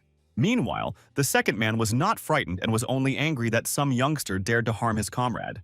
After just a second, he had already released several sharp needles, so the main character didn't react to such a sudden attack and died instantly. The woman was greatly frightened and tried to warn Lin Mu that there was a dangerous poison on those needles. The guy wasn't surprised by such petty tricks, so he quickly used chi energy to create a barrier around himself. Our hero's skill level was enough to make a solid shield around him. Eventually, the needles simply stuck into the barrier and now carried no danger. Sister Yu was shocked that such a young cultivator had already learned how to control his chi to such an extent. It turns out that the protagonist had a cunning plan and was going to return the bandit his own poisoned needles. The man certainly didn't expect such a turn of events, so he only managed to cry out in pain and surprise. His knees buckled helplessly, his back hit the stone slabs, and his arms spread out at his sides. The poison was quickly starting to spread across the bandit's face, so he needed to hurry up and take the antidote. His hands were shaking so badly that he just couldn't open the bottle, which only made the panic grow. The man took too long to do so, so the protagonist quickly jumped up and snatched the bottle from his hands. At this moment, Sister Yu found the strength to stand up on her feet and approach her enemies to say that such people didn't deserve to live in this world, so they would now go to hell. The bandit tried to say something, but the poison was working more and more, so the strength was leaving his body. His last words were a promise that he would not let Zhu Yu go even after his death. An excited Zixi immediately ran over to her friend to see if she was all right. The owner replied that she was fine, and only had a minor internal injury, but it would go away after a few days of rest. Meanwhile, the protagonist decided to wonder where the two criminals came from. It was hard for the woman to talk about it, but it turned out to be her husband Lian Chen's older younger brothers. They harbored a grudge ever since their brother was the only one to receive true teachings from their teacher, so they attacked while he was cultivating, causing his chi to be in disarray, causing him to almost die. The girl was very pleased that people could be so mean, so now she thought they definitely deserved to die. Shuyu continued with the story that her husband had decided to forgive his companions since they were from the same sect, but they had refused to let them go until now. The protagonist was sure that these villains had attacked the woman stealthily when they learned that she was now weakened. The woman complained that Lian Chen's chi was becoming more restless with each new day, so she was unable to suppress it. Zixi then decided to inquire if her friend had received any news about Dr. Mu Renking, but she still hadn't learned anything new.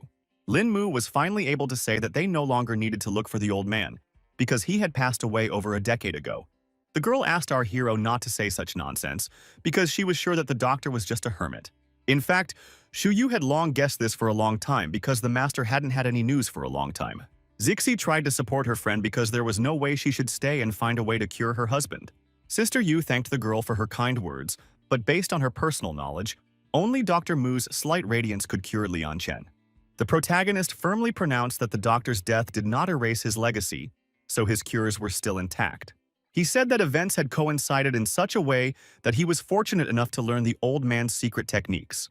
The guy didn't mind offering his help and taking a look at the husband of the owner of the abode, because he might be able to save the patient after all. Zixi didn't fully trust her mate and emphasized that this was a matter of life and death, so jokes were unnecessary here. In the end, Xu Yu, not listening to her friend, still decided to trust our hero and asked him to save Lian Chen. The woman agreed that Lin Mu was very young, but at the same time he was a skilled master, so she believed his words. She then grabbed one of the vases on her desk and twisted it a few times.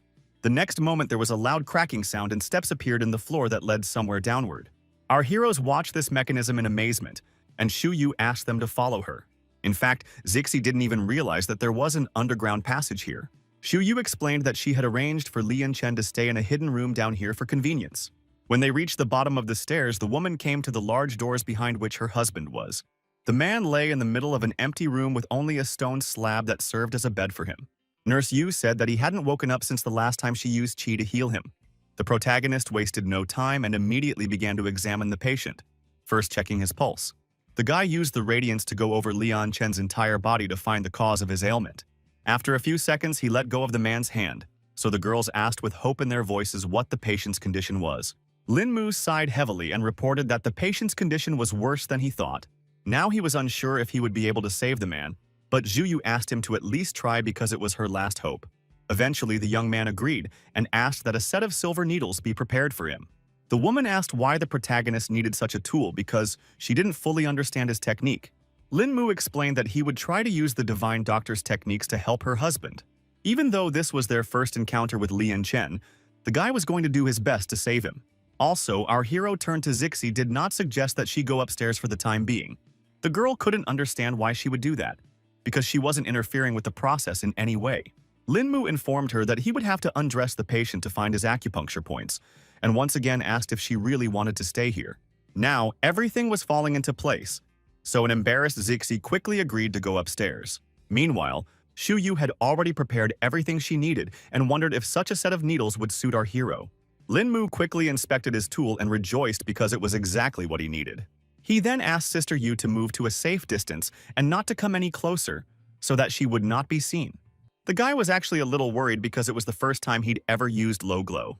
Lin Mu found the maximum amount of energy within himself and released it outwards to begin executing the technique. After that, all the needles lit up and flew into the air, while the protagonist continued to breathe heavily, trying to maintain an even flow of qi. Xu Yu couldn't believe her eyes when she personally saw the performance of this rare technique. The glowing needles were literally hovering in the air, so now she made sure that the young man was using the minor radiance. After successfully executing the technique, the protagonist and Zixi, despite having spent too much qi, went home. The girl was very worried about Lin Mu because he had used up too much qi by curing Sister Yu's husband. The young man did look unwell, but he still said he was fine because to him, this help was a good deed for which it was not a pity to try for. Then Zixi thanked our hero again for this invaluable help, which had cost him his health. Lin Mu wanted to say something else, but he didn't have time because something terrible happened. Nothing foreshadowed trouble when a bullet hit our hero in the chest, and the guy and the girl did not even see where the threat came from. There was no way the protagonist could react to such a sudden attack, so he fell to his knees and began to bleed. The young man guessed that his enemies realized that this was the perfect time to attack him. Zixi didn't expect them to meet such sneaky bastards, and started looking around to see where they were hiding. She analyzed the situation and immediately realized that there was a sniper sitting somewhere that was able to hit Lin Mu from such a distance. The girl was well aware that she needed to check on her mate's condition sooner rather than later and get him out of here as quickly as possible. She finally began to panic because she saw that the bullet had gone through near her shoulder blade and exited through her chest, a millimeter from her heart. Zixi concentrated all her energy, her palms emitting a warm golden glow, and lay on the guy's wound. She's managed to stop the bleeding through acupuncture points, so our hero only needs to hold out a little while they make it to the nearest hospitals. Quite soon, they had already reached the first city hospital of East Sea City. Lin Mu was immediately sent to intensive care and hooked up to life support machines. Doctors were trying to start surgery as soon as possible because the patient was losing too much blood. The girl tearfully watched all of this and begged the doctors to save the injured Lin Mu. Zhou Xun, who had already prepared for the operation, promised that she would do her best that you once again save the protagonist. The guy had been operated on for 5 hours, but it still didn't work, so the doctors kept trying. Finally, Dr. Zhou saw that the patient's blood pressure heartbeat had returned to normal. Other doctors also reported that the surgery was successful and they did a great job. Everyone started praising Zhou Xun, but the girl herself thought that all of this only happened because of teamwork. She informed her co-workers that she wanted to follow up on the patient's condition some more, and the rest of us could rest for now. The girl saw that our hero was already awake and immediately asked why he was so careless. The young man said that it was an accident because he had spent a lot of qi when he was practicing acupuncture to save someone, and that was when he lost his guard and was attacked. The doctor was surprised to hear that Lin Mu had time to learn acupuncture techniques. The protagonist explained that Zixi's friend was such a he during cultivation, causing his qi to become unstable. Zhou Xun then inquired about the technique he had used, and the guy admitted that he had applied the celestial star cloud from the minor radiance. The girl recognized it as high-level acupuncture, and it looked like our hero's mastery of the small glow would surprise even her. Lin Mu noted that it was all thanks to his acquaintance's instructions, which was why he was able to master the technique so quickly. Dr. Zhou asked him not to be modest, because the guy could use this technique and help many more people, continuing her teacher's work. Meanwhile, the Yan family had already learned the shocking news that the protagonist had managed to survive again. Yan Lanqi had just now returned home and would not stay why his father was so evil. The old man said that they had just received the news that Lin Mu had managed to be saved in the hospital after all. The guy couldn't believe that even the Black Throne assassins had failed their mission. The aide also revealed that the organization had indicated a desire to return 90% of the commission to abandon the mission. Mr. Yan couldn't understand what the reason for their refusal was, because the target was still alive. The subordinate explained that the Black Throne has rules, and whether successful or not, they only attack their targets once. The old man could no longer hold his anger in, because it all looked ridiculous since the powerful Yan family still couldn't handle some petty brat. Yan Lanchi then announced that he had another idea on how they could take care of this boy. Events once again returned to the first city hospital of the EC city, where the protagonist was stationed. The guy had already been visited by guests who wanted to know which ward Lin Mu was in. It turned out to be Xing Weilong, who was surprised that his comrade was guarded by so many people. The bodyguards blamed themselves for young Master Lin being injured because they were too careless and didn't realize that the enemies would hire a sniper for him. The guy guessed that it was Ying Huangchaoge who had sent guards to protect Lin Mu. There were even paramilitary guards present, who did not understand what kind of person this patient was, that the compressor himself had sent them to guard him. The captain couldn't understand why his subordinates cared about this issue, because they were supposed to be following orders, not quietly discussing them. The soldiers agreed with him and now proceeded to guard the protagonist without further ado. Xing Weilong was even more surprised when he saw the special forces here, which made him worried. Now the fat man made sure that his buddy's circle of acquaintances had grown too large of late. It turns out that Lin Mu's roommates were already here, waiting for Xing Weilong. Xuanrong suggested that he hurry up and finally stop by to see their injured comrade. Fatty decided to ask her why a whole SWAT team was preserving Brother Lin. The girl explained that her godfather had sent this guard, employing the best soldiers on the EC. The young man certainly didn't expect her to have the troops for such things and wondered who her relative was. Obviously, Xuanrong was in no hurry to tell this information because it was classified. Zixi had already hinted to the protagonist about who had decided to come to visit him, and Lin Mu immediately guessed that it was the fat man. Ying Weilong was overjoyed that his friend was fine, and revealed that he had rushed here as soon as he received the call. The girl noted that they had told him the news 3 hours ago, but for some reason it still took him a long time to get here, even though his home was not far away. It seemed something had happened after all, because the guy was in no hurry to say the reason for his lateness. Zhou Xiun that everything was fine and asked her friends to let Lin Mu rest because it was already too late. Xing Weilong was unhappy about being chased away so early, and Xuanrong noted that it was a punishment for being late. Our hero thanked his friend for his concern, but he was really quite tired, so he wanted some alone time. Zixi began to nudge Xing Weilong towards the exit to hurry up and stay out of the way. In the end, he asked Brother Lin to get a good rest so he could visit him tomorrow. The guy agreed to everything and asked the guys to finally leave him alone and remember to turn out the lights before leaving. The girls had no problem complying with his request and left, turning off the lights in the room. Finally, the main character was able to breathe easy and rest after all those guests. In fact, he had been waiting for this moment so that he could engage in treating his wounds with chi energy. At the same moment, the hospital building was being closely watched by one of the main character's enemies, who had already come up with a new plan to eliminate him. This mysterious hooded guy was sure he finally had a chance at success. He was certain that this time, Lin Mu would definitely not be able to escape his fate. Meanwhile, the protagonist began to meditate and pondered the fact that he needed to hurry up and advance to the level of absolute defense to protect himself from stealthy attacks. Suddenly, he felt that right now, someone was going to attack him. At the last moment, he managed to duck in time for the throwing knife to crash into the headboard of his bed. In just a second, other knives whistled in the air and were also aimed at Lin Mu. The guy reacted lightning fast to this attack, so he deftly caught all the sharp blades. Now our hero realized that the enemies were not going to give him a second for any rest and recuperation. He ordered his opponent to step out of the shadows with confidence in his voice, for he was well aware of another's presence in his chamber.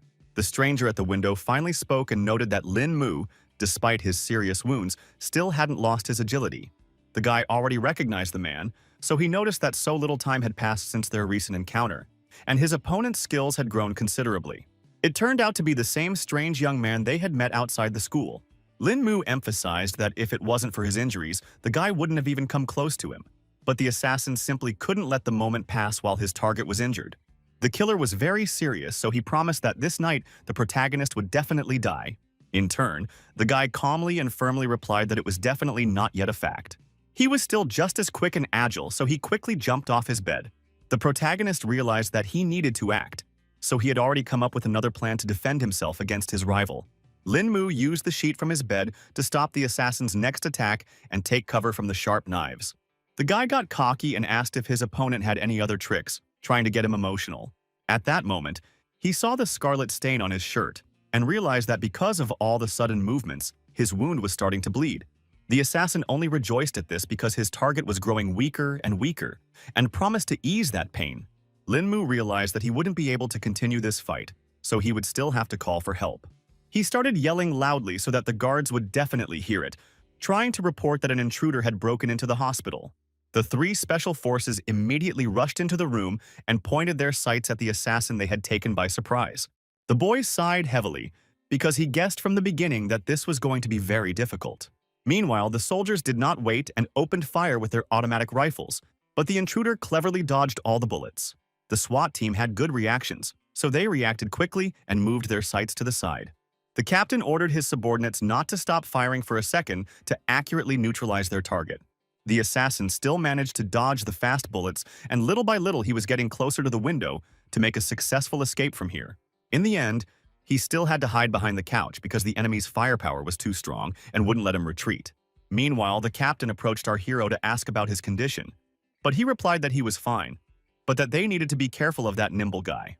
At that moment, some strange shadow jumped out from behind the couch, which immediately made the SWAT team distracted from their main goal. The soldiers already thought they had hit their target, but in the end it turned out to be only a cape. It fell to the floor, but the killer himself wasn't in it, so the guards only fell for the cheap trick. The fighters were confused because they didn't expect to be caught at such a cheap trick. At that moment, the guy himself jumped out from his hiding place and quickly threw knives at all the soldiers. The SWAT team did not expect such a turn of events, so they did not have time to react to the danger, which caused them to receive a knife in the hand. They seemed to be only small blades, but one such made them feel weak. All the soldiers fell unconscious and only now realized there was an anesthetic on the knives. The protagonist noticed that his opponent didn't kill all of the SWAT team, which showed that he didn't seem to be that evil. The killer replied that he was a man of principles, so he tracked down his target and did not harm innocent people. In the end, he suggested that Lin Mu stop resisting because it was simply useless. In fact, the strength was increasingly leaving our hero because of the open wound, so he began to breathe harder and harder. Then the guy realized that this was the right moment to attack his target and finally straighten out the annoying Lin Mu. The protagonist was well aware that he was in no position to dodge, so in that case, he needs to move on to another plan of action. In any case, he was going to fight to the end, so he used chi energy to heal his wound at least a little. Sharp knives flew at the guy again, and using his hands he was able to stop two of them, but one still hit the target. One of the blades stabbed right into our hero's stomach, which completely changed the course of the battle. Lin Mu helplessly plopped down on the floor because this had become the end point for him to lose what little remaining strength he had. The assassin started talking again about how it was useless to resist and offered to let the guy get rid of this pain. Despite all this, the protagonist was not going to give up and hinted that his opponent was rejoicing in his victory too soon. The guy even tensed up a bit because he couldn't understand what Lin Mu could do in such a desperate situation. Suddenly, he felt some strange sensations and his whole body became stony and unruly. Didn't even see our hero's attack, but somehow he still managed to seal his acupuncture points. Meanwhile, Lin Mu found the strength to stand up because his trick had worked after all, and that was encouraging. With a smirk on his face, the protagonist admitted that he had used the small radiance technique before and channeled the last drops of chi into a single needle, which hit his opponent. By hitting the main acupuncture point in the killer's chest with it, the guy managed to seal all of his meridians. Meanwhile, a SWAT team had already arrived in the ward and the fighters were about to finish off the intruder. Lin Mu stopped the soldier because he wanted to ask a few more questions of the assassin. Meanwhile, the guy was trying to break free from those shackles, and he seemed to be succeeding little by little. Eventually, he successfully pulled out and now confidently said it wasn't enough to stop him. The SWAT officer realized that the situation was too dangerous, so he stood in front of Lin Mu to protect him from the enemy. The killer realized that he had no chance of taking our hero's life this time, but he promised to do so during the next encounter. He made a promise to take the young men's lives and just jumped out the window, wasting no time. The protagonist decided to let this guy go and ordered the SWAT team not to pursue him. Then the soldier decided to check on his comrades and realized that they were all breathing, which couldn't be helped. Lin Mu explained that they were only knocked out from the anesthesia, so they should hurry up and get a nurse. The guy lamented that his chi was too weak, causing him to only be able to seal the outer meridians, and the opponent was able to open them with his power. With the aftermath of the night's battle cleaned up in our hero's chamber, he was finally able to get at least some rest. A few hours later, a nurse came to see him because it was time to change the dressing on his wound. This was not a pleasant procedure because Lin Mu could still feel the pain. The girl was worried about it, so she apologized for the inconvenience. The soldiers, who were now on duty even in Lin Mu's room, thanked the nurse for her help. Our hero noted with a smile that the guys didn't have to stand around because he could call them if something serious happened. The guards still didn't want to leave this place because they had to protect the young master at all times, so they asked him to just pretend they weren't here. 3 days later, some new guests have already arrived at the hospital to the protagonist. The SWAT team immediately informed them that this was a secure area, so they couldn't let the strangers through. The man did not say anything and only held out his document to them to confirm his identity. Seeing who was standing in front of them, the guards even panicked a bit because they expected to see this person here. This important person said that they wanted to talk to Lin Mu alone so the soldiers could be free for now. The Special Forces fighters did not object, so they saluted and carried out the order. It turned out to be Mr. Liu who wanted to check on Lin Mu, who was finally on the mend. The lad was glad when he saw the familiar old man, and immediately inquired what had brought him here. Mr. Liu jokingly called him a rascal because Bei Bei had only just graduated, and the young man, unsupervised, had already caused a lot of trouble. Our hero promised that he was a law-abiding citizen of this city, and the murderer was the first to start this fight.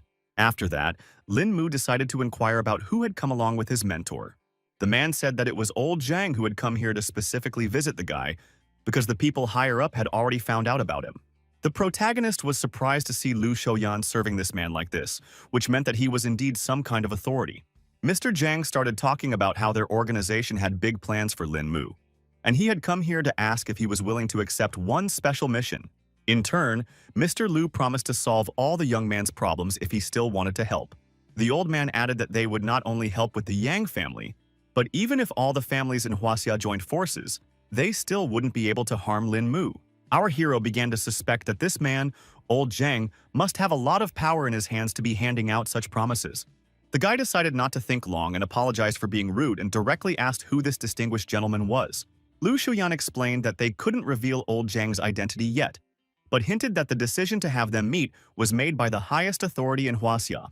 In turn, the old man himself explained that they were simply a small group of people who stand at the top of the organization. The young man couldn't understand why such strong people needed his help, because he thought he was just an ordinary person who knew a little bit of kung fu. Lu Xiaoyan started to get angry that he was asking unnecessary questions because the guy should only answer questions from old Zhang. The old man himself saw nothing wrong in it because he thought that doubts were quite normal, because in his place everyone would not be in a hurry to agree. He explained that all powers were complexly interconnected and there was a great effect from that. But some matters were out of control, and even the power in his hands didn't help with that. It was still hard for the protagonist to understand why this person should be him, because there are many high-level masters, even in Bao Long's group itself. The man explained that everyone in the group is not clean hands, so they can't fully trust them. In the end, the old man said that Lin Mu could contact Xu Yaon at any time after thinking over his decision. Mr. Liu was about to leave, so he asked our hero to seriously consider their offer. Also, before he left, he said that he had one kung fu teaching that the guy could learn. The protagonist thanked them for this opportunity and said goodbye to old Zhang and Mr. Liu. Zhou Xun also met these men on the way and immediately realized that they were here to visit Lin Mu. Upon entering the room, the girl immediately wondered who the two who had just left here were. The protagonist replied briefly that it was some of his friends who heard about the trouble and decided to visit him. The doctor then said that she had brought the patient's labs, and from the labs, it appeared that his body was different from the others. Lin Mu tensed up when he heard such conclusions from his acquaintance and wanted to take a look at it himself. Zhou Xun thought that such rapid healing of bullet wounds was simply an amazing phenomenon. Our hero saw that a medical account had been opened in his name without his knowledge and noted that it was somehow inappropriate. The girl apologized and explained that she was just being a nosy doctor, promising that she would take the remark into consideration. At this moment, an excited Zixi ran into the room, wanting to report some very bad news. It turns out that some trouble was going on in the fragrant abode because Sister Yu and her husband had disappeared somewhere. The protagonist asked his girlfriend to calm down and tell her again what happened. The girl explained that just this morning she had decided to go to the establishment to see her acquaintance. Then she saw some kind of crush at the entrance, which didn't bode well.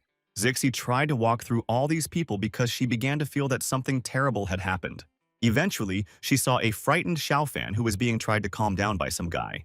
The girl calmed down a bit and came to her senses when she saw the acquaintance as her superior.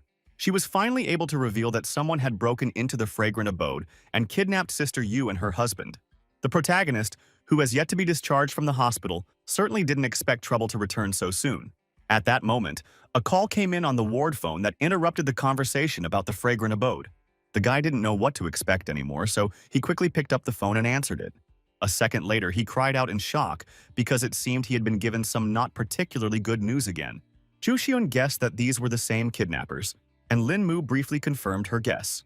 The guy reported that the voice was altered so he couldn't recognize who it was. Meanwhile, the kidnappers themselves have already arrived at some abandoned building to pull off all their dastardly plans. Turns out it was all pulled off by the very same killer who recently came for the protagonist's life. He even called his boss here to demonstrate the results of his work. Hidden behind the massive doors were the bound Xu Yu and Lian Chen, who could not defend themselves in any way.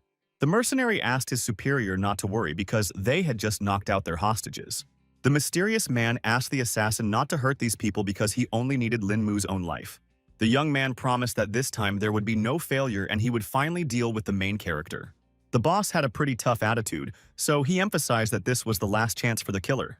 The guy was also serious about this task, so he promised to cut his life short by his own hand if he failed to kill Lin Mu. The boss was pleased with this attitude, so now he waited for good news from his subordinate. The mercenary had been an assassin for over 20 years and had never failed, but now he had failed twice in killing our hero, so he was going to wash away that shame with his own blood. The assassin was sure that after today's encounter, only one of them would survive. Meanwhile, Lin Mu was telling his friends that the kidnapper had asked him to come to the appointed place alone.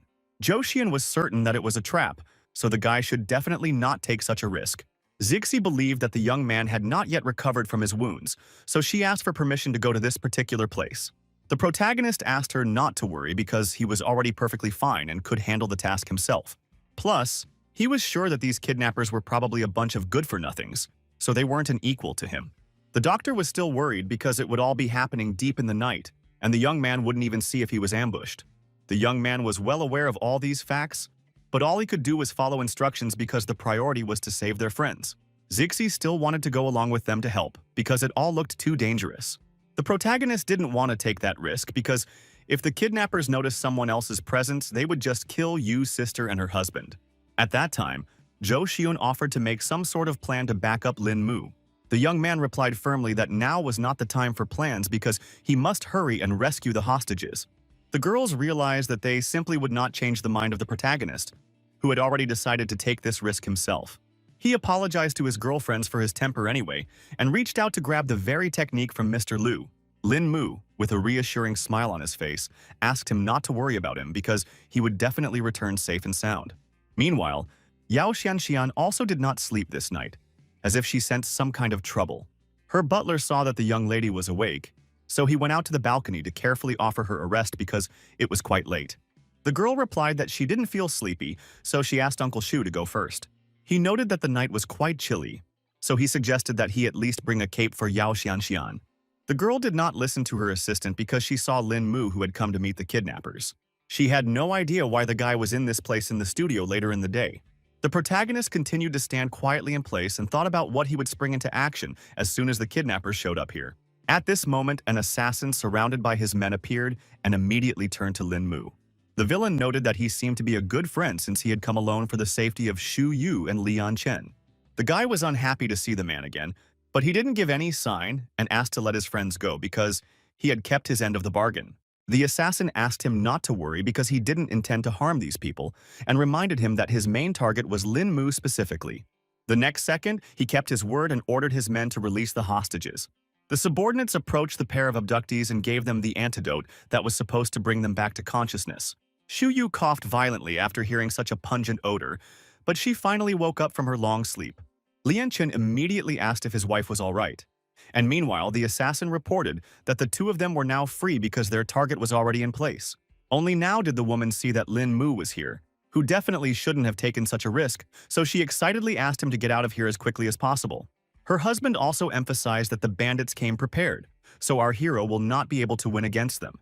And the guy has already done a lot for them. The man couldn't understand what their savior was waiting for, who still wasn't going to leave. Lin Mu asked the couple to return home because it was only his personal feud that other people shouldn't suffer because of. Shu Yu couldn't hear all those words because there was no way they could leave the young man in such danger. The protagonist continued to remain calm and explained that they would only be a distraction for him. In the end, Lian Chen agreed with the guy's words because they were rather weak and would only be a nuisance if they stayed here. Before leaving, the man said with a smile and hope in his voice that they would definitely wait for the triumphant return of their savior in the fragrant abode. The guy asked me not to worry about him and to be sure to make a good cup of tea for him. The assassin chuckled at the fact that he was so naive, because it would still have to be seen if Lin Mu would be able to leave here tonight. The protagonist didn't lose confidence and offered to finally resolve their conflict that night. Lin Mu stood in a fighting stance and motioned for his opponent to attack first. In turn, the mercenary himself ordered his men to stand back, for he wished to deal with his target on his own. The guy emphasized that all the bystanders were gone, so now they could undeterred and have a duel to the death. The protagonist was in no hurry because he wanted to finally know his opponent's name before the fight. Meanwhile, the mercenary had already prepared his knives and explained that the assassin could not tell his victims. In the end, he didn't wait and threw out all of his sharp blades in one go before Lin Mu had time to react. The young man barely had time to register the flickering shadow, his brain only having time to process the thought of his opponent's unexpected speed. In the last battle, he couldn't use chi because of his wounds, but he's definitely not going to get punched in the face this time. The protagonist was able to easily repel the attack with his sturdy shield, which knocked all the knives aside.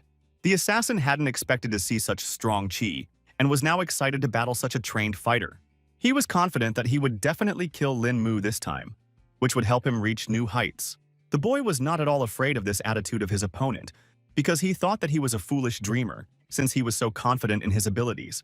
Our hero immediately thought of something the teachings Mr. Liu had given him contained techniques that he just might be able to apply in this battle. He immediately concentrated the energy in his hands and used the dragon defeat technique.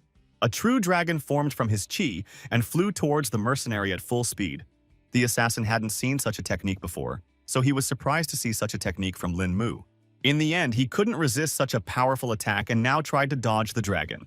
Only now did the guy realize that it was a strike called 18 Dragon Palms. At the same time, the protagonist realized that he could not underestimate his opponent, so he chased him to the end. The assassin definitely didn't expect Lin Mu to know the 18 Dragon Palms, but fortunately for him, he had come here prepared. The guy saw the syringe in his opponent's hands and realized he was going to use steroids. The mercenary wasted no time and quickly injected himself with a booster injection to definitely defeat our hero. He confirmed Lin Mu's speculation and explained that he would be able to increase his strength for a short time, so the young man should already be preparing for his death. The assassin, tossing the syringe aside, suggested that the protagonist should now attack first. Now he slowly straightened up to his full height and declared that the time for games was over, and now everyone would see the true power he had been hiding until now. The protagonist couldn't believe that his opponent was willing to harm his body just to achieve his goal. The mercenary emphasized that he didn't want to do it, but after all the defeats, he simply had no choice. Today, his future depended on him killing Lin Mu, so he had to take such drastic steps. The assassin's eyes lit up with rage, and he quickly shortened the distance to accurately hit the protagonist. Lin Mu realized that the opponent had started to actively attack. Therefore, one must come up with some plan of action to stop. Meanwhile, the mercenary was already using the flower rain technique, and the guy could see that he was getting faster and faster. Our hero advised the caller to stop wasting his energy on flying daggers because it wouldn't help him anyway. Lin Mu also stopped restraining herself and used her dragon shield to accurately defend against this powerful attack. Thus, the sharp blade simply shattered against this energy barrier and no longer carried any danger. The assassin realized that this technique didn't work because eventually the protagonist managed to block all of his attacks. Only now did he realize that he could no longer rely on his daggers in this fight. Suddenly, a dragon's head with its mouth open appeared near his face, appearing literally out of nowhere. In the end, Lin Mu decided to use the spiritual dragon to knock the confused opponent off his feet. The blow hit the mercenary with monstrous force, and his body was thrown a few meters away like a rag doll. Now the protagonist was sure that his opponent had finally lost this fierce battle. The killer, even though his mouth was filled with blood, tried to say that he still wasn't giving up. In the end, the guy couldn't even say a few words because of the pain, and Lin Mu suggested that he should finally give up because all his internal organs were damaged, and it was impossible to continue fighting in such a condition. The opponent accepted his defeat after all, so he asked our hero to finish him off to end this torment. The young man promised to save his life if the killer would tell him who was behind it all. The mercenary didn't see the point of this because the boss wouldn't just let him go because of this failure, and thought that Lin Mu himself should have guessed who was hunting him. The protagonist was beginning to guess who they were talking about, but he still couldn't understand why these people would go so far to kill him.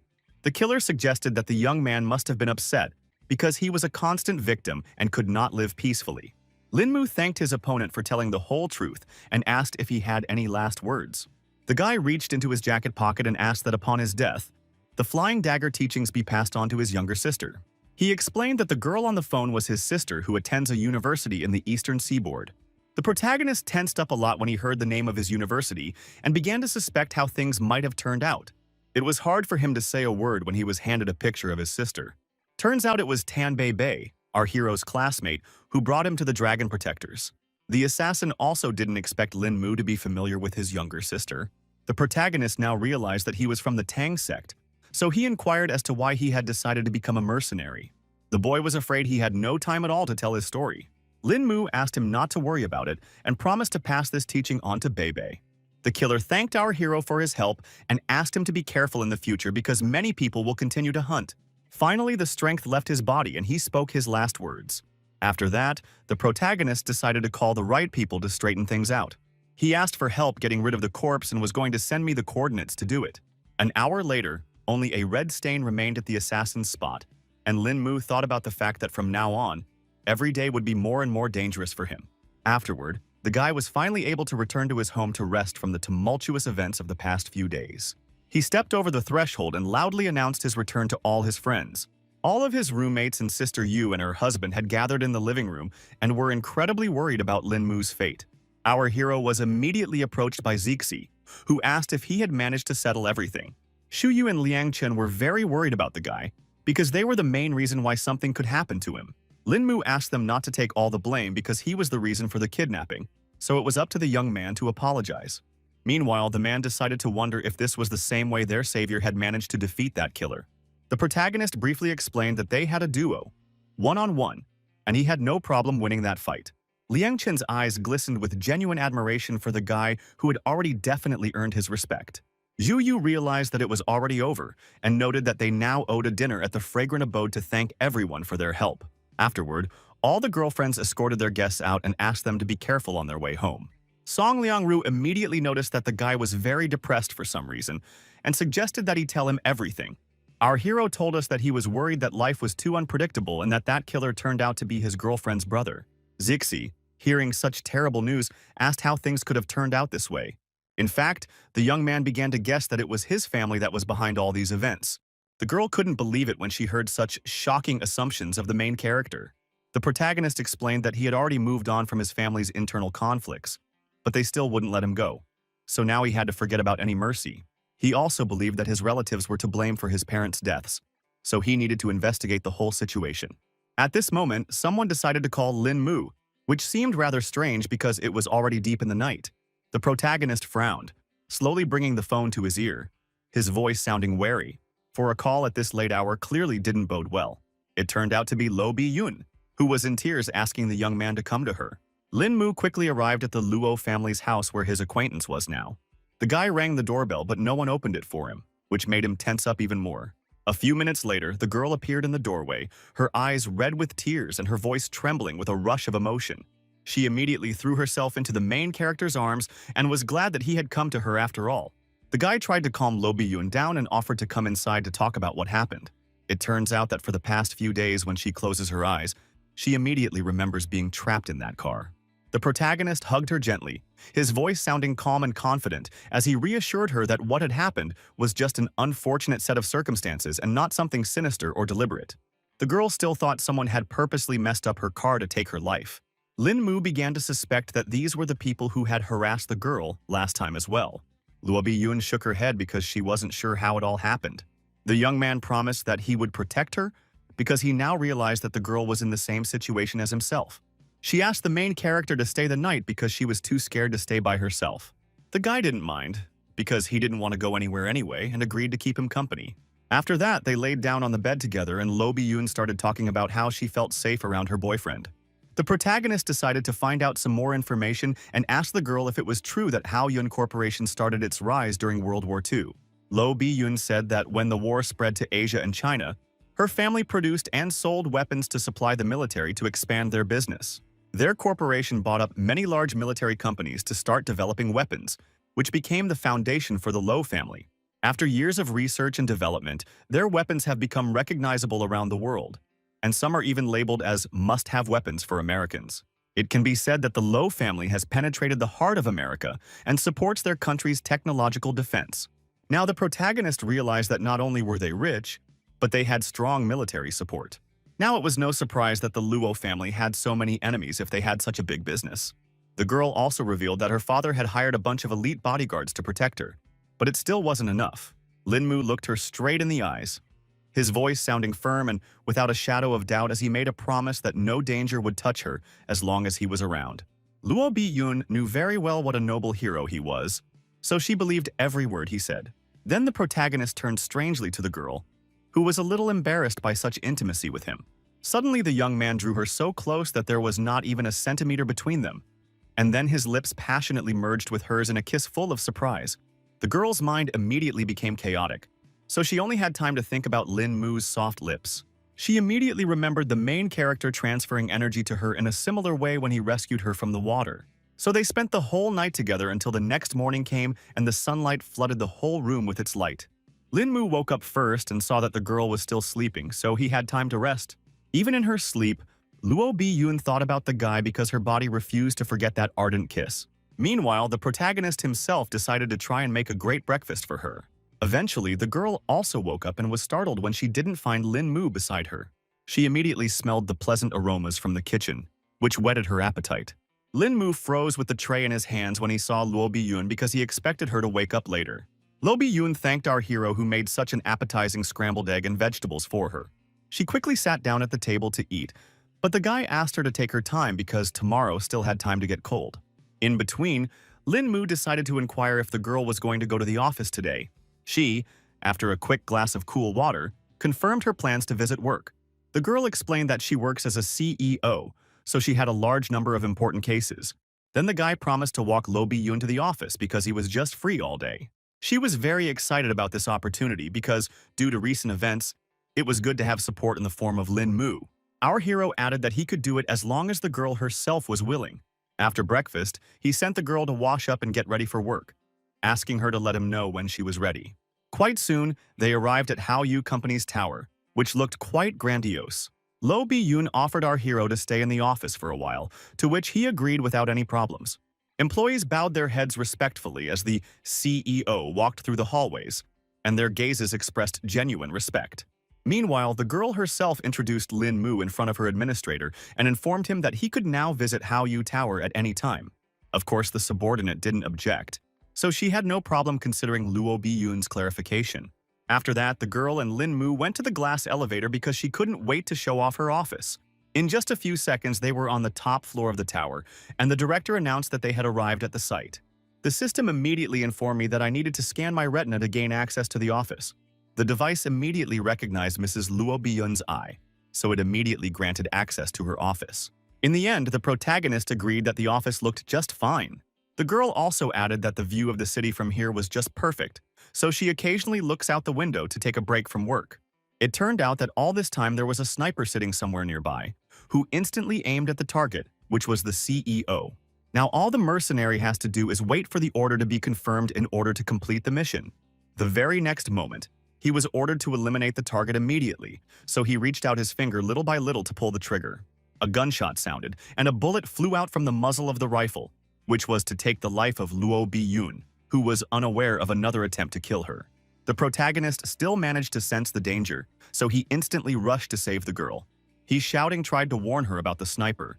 Luo Bi-yun still continued to stand still as well, not realizing what was going on. Lin Mu had to pile his whole body on top of the girl to pull her to the ground and prevent the sniper from hitting the target. The guy then grabbed her arm and quickly led her away from the window, preventing the mercenary from taking aim a second time. Hiding behind the desk, the girl had already realized that an assassin was working against them, and our hero explained that the enemy was sitting on the building opposite the tower. Lin Mu saw that the mercenary was using 50th caliber bullets that could pierce through even bulletproof glass. He emphasized that it was too dangerous in the office right now, so he asked the girl to hurry up and call security to take care of it. The young man also asked that people be sent to a neighboring building to check for suspicious individuals there. After listening to all of the main character's instructions, Luo Bi-yoon quickly took out her phone to relay those orders. The guy guessed that the assassin most likely left immediately after the failed mission, so he could only hope that Bi-yoon's guards were able to catch him. Eventually, he decided to deal with it on his own, so he asked the girl to hide here and not go anywhere. The young man was sure that nothing would happen to him because he wasn't the mercenary's primary target. He decided to go down to the bottom floor by himself because the elevator was too slow. The protagonist flew downward with all his might to be sure to catch the killer in time. Still, he had to speed up even more because there was no way a sniper could escape. It wasn't long before Lin Mu found the building from which Luo Bi-yoon had been shot from. The young man was able to calculate the trajectory, so he was almost certain that the killer was right there. Lin Mu stopped abruptly because he realized that it would be easier to use the fire escape to climb up. It would also help him not get caught by the others, so the mercenary would definitely not have time to escape from here. Eventually, he met some man in glasses and a suit who looked rather suspicious. Turns out it was indeed a killer who didn't expect to be found so quickly. The mercenary didn't wait and quickly pulled out a gun, pointing it at Lin Mu and firing a shot. After a second, the protagonist seemed to vaporize, so the killer was a bit confused. The next moment, something unknown shot through the leg of a man who had not expected such a sudden attack. The assassin shuddered, and a heartbreaking scream escaped his throat, as pain as sharp as a red-hot blade pierced his leg. Meanwhile, Lin Mu was behind the mercenary's back and turned him off with one precise strike. The guy immediately saw that the sniper hadn't brought his sniper weapon with him. He quickly went to the roof of the building because it was obvious the gear was left here. Our hero confirmed his hunch, because there was a Barrett M82A1 sniper rifle standing there. Lin Mu immediately called his friend to inform her of the killer's capture and ask her to send her men. It wasn't long before the guy was already back in the office, which was already filled with security after such a serious incident. Luo Bi-yoon had already released her subordinates and informed them that Lin Mu would now be here for her safety. The bodyguards still felt it wasn't a good idea to trust strangers so easily after everything that had been going on lately. The girl was very angry because they were treating Lin Mu like this, which was not the first time he had saved her life. The guards eventually admitted that they had seriously let their boss down this time. Lin Mu did not stand aside and suddenly appeared in front of the girl, as if he had teleported from one place to another. The bodyguards didn't even have time to blink when they already saw the figure of the young man in front of them. It turns out that the main character wanted to protect the bodyguards because he believed that all people can make mistakes. Everyone was shocked that Lin Mu was so fast and appeared in front of Miss before they noticed. The girl irritably asked what her delinquent subordinates were waiting for and ordered them to go check on the assassin immediately. The bodyguards immediately came to their senses and quickly accepted their superior's orders. They bowed their heads synchronously to Mr. Lin, their voices merging in a respectful statement, placing the young mistress under his responsibility as a jewel requiring special treatment. The protagonist understood everything perfectly and also allowed the guards to go back to their regular jobs. When Lin Mu and Luo Bi-yoon were alone, the girl thanked him again for saving her life. The guy asked her not to worry about all that because the assassin was no match for him in close combat. He examined the bullet point and noted that a sniper would have no trouble aiming through the 3 panoramic full-length windows. The CEO explained that this design takes aesthetics, light, and more into account, though they took measures against such occurrences during development by putting in bulletproof glass windows. In fact, the protagonist was puzzled by what happened, because even bullets of 50 caliber cannot penetrate 2 layers of bulletproof glass. After taking a closer look at the hit spot, Lin Mu finally saw that there was something strange about it. The girl came closer because she was also curious about the details, and Lin Mu explained that the edges of the hole were too smooth, which was different from the normal action of a bullet. Luo Bi-yoon also noticed that the edges looked like they had been burned through using high temperatures. The main character couldn't understand how this could happen because it takes really intense heat to break through bulletproof glass. At that time, the girl said that there were such superpowers and wanted to know Lin Mu's thoughts on the situation. The young man pretended not to know what she was talking about and asked if she meant the very superhero movies. In reality, Luo Bi-yoon believed that there were people in the world who could utilize such superpowers. She knew that most people are born with these skills, and when their powers are awakened, they gain incredible power. The protagonist noticed that the girl was talking about all this too confidently, as if she had met people like this. Turns out she'd seen something similar in Europe, where such craftsmen call themselves mutants. Lin Mu remarked that it all sounded quite interesting, and asked if such people existed in Huaxia. The girl wasn't sure about it, but legends say that there are cultivators here who use qi to gain strength. In the end, Lin Mu made sure that this bullet hole was made by an assassin with superpowers. After learning such a serious fact, Lo Bi-yun decided that she should tell her father about this interesting street. The events are transferred to the police department of the East Sea City, where no one has yet suspected a serious incident. The chief of police was sitting in his office, humming something cheerful, until the sharp ringing of the office phone interrupted this carefree moment. The man was very unhappy that someone dared to call him at such a time. Commissioner Shen immediately calmed down when he heard the familiar voice of the esteemed Mr. Luo. He was surprised when he heard that something had happened in the village to the west and immediately agreed to investigate the incident. The policeman thought these guys were fearless if they dared to attack the Luo family in broad daylight. The man began to get angry because the miscreants had definitely decided to throw a challenge to the police with their daring attack. He called his subordinates and informed them that right now they would all meet in the assembly hall. Events once again returned to Haoyu Tower, where, so far, all was calm. The girl told Lin Mu that she had already informed the police about everything, so they would help the Luo family with the investigation. The protagonist was still worried that the police wouldn't be able to handle the mutants, so he offered to personally handle it. Luo Bi-yun wasn't against it, but asked the guy to be careful and come back immediately if anything went wrong. Lin Mu didn't want the girl to worry unnecessarily, so he promised to do as she said. Bai-yun herself was in no hurry to let our hero go, so she asked him to stay a little longer. She quickly ran up to her lover and lightly smacked his lips before leaving. And Lin Mu didn't expect the girl to be so passionate. Luo Bi-yun was embarrassed after such a gesture and said that she would now look forward to Lin Mu's return. The protagonist traveled to the western zone of East Sea City, where the very same Yemu village was located. He saw that it was just an ordinary village, so he didn't fully believe that mutants could be hiding here. The guy saw only children and old people in front of him, which didn't look suspicious at all. Nothing at all caught Lin Mu's eye, so he continued to look around carefully. Eventually, his gaze settled on one building that stood out among the others. The guy realized that there weren't many people in the village, but for some reason the diner was still open.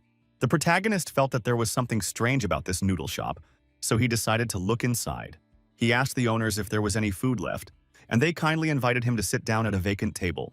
Lin Mu didn't hesitate long and immediately ordered a bowl of yang chong fried egg. After just a couple of minutes, he had already been brought some cooked noodles that looked very appetizing. Taking a closer look, the young man immediately noticed that the noodles were actually poorly cooked. Looks like his hunch was right and this noodle shop is not open for legitimate business, so we need to find out more about this place. After finishing his portion, the protagonist informed the owner that he had left the money for it on the table. Then the man asked our hero to wait a bit because he hadn't given him his change yet. The change was a sharp blade that almost flew into Lin Mu a second later. The knife ended up crashing into the table behind the guy's back, who was able to dodge this attack. The man was greatly surprised to see that the youngster had managed to escape after all. The protagonist realized that his hunch was confirmed, so he asked the two who they even were. The woman also didn't stand still and tried to attack Lin Mu from the other side. She tried to slash the young man, but his reaction was perfect, so the knife flew a centimeter away from his body. The owner froze and was confused when she saw that she had missed after all. Lin Mu moved lightning fast behind her back, and his hands sharply pushed her forward. The woman's body was thrown back with such force that she flew several meters before collapsing heavily to the floor. The blow was so hard that she was bleeding profusely, and before she lost consciousness, she only had time to tell her comrade to run away from here. The man began to realize that the main character was too strong, so they simply couldn't stand up to such an opponent. Lin Mu was in no hurry to attack and emphasized that he had just come here for a portion of noodles, but for some reason, the owners decided to attack him. It turns out that the man and woman weren't the only ones hiding in the place, so the owner asked all of his other associates to flee the place. That's when loud footsteps were heard on the second floor of the diner by people who heard that something untoward was going on. The protagonist didn't even realize that there were some other people hiding upstairs. The guy was only distracted for a second, but the owner had already seized the opportunity and tried to escape. All the man could think about was that he needed to hurry up and meet his boss to report the incident at their diner. Of course, Lin Mu was much faster, so he deftly blocked all avenues of retreat. The owner was shocked at this speed and couldn't even guess how the young man had caught up with him so quickly. Meanwhile, the protagonist wasted no time and rushed forward, his fist whistling through the air and smashing into his opponent's jaw with such force that he didn't even have time to raise his hands to defend himself. The man was unable to stay on his feet and simply fell to the floor, so now also posed no danger. Lin Mu realized that by doing so, he had managed to uncover the mutant disguise in this village. Taking a closer look at the body of the defeated owner, our hero noticed that he was wearing an elastic mask. Meanwhile, all the runaways couldn't figure out what to do now because the noodle shop was left unprotected. The boss thought that the SWAT team had already found their trail, so they should get out of this village as soon as possible so they definitely wouldn't be found. A subordinate reported that he had hidden some cars in a warehouse so they could use them to escape. They all quickly ran to the hangar, from where some overly suspicious sounds were already coming from. A deafening explosion broke the silence, the shockwave picking up the mutant and hurling him away from the door. None of them could figure out what was going on, and feared the SWAT team was already in place. The boss wasn't completely sure yet, so he asked his subordinates to calm down and wait a bit. Turns out it was just the main character, who didn't look like a SWAT officer at all. The leader of the mutants thought they were just some brat and ordered his companions to kill him, not realizing what they were getting into. The subordinates instantly began to follow their boss's order and instantly swarmed towards Lin Mu, who was not at all afraid of such competition. A slight smirk appeared on Lin Mu's face because he was amused at the fact that some lowlifes were trying to kill him. He was easily able to dodge the first attack, so the first opponent just flew down. The other warrior immediately reacted to the mishap and rushed to his comrade's aid. The protagonist still remained calm and continued to stand still, waiting for his opponent's next attacks. The guy ended up bouncing high at the last moment, and his opponent was unable to do any damage. Muton definitely didn't expect this turn of events, so he didn't even know what to do in such a situation. In fact, Lin Mu couldn't understand why these people didn't use their abilities against him. Meanwhile, the fighter realized that he needed to attack the protagonist somehow differently to find any option to strike. He hit the guy on the other side, but apparently the guy was too fast to be hit by such an obvious attack. Lin Mu then decided to address the other mutants who were still standing by. The guy decided to show off his skills and tried to get the others emotional to show their real strengths. The two fighters who had challenged our hero a second ago were now writhing in pain. In just a second, they were already lying helplessly on the floor, begging their boss to save them. Even the leader was beginning to fear Lin Mu because the latter was able to knock out his men today with a move. He began to suspect that the guy might have turned out to be a high-level cultivator. And meanwhile, our hero decided to wonder if the others wanted to attack altogether. The young man began to suspect that everyone around him was scared, so he decided to take the initiative and attack first. Little by little, Lin Mu began to concentrate the chi in his hands to further utilize his strongest techniques. The leader trembled with fear because he saw the strong energy of their rival, and realized that they couldn't stay here any longer, or else the entire gang would be destroyed. Realizing the risks involved, the man ordered his subordinates to get out of here quickly while he tried to apprehend the enemy. The rest of the gang realized that the situation was too serious, so they did not oppose the decision from their leader. The protagonist only had to laugh off the fact that his opponents had run away from him so quickly. The leader himself also started running away to pull Lin Mu in the other direction, away from his comrades. The next moment, a spirit dragon came out of nowhere and pierced through the man. Our hero noted with a smile that he had already managed to catch his opponent, though he hadn't even taken a step out of his seat. After that, the gang boss slowly fell to the ground without strength and let out his last exhale. Meanwhile, the other mutants wouldn't stop running, and one of them knew a loophole through which to escape their enemy. All the bandits didn't realize yet that the protagonist's dragon had already caught up with them and didn't give them any chance to escape. Sensing something amiss, they finally looked up and saw a serious threat above them. Now the mutants realized that their opponent had already caught them and there was no more chance of escape. The fierce dragons of the protagonist also appeared in front of them, which were not going to spare any opponent. Before the bandits could say anything, Lin Mu's aides attacked them and took away all of their life force. The guy was finally able to exhale in peace because he was finally able to deal with all of his opponents. Suddenly, the protagonist saw that one of the mutants had managed to survive the attack after all and was still standing on his feet, which was pretty amazing. The remaining gang member, holding on to his heart, asked Lin Mu who he even was. Lin Mu didn't bother to answer the question and thought about the fact that he had seen similar abilities before, so he guessed who this kid was. Meanwhile, the bandit stated that he no longer cared that the organization had restricted the use of abilities and prepared to continue the fight. The protagonist was still unafraid and suggested his opponent attack first because he wanted to see the mutant's superpowers. His opponent would not miss such an opportunity, so he exhaled and gripped his blade tighter. Lin Mu continued to analyze his strength and noticed that it might be weak, but at the same time, it was very different from using chi. At this moment, the bandit dared after all and was the first to rush to attack, flashing his knife in the air. In fact, Lin Mu hadn't even expected his opponent to be so fast. But at the same time, this guy's movements were too simple, so the protagonist could calculate everything. After his first attack, the gang member began to realize that he still couldn't get his hands on the cultivator. At the same time, Lin Mu continued to calmly dodge all the attacks because he wanted to better study the ability, and realized that the mutant could even use its power through weapons. The guy tried one more time to strike at our hero, but it was literally impossible. At this moment, the young man noticed that his opponent's speed had increased again and wanted to see what the situation was with his strength. He made the decision to block the next attack with his hand to get a feel for how strong the bandit was.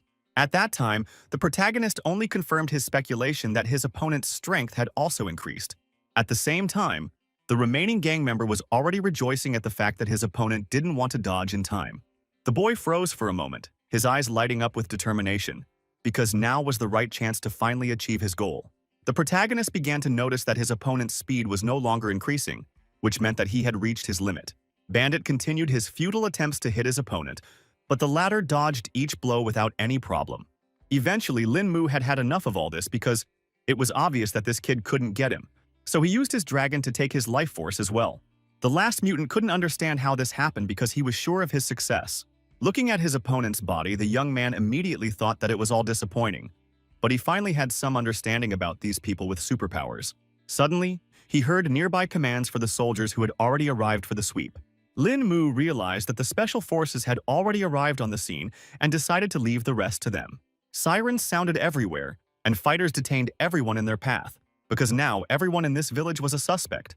A little later, they saw that the whole gang was out, and now they couldn't figure out what had happened here. Commissioner Shen himself also arrived on the scene and immediately thought that someone had leaked their plans. Upon examining the bodies of the perpetrators, the man realized that they were still alive but were lying unconscious for the time being. Then he ordered the SWAT team to tie up all these people and take them to the station for interrogation.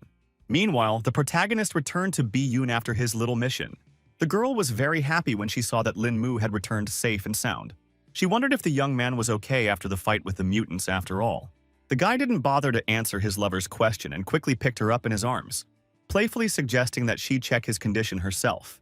While the protagonist and Lo Bi-Yun were having fun, the SWAT team brought all the detained mutants to the police station. They started questioning the staunchest bandit first and tried to find out who sent him here. Obviously, the guy couldn't reveal all the information about his organization that easily. One of the police officers decided they couldn't waste time on this, so he asked his colleague to bring a negotiator. The bandit immediately thought about the fact that this could be a chance for escape if only one staff member remained here. Meanwhile, the police officer turned to him and advised him to start talking because no one knows if the negotiator will be so kind. The mutant already had plans of his own, so he abruptly broke free of the handcuffs and lunged at the police officer. The officer definitely didn't expect this turn of events, so he couldn't do anything against this guy. The bandit had enough strength to squeeze the policeman's neck with a dead grip and stop his desperate attempts to call for help. Eventually, the life force left the man's eyes and his body collapsed in the mutant's arms. The apprehended intruder only laughed off the fact that the police tried to resist his force. He was confident in his skills, so he thought that Huaxia's police were simply useless against such skills. The guy believed that if the mutants didn't have the strength to protect themselves, they simply wouldn't be able to work for anyone else. He then began reading the cop's parameters so he could make himself an elastic mask with his face on it and get out of the station with no problem. 2 minutes later, the bandit had completely changed his clothes and completely finished his disguise. Now the path for his escape was completely free, because no one would definitely suspect some sort of switch. At the same time, the protagonist was walking the streets of the city when he received a call from Bi-Yun, who wanted to know if he would be having dinner with her tonight. The guy replied that he was a little busy right now, but promised to meet up after he was done with his business. Luo Bi-Yun was still looking forward to his return because she wanted him to cook some delicious dish again. It turns out that Lin Mu couldn't come to his beloved for now because he had an important appointment with Mr. Lu. Our hero asked the man why they were looking for him again, and he already thought something serious had happened. Lu Xiuyan had already heard that the young man was on close terms with Mrs. Luo, so he had one small request for the guy. In fact, Lin Mu had no idea what kind of favor the old man might have asked for. The mentor explained that he wanted the guy to protect Lo's family and assumed that the guy just couldn't say no. The protagonist didn't expect Mr. Lu to ask him for something like this at all. Then the man started to tell him that their company was helping the Americans, but Lin Mu himself had already heard about it. He didn't beat around the bush and got straight to the point, saying that Baolun's group had been given a mission to help the Luo family move their assets. Bringing their company back would be good for Huaxia's development, but obviously the Americans won't let that happen so easily.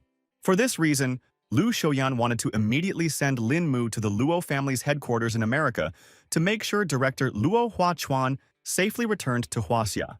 Our hero at once began to guess that the matter was so serious that he had to leave at a minute's notice. The mentor confirmed his hunch and informed him that all the documents were already prepared and the car that would take the young man to the airport would arrive in 5 minutes.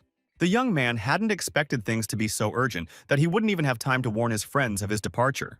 Mr. Liu asked him not to worry about all these details, promising to warn Mrs. Lowe and his 3 girlfriends about it. A few hours later, the protagonist has already arrived at New York International Airport. The guy still couldn't believe he'd dragged himself to the United States of America.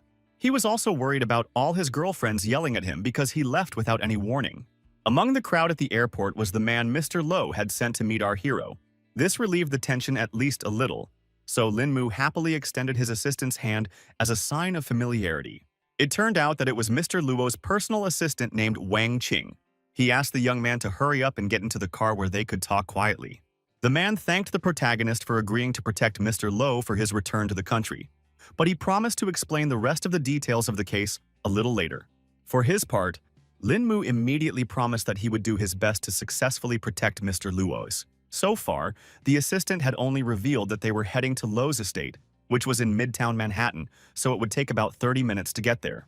Upon arrival at the site, one could immediately appreciate the condition of the family that had such a gorgeous home. The assistant also introduced our hero to the butler, who was to escort him to his private room. The old man was respectful of Lin Mu, and after bowing, he invited him to come inside. Meanwhile, the assistant went to the boss to inform him of the new bodyguard's arrival, but the old man still didn't trust an ordinary student who was called in for such a demanding job.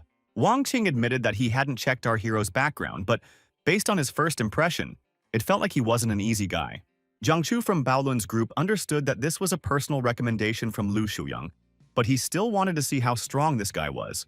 He offered to give the protagonist a little test as early as tomorrow morning. Wang Qing didn't really appreciate Captain Jiak's idea because he himself didn't even know how to fight, so it questioned the appropriateness of this operation. Jiang Chu asked him not to be such a whiner because the man had been protecting Mr. Luo for years and was the perfect person to check. The assistant wasn't particularly happy about this news, but he had no other choice. The next morning, they met at the gym when Lin Mu came in for a little morning exercise. Our hero didn't suspect anything yet, so he calmly said hello to Wang Qing. The man didn't give any sign at all and told me that he comes here every morning for a workout. The young man noted the serious scars on his assistant's body and immediately guessed that he was an experienced fighter. Wang Qing didn't see it as anything special, so he thought it was just ordinary scratches.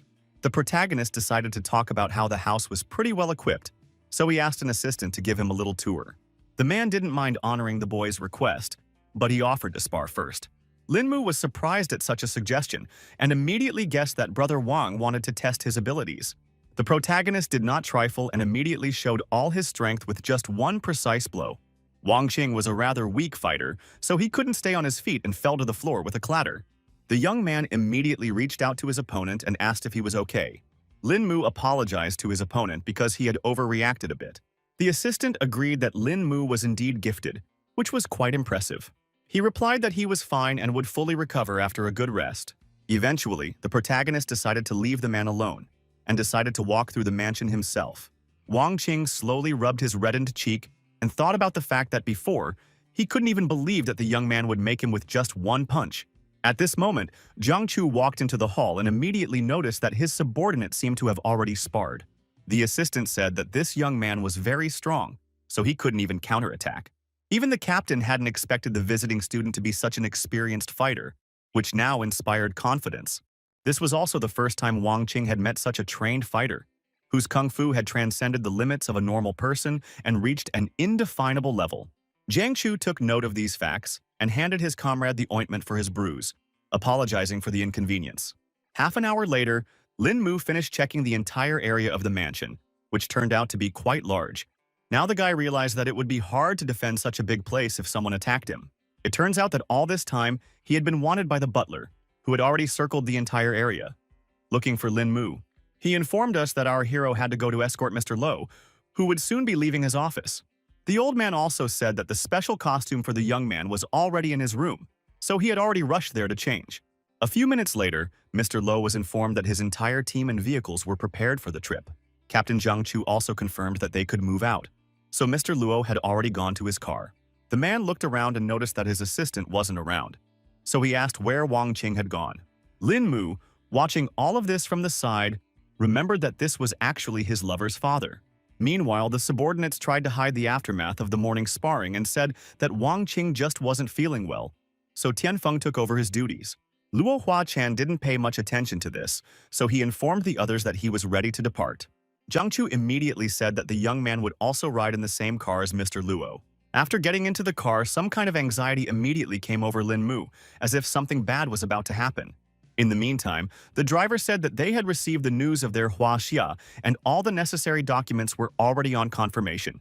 So we would have to wait a few months? The man sternly emphasized that the next 2 months would be critical, causing all agencies to be on high alert. At that moment, all the passengers of the car did not realize that right now a truck was coming at them at full speed. It was simply impossible to dodge this collision, so the truck literally demolished the car in its path.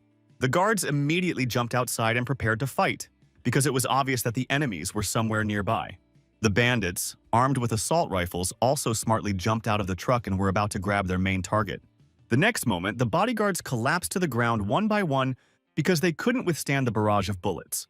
Luo Huachan's driver was immediately given the information that one of the vehicles had encountered the enemy, so the others should protect the Lord and move away. He at once informed Mr. Lo that danger was coming upon them, and began to turn around to drive to the estate. The deputy asked everyone to hold on tight because a garbage truck was already trying to run over them.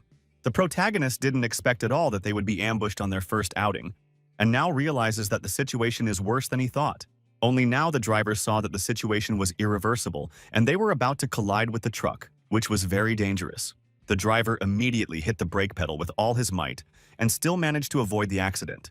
A gasoline truck was already waiting for them on the other side, so there were no more ways to retreat. Lin Mu realized that a fight was unavoidable as the bandits surrounded them from all sides. He asked Mr. Lo to get out of the car as quickly as possible because it was too dangerous to stay here. The man obeyed his bodyguard, but the problem was that the belt was intentionally jammed. Luo Huachan started to panic a lot because he was now literally chained to the seat. Our hero remained calm even in such a situation and immediately thought of using his chi to cut the belt. In one crisp motion, he cut the seat belt, freeing the man. Lin Mu asked him to listen to him carefully because he would be trying to get the Lord out of this otation. He quickly grabbed Mr. Luo and asked Tianfeng to also follow him to have some support. The guy noticed some strange movements overhead, so he immediately ordered everyone to stop and stay away from the car.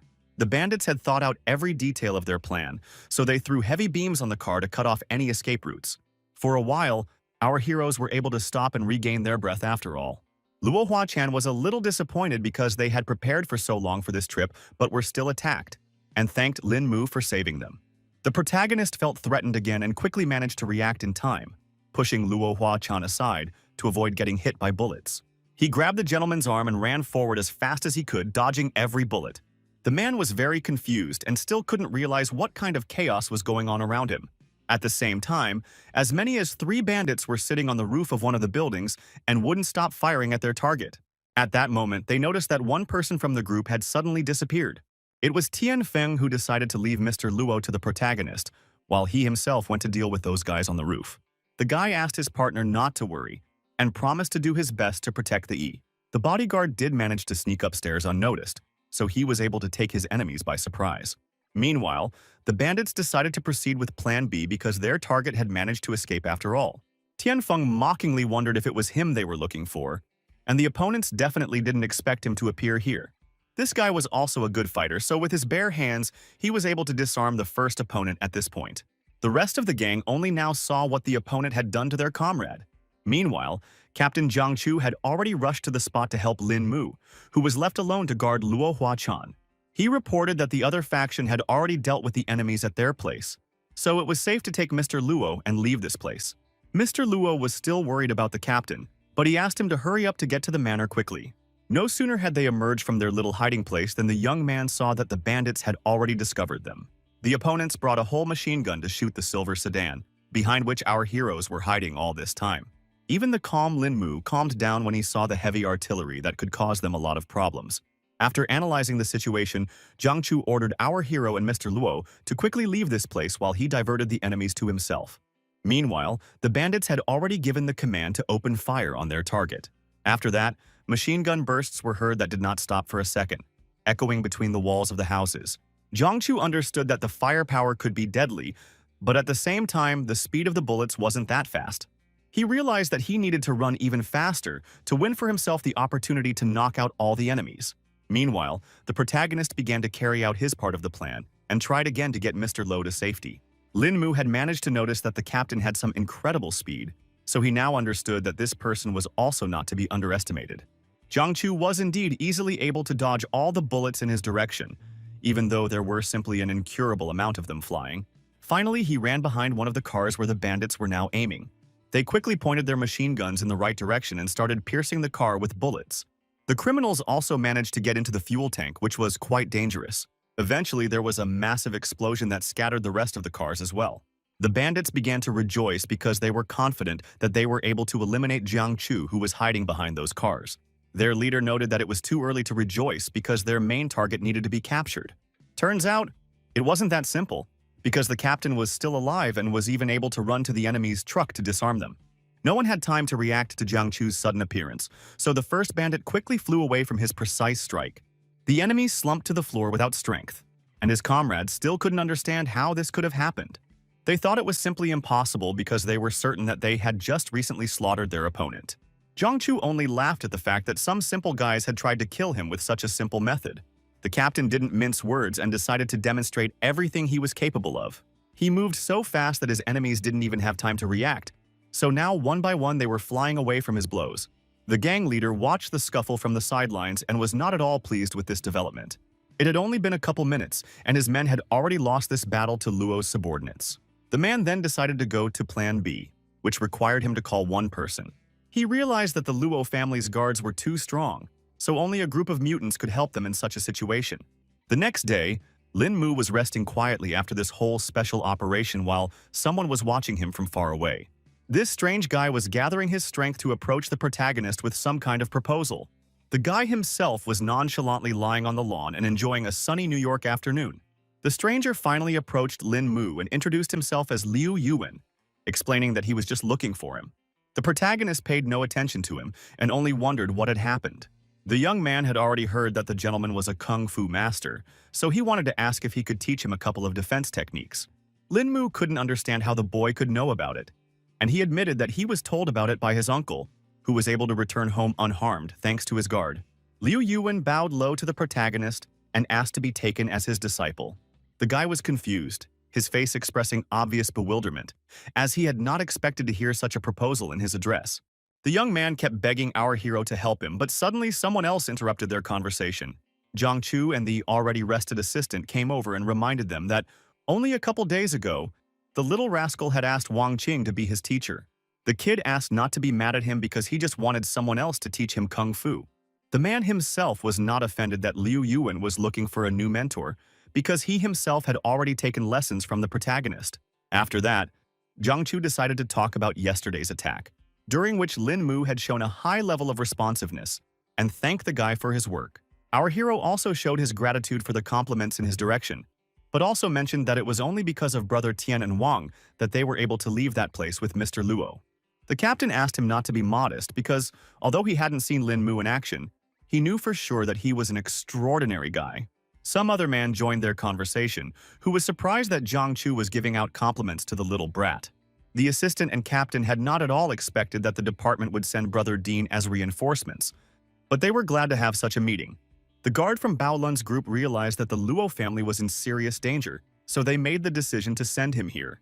Wang Qing was now certain that Mr. Luo should definitely return to the country safely because Jiangchu and Ding Han were the strongest two people in the organization. In turn, the captain was calm because with his old buddy now, no more worries. Ding Han noted that his buddy was rejoicing too soon because new information had been relayed from above that the Americans had decided to use a group of mutants. After this information, everyone gathered for an emergency meeting in the main building of Luo Manor. Everyone was well aware that yesterday's attack was a warning from the Americans, so for the time being it was better to abandon plans to return to the country. The woman was of the same opinion because the corporation had only achieved such success because 3 generations had worked hard, so they could hurry up and move the business to Huaxia. Luo Hua-chan emphasized that he was only doing this for the future of Hao Yu Corporation, and if they stayed here, the business that the family had built over so many years would be swallowed up behind the local corporations. In any case, the owner felt they should return to their native country to escape control from the Americans over the development of their business. His assistants still thought that the Americans' offer was very attractive and they could get money anywhere. But just because they were moving the business back to Huaxia, the whole family was in danger from it. Plus, they were walking on thin ice now, so the Americans had already engaged the shadow corporations. The rest of us thought they were doing everything right because they were coming back for business reasons since the government doesn't want to get involved. In the end, Luo Hua-chan ordered everyone to calm down because the plans to return had already been made and no one would change them. The man also said that all those who return to Huaxia are guaranteed to retain their status in the Luo family, while those who stay behind will either sell their shareholding at double the market price or separate their business from the corporation. A lot of people weren't happy with this decision because now he was making the decision for the entire Luo family, which seemed pretty unfair. At this moment, Luo Hua-chan, Luo's son, walked in, who had just brought some needed information for his father. The man thanked Chi Feng for his work and now came to the main topic of conversation. Turns out he's collected all the information about the grifts his employees have committed over the years, so they can just take the money and walk away to stay out of jail. Everyone got a folder with information on all their crimes, so it made them confused and finally calmed down. None of the co-owners could understand how this was even possible, and now realized that they were definitely in no position to object. Now they were disappointed even in each other because the other brother had dared to leak all the investment plans to the government. The man found no normal explanation and simply said he had no choice at that moment. It also turned out that they lost the bid for the high-speed rail project last year precisely because of the second brother. Everyone present froze in mute shock, unable to believe that he could so despicably betray their company, which had always trusted him. The other brother jumped up from his seat and started yelling about how they had no right to accuse him because they each had some shady dealings behind their backs. The woman, after seeing all this information, decided that she would sell her shares, so her lawyers will send the contract tomorrow. Her co-workers didn't understand why she would do this because you could continue to expand the business in New York. The sister explained that as a woman, she couldn't handle that much responsibility, so she would just use the money and move to Australia. Another brother stated that he did not want to return to Huaxia because he believed that his homes were here. Only one Luo Hua-chan's assistant agreed to return with him because he always stood by the boss's side. Lord Luo had had enough of this, so he thanked the fourth brother for his loyalty. When everyone had dispersed, the father turned to his son and explained that right now, the Luo family split was happening right before their eyes. The man didn't know if he was doing the right thing or not, but either way, he couldn't stand by and watch the hard work of generations of family being flushed down the toilet. Chi Feng asked his father not to be upset about it because returning to Huaxia was the best choice possible. By the time the family had finished discussing everything, deep night had already fallen outside the window. Lin Mu had already reported the information that the security personnel were able to find out after checking out the attackers, who turned out to be from the New York Mafia. Wang Ting also gave the guy his car keys and bank card, which he could use for personal use. The assistant explained that their target was now the mob leader, but since our hero was new in town, they could only let him gather some information. The guy asked not to worry about him because he was going to act on the situation. After getting into his new car, Lin Mu quickly drove out of the parking lot and went on his first mission. Next to it on the seat was all the information on New York mob leader Higgins. The guy noticed that his target was just celebrating his 45th birthday today, which sounded pretty interesting. To start, he decided to pull into a nearly empty parking lot near an establishment. The protagonist has already now decided to use the card and withdraw some cash from there. He withdrew a couple $1,000s for himself, assuming that should be enough for all expenses. After that, Lin Mu went to the Red Lantern District, where the not-so-great members of society were gathered. Here were girls who immediately started pestering our hero and offering to spend this night together. The young man long considered all the beauties around, but decided to choose for himself the most attractive and charismatic. She spoke first, so the protagonist agreed without too much thought. Lin Mu handed her a thick wad of $100 bills, which was quite a generous payment. He immediately asked if his new companion knew where the coolest nightclub was. The girl had no problem agreeing to take the guy to this bar and promised that it would be the best night of his life. She called our hero cute and was happy that he had brought her to such a lovely place, offering to order some drinks to lift her spirits. The guy didn't react to all her flirtations because his main mission was to track down the head of the mafia. He kept looking around and couldn't figure out where the leader of the gang could be. Then behind the glass of the bar, Lin Mu saw some sort of establishment that was guarded by a large number of people and asked the girl what was there.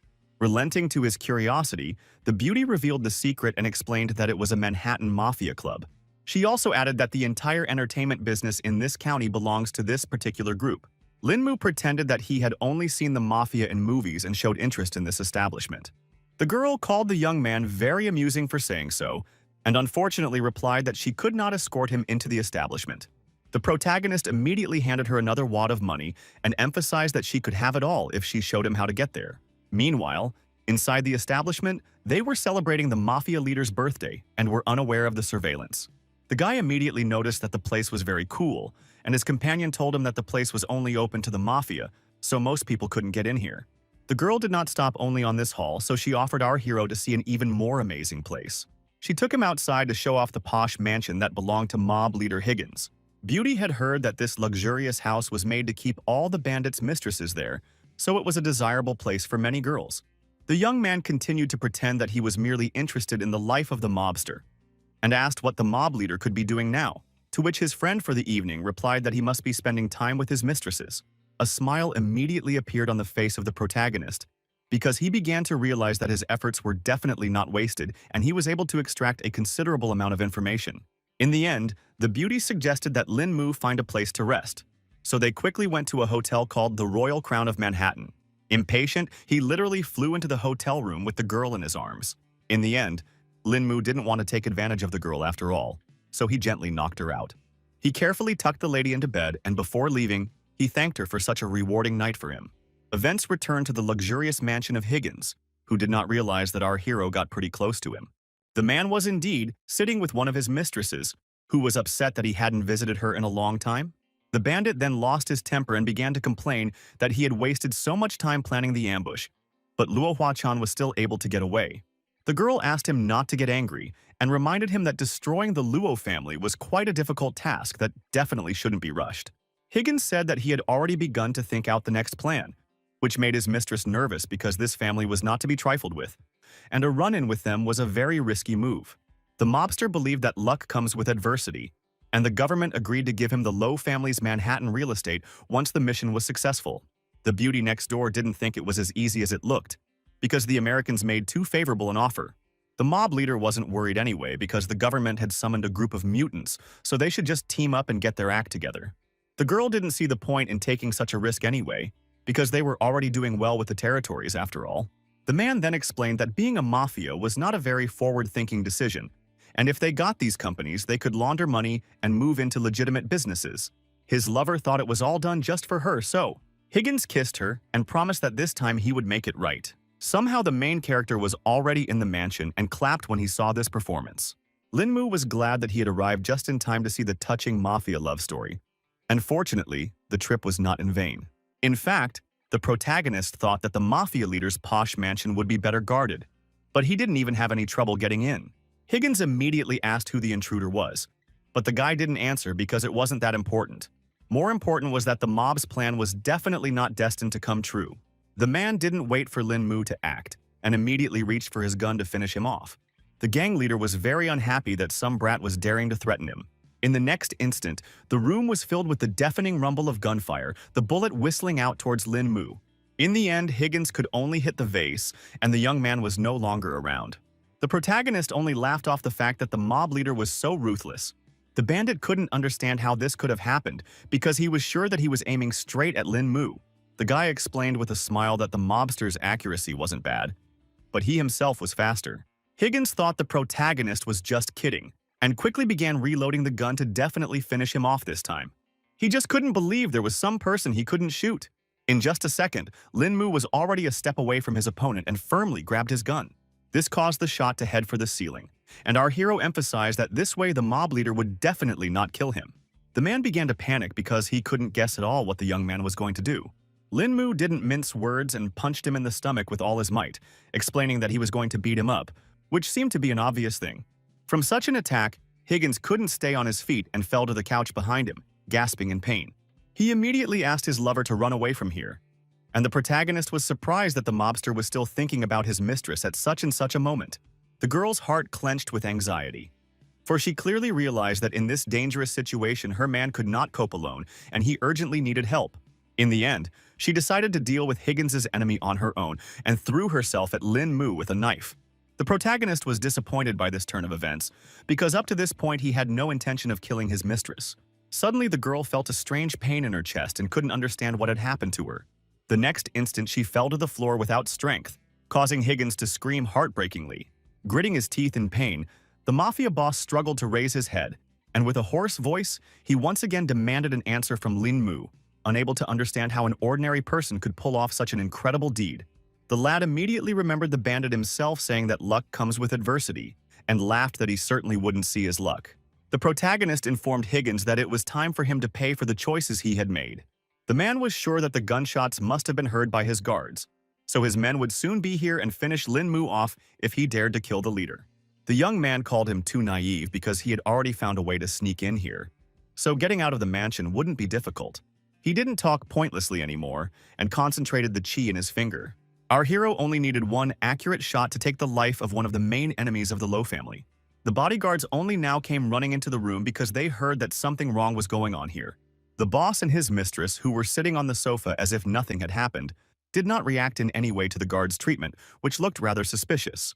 Eventually, the subordinates saw that Higgins was dead and had a hard time realizing this shocking news. They immediately put Code Red into the plan and ordered all men up, requesting reinforcements to the mansion. For his part, Lin Mu didn't even think that everything would go so smoothly and he would be able to get rid of such a serious problem without any problems. Only about the group of mutants the guy still had doubts and suspected that they would not be so easy to kill. At that moment, the protagonist heard that there was some kind of conflict going on somewhere nearby. He immediately noticed someone's arrogant voice that seemed very familiar. It turned out to be Du Xiaoyue, who was accosted by some strange guys. One of them explained that their young master was sincerely inviting the girl to have fun with him, so she might as well just say yes. The lady thanked them for the invitation, but declined because she had a bunch of other things to do, after which she needed to get home right away. The guys started to get behind her anyway and offered to personally walk her home. The subordinates were ready to carry out any order of their master, so they immediately agreed to the idea. Du Xiaoyu irritatedly pointed out that she could reach it on her own and tried to break free again. Then the young gentleman laughed off the fact that the girl seemed to have it all wrong, because he wasn't exactly going to send her to her home. The girl asked confusedly what he meant, and began to suspect that she was going to have a hard time getting out of this situation. The guards immediately started talking nonchalantly about how their master's bed was very comfortable to sleep in, and Du Xiaoyue started shouting to the entire street that this was pure kidnapping. Finally, the main character decided to intervene in this conflict, because of which all the bullies were surprised, because they did not expect that someone would dare to go against them. The guy immediately emphasized that he wasn't going to ask nicely unless security right now let this girl go. Du Xiaoyu herself was shocked by Lin Mu's sudden appearance and couldn't understand what he had forgotten in America. The young man only briefly noted that it had been a long time since they had seen his former fiancée. The guards were not going to give up so easily, so they advised our hero to get the hell out of here and mind his own business. The protagonist gave them another chance and repeatedly told them to finally let the girl go. The young master only laughed with Lin Mu, who was acting like a character from a movie, causing the guy's patience to run out, so he decided to forcefully deal with these rascals. The young man had just the right touch to teach the bullies a lesson and save his acquaintance. The bodyguard immediately crouched down in pain and started screaming, unable to resist Lin Mu. The cocky guy didn't expect our hero to deal with his subordinates so easily. Taking advantage of the moment, the young man quickly grabbed Du Xiaoyue's hand and pulled her away from those rude bullies. Still, the young gentleman was not going to let our heroes go so easily and ordered them to stop. He believed that the man who injured his subordinate could not leave the scene so easily. The protagonist gently placed his hand on his shoulder and asked, with a note of menace, if he really thought so. In the end, Lin Mu gave him some advice and told him to fuck off right now, or else the guy would end up in a more deplorable state than his comrade. The noble brave's words had a quick effect on the young lord, so he had no problem escaping the development of the conflict. The guy wasn't at all pleased that he hadn't managed to get Du Xiaoyue, and his henchmen asked what they should do in such a case. Eventually, he ordered his men to teach our hero a lesson, but not to kill him. The guard took out a silenced pistol from his jacket and thought that it would help him defeat Lin Mu, not realizing who he was about to mess with. He took careful aim and decided to take one of his target's legs to start with. The next moment, a rather quiet gunshot sounded, which was hard to notice in the busy street. Obviously, the protagonist was ready for such a development, so in a second it was as if he vanished into thin air. The guard couldn't understand how the guy was literally able to disappear right before his eyes. After a second, he realized that Lin Mu was right in front of him and had already grabbed his neck in cold blood, so it was already too late to act. The main character got even more pissed off because it's not on video when others attack from the back. The young man emphasized that even in this way it was impossible to injure him. Meanwhile, the bodyguard begged to be let go. But it was already too late, because the lousy guys had managed to piss Lin Mu off badly and must now bear the consequences of their actions. From the powerful impact, the bodyguard flew several meters away and crashed into the side of a parked car with a thud. The collision caused an impressive dent in the car door. The young lord thought it was simply impossible because his guards were experienced fighters. The protagonist set a final warning for him and ordered him to stay away from his friends. The young man said that this was the end of the lesson, so he was going to leave with Du Xiaoyue. After that, they got into the car and Lin Mu asked where the girl was staying to take her to the hotel.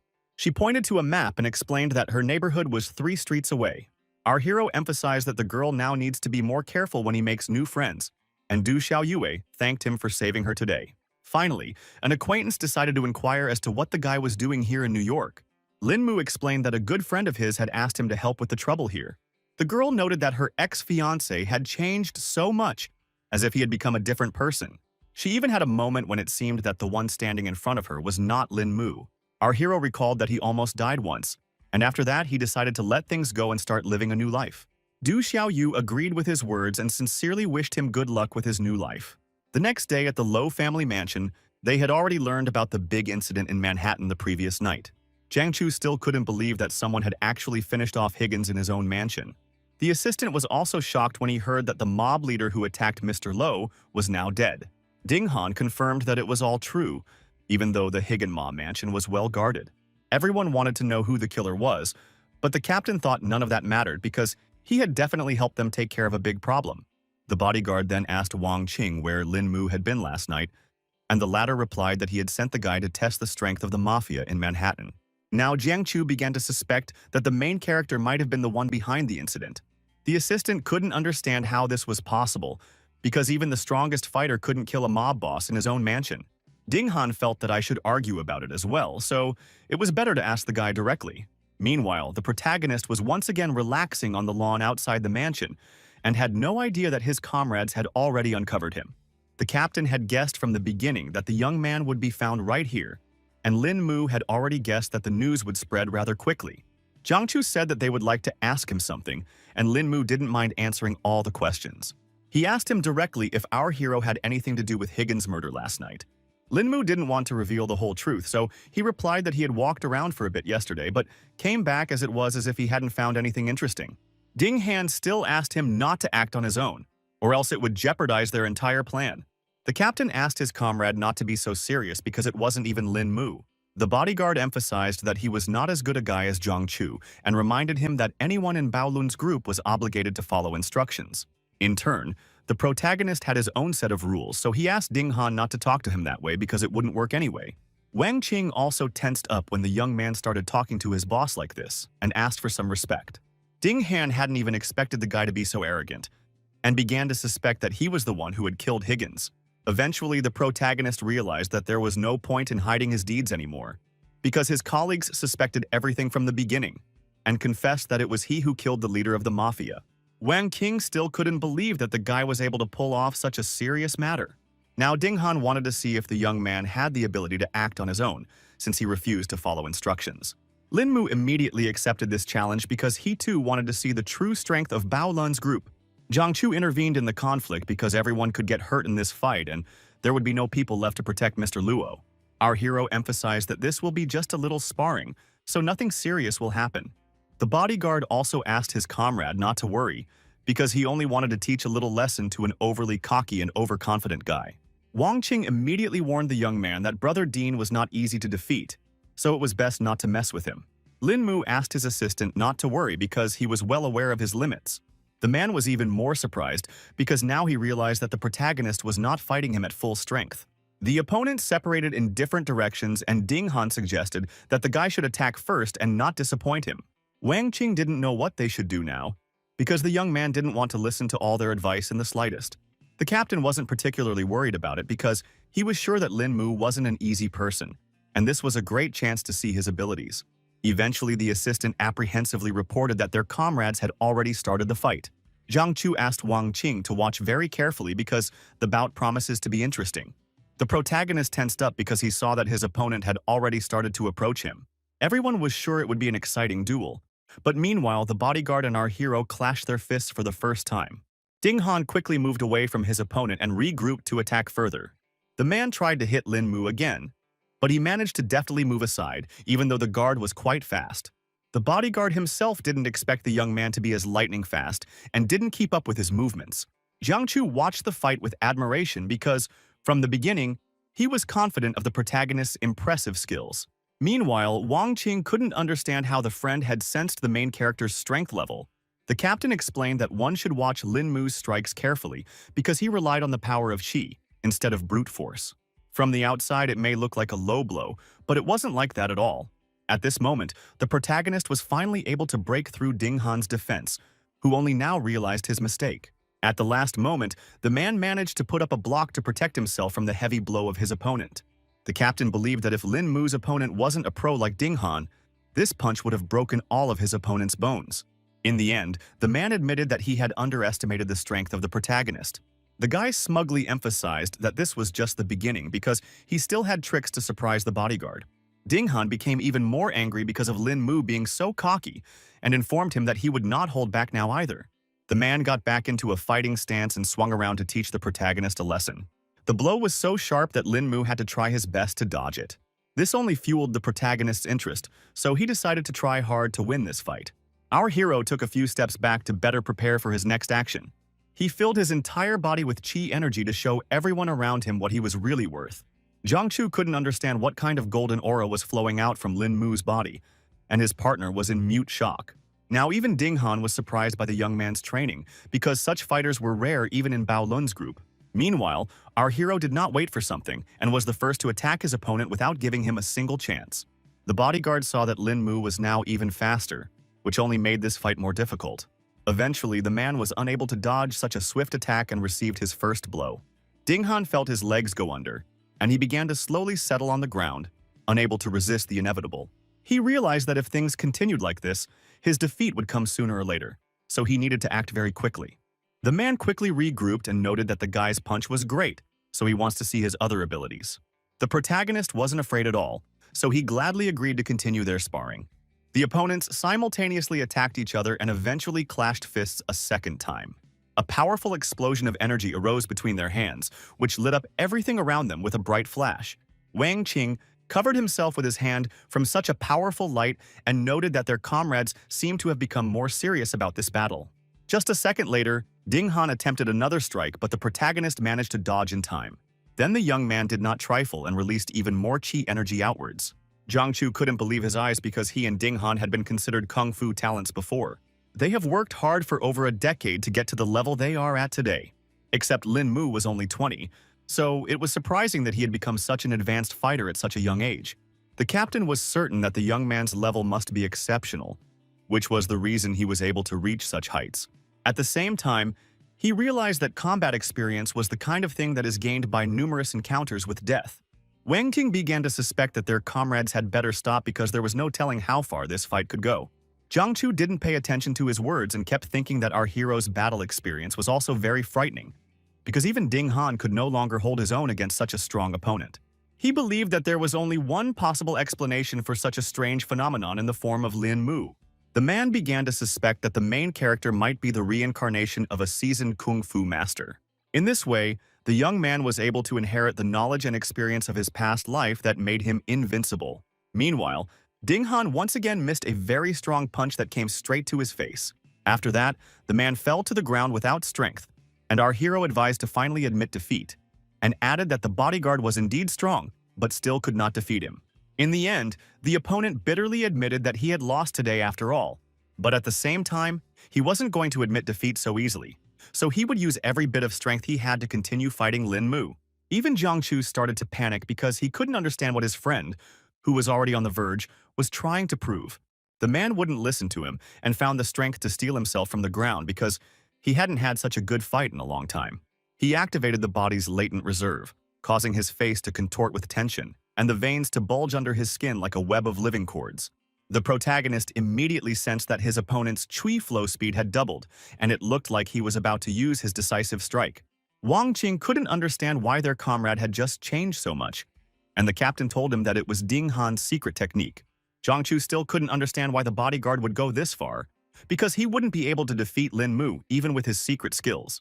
The man didn't care at all because he was already flying at full speed straight at his opponent. The guy didn't expect Ding Han to attack so swiftly, but he managed to jump back at the last moment. After blocking the blow, our hero immediately felt that the opponent's strength had greatly increased compared to last time.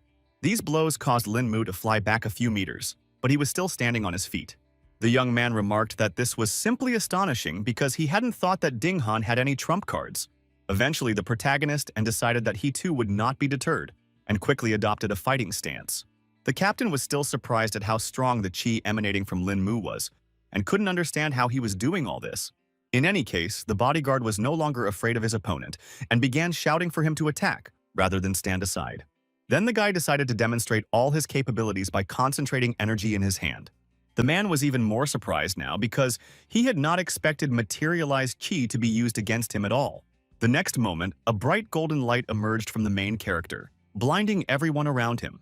Wang Qing and Zhang Chu also immediately realized that they had just witnessed the use of such a rare technique. In the end, Ding Han was still able to stop this attack with his fist, but his condition was getting worse. The young man saw that this movement had left wounds on his opponent's body, so the bodyguard would definitely not be able to last even longer. The man still wanted to continue the fight, so he brought out our hero to keep showing all his skills. Lin Mu put his hand forward and declared that he only needed this movement to defeat his opponent. Ding Han didn't hesitate for long and hit the protagonist again with all his might, but it had no effect on him whatsoever. Now everyone around him was beginning to realize how intimidating this young man really was. Wang Qing saw that brother Ding could not fight any further, so his defeat was only a matter of time. At the same time, they noticed that Lin Mu was also having a hard time, but he seemed determined to defeat his opponent. This was the first time Jiang Chu had seen Ding Han in such a difficult position, even after using his secret technique. In fact, the bodyguard felt that being defeated by a skillful master like Lin Mu was the best honor for him. The captain began to feel that his comrade wanted to release all his chi to make a killing blow. The protagonist then decided to remind her that they had agreed that this was just going to be a friendly sparring session. The guy pushed Ding Han away from him in one slight movement so that he couldn't accomplish what he had planned. He approached the whole thing with a cold mind and suggested his opponent finally stop. For his part, Jiang Chu didn't expect the young man to deflect Ding Han's deadly strike so easily. It was all too complicated because rage had already clouded the bodyguard's mind, who couldn't lose so easily now. Lin Mu continued to stand his ground and extended his hand to his opponent to end this fight. He emphasized that if they continued fighting, Ding Han would only strain his body more, which would hinder their main mission of protecting Mr. Luo. The man understood perfectly well that our hero was saying the right things, but he still doubted his decision. Jiang Chu couldn't understand what was going on, but he noticed that both of them had finally stopped. Eventually, the bodyguard finally bowed his head and acknowledged what he had lost in this fight. He collapsed to the ground without strength and began to grieve over his defeat in a fair fight. The protagonist tried to reassure his opponent and emphasize that he didn't lose at all.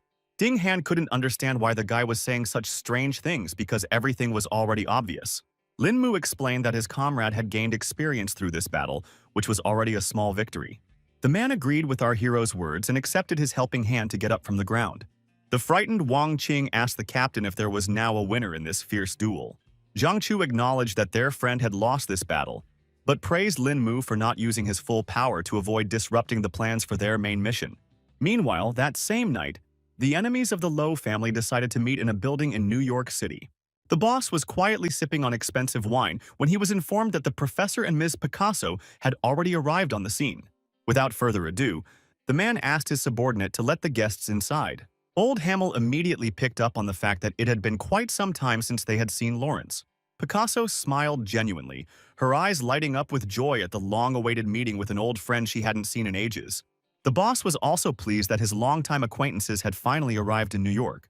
The professor had already become thoroughly familiar with the entire situation, because the government had informed them that Lawrence needed support to complete an important mission. The old man reported that he had taken 15 mutants with him, 3 of which were level 4. Lawrence had not expected his comrade to take such considerable help with him, and was confident that they should certainly succeed this time.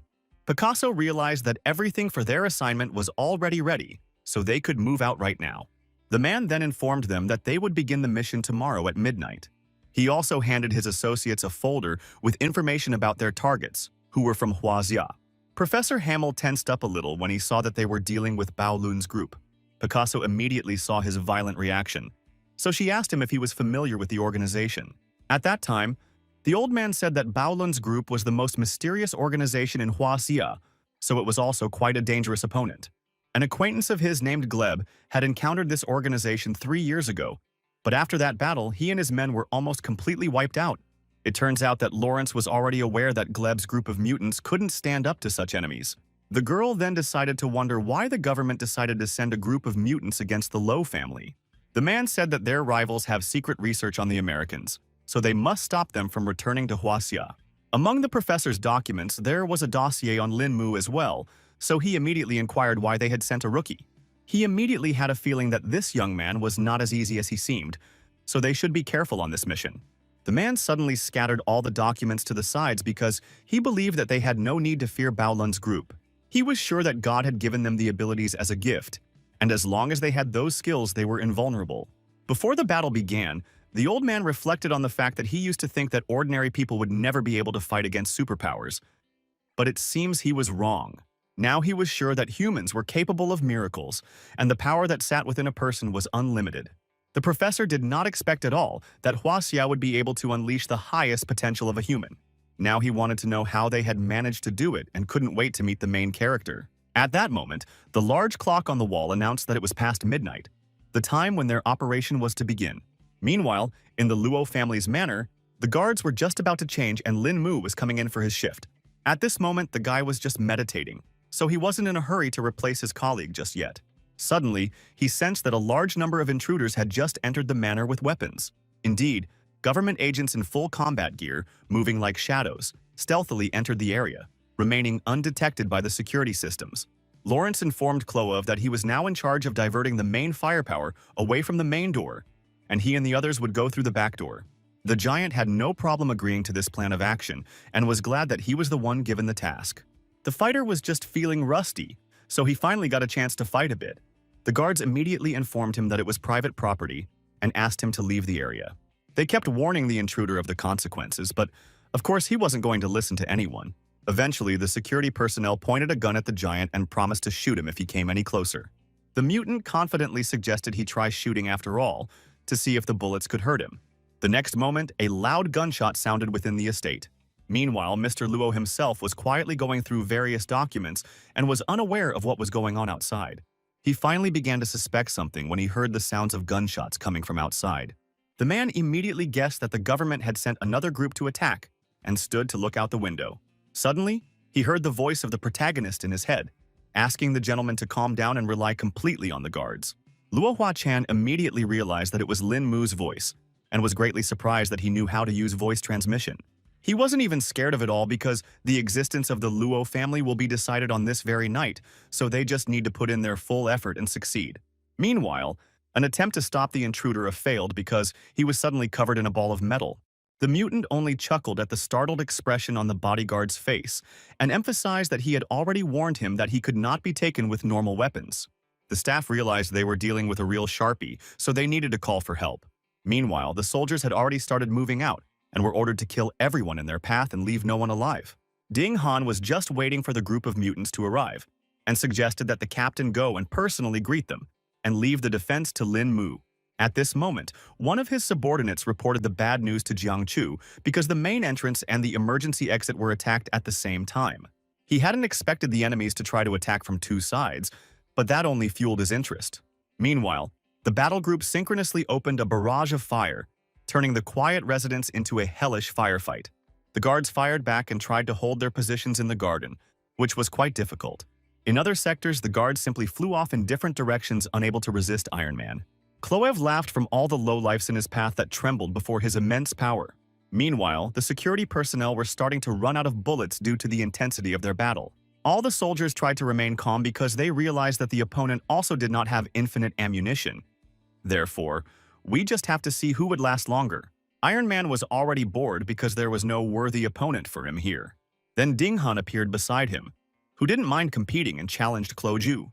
The bodyguard was serious because he wanted to see what was the difference between mutants and humans. Kluve asked his opponent to remember his name because he would be his last opponent. The bodyguard was beginning to guess that there was a metal-type mutant in front of him, so this fight was definitely not going to be easy. Meanwhile, the giant wasted no time and had already swung to finish the man off with his iron fist. With a powerful push off the ground, he demonstrated a truly intimidating level of strength and skill. Ding Hanyu had to work hard to successfully block such a powerful punch. Now the man made sure that his opponent had exactly the kind of power he had envisioned. He agreed that apparently strength in mutants was something that unequivocally had to be reckoned with. Still, the bodyguard wasn't discouraged and was excited for a great fight tonight. Concentrating his chi, the man swung and punched his opponent in the chest with all his might. Despite its huge size, the Iron Man flew back a few meters, and Ding Han emphasized that this was the strength of cultivators from Huaxia. Kluve is interested in his opponent because he's definitely different from all the trash he's faced in the fight before. The bodyguard noted that the giant was pretty good too, because this was the first time he'd seen a mutant who could completely turn his body into metal. Meanwhile, the guards noticed that the enemies had sent a woman here, and immediately thought it was not worth it to fear such an opponent. Picasso didn't appreciate at all that a bunch of some idiots were saying such things about her. Then she suggested that all the guys attack her at one point, because she didn't want others to say later that she had bullied her opponents. The guards tried to pretend they weren't afraid at all, and promised that they would go see Ms. Picasso right away. The girl only laughed haughtily at how big these people were.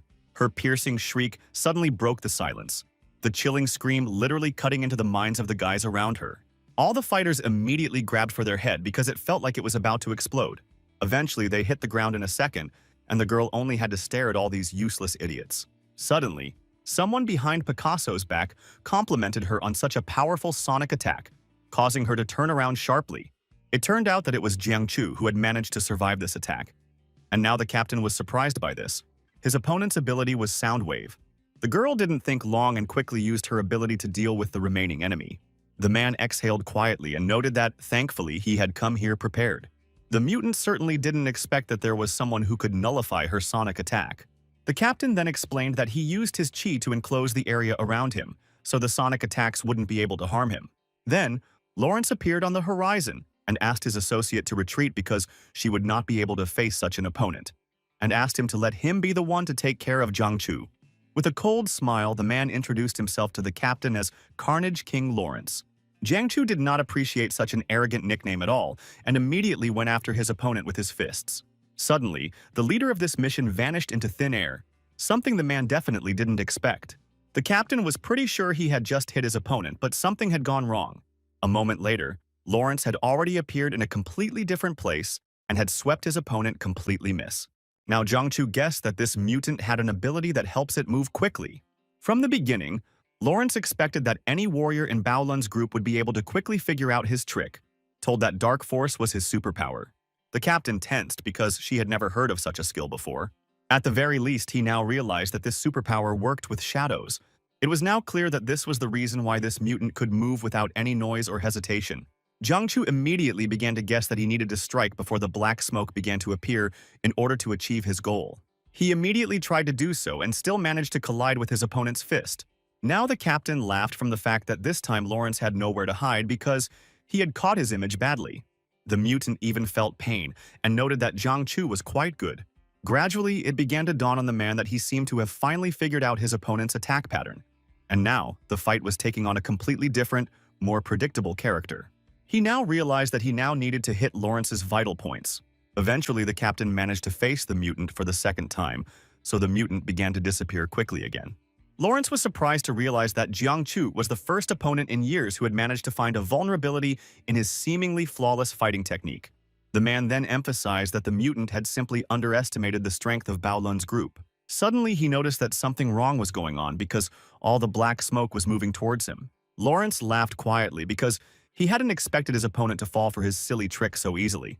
Only now did the captain realize that his chi was slowly leaking out, which was too dangerous. Meanwhile, the brother had completely dissolved into smoke, and his voice spoke intimidatingly about how the man had already lost this battle because his power would soon be absorbed by the power of the darkness. Jiang Chu was scared out of his wits because he didn't expect him to die like this at all. At the same time, Ding Han, who was fighting Iron Man, had also already used up almost all of his strength and was at his limit.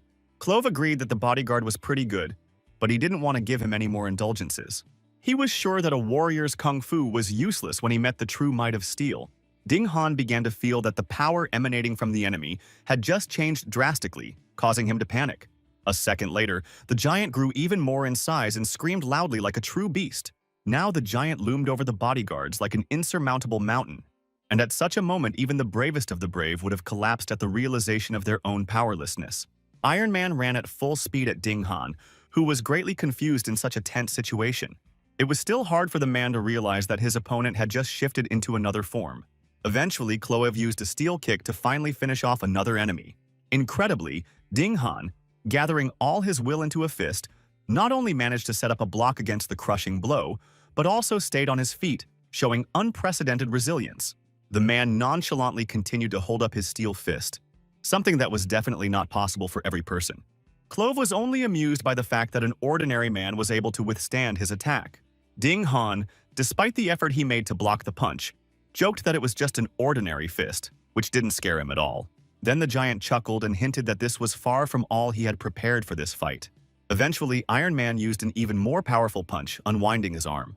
As a result, the man could not withstand such a powerful attack, causing bloody splatters to fly in different directions. At this point, the captain heard that his comrade seemed to be beginning to lose his battle and looked away from his opponent for a moment. Lawrence immediately emphasized that it would be better for the man to take care of himself because he was not in a good position himself. After that, he abruptly vanished into thin air, causing Jiang Chu to be confused once again. Once again, the captain could not see his opponent and was desperately trying to figure out where he was. Then the enemy started talking about how he had so expected that the group's elite representative Bao Lun was still able to stand after being caught in an illusion for such a long time. At the same time, he was sure that Jiang Chu would not be able to block the sitting punch that attacked him from the back. The next blow came right on the man's head, leaving him disoriented. From the last strength of the captain tried to stay on his feet, but his body treacherously hamstrung, and he collapsed to the ground, finally exhausted. Meanwhile, chaos reigned around. One by one, the guards fell under crushing attacks, unable to resist the superior strength of their opponents. The mutants were excellent with their sharp blades, so they could easily deal with ordinary humans. One of them used double knives and a hurricane dance technique that no one could go against. Picasso wasn't left behind either, and continued to use sound waves to knock out every opponent in her path. Eventually, the entire mansion grounds were dotted with bodyguards who could no longer continue the pain. All the fighters realized that they couldn't defeat all these enemies, so they decided to retreat to save at least some soldiers. The protagonist watched the situation from the sidelines and saw that the mutants were much stronger than he expected, so his mobs would hold out more. He decided it was already time for him to show up, so he quickly snapped out of his meditation seat. As quickly as possible, the lad found his captain to come to his aid. It turned out that both Ding Han and Jiang Chu were already here, and they immediately reported that the enemy unit was too strong. The strongest mutants had already gathered around, who only laughed at the fact that yet another naive human had come to meet his death. Clove thought our hero had come here to see the superiority of the mutants. The young man was not afraid and emphasized that as long as he was here, no one would harm the Luo family. The Iron Giant only laughed from the fact that Lin Mu was so arrogant and thought that he could stop the entire team by himself. The protagonist turned to his comrades and asked them to go to Mr. Lo's defense, giving him the opportunity to deal with all of his enemies. The guy promised with confidence in his voice that he would be sure to get all that pesky trash out of their way. Lin Mu instantly concentrated, releasing a powerful stream of chi energy that enveloped his body with a shimmering radiance, ready for an instant attack. Even Clove didn't know what kind of strange power the protagonist used, so he was a bit scared because their opponent was unpredictable. Lawrence began to suspect that it might be a trap, so he asked his companion to be careful and retreat. Lin Mu uttered the words with icy clarity. His voice sounded like a sentence, leaving no doubt that this night, no one would leave the battlefield alive. Lightning seizing the moment, the guy quickly applied Dragon Defeat to be the first to attack his opponents. The mutants hadn't seen anything like this yet, so they couldn't figure out what this technique was. In a second, the dragons began to sweep away all the enemies in their path, not giving them a chance to survive. Picasso tried to help her allies with a sound wave and destroy Lin Mu's dragons. It turned out that the main character's chi even passes through the opponent's technique, so all her efforts were pointless. Eventually, one of the spirit dragons came through Picasso and took her life. Her chest heaved weakly for the last time, then her body collapsed, finally losing her strength, and she collapsed to the cold ground without a word. Clove was already preparing to take on another dragon and couldn't understand how their team had fallen so quickly. Still, he was confident that his steel strike could handle such a small threat. The giant concentrated energy lightning fast, his powerful palms clashing together with a rumble, releasing the destructive rift technique. A second later, the powerful shockwave from the explosion hit Clove in the chest, throwing his body aside. Lawrence had not expected events to unfold in this manner, and in a panic asked if his comrade was all right. Iron Man didn't even feel any pain because to him it was like an ant bite, so he could keep fighting. The captain and Zhang Chu, who were standing to the side, were shocked that our hero had only used one move and had taken out so many enemies. Meanwhile, Lin Mu laughed from the fact that the mutants were only capable of such weak opposition. Lawrence shouted that he would try to hold our hero back while Chloe was inside eliminating their target. The protagonist advised them to give up quickly because no one could stop him anyway. The boss of the organization was already too angry because the guy had managed to defeat his subordinates, so he couldn't let Lin Mu disrupt their operation. Zhang Chu desperately tried to warn the young man to dodge this black strike because the captain had already felt the effects of it. Now our hero has realized that this guy's power is too problematic, so he needs to come up with something to negate that ability. Meanwhile, on the other side of the mansion, the guards were still as defensive as ever and weren't about to let anyone try to go up against Mr. Luo. In turn, Iron Man was going to kill anyone who got in the way of his goal. This turned out to be absolutely true, so all the fighters started flying in different directions from Clove's unstoppable attacks. The giant even decided to engage his head and use the steel head strike technique. With one such blow, he literally smeared one of the bodyguards. At the same time, Ding Han decided to use a secret technique to allow Zhang Chu and Mr. Luo to escape from the battlefield. The captain was definitely not going to do something like that, so he asked his comrade not to be so reckless. Either way, the man wanted to die with the assurance that he had at least stopped the enemy and helped his team. He started yelling with all his might for his comrades to get out of here as fast as possible. The protagonist was still in the shadow illusion of Lawrence, who was sure that the guy could not defeat him now, not realizing that he was deliberately waiting for the first step from his opponent. Lin Mu tried to bring his enemy out of the shadows, but he obviously had no intention of doing so. Eventually, the young man directly revealed that in fact his opponent had just fallen for his ruse. Lawrence could not believe our hero's words because from the beginning he was confident in his abilities. On the opposite end of the battlefield, the situation was critical as Ding Han, exhausted and bloodied, was barely staying on his feet under Iron Man's ruthless onslaught. Like thunder, Lawrence's figure materialized from a cloud of black smoke. The leader flopped to the ground in some strange way and couldn't seem to realize what had happened himself. Clove even stopped for a second because he couldn't understand why his comrade was here. Iron Man was shocked that even Lawrence couldn't do anything to this strange guy. Stepping in surprise, he didn't have time to notice before Ding Han suddenly disappeared from his hands. It was the protagonist who tried to pull his comrade to a safe zone to save him from apparent death. Because of this, the giant was incredibly angry and now wanted to tear Lin Mu into small pieces. The guy had already started to concentrate the chi in his hand to quickly deal with this opponent. Clove, not wasting a second to think, brought his arm up sharply to strike, his muscles tensed, preparing to unleash all his fury on his opponent. The protagonist made one clear lunge and was able to stop this attack with one hand. The giant paused for a second because he couldn't understand what technique Lin Mu had just used. Almost immediately, he felt an incredibly intense pain in his bones and began twisting in different directions, not controlling his movements. Our hero explained that even Iron Man has his weaknesses because his ability strengthens muscles but doesn't act that way on bones. Clove believed that this was simply impossible because this power was given to him by God. In the end, he decided to show the young man his latest transformation because there was no other choice. The giant's muscles began to ripple unnaturally, and his skin stretched unnaturally under the mutations. The protagonist immediately guessed that his opponent was using his muscles to unleash a wave attack. It seems like the situation is now such that the guy can't win unless he uses his full power. Lin Mu concentrated the chi in his hand again and tried to attack the giant a second time. At the same time, he decided to open the 7 main acupuncture points in his body and focus all his energy. Clove emphasized with confidence that the guy's kung fu was definitely not going to work for him now. He now used the invisible steel strike, but our hero counterattacked with the bone-dissolving strike. The giant let out a heartbreaking roar, his eyes widening in horror as he watched in horror as his own arm warped unnaturally. He felt as if his bone had been dissolved, and if this continued, the problem could spread throughout his body. The giant realized that he could have let something like this happen, so he simply ripped off his own arm. Kluve struggled to catch his breath. Every movement was given to him through hellish pain, and his consciousness was clouded from being so badly wounded. He saw with his own eyes that all the bones in his right hand had literally turned to powder. The giant, who literally crumbled, asked our hero what he used to do such a trick. Lin Mu briefly explained that it was a special move from Huaxia called the bone-dissolving punch. Despite his pride, Kluve admitted that he had no idea that Huaxia had such terrifying kung fu. The Iron Man began to melt little by little, and before he died, he said that he had underestimated the young man after all. Suddenly, behind the back of the protagonist appeared Lawrence, who was going to help his comrade to escape from here. In fact, the guy didn't even realize that the opponent's shadow power would recover so quickly. In the end, the leader took all of his subordinates away, and before leaving, he promised that he would definitely take revenge on Lin Mu. The protagonist wasn't particularly happy that their opponents were able to escape after all.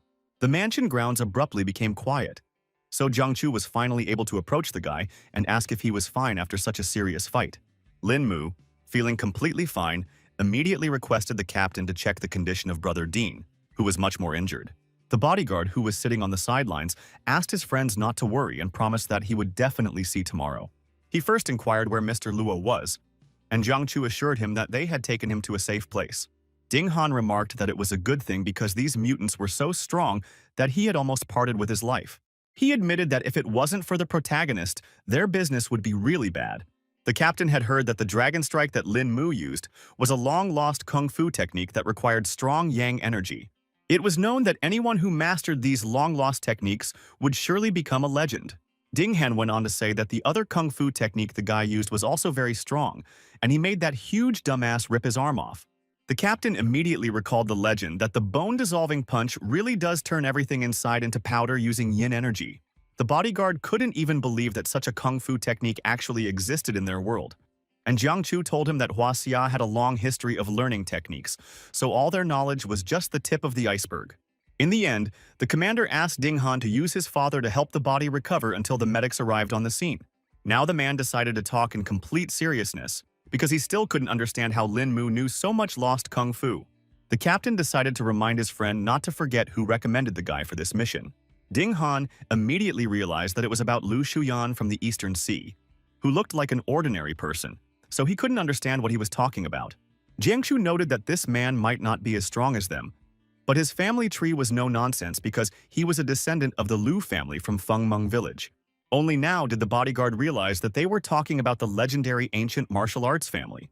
The captain confirmed his speculation and explained that in order to find a great master like Lin Mu, Mr. Lu had to be a descendant of legendary people. Meanwhile, a group of mutants had arrived at the American Research Institute, where they were now trying to rescue Kluve. The professor thought it was a miracle since their comrade was still alive, considering such serious wounds on his body. Lawrence told the old man that they were winning this fight until a young guy from Bao Lun's group came from somewhere and took them all down. Hamel refused to believe that the entire group of mutants had been defeated by one man, but the surviving Picasso confirmed the fact. Now the old man began to realize that they had indeed met a very strong opponent. Their conversation was interrupted by the fact that some strange things started happening to Iron Man. The professor immediately rushed to intervene in Kluve's treatment because things could have turned out disastrously. Lawrence began to panic because he couldn't understand at all what was happening to his friend. Hamil reported that the patient's condition was deteriorating rapidly, so they urgently needed to move him. Meanwhile, at Luolin Mu Manor, he was finally able to meet with Miluo in peace and talk about the recent events. Guy wanted to know what went wrong with the family's return to Huaxia and why the process was taking so long. The man explained that the main problem was the approval of the documents, so there was nothing he could do about it. Generally speaking, the preparation and approval of all the documents should have been completed long ago, but Luo Huachan assumed that someone inside the government was preventing the move. Then he decided to inquire if our hero had been able to learn anything after this battle, and the latter told him that after this night, it was obvious that their defenses had been greatly weakened, so it was necessary to speed up the move to Huaxia. Lin Mu decided to inquire about the person who was responsible for approving the documents and was going to personally visit him for a chat. The man immediately rejected such an idea because he thought it was too dangerous. The young man asked not to worry about him because he had his own special methods for such situations. In the end, Mr. Lowe decided to trust him and laid on the table information about the key 3 people who were responsible for the documents. The protagonist was excited about the opportunity and promised that he would meet them as soon as possible. 30 minutes later, the guy had already gotten the right materials that he might need during this mission. In fact, he was surprised that you could buy anything in New York's black market. Lin Mu bought some sort of mask to slightly change his strategy this time. Now the guy has decided to use the methods of his enemies to take them out himself. At this moment, Wang Tong walked in, informing him that they had already found the information he needed. The guy quickly opened the door for his guest, only he looked too strange and didn't look like himself at all. The assistant was shocked to see a completely different person in front of him. He instantly pointed a gun at our hero and demanded to know where Lin Mu himself had gone. The young man laughed at this reaction from his comrade and explained that he was just testing a macromolecular mask. Wang Qing finally realized that the person in front of him was his colleague, and now asked how he managed to change his appearance to become like him. The protagonist realized that it was best not to raise suspicion on the Lo family, and found a solution by using a new face for the mission. The assistant had already looked up all the information he needed and handed the guy the phone she was on. Lin Mu thanked him for such substantial help, because with this, it would be easier for him to accomplish his mission. Wang Qing still didn't like the fact that our hero was using someone else's face for this task, so he noted that with such strength it wasn't necessary.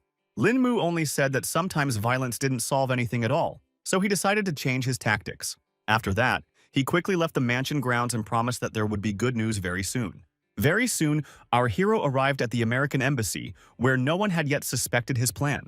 At this point, one of the employees named Mr. Bronk was upset that he hadn't been able to pick up a hottie for tonight.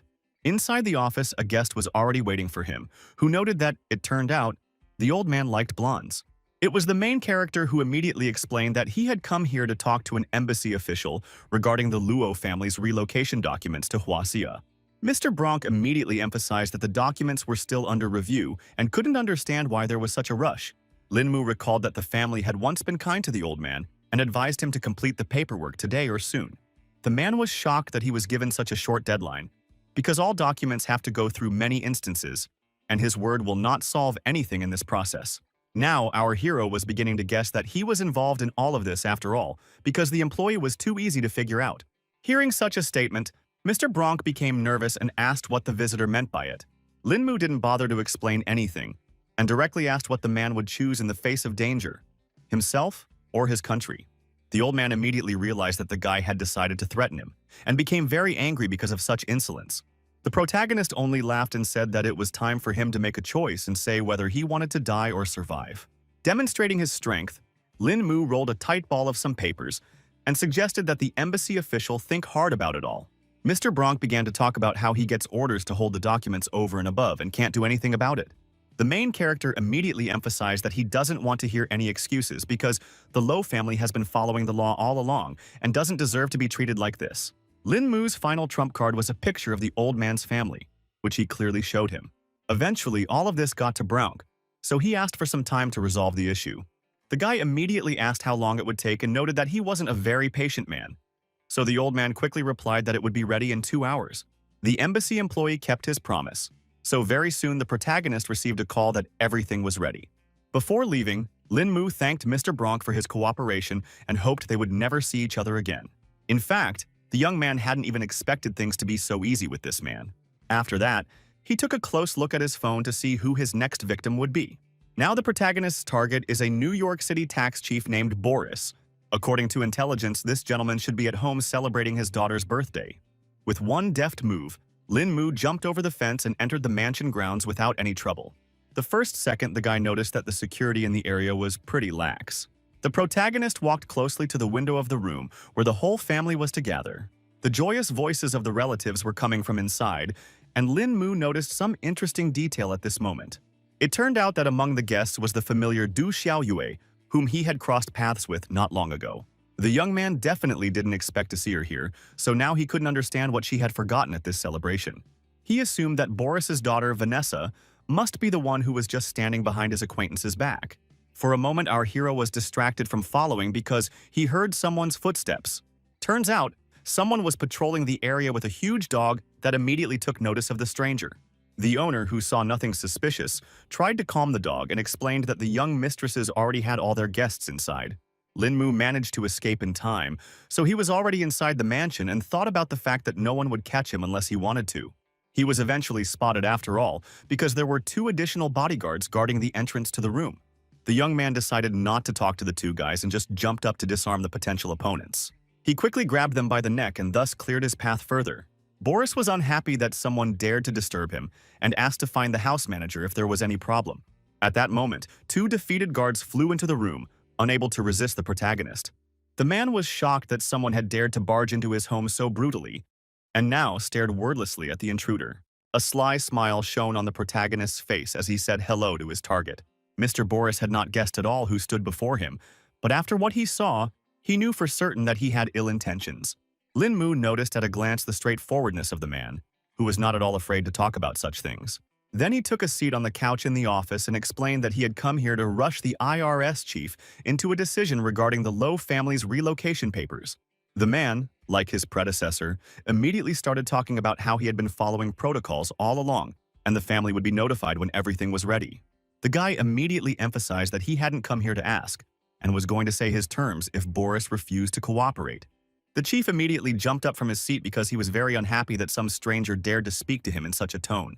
Lin Mu then came in from afar and hinted the fact that his daughter just had a birthday today. The man immediately realized what the guy would be getting at, and began to beg that he leave her out of this whole situation. While Boris was talking to our hero, he suddenly noticed that he had disappeared somewhere. The old man immediately thought of the fact that Vanessa was already in danger, and he wasn't scared out of his wits. The protagonist was already in the hall where the birthday party was being celebrated and asked the birthday girl to come out for a few words. The father ran inside in a panic and immediately saw that his daughter was missing somewhere, so he started asking everyone present where she was. One of the guards said that Vanessa had just talked to a stranger and then disappeared. Du Xiaoyu immediately thought it was all strange because that person's voice sounded too familiar. The IRS chief was immediately about to call the police and rescue his daughter, but suddenly he heard her voice in his office. The girl looked rather confused because she couldn't understand why some stranger brought her into her father's office. For his part, Lin Mu emphasized that there was no point in calling the police because it would only cause Vanessa unnecessary trouble. Now Boris literally begged not to harm his daughter and promised to do whatever this strange stranger wanted. Our hero was glad for such a quick agreement on the part of the chief, and knocked out his daughter for the time being so that there would be no unnecessary witnesses. The man was even more scared for Vanessa, but there was nothing he could do about it. Lin Mu asked him not to worry about it and emphasized that his beautiful daughter would just get some sleep. The gentleman still continued to beg our hero not to harm the girl in any way and promised to sign all the documents right away. After it was successful, he picked his daughter up in his arms and she finally woke up. Vanessa was puzzled because she couldn't understand why she was sleeping in her father's study. The frightened man only continued to say that everything was already fine and asked the girl to hurry up and come down to talk to the guests. Meanwhile, the turn had already reached the quality control inspector Mr. Apperton, whose mansion Lin Mu had arrived at. The protagonist found it strange that apart from the attendants, there were no guards here at all.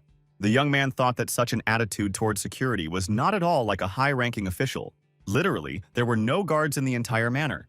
So Lin Mu was already beginning to suspect that something had happened to Mr. Apperton.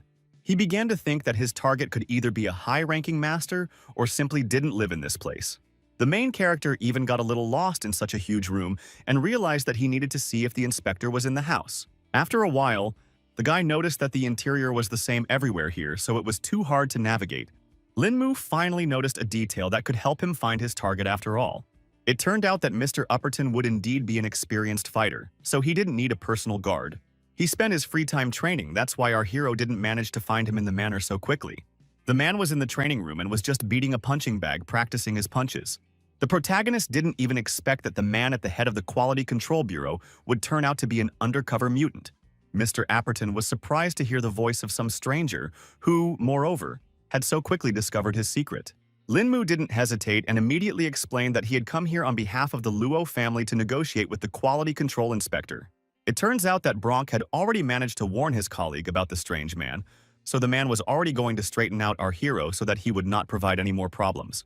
But also, the inspector promised to sign and approve all the documents for the move if Lin Mu could defeat him. The guy realized he was dealing with a pretty outspoken person, so he didn't mind exchanging a few blows with him.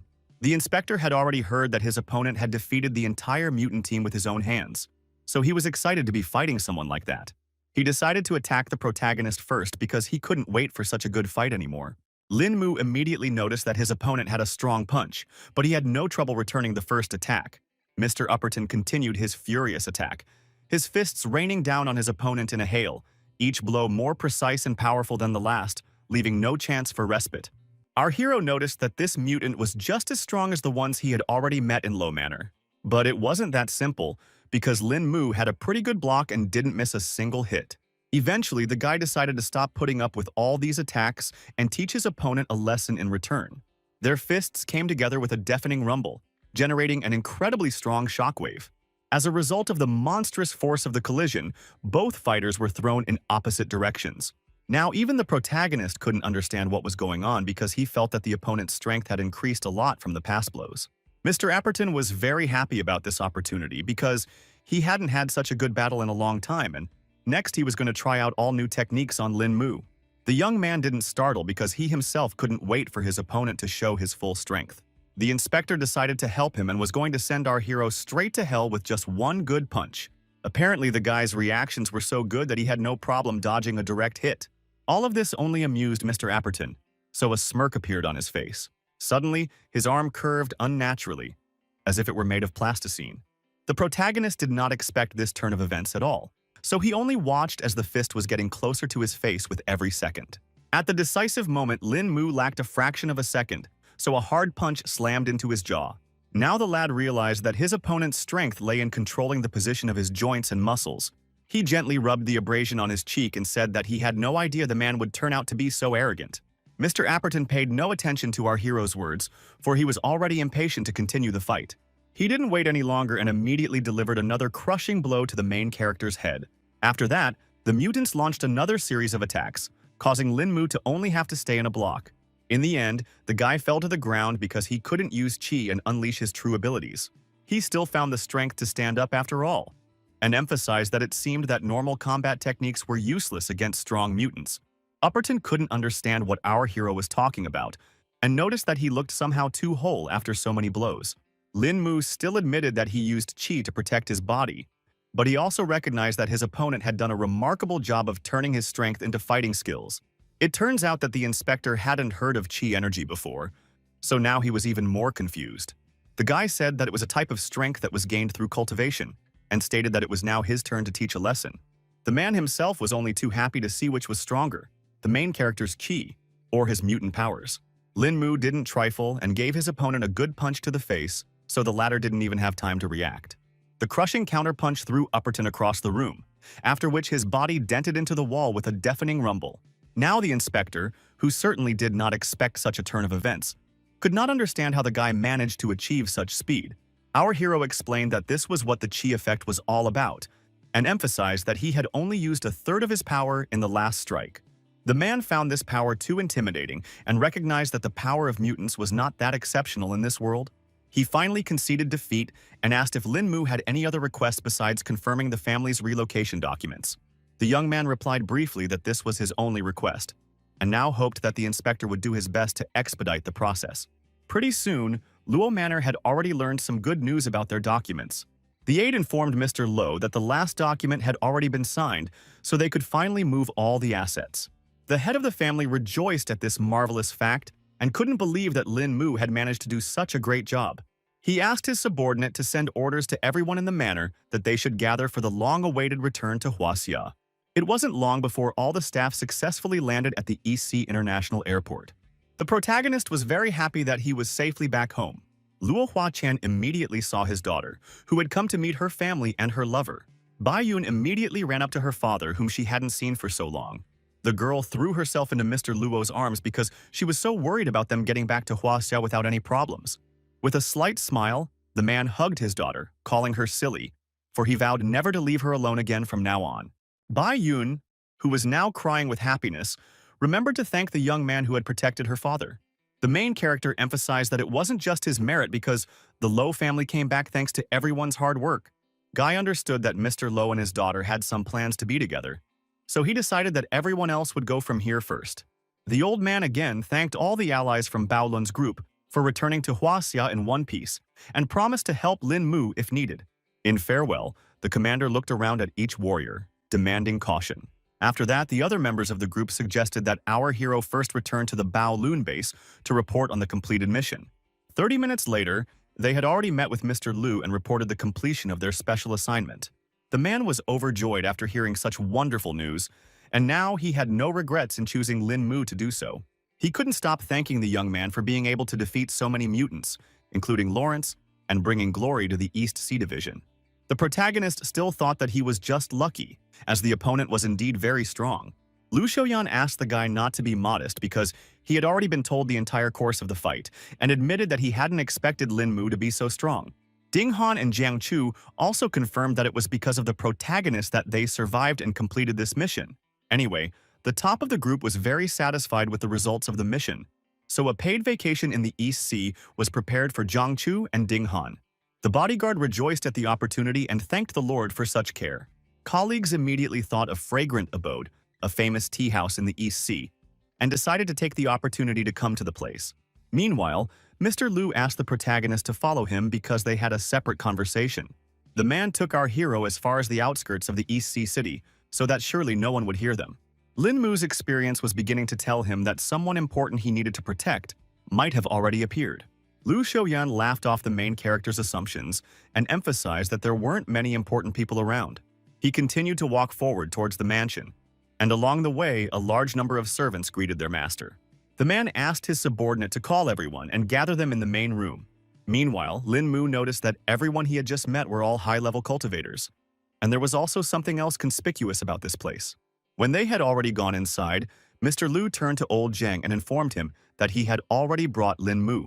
The old man was happy when he saw our hero, because they hadn't seen each other for a long time due to his long absence. He had already heard about the great job the young man had done this time, and the man was thankful for more compliments in his direction. At the same time, all the servants in the house had already gathered into a huge group and were heading towards the main hall for the meeting. The subordinate reported to Mr. Lu that all the men had arrived at the site. They all quickly lined up in a straight line and indicated that they were awaiting any orders from their leaders.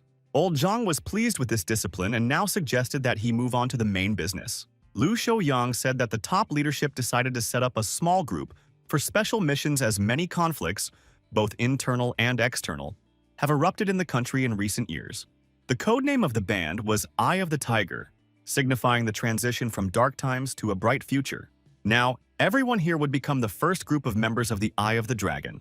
Also, Lu Xiaoyan revealed that the main character will become the captain of Dragon Eye, though he didn't even agree to such a fate.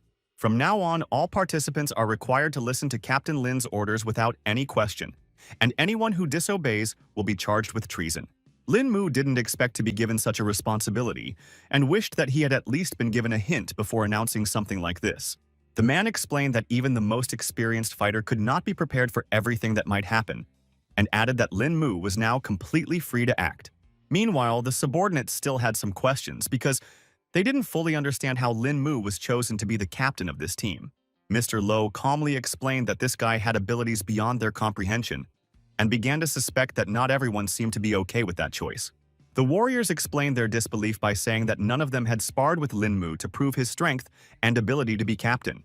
Of course, Lu Xiaoyan was confident in the main character's strength, so he asked him to demonstrate his skills in front of his subordinates. The young man was well aware that everyone here were high-level cultivators and were skeptical of his abilities, so he didn't mind proving his level. Then he released his golden chi and asked everyone around him to carefully observe his actions. The fact that the energy surrounded the main character's body as if it were a shield was enough to surprise all the fighters. After that, the protagonist released a huge dragon, forming it from his chi. The powerful energy vortex emanating from Lin Mu swept all the subordinates off their feet. No one could understand what had just happened, and only thought about how frightening that aura was. The main character mockingly explained that the movement earlier was a welcome gift to them from the new captain. The fighters had now fully experienced Lin Mu's power and now wanted to know what kind of technique it was. In turn, those who had heard some of the legends began to guess that it was the dragon defeat technique. The guy immediately noted that this fighter had a pretty good eye for recognizing this technique. Old man Zhang had applauded the way our hero had knocked everyone down using just one move, and was now certain that he was indeed worthy of being the captain of the special team. Mr. Lu once again asked if there was anyone who disagreed with Lin Mu's appointment as captain, and suggested that those people step forward and challenge him to spar. After what they had seen, everyone was afraid to object in any way to such a powerful master, so now they just kept silent. The protagonist asked everyone to just trust him, and promised to lead his subordinates to the successful completion of missions, bringing glory for their country. Everyone now showed respect for their new leader and obeyed him with one voice. In addition, Lin Mu promised to make an individualized plan to improve the cultivation of the soldiers and do his best to ensure that everyone could freely possess their qi and their bodies. Such conditions, of course, interested all the fighters, so they thanked the captain for such an opportunity. The protagonist immediately decided to schedule a special training session that would take place early in the morning at the same location. The subordinates were willing to do anything to defend their country and bring it glory, and the captain ordered everyone to disperse after the meeting. Without further ado, the fighters left to get a good night's rest before beginning serious training. Old Man Jiang decided to still talk to our hero, because he couldn't stop admiring his strength and character, which met all expectations. He felt confident knowing that this particular guy was the captain of the Dragon Eye. Lin Mu thanked Mr. Jiang for all these compliments and promised to do his best to complete every mission assigned to him. After the meeting, the boy and Mr. Liu went to a tea party where they decided to discuss some more details. The protagonist stated that he needed a cold weapon, so he asked the man if he knew any suitable craftsmen. The man was surprised to hear such a request and inquired as to what type of weapon he wanted for himself. Lin Mu had a rather specific question because he wanted to find a copper sword for himself. Eventually, Mr. Liu remembered that he knew where to get such weapons and decided to offer one place for our hero. The old man decided to send the young man to U's pawn shop, where presumably the weapons he needed could be found. The protagonist managed to find the very place Mr. Liu recommended to him pretty quickly. He was immediately met at the entrance by the man who owned the office. The master immediately inquired if Lin Mu had passed through here to pawn or redeem something. The guy directly said that he was looking for someone, namely the boss of this pawn shop, Wu Xinghui. The man was surprised to hear his full name and asked our hero how he could help him. Lin Mu introduced himself and explained that Mr. Liu had recommended this place to him because a copper sword could be found here. The pawn shop owner confirmed that he has one that was a family heirloom, and his ancestor used everything he had to create this weapon. Their family were the descendants of Wu Jizi, who was the very person who made the copper sword, was the second master blacksmith of the Wu family. The protagonist didn't expect that he would meet the descendant of Wu Zizi, so he immediately asked to forgive him for some rudeness. The man immediately emphasized that the descendants were not as gifted as their ancestors, so the blacksmithing skill had long since been forgotten, and Mr. Wu himself had merely become a pawn shop owner. In the end, he asked to follow him if Lin Mu still wanted to see that very copper sword. Wu Xinghui said that his ancestors had left instructions regarding this sword, so there was no need to pay money for it. Only one thing to do. The protagonist was interested in it because such a legend sounded quite interesting. The pawn shop owner explained that a person wishing to take the sword must first use it and carve 100 marks on this block of wood in one breath. You also need to make sure that these marks were the same length, width, depth, and even the distance between them should be the same. The young man was well aware that to do it in one breath, you had to have incredible speed and control. Wu Xinghui suggested that our hero surrender if he was unsure of his strength, and emphasized that his ancestors had left these instructions in the hope that the sword would find a worthy master. But that had not happened in the last 100 years. Still, Lin Mu asked to bring the copper sword for him because he wanted to try and pass this test. The man saw that the guy was confident in his abilities, so he didn't mind honoring his request. He immediately remembered that everyone who wanted the sword had said the same thing, even though they knew it was literally impossible. The protagonist immediately thanked Mr. Wu for the opportunity. A couple minutes later, the pawn shop owner appeared with a briefcase in hand and informed him that the copper sword was already here. After opening it, Mr. Wu asked the protagonist to take a close look at this legendary weapon. Only now did Lin Mu realize that this sword was made from a mystic steel heart. He decided to tell Wu Xinghui himself about it as well, because it was simply unbelievable. Mr. Ao was greatly surprised that the protagonist knew what material was used to create this weapon. The guy remembered that such a material could only be found in the cultivation world and couldn't raise how it could exist in the mortal world. Then, he decided to inquire of the sword's owner himself and asked how his ancestors came across this material for forging it. Wu Xinghui said that, according to family records, this material fell from the sky and does not belong to this world. It became a little clearer to our hero why the aura from this sword was so unusual. The man also added that the name of this weapon was Chu Hong and asked Lin Mu to try his luck sooner rather than later. Taking the blade in his hands, the lad made sure that it was incredible, for it was as thin as the wings of a cricket, and its flexibility was superior to any other sword he had ever seen. The protagonist tried to infuse the sword with his qi, and it worked, because the blade became hard and sharp. He continued to marvel at the fact that his qi was flowing into this weapon without any difficulty, which felt simply incredible. The man pointed at the very same wooden block and suggested that Lin Mu finally proceed with the trial.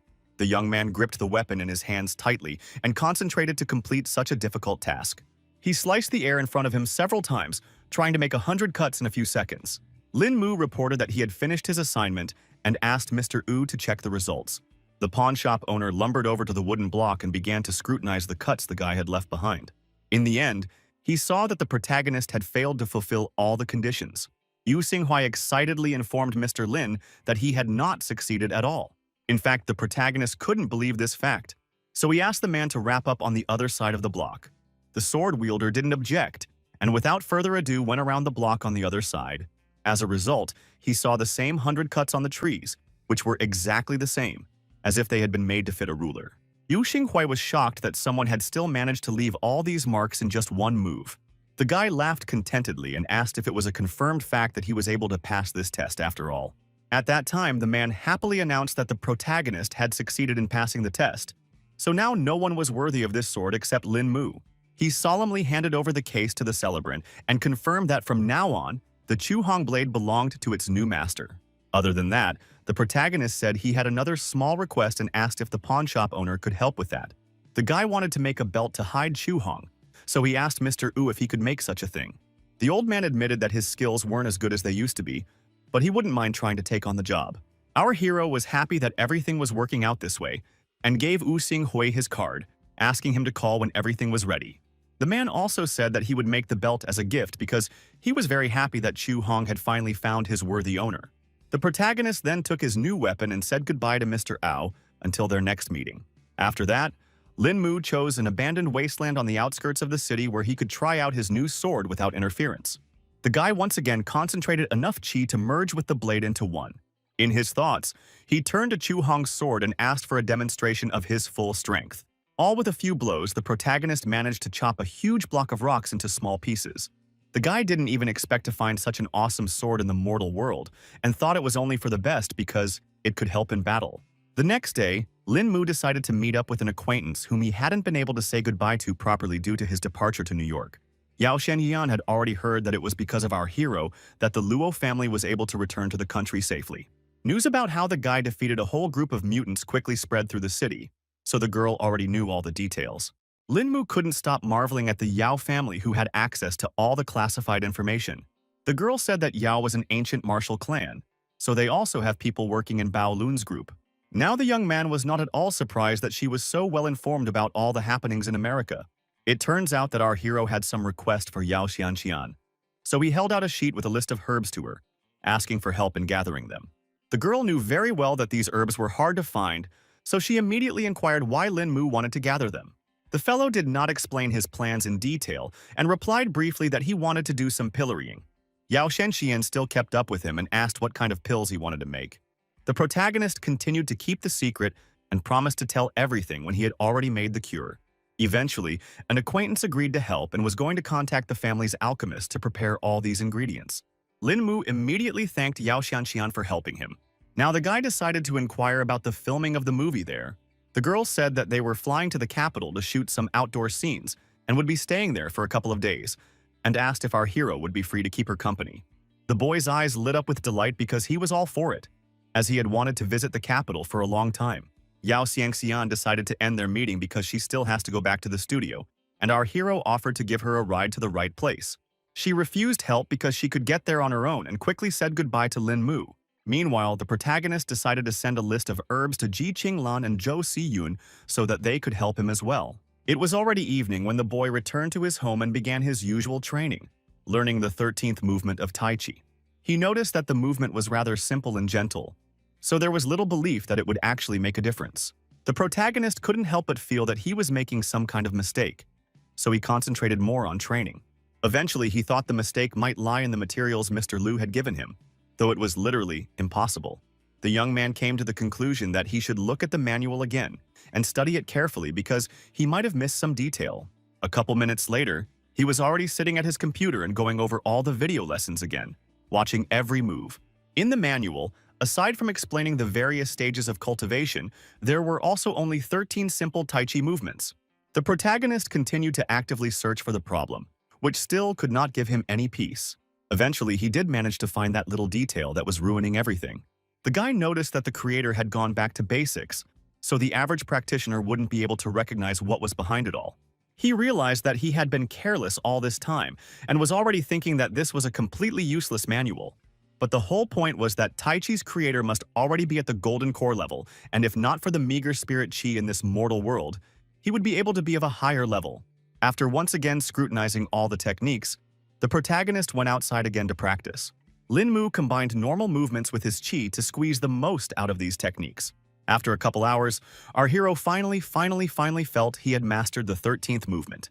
In fact, the guy hadn't even expected that practicing movements 1 through 13 would allow his chi to flow through his body without any obstacles. At this moment, he was approached by Zixi, who inquired about the last movement in his training. The girl noted that it was very similar to Tai Chi, but it felt a little different. The protagonist confirmed her speculation and explained that he was just practicing Tai Chi. Zixi had heard that this technique was a form of meditation, so she couldn't understand why the young man was practicing such a thing. Lin Mu then explained that if she wanted to understand the entire concept of Tai Chi, she would first need to open so many punctuation points of her body. The girl immediately guessed that our hero had already managed to pass this test, which was quite a shocking fact. The guy dismissed her assumptions because he only understood part of it all, and practice helps raise the cultivation level. Zixi, mesmerized by the skill of the protagonist, with burning eyes began to beg to teach her at least the basics of this amazing practice.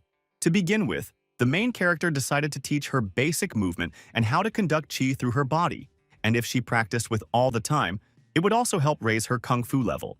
Zixi was actually surprised that the guy wasn't afraid at all that someone would be loitering around here nearby and steal all those moves while he was training. The protagonist asked her not to worry about it because a person who understands nothing about martial arts will never understand the meaning behind the techniques. After that, Lin Mu proceeded to train his girlfriend, who diligently repeated his every move. Thus, they practiced until the morning, and the guy advised his student to keep repeating the learned moves. As a result, our hero began to notice that Zixi was very gifted because she learned very quickly. At this point, he received a call from Mr. Ao, so the training had to be interrupted. It turned out that Chu Hong's ball strap was already ready, so Lin Mu informed him that he would be there soon. The young man explained that he had to go away to take care of some business, and when he returned, he would definitely continue his studies. It wasn't long before he arrived at Ao's pawn shop, where the owner was already waiting for him with the finished harness. The protagonist immediately noted that this accessory was a perfect fit for him, and thanked Wu Xinghui for doing such hard work.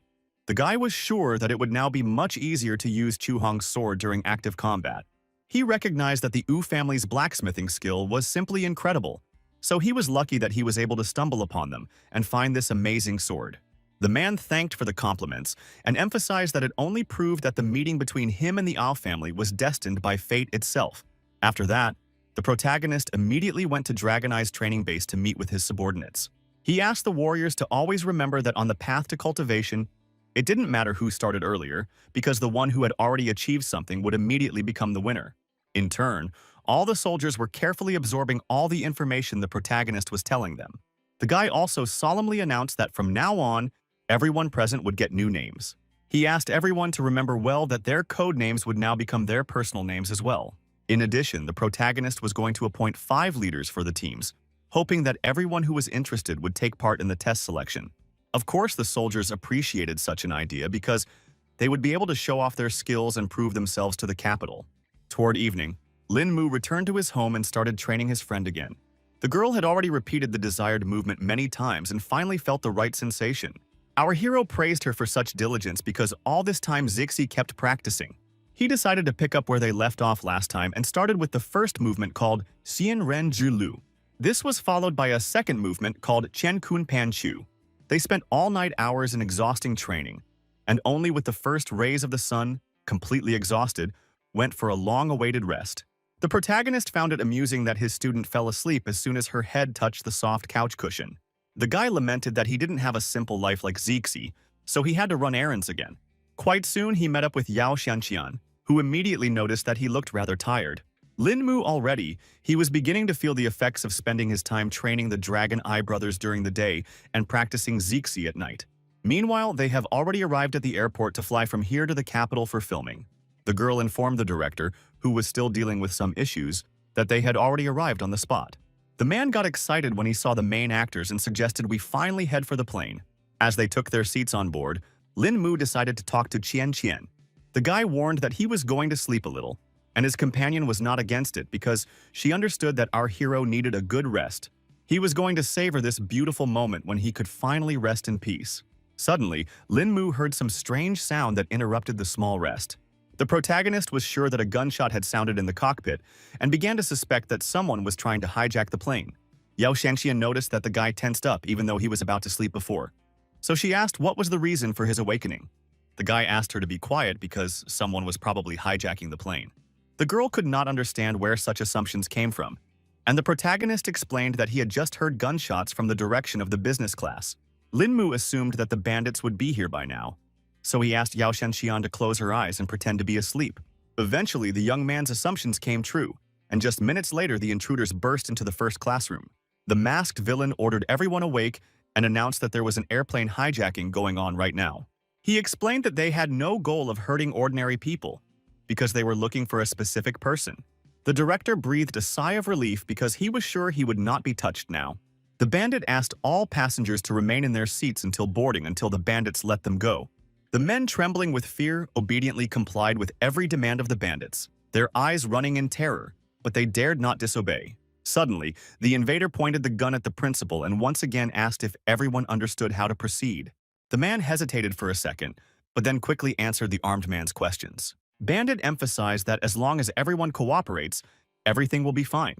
But if anyone wants to play the hero, he asked not to be blamed for being ruthless. Suddenly, the main character appeared behind him and asked if he had a real gun. The intruder turned around sharply and asked how the guy managed to get here so quickly. The entire crew was shocked to see how Lin Mu decided to risk his life so much. The bandit began to shout irritably that it was of course a real gun, and suggested that Lin Mu try it out for himself. Our hero pretended that he was just curious to see the real weapons because they usually use props on set. Yao Shangxian maintained an icy calmness. Her lips touched with a slight sneer because she knew for sure that the criminal had made a fatal mistake by contacting this person. Lin Mu went on to say that he was only a fan of guns and noted that the bandit was holding a limited edition Arthur revolver. This turned out to be true, and the criminal was glad that some regular guy knew about such things, explaining that it had cost him a lot of trouble to hold that gun. The guy kept playing his part and marveling that it was indeed a limited edition. Eventually, the bandit ordered our hero to return to his seat and stop talking about meaningless things. After this conversation, the main character only laughed off the fact that this bunch of idiots are trying to kidnap an airplane. Of course, the guy didn't bother to sit back in his seat and rushed over to attack one of the bandits from the back. The villain didn't expect to find such a bold person, so he didn't even react to Lin Mu's sly strike. One lightning-fast blow and the man collapsed to the floor, his consciousness shutting down before his body even touched the ground. The director turned pale, his eyes widening in horror, as he couldn't believe that someone dared to break the rules, endangering the lives of all the hostages. The main character didn't expect his boss to believe this guy's words and be so scared. Eventually, the man admitted that maybe he had exaggerated the problem a bit. Other staff members also agreed that they did not have to sit here and wait for their fate, because they could only count on themselves. The director realized that he wouldn't be able to stand up to that many people, so he asked what their plans were. Lin Mu asked everyone to stay in this classroom and watch the kidnapper and leave all other problems to him personally. He decided to change into the bandit's clothes so as not to reveal his identity, and noticed that the outfit fit him quite well. The guy also grabbed a revolver, so he definitely didn't stand out among the other criminals. Before leaving, our hero again asked all his buddies to be good and stay where they were while he dealt with the remaining invaders. Yao Xianjian decided to point out that the guy's acting was incredible, so she believed that he would do well. Before leaving, the young man once again firmly emphasized that everyone should stay smart and sit here while he checked the situation at the front. The principal decided to talk to Xian Xian to find out who Lin Mu even was, that he could remain calm even in such critical situations. The girl speculated that maybe this guy had trained with SWAT in the past because his skills were at the pro level. The staff agreed that the main character's final attack looked cool, and they used to think it could only happen in movies. Either way, the man hoped that Lin Mu knew what he was doing because he had his whole life ahead of him to die here on the airplane. Meanwhile, the aircraft continued to fly quietly despite all the battles that were going on inside. At this point, the protagonist had already reached the front of the plane to face the rest of the bandits. No one suspected a switch, so Lin Mu was asked if there were any problems, and he replied that the whole crew had quieted down after his threat. Turns out they've already taken Mrs. Wen hostage in order to wring property from her father, as well as to free all of his brothers he's arrested.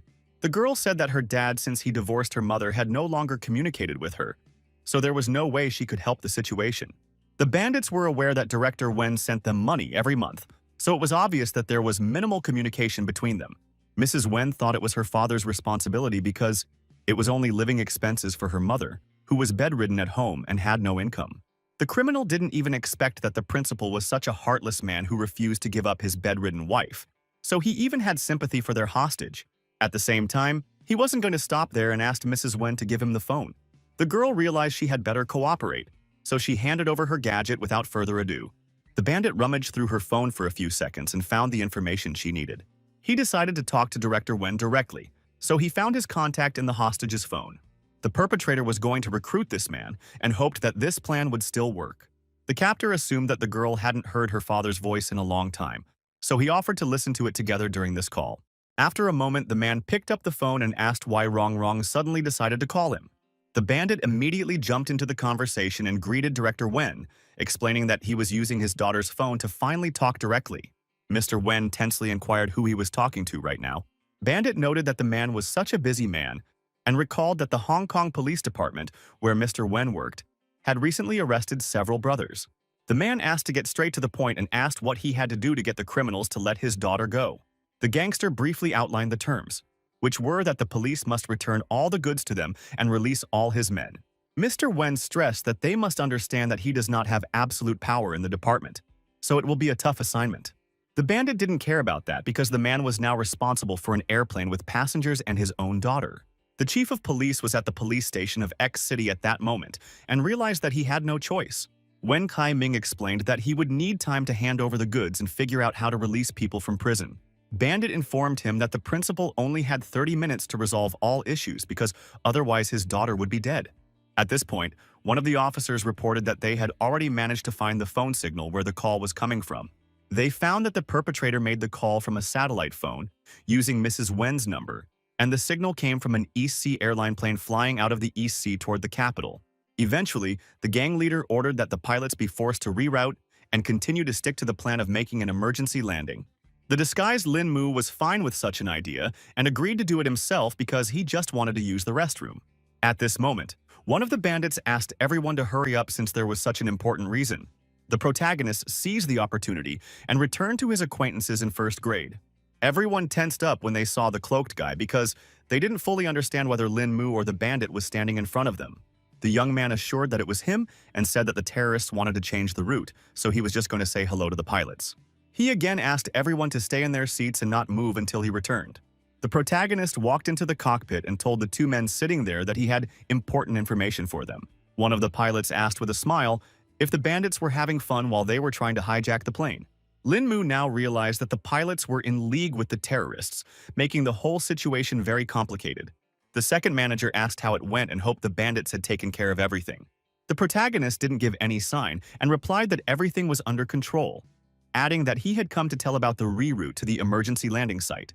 The pilots were surprised to hear such a change because it was a little earlier than planned, but promised that everything would be fine. They began pulling the right levers on the control panel to change the route and select a new landing spot. At that time, the system reported that the route had been changed and the autopilot turned on. Lin Mu realized that it was time to take charge of the situation and knocked out the pilots with one precise strike. He reported that the pilots could now get some sleep and rest while the system did everything for them.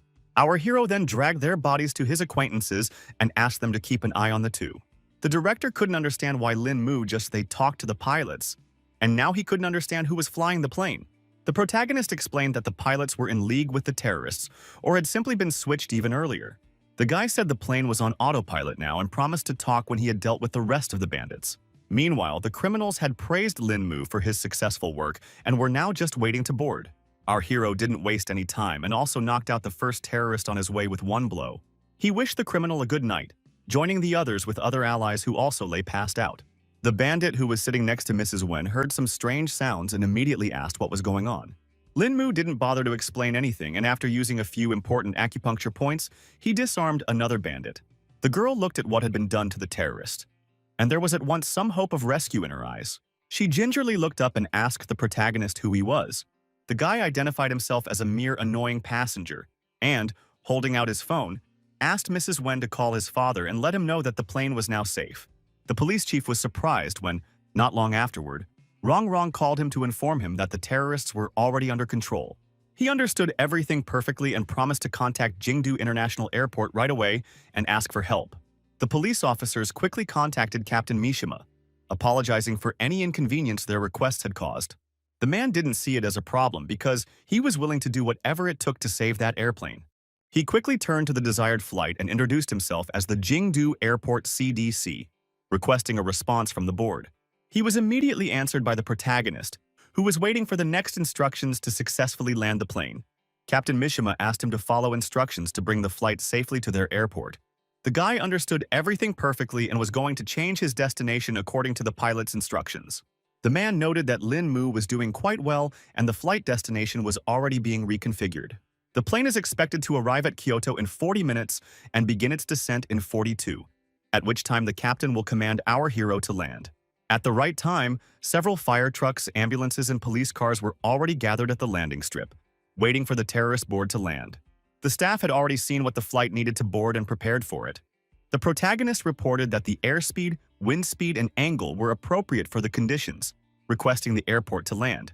Firefighters also began to gear up and began to notify all units that the plane was coming in for a landing.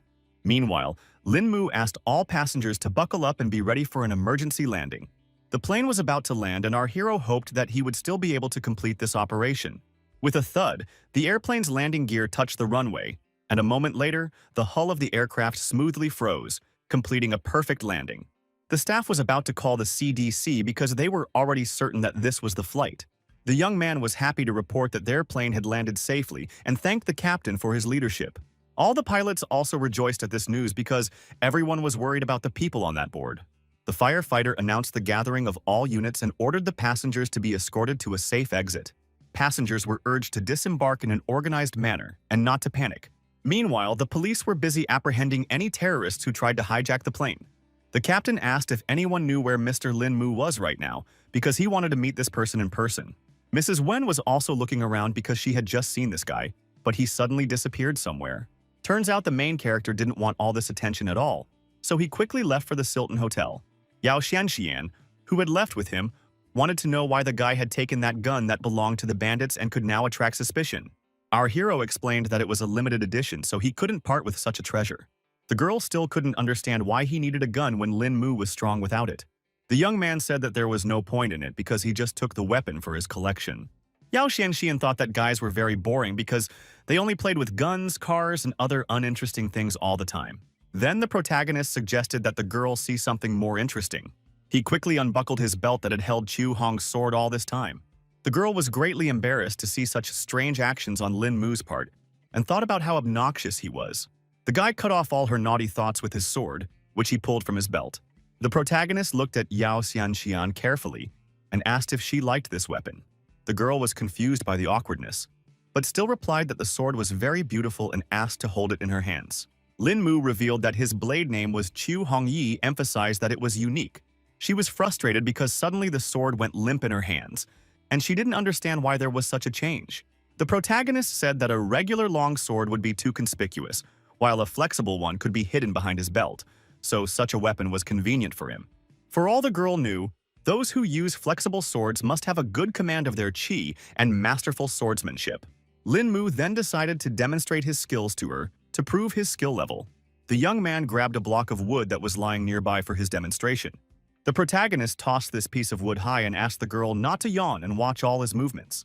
With deft movements, he worked the block of wood on all sides, the blade of the legendary blade easily stripping away the shavings.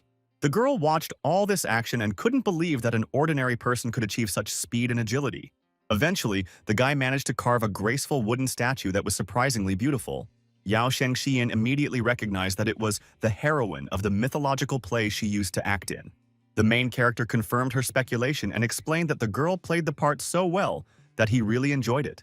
The beauty didn't expect that the guy liked her acting so much, and Lin Mu kept talking about how she looked like a beautiful celestial. The young man thought that maybe the stories in the mythological dramas resonated with him in a special way because, after all, at the time he was only one step away from ascension to divinity. Suddenly, the girl said about how Lee Er's path would be quite difficult, repeating a line from the drama. She hugged her heroine's wooden doll tightly and continued to say her already memorized lines. The protagonist immediately remembered that this was the last thing Yuan Li had said to her husband before the heavenly abyss took her away and she had to leave the mortal world. At this moment, Lin Mu blinked and saw that they were suddenly in the cultivation realm. The girl also took on a completely different look and now looked like a true priestess. The main character, who had also changed a lot now, couldn't hold back his emotions, so he hugged Lee Er tightly. Lin Mu gently kissed the extraterrestrial beauty, repeating a scene from that very mythological drama. A second later, they had already returned to the real world and Yao Xianxian couldn't understand what was happening. The guy quickly apologized for the misunderstanding, and the actress blushed a lot because she definitely didn't expect them to go this far. The girl couldn't understand what had just happened between them, because she too saw that they were in some strange place and in such strange outfits. Lin Mu thought that it couldn't be a mistake because, at that moment, he had definitely returned to his original cultivation realm. Meanwhile, a group of mutants in America were still trying to save Clove in the same way. The professor explained that their comrades' over-impulsiveness had caused a surge of energy, so now it was only possible to keep him on the borderline between life and death. The captain felt that this garbage was just wasting their strength, so there was no point in keeping it any further. The man asked what were the chances of recovery from the brain injury, and Hamill replied that it was too difficult to determine. It was the old man who had raised this giant all along, so his fate rested on his conscience. He still had one wild idea, for which was to find a powerful mutant with mental powers and thus control Koev's body. The captain guessed that the professor just wanted to make a puppet of the giant to use in battle. Hamill confirmed that theoretically this plan could be put into action. The military man thought it was just a great idea, so he asked the old man to get to work immediately. The professor had already begun to think through how he would pull this operation off and had taken orders from General Thomas. Events now shift to the capital of the United States of America, where all the major officials have gathered. The meeting hall was completely filled, because many important events have taken place in the country in recent times. General Thomas also entered the meeting room, and his appearance at once attracted all eyes. Everyone was hoping that the military man would explain in detail what had happened during the last operation. Mr. Thomas explained to the congressman that the failure was mainly due to the sudden appearance of a very strong figure on the enemy side. The others were unhappy with these results because the military said they had carefully weighed the enemy forces before launching the operation. The general confirmed and emphasized that after the assessment, they did believe that the task would be successfully completed. The congressman couldn't believe that they had sent so many men and ended up failing some one opponent. Mr. Thomas reported that the thing was that their level 4 mutants couldn't even withstand a single bout of this man's attacks, so he suspected that his real strength surpassed level 5. He was sure that against such an opponent, they didn't stand the slightest chance of fighting back. All the officials could not understand how a one-level difference could be so significant. Meanwhile, the first filming days with the main character have already begun in Kyoto. They worked very hard together with Yao Xianxian to make the movie come out perfect. The director, who watched the whole thing through the cameras, was very pleased with their work. In fact, both actors were very shy about being so close on camera, so Lin Mu asked how well he was acting. The man thought the whole thing was just great, and the guy's control of his micro-mimicry was better than any actor he'd seen before. Yao Xianxian noted that she too had put out a lot of emotion, and so she couldn't understand why no one was saying compliments to her. At this point, there was a slight pause because the assistant reported that someone had called the protagonist's cell phone. It turned out to be Captain Jiang, so the guy immediately asked why the comrade had decided to call him. The man chuckled at the fact that the young man was such a busy man, but at the same time he feared he might undermine his health. Lin Mu still guessed that if the captain called, he definitely wouldn't ask about health, so he asked to get straight to the point. At that time, Jiang Chu directly said that they were currently at the Tenlun Corporation branch and asked the guy to stop by if he had a spare moment. The protagonist didn't expect that Bao Lun's group had branches in Kyoto, so he didn't even consider visiting his friends. Lin Mu arrived at the right place and couldn't stop marveling at Kyoto because even the branches here were great. He remembered that Jiang Chu seemed to have said to go up to the 3rd floor. The protagonist stepped swiftly into the elevator car, his fingers quickly typing the desired floor as the doors closed smoothly behind him. In a matter of moments, the elevator took him to the correct floor, where the disguised branch of Bao Lun's group was located. At the entrance, the protagonist was greeted by Ding Yunyan. His eyes immediately flashed with recognition, because in front of him stood the very person whose name had been on everyone's lips for the past few days. The guy wasn't high with this employee yet, so he asked for an introduction. The man then introduced himself as the staff of the Kyoto branch, and shook Lin Mu's hand in honor of their acquaintance.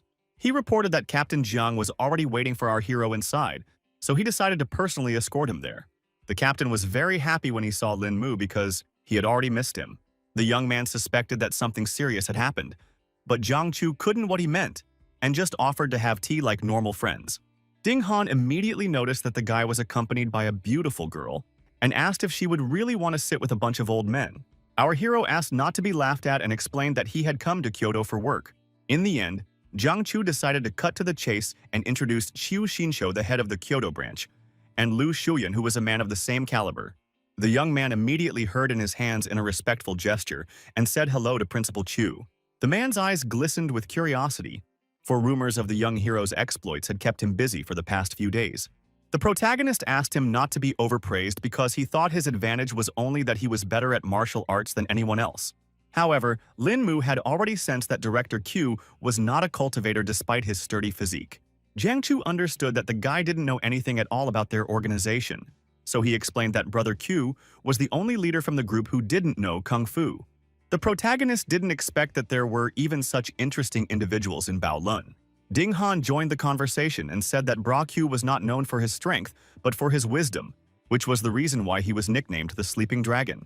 The man asked our hero to just not listen to all this flattery in his direction. Finally, Jiang Chu confessed that he had called the guy over to help them with one small matter. The protagonist kept waiting for his comrade to speak up and emphasized that he could go to him for any problems. The captain explained that the task was actually quite simple and needed Lin Mu to give them some cultivation tips.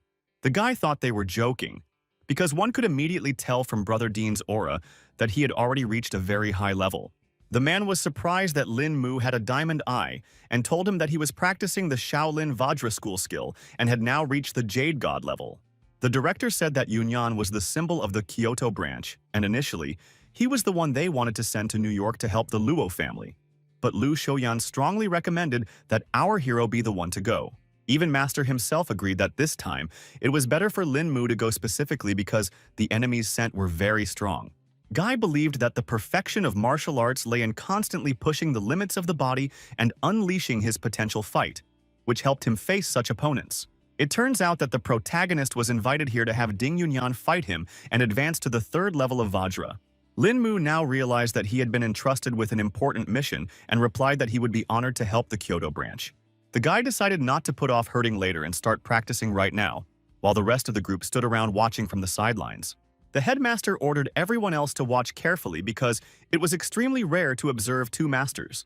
Ding Yunyan asked the protagonist not to give in, because he still wants to try to fulfill his potential after all. The young man promised that he would not restrain himself, so his opponent decided to start the fight first. In turn, Lin Mu prepared himself to mount the first attack. Now the Kyoto Philia staff wanted to see if he could break that barrier. In turn, the protagonist calculated that if a warrior wants to awaken his powers, he must experience what might is. He was just waiting for his opponent to attack to demonstrate how easily he would stop that strike. Lin Mu only had enough to put his hand forward for Ding Yunyan's fist to instantly stop. At this, the guy didn't recover and released his spirit dragon because he promised not to hold back in this fight. Director Q immediately recognized the technique that our hero used, and definitely did not expect that he had already mastered the 18 dragon palms. The rest of the staff were also shocked by such ferocious power, and thought it was a long-forgotten technique. The man explained that this technique was not lost, it was just that no one could master it. But now Lin Mu had proven that he was a true martial arts master. Meanwhile, Ding Yunyan had already admitted that the young man was quite good at fighting, but the latter asked him not to stop and attack further. The problem was that now the Philia employee couldn't even move a finger, so the next strike was in doubt. At that time, the guy advised Brother Dean to try to use the Shaolin School's Vajra skill to counter his attack. The man immediately listened to our hero and quickly used Lotus Block to defend himself from the powerful attacks. Before striking, Lin Mu warned that he was about to use more than half of his strength right now. Ding Yunyan had managed to defend himself enough, so now he was only waiting for his opponent to attack him. Finally, they made contact with their palms and a powerful shockwave rippled through the hall. The employees began to feel that their energy was too powerful, so even they themselves needed to hide. Director Q had not expected at all that the young man would be able to pass through Yunyang's finest prime so quickly, and this level of strength was beginning to terrify him. Meanwhile, Lin Mu himself reflected on the fact that his opponent's power was much less than him. but Ding Yunyan was still able to block the flow of his power. The man even started to feel a little nervous because the Lotus Fist was the most powerful technique in his arsenal, and it had always led to victory before, but that wasn't the case now. In the end, it no longer mattered to him whether he would win or not, because all that was already left was the desire to have a glorious fight. Ding Yunyan quickly made the decision to use the 8th Lotus style to attack Lin Mu again. He rejoiced that he was finally lucky enough to meet a master with whom he could unleash all his power to break through the limit. The young man also recognized that the Shaolin Vajra school was something really special because his opponent's strength grew with every strike. Unlike Ding Hun's secret technique, Ding Yunyan's battle technique seemed to contain some unpredictable power. The man began to feel that our hero was testing his movements, and the Lotus Fist was just calculated to awaken every cell in his body and achieve an increase in strength. Lin Mu was becoming more and more interested in his opponent's technique, so he wanted to take a closer look at his opponent's abilities. Ding Han began to feel that his aura had intensified, and Jiang Chu suspected that our hero just wanted to tussle with the Moto's fist. It was getting fiercer by the second, but Lin Mu continued to dodge all the attacks with ease. The young man once again began to feel that Ding Yunyan's strength had increased significantly in just a few seconds, which was simply an astonishing phenomenon. The man was about to attack our hero again, but before he did, he asked how he felt about the Lotus Fist technique.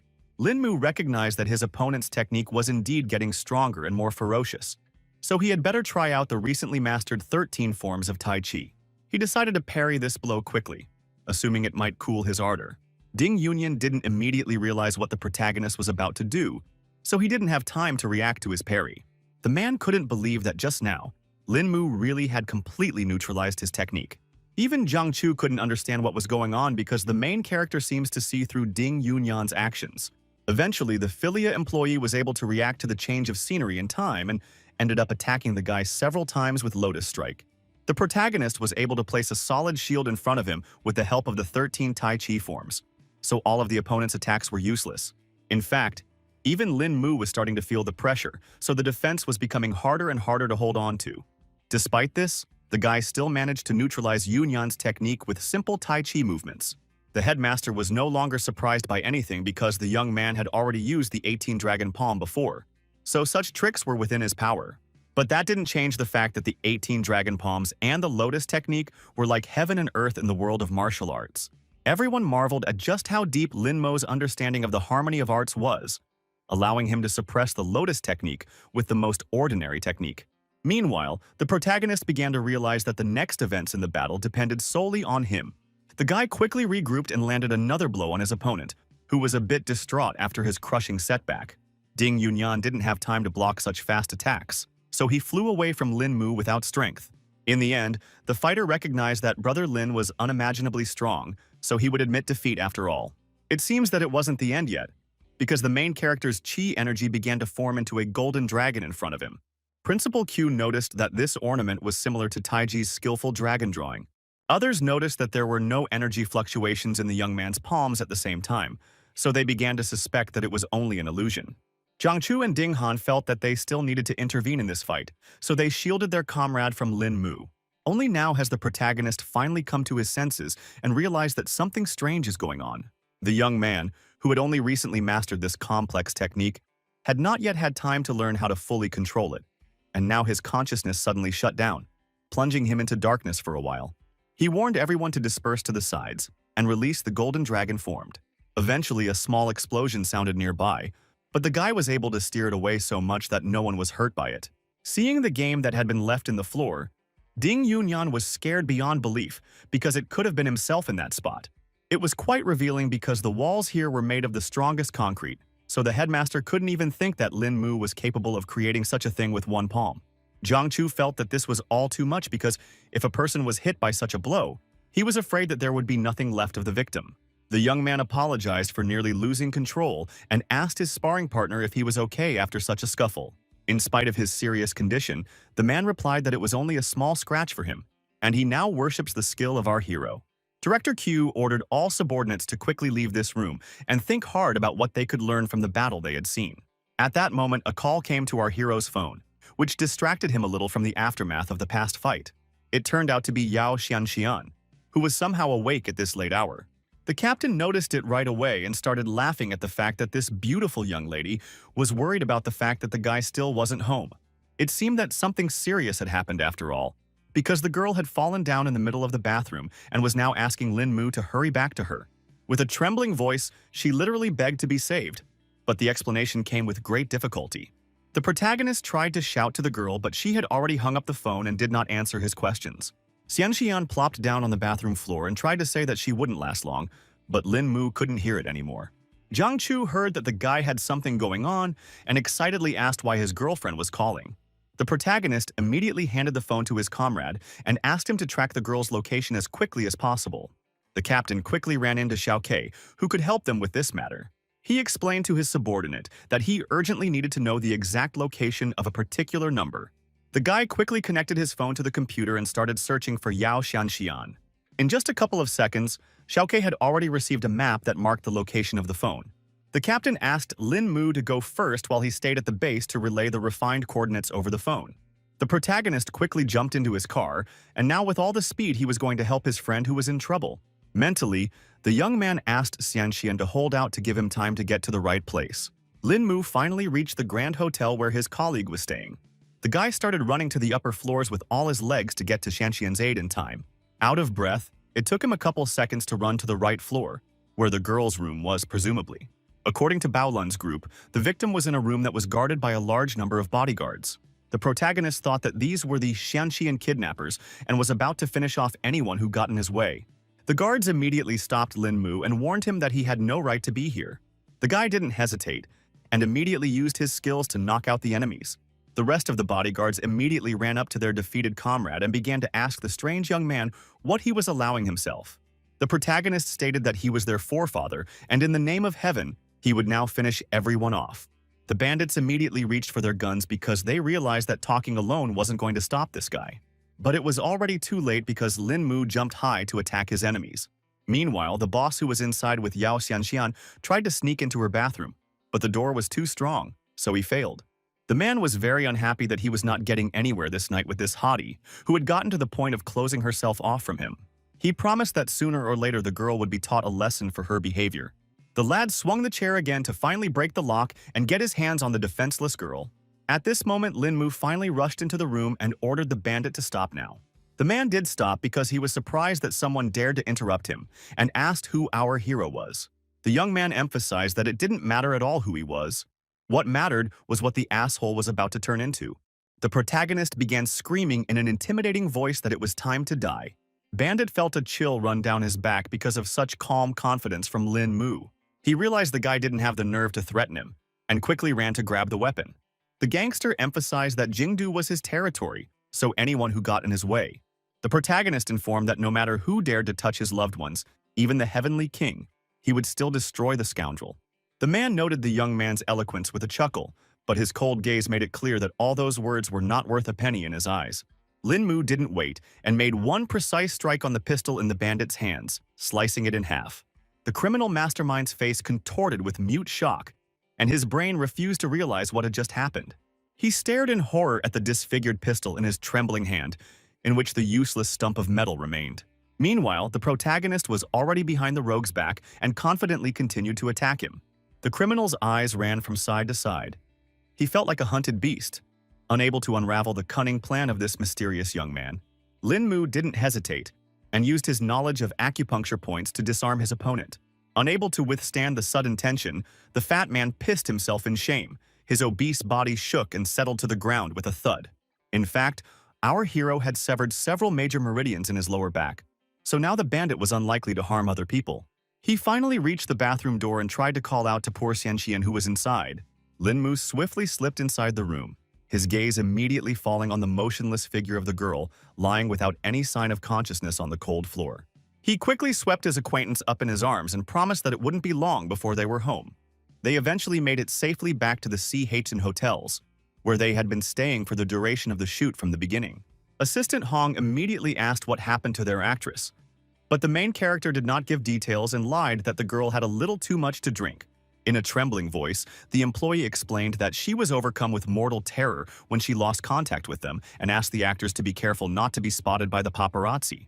The protagonist assured that they were very careful and informed her that he needed to take Xianxian to her room. He carefully settled the girl on the cushions and finally exhaled in relief. For this time, the danger was over. The guy didn't even want to think about the bad consequences because he promised that he would let more incidents like this happen. Also, our hero noticed that the sleeping pills that Xianxian drank were quite strong and had penetrated every cell in her body, causing her to be in such a state. In short, Lin Mu needs to help the girl get rid of these toxins to speed up the process. With his cultivation level, one could use needle transformation for a long time and thus carry around a set of silver needles all the time, which could be needed so suddenly.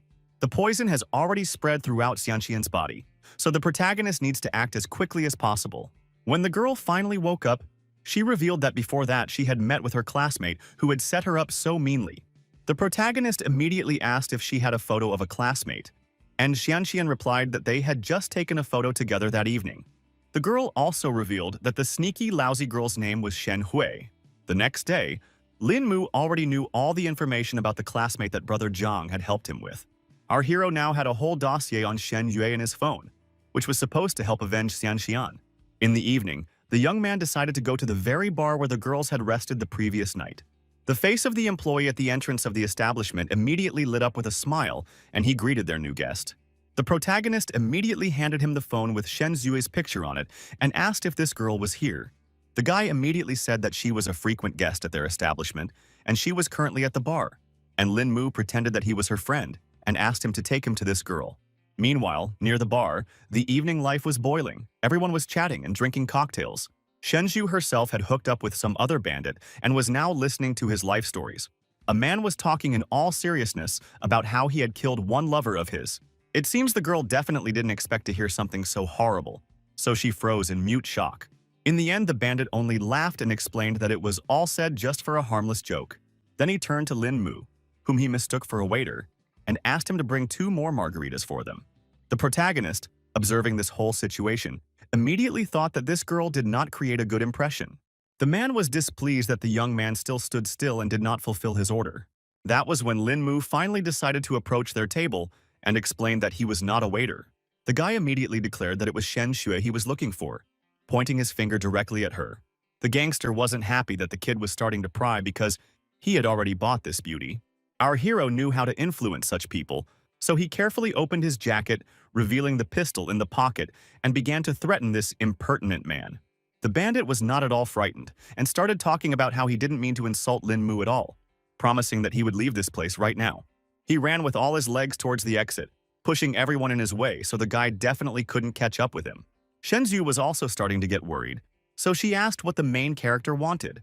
Lin Mu, after demonstrating that he had all the information on the girl, emphasized that she was definitely in no position to ask questions right now, and promised that he would let her go if he got honest answers. Such an argument quickly worked on Xianxian's classmate, so she agreed to all the conditions. The first thing our hero asked was if they had drinks with his acquaintance yesterday, and Shen Zhui started to tell him that they had studied together years ago, so she called her to meet here. The guy thought that such special treatment of a mere classmate was too suspicious, so he demanded that the girl answer honestly. In the end, Shen Xue admitted that she was forced to deceive Yao Xianxian by threatening serious reprisal. Lin Mu revealed that last night, her friend actually could have gotten hurt, but the girl was only doing it to save herself. The protagonist asked not to push pity because it was obvious that she was the one to blame for everything, but at the same time he was going to give a chance for redemption. After this conversation, they went to the Jinting Grand Hotel, where the girl immediately called Brother Kun, her boss, to complain as if someone here was making her uncomfortable and unwilling to pay. She continued to pretend that she had gone to the restroom to discreetly call her acquaintance and asked what she should do. The boss decided to come over on his own to handle the whole situation, so Shen Xue quickly gave her address. Thus, she fulfilled the very request of the protagonist, who all this time sat next to her and quietly sipped his cocktail. In fact, Lin Mu was in no hurry to let her go so quickly because he was well aware that it could all turn out to be a deception. At the same time, Shen Zue was worried about our hero because she realized that Brother Kun was definitely no match for him. 10 minutes later, the boss was already here and pretending to check out the room. Shensu was startled when she realized that the bandits were already here, but Lin Mu continued to keep calm and asked her to open the doors for the guests. There was already a whole group of guys standing in the aisle who had come to deal with the intruder. Brother Kun asked the girl to stand aside while he talked to their client. He didn't expect to see some brat here at all, so he interrogated whether this guy had really offended Shen Xue. The girl immediately nodded and confirmed that it was as if it was the main character without giving away his plan. The ringleader waved a sharp knife in front of Lin Mu's face, and his hoarse voice muttered about paying for everything in this world. The young man understood this truth perfectly well, but thought that no rules were necessary to such people as these. Brother Kun immediately tensed up because he couldn't understand what our hero wanted to say. In the end, Lin Mu directly told him that these scoundrels had a debt to his girlfriend from last night, so they would pay it off today. The bandit instantly understood what was being talked about and guessed that this was the guy who had injured Mr. Dune. The young man himself felt that he had still been quite kind to such trash and had kept him alive, so that man should definitely thank heaven for that. Brother Kun was incredibly angry with me about this incident because it was the first time their client was hurt that night, and such incidents could simply destroy the entire reputation of their organization. The Dong family had also promised a reward of 10 million for the villain's head, so the bandits were only happy that Lin Mu himself had come to their doorstep. In fact, the protagonist was not at all frightened or surprised by the fact that such a high reward was given for his life. Meanwhile, Thug emphasized that anyone who is an enemy of the Dong family automatically becomes their rival as well, and added that they don't use sneaky tricks. The protagonist immediately noticed that this guy definitely did not go for a word in his pocket. He tried again to intimidate his enemies with the gun that had been hiding in his jacket the whole time. The bandit didn't care about that at all, so he was the first to rush forward to attack. Now he decided that such an insolent man must have experienced the full force of his uncontrollable rage. Lin Mu immediately noticed that his opponent had a very high speed, but it wasn't a problem. The guy immediately guessed that the bandit wanted to use the knife to get his attention, then stabbed the blade into his shoulder to prevent him from pulling the trigger. He assumed that this thug had definitely had a lot of practice if he wanted to pull off a stunt like this in one move. Lin Mu was obviously not an easy fighter, so he was easily able to dodge such an attack. Thus, Brother Kun simply forced our hero into hand-to-hand combat, which was much more dangerous for him. The protagonist aimed his fist directly at his opponent's blade without fear of being hurt. With a light flick of his finger, he created an invisible wave of force, and then the knife blade cracked with a clang, splitting into two pieces. The bandit froze abruptly in place, his eyes widening at the realization of his own defenselessness as he now clutched only the useless fragment of a blade in his hands. This blade was made of high-grade steel, and it only took a month to sharpen it alone, and Lin Mu had dealt with it so quickly. Lin Mu was well aware that Brother Kun was just solving money matters, so he asked to take him to the ringleader, promising that he wouldn't cause any more problems. Suddenly, the enemy sharply bounced to a safe distance, making it clear that he does not intend to help the protagonist. The bandit didn't see the point of it because it was just the guy's own problems, which didn't intersect with his interests. The protagonist coldly explained that he would never have paid attention to them if their actions hadn't affected people dear to him. In the end, Brother Kun recognized that Lin Mu was strong, but the leaders of the gang were also no slouches, so going up against the likes of them was dumb. The young man emphasized that it would no longer be the bandit's own problem, because he only needs to take our hero to the top. The gangster couldn't stand up to the guy anymore, so he agreed to help if the guy didn't give him away. Lin Mu understood perfectly well that the guy was afraid, but he also emphasized that he was definitely not in a position to set conditions. Brother Kun explained that if his bosses found out that he was the one who snitched on the gang, they would just kill his whole family. The protagonist promised that he would not give away the bandit, so he asked to finally take him to the right place. It wasn't long before they pulled up to Kaishuan nightclub, one of the most famous places in Jindu. Brother Kun had explained to Lin Mu that the person he was looking for, known by the nickname Leopard, should be here, but his real name remained a mystery. The young man thanked him for his help but warned him that there would be no mercy if he had just been tricked. Before parting, the bandit even wished our hero good luck, because he understood perfectly well what kind of people he would be dealing with. The lad quickly approached the boys who were standing outside the club and told them that he had some business to attend to with Leopard and asked to be shown the way. The bandits were outraged that some youngster wanted to talk to their brother Leo and advised him to leave the place nicely. The protagonist has realized that he's not going to have an easy time dealing with these guys, so he needs to deal with them forcefully. All the guards tried to stop Lin Mu, but he scattered them in different directions and went inside without any problems. In fact, the guy couldn't understand what was wrong with all the people in the club because there was a serious fight going on here and they weren't even paying attention to it. Lin Mu realized that just his fists wouldn't be enough here, so he decided to act tougher. He decided to make a louder noise and pulled out his gun to finally get some attention. Just then, the DJ finally heard some rumbling and stopped the music. The protagonist didn't wait and fired another shot, assuming that now everyone would finally scatter. The clubgoers finally realized it was gunshots and stopped dancing. Lin Mu said that his bullets didn't care who they shot at and gave 10 seconds for everyone to leave the publication. Chaos reigned in the room at the sight of the battle weapons, and the crowd rushed in terror towards the exit, knocking over everything in their path. After that, the dance floor was left a complete mess, and Lin Mu tried to shout for Leopard to come out before the guy blew the entire club to smithereens. The bandit patted such skills of our hero and noted that he had not seen such daring youth for a long time. The young man immediately interrogated if it was really the same Leopard standing in front of him. The man in the leopard coat confirmed that he was the leader of the gang. He inquired as to the reason why the protagonist had made such a big fuss here. Guy inquired whether Leopard had received a guest with the surname Dunn last night.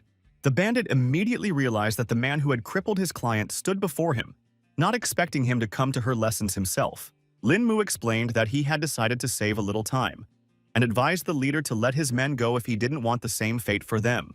The leopard thought it was all just bragging, and suggested that the young man go through his fighters first. He had already had to face death many times to achieve his position, so he wasn't afraid of some kid. The bandit wasn't happy that the kid had decided to trash an entire club, so he wasn't going to let him leave here alive. Lin Mu was still calm despite his opponents surrounding him from all sides. The protagonist quickly glanced around the room, noting at once that this was a very dubious contingent. Lin Mu had already attacked the first opponent and said that it was still unclear who would die today. The first bandit, of course, could not resist such a precise and strong blow, so he flew aside without strength. The bandit became even angrier when they saw what had become of their comrade, so they tried to attack the young man again. The protagonist looked around the entire crowd and asked them to attack together so as not to waste his time. Without losing momentum, he instantly switched to a new opponent, his fist already rushing towards the face of his next victim with frightening precision. The other bandit was kicked right in the chest and also could no longer continue the fight. After dealing with all the gang members, Lin Mu turned to Leopard and emphasized that it looked like he had just collected a bunch of trash. The leader only recognized that the guy had great technique, and now understood why he dared to come alone. But he also reminded about the saying that says that one is not a warrior in the field, and promised that today our hero will definitely learn it. Also, new warriors had already come to their aid and suddenly jumped down from the balcony. Lin Mu immediately sensed that these were more serious opponents because their speed was surprising. Other than that, they had a stacked job because the whole group decided to attack from below and above at the same time. The protagonists saw that their movement was free, and their understanding was at the highest level, so they acted without any words. In any case, Lin Mu was confident in his strength, so it still wasn't enough to win. He, having slipped through all his opponents, decided to attack the first one he could get his hands on. The fighters stopped abruptly, because they couldn't understand what technique the protagonist decided to use. In the end, with one strike, Lin Mu attacked 3 enemies at once, but those enemies managed to put up a block. As a result, they flew off to the side and were now asking Brother Leo to come down because they were beginning to feel that they could not handle such a strong opponent. The boss definitely didn't expect things to turn out this way, because he was afraid that more of the guy himself would get hurt from such a fight. The bandits were still trying to change their leader's mind because they hadn't seen such an experienced fighter yet. Then the man called out his other armed fighters and laughed at how weak the youth were. Everyone pointed their pistols at our hero, and Leopard praised him for not being a fool and bringing a gun. But at the same time, the leader wasn't sure if Lin Mu would be able to give a rebuff to such firepower, so he advised him to kneel down and beg for mercy. Suddenly, the man noticed that while he was talking, the agile guy had already disappeared somewhere. Turns out the main character was already behind him and explained that there is a simple truth that says that speed rules all the martial arts of the world. The gang leader couldn't understand at all how such a thing was even possible, and couldn't believe that there were people who could dodge bullets.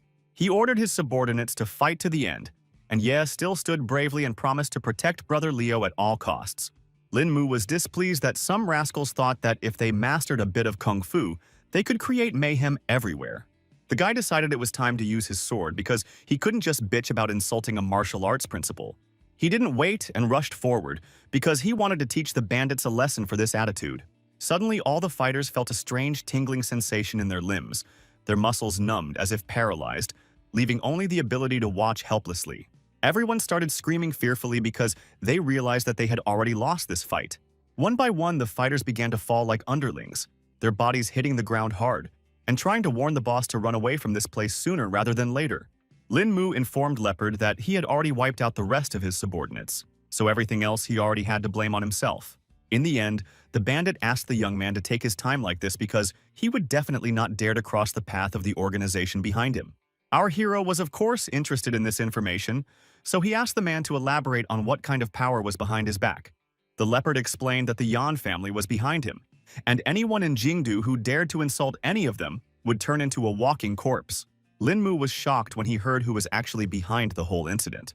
The man realized that the kid was also familiar with the ruthlessness of this family, so he asked him to just let him go and forget about everything that had happened today. The protagonist explained that he originally wanted to keep the bandit alive, but since Yan was supporting him, this death would serve as a warning to them. The leopard started to stagger back in horror because he realized that the young man was not joking at all.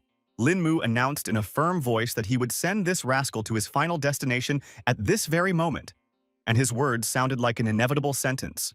The man screamed and tried to prevent the inevitable, but the deadly blow could not be stopped. The protagonist did attack the bandit, but he didn't end up spilling a drop of blood. The leopard fell on his knees and started begging for mercy because he didn't want to die at all. Suddenly, he looked at his hands and realized he wasn't bleeding at all. Kyo Hong had actually struck the man's internal organs, but since the nerves were hardly hit, he wouldn't be able to feel all the pain at once. The bandit himself was confused because he was also sure that the blows had hit him. But in the end, he didn't feel any pain. Our hero advised him not to be too quick to rejoice, and warned him that Leopard had only 3 days to ask for help from his Janes. The guy asked to say hello to this family and let them know that Lin Mu always pay their bills. They just need to wait a little longer. An hour later, the whole gang had already learned about what had happened at the club that evening. The leopard returned to his subordinates and ordered them all to gather in his office. He was finally starting to feel pain and was now asking for help, so the guys were about to get the car ready and take Leo's brother to the hospital. The leader immediately brushed aside their offer because he wanted to see Head Yan right now to report on the latest developments. It wasn't long before all the bandits arrived at the Yan family's house, where no one had heard of Lin Mu's antics yet. The aide had come to the boss and had already reported that the leopard had arrived on the scene. Yan Zhongping, unsuspecting, inquired about what his fixer wanted. The leader of the gang, who had come begging for help, had to be led inside under arms because his legs were already failing. The man was shocked to see the bandit in such a state, so he immediately asked what had happened to him. His voice rumbled like thunder as he demanded the name of the one who dared to raise a hand against his subordinate. Leopard said that yesterday some brat suddenly came to the club, trashed the place, and beat up all his guys. Also gave a message for Mr. Yan Zhongping was already incredibly angry, so he ordered the bandit to quickly tell him. The man was scared to repeat it, but he relayed that the guy wanted to settle the score with his master and would do it in person. Then the head of the family was even more surprised because he didn't expect that there were still insolent people who could throw such a thing towards the Yanyas. Eventually, all the gang members would fall to their knees and start begging the leader for rescue because their boss was already in agony. Yan Zhongping had actually smelled the smell of decomposition back when the leopard had entered the Tui, so she assumed that all of its organs had long since been interrupted. Lin Mu was able to use Leo's inner strength to destroy his organs and leave the outside unharmed, which showed his profound skill. The man suspected that this young man must have easily killed the bandit, but still spared just for a casual message. Then Leopard added that also that guy wanted to see if there was anyone in Yan's house capable of saving him. He also knew of Boss Yan's great abilities, so he begged to find a way to save his life. Yan Zhongping realized that there was no choice, so he asked the other bandits to help his leader stand up. The leopard looked at his boss with hope in his eyes and started talking about how he knew from the beginning that he wouldn't be left in trouble. The leader asked not to be thanked because he was in the same boat as his subordinates anyway. A heart-rending, shrill scream escaped from the bandit's agonized mouth. It turns out that the man had no intention of treating his subordinate, but only decided to put an end to his suffering. As a result, the leopard differed far to the side. Everyone else could not understand why Boss Yan had acted this way. The leopard collapsed helplessly, its body going limp, and in a moment a dark scarlet puddle began to spread rapidly across the floor beneath it. The young thugs stood in a daze, their faces contorted in horror at the sight of their all-powerful boss reduced to a bloody heap on the floor. Mr. Yan indifferently said that his subordinate was dead and asked the others to carry his corpse away. The boys were very frightened by his strength and immediately began to follow orders. They tried to do everything as quickly as possible because they were afraid of getting under Yan Zhongping's hot hand. The head of the family watched Ali doubtfully, realizing that he probably hadn't fully grasped the depth of the reasons that had led to such ruthless actions. The subordinate called himself stupid and admitted that he didn't understand anything, but was sure the boss must have his reasons for doing so. Yan Zhongping explained that he had killed the leopard, because it was no longer salvageable, and besides, he had not told the whole truth. He suspected that the bandit had done something unforgivable to get this man to kill him, and since he dared to ask him to deliver a message, this guy must not be afraid of offending the family. Ali understood it all now, but he never would have thought that someone in the world had the audacity to threaten their clan. The man explained that the world is full of people like that, but they just wouldn't dare cross them. The head of the family still understood that it was unlikely that this brash man really had the claimed power, because their dialogue would no longer have to take place. Meanwhile, police officers who wanted to see the girl arrived at Yao Xianxian's hotel. The girl asked the employee why these people would be looking for her, but he also didn't know anything. Assistant Hong immediately appeared beside her and said that she would go along with her to monitor the situation. All this time, Officer Fu had been in the hall looking out the window, waiting for the girl he needed. The police officer escorted the girl to the correct location and informed her that a police officer was waiting for her in the break room. The man would be happy to see Yao Xianxian and friendly extended his hand to say hello to her. The first to enter the conversation was the assistant, who stated that she was the lady's confidant, and for security reasons they needed to look at the officer's ID. The old man didn't see it as a problem, so he immediately showed his ID. The girl noted that the ID was different from the others, so the policeman explained that he was in a special unit. The officer told them that they are dealing with unusual cases, so they need Ms. Yao's help in this investigation. The girl didn't understand anything, and wanted to know what was required of her in such a case. The man wanted to ask her some questions because in the evening, 2 days ago, she had visited a 5-star hotel with a certain lady named Shen Shui. The aide understood that leaking this information could have badly affected the actress's reputation, so she emphasized that it was a personal matter and Ms. Yao had the right not to answer. The old man then assured that their station could guarantee that the girl's private life would never become public. Yao Xianxian gently placed her hand on the shoulder of the worried assistant, letting her know that the situation was under control, and agreed to go along with the police. Now the events are moved somewhere in Thailand to the base of the local mafia. Solinar, the leader of the faction, couldn't figure out where his goods were, so he reprimanded all of his subordinates. The guys reported that the mission failed because a mastermind showed up, interfering with their work, and the right people couldn't get to their destination. The man couldn't understand what all his men were doing, that they couldn't handle some common intruder, and he wasn't about to believe that Chinese masters were now found at every turn. Turns out this shipment was worth over $1 billion, and if the subordinate can't get it back, it's all over. This was the common cargo of the 13 factions of the Golden Triangle, which was why this assignment was so important. The boss pulled a gun on one of the guys, who still realized it was his fault and agreed that he deserved to die. The man then lowered his weapon and emphasized that he didn't care at all about other people's lives, so he ordered him to find the goods, or else everyone present would be dead. The subordinates said they had already received confirmation of the information that Yuta and his group had moved with the goods to Jindu. The boss understood that this was terrible news because the neighborhood was too dangerous. He knew that Jindu was in the sphere of influence of Chinese factions, so they would never return the party themselves. The boss then immediately ordered his assistant to contact the vultures because only they would be able to return the goods. In parallel to these events, Yao Xianxian had already told the officer that she was already unconscious at the time of the kidnapping, so she did not see the perpetrators. At this point, the protagonist has just returned, finally dealing with all the problems. The guy noticed that his acquaintance seemed to be busy, and wondered who the gentleman was next to her. At that time, Xianxian introduced Lin Mu in front of the policeman and told him that he was the one who would play the male lead in their movie. The protagonist said hello to the officer and immediately extended his hand to cement their acquaintance. The old man immediately had some strange feeling, so he began to suspect that this young man was far from being an unusual person. The protagonist noticed that Mr. Fu was looking at her strangely somehow, so he inquired what the matter was. The officer was confused because he didn't even know what to say, so he replied that it was okay. In the end, he thanked Mrs. Yao for her cooperation, as the overall situation was now clearer, but perhaps he would contact her again in the future. Toward the end, Lin Mu asked Officer Fu in all seriousness to be careful. Yao Xianxian couldn't understand why the guy was looking at that gentleman so tensely, and thought that he had already noticed something unusual. The guy explained that when they shook hands, he had sensed the officer's true qi, so he assumed that he must be a high-level cultivator. The girl was greatly surprised because she couldn't even think that this old man was such a strong master. The protagonist thought that the policeman was intentionally hiding his energy, but he still managed to discover this feature.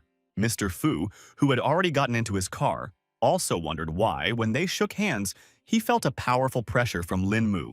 He began to be even a little afraid because of the abnormal aura emanating from our hero. and already thought that he had managed to stumble upon the Grand Master. Meanwhile, one airplane landed at a private landing site in Vietnam.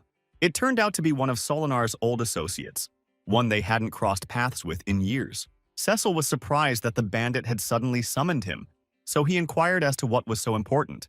The man said that he had some difficulties, so he urgently needed the help of a friend.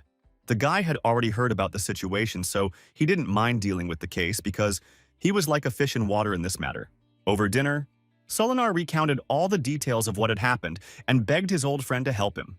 The comrade agreed that there were too many craftsmen in that area, so it was not certain that all of them would get out of there unharmed, so the fee would have to be raised a bit. The case was very important, so the man was willing to pay any price for this help. Cecil, given that they were old friends, decided not to bore the chatter and showed two fingers to explain his price. The bandit had only been once to pay $20 million and remembered that, according to the old rules, the first half had to be in advance, the second half after the job was done. Both parties were happy to have this cooperation, so they drank to the success of their mission. Events returned to the Triumph Bar, where the protagonist's recent fight with Leopard took place. Two-Fei pulled into the parking lot next door and wanted to take care of some issues. The man approached the people at the entrance and asked where he could find the local leader. One of the bandits replied that their boss was now impossible to find because he had recently died, and asked irritably to get behind him. Without further ado, Two-Fei abruptly grabbed the guy by the scruff of his neck, his powerful fingers digging into his neck like a steel vise. He pretended he hadn't heard anything and asked what the self-righteous wretch had said. The bandit repeated again that Leopard had long been dead, so Master Chin was now running things here. The man loosened his grip a little because he realized that the leader of the gang was indeed gone. The next day, filming operations moved to Jindu International Airport. The main character masterfully got into character because of his embrace was so natural and warm. The next moment, the director's voice rang out, announcing that the shot had been taken. The staff member reported that the couple had done a great job and could now get some rest, and they would continue after lunch. Lin Mu stepped aside and his attention was caught by some strange crowd of people on the airport grounds. Even though everyone looked like normal passengers, the guy still suspected there was something wrong with them. Meanwhile, a coworker came up to him and suggested we go out for lunch because she wasn't ready to put up with airport cooking. But our hero paid no attention. The young man said he was going to go get a glass of fruit juice for them, but actually went to see what the crowd was all about. Yao Shanxian couldn't understand why the guy went to get the juice again if it was literally in his hands. In fact, the protagonist wanted to find out the key nuances of this mysterious situation. In a few seconds, Lin Mu thought out a small plan for himself and crashed into one man in the crowd. It was as if he had accidentally spilled his juice on the stranger, so he was now apologizing for his soiled clothes. The man replied that there was no problem with that because he could just change his clothes. The protagonist once again asked if it really didn't bother him because he was ready to take the jacket to the wash. The stranger replied that he suspected that he would still meet Lin Mu, but right now, he already had to go about his business. After that, the young man returned to Yao Xianxian, who was waiting for him to grab something to eat for them. Our hero laughed off the fact that she believed he went to get food, and told her that he saw something suspicious in the crowd and decided to get a little closer.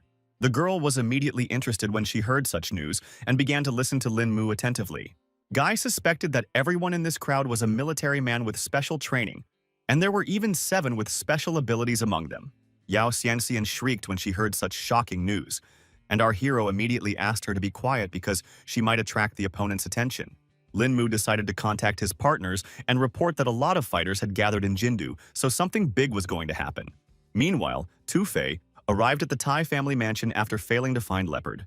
Tai Haisheng was surprised to see little Fei, from whom there had been no word for so many years, and now realized that he had only been abroad.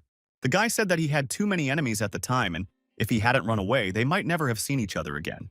Dawson noted that at least he could have contacted them from across the border during all this time, because he himself thought his comrade had been badly injured when he covered him from the knife. Two-Fei sighed heavily and explained that some things couldn't be explained quickly. It took time and details to get the full picture. The old man decided not to rake up the past and asked little Fei why he had come to him in the first place. The guy decided not to hide anything and stated that he wanted to make a big deal with the Tai family. Tai Haisheng remarked that he had succeeded overseas over the years since he could talk to him about big deals, and wondered what it was all about. Two-Fei said that after this deal, the old man would be able to get more than 70% of the mainland's supply, and speculated that such a thing might have interested his future partner. The head of the family did show interest, so he asked for more details, but he was also afraid that he wouldn't be able to absorb such a big chunk by himself. Turns out this guy was representing Solinar and had approached the old man for that very reason. Meanwhile, Captain Zhang and his men had already arrived at one of the ports in the city to monitor the whole situation. But no one had discovered anything unusual. The man, betraying his excitement, asked where the protagonist had been all this time.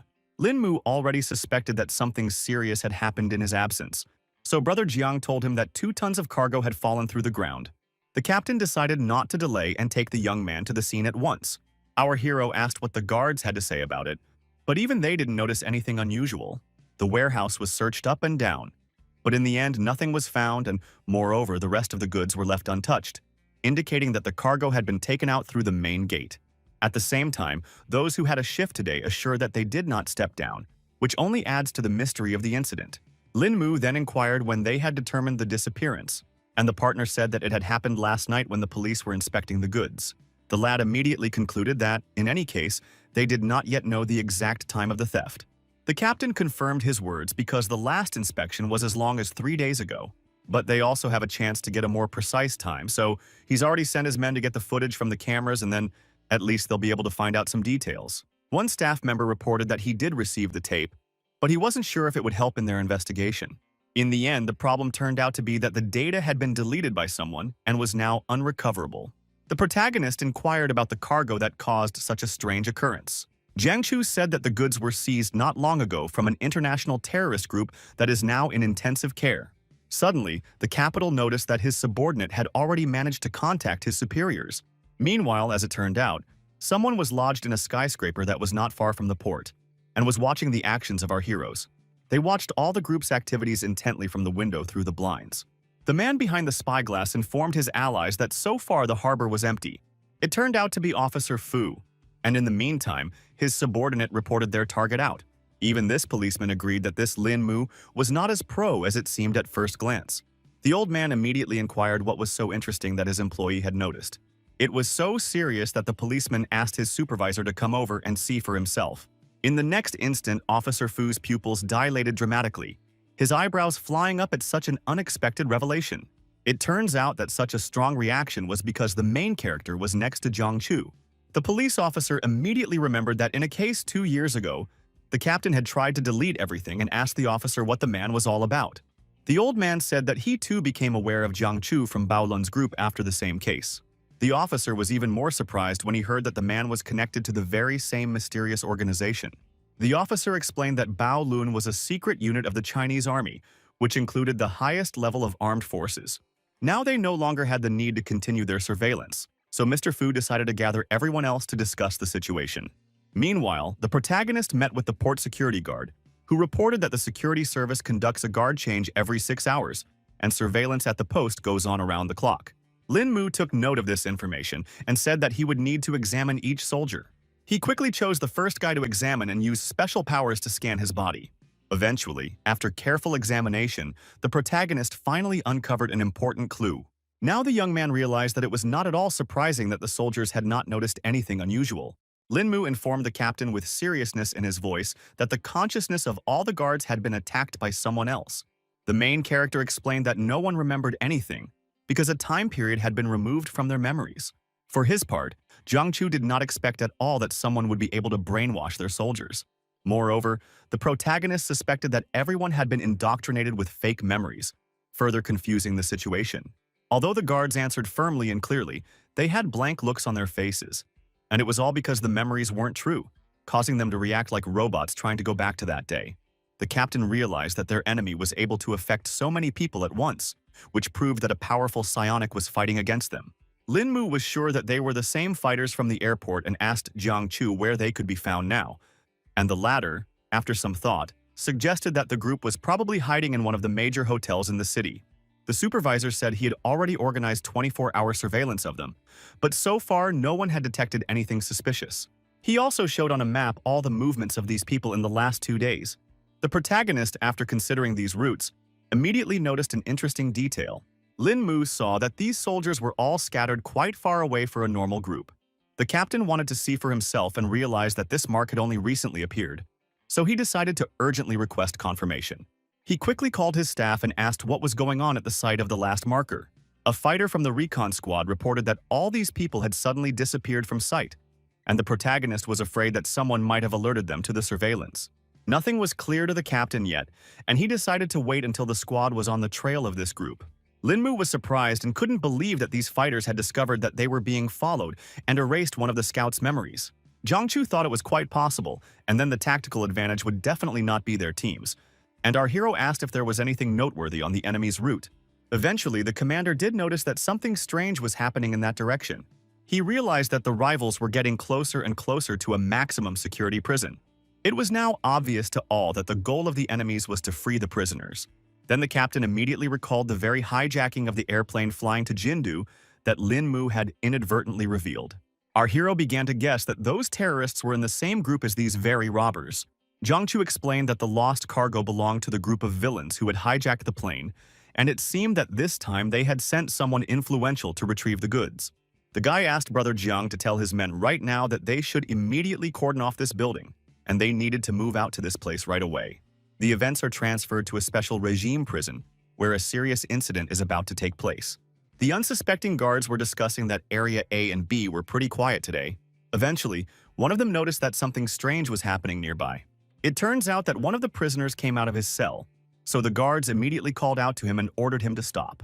The perpetrator laughed strangely somehow, because he seemed to be up to something. The guards again addressed him by number and ordered him to stop. Otherwise, they were going to use force, but he walked on, ignoring the threats. The prisoner asked confidently if they really wanted to use force against him. It turns out that all along he had been hiding 2 guns, which he now pointed at prison staff. Now the criminal wanted to see who would kill who first at this rate. The officers certainly didn't expect this turn of events, so they only had time to ask where he got the weapon from. While our heroes were on their way to the prison, they had already been informed of what was happening outside its walls. The captain informed Lin Mu that something had happened there. The prisoners had revolted, so the situation was bad. The guy realized that the circumstances were only getting more complicated, so he hoped they at least had time to get there. A few of the guards had already been interrupted, so the rest were about to call headquarters. Other officers reported that 2 of their co-workers had been shot in Area A and requested backup to prevent escape and infiltration. That's when they were approached by the very criminal who was standing right behind the guards' backs. He looked at them with an intimidating smile, and there wasn't an ounce of fear in his eyes. Eventually, the prisoner didn't wait any longer and fired a few more shots. The security personnel did not have time to react to such a sudden attack, so they repeated the fate of their colleagues. The criminal breathed a sigh of relief because now he had finally discovered his way out. It had been so many years since he had touched guns, and yet he was still able to deal with so many opponents. It turns out the other prisoners were also armed, so their leader signaled for everyone to come out. They weren't going to come up with some elaborate plan and decided to go straight head-on. All the villains were only happy to have this opportunity because it had been a long time since they had entertained themselves in this way. The guards have seen the fugitives armed to the teeth, so such a force is simply impossible to deal with. Meanwhile, under the walls of the prison, special forces have already gathered to stop all this mob of thugs. The commander had already ordered to prepare for the attack when Lin Mu and Jiang Chu finally arrived on the scene. The SWAT chief was overjoyed when he saw that Captain Jiang had come to their aid. He said that the situation was suddenly out of control and all their attacks were unsuccessful. So far, they didn't know where the criminals had gotten such an arsenal from, so the entire group had to be equipped with precision heavy weapons to stop this escape. Even Captain Jiang was shocked at what was happening and couldn't guess how the prisoners could have gotten all those weapons. The main character intervened in their conversation, asking to be given 1 assault rifle and 1 bulletproof vest to make way for the others. Officer Liu reported that the fugitives had too much firepower, so he was afraid that a rash assault would be extremely dangerous. Jingchu was in agreement with his colleague and asked the guy to wait a bit while they thought of some other way. Lin Mu tried to reassure his comrades and promised that nothing would happen to him, and he would signal them after the breakthrough. The SWAT team did honor our hero's request, and also asked him to be careful during this operation. Before he left, the captain asked the lad to never lose contact with them and to always be on the lookout. Over the comms, the partners relayed to the protagonist that there were 2 targets near him for 10 hours. They warned that the fugitives were armed with assault rifles, so Lin Mu should deal with them quickly. The protagonist took this information to heart and prepared for the first encounter with the enemy. The criminals, who were on duty, heard some rustling behind them and behind their backs, but did not pay much attention to it. The young man masterfully used the element of surprise. His first 2 attacks were so swift that the victims didn't even have time to realize what had happened. Lin Mu decided to immobilize them first and save the fugitives' worthless lives so that someone could assist in the investigation. Our hero now reported that the threat in the outer zone had already been eliminated. The leader of this coup immediately thought the guy would be the new cannon fodder. The criminal slowly raised his weapon, his scope clearly catching Lin Mu's figure, his finger already starting to smoothly squeeze the trigger. The next instant, the deafening rumble of gunfire broke the silence. Now the guy was glad he was wearing body armor because just now that shot had almost caught him off guard. The criminal looked at the protagonist with mute shock, realizing that all of his shots had somehow missed their target. Lin Mu quickly decided to use the acupuncture point technique, and his opponent immediately let the pistols out of his hands because his hands were paralyzed. The other fugitives at the entrance couldn't understand why K wouldn't already order them to get the hell out of here, not realizing he had already fallen. Meanwhile, the protagonist reported to Brother Zhang that he had already reached the right point. At this moment, Lin Mu rushed forward to clear the way for his allies, so he asked them to prepare to attack. The captain took the information from our hero, who had already jumped into the air to suddenly attack the enemy. He promised to engage as soon as the young man signaled them to be ready. The fugitives, who had not suspected anything at all, saw Lin Mu literally flying out at them out of nowhere. The guy started attacking from the moment he landed and punched the first enemy right in the face. From the powerful blow, the prisoner flew helplessly to the side and was no longer a threat. The other criminals thought that this kid was just looking for his death and were about to open fire on him. A smirk immediately appeared on the protagonist's face, and he declared that death awaited only his opponents. Suddenly they noticed that the young man had vanished somewhere, and now they didn't know where to aim. Lin Mu suddenly jumped out from a completely different place and began mercilessly shooting everyone in his path. The opponents, who were in a different position, had time to react to this attack and were now going to focus their fire on our hero. The guy immediately read what his opponents were going to do and began to run away from the bullets rapidly. No one could understand how the boy had such speed that made them unable to hit him. The protagonist thought that it was his enemies who were too slow and were already in a different location. So an opportunity for him to attack opened up. The young man was acting on his old tactics, so he attacked the hands of his opponents again to paralyze their hands. In a second, all the armed prisoners were already lying on the ground with no way to continue this fight.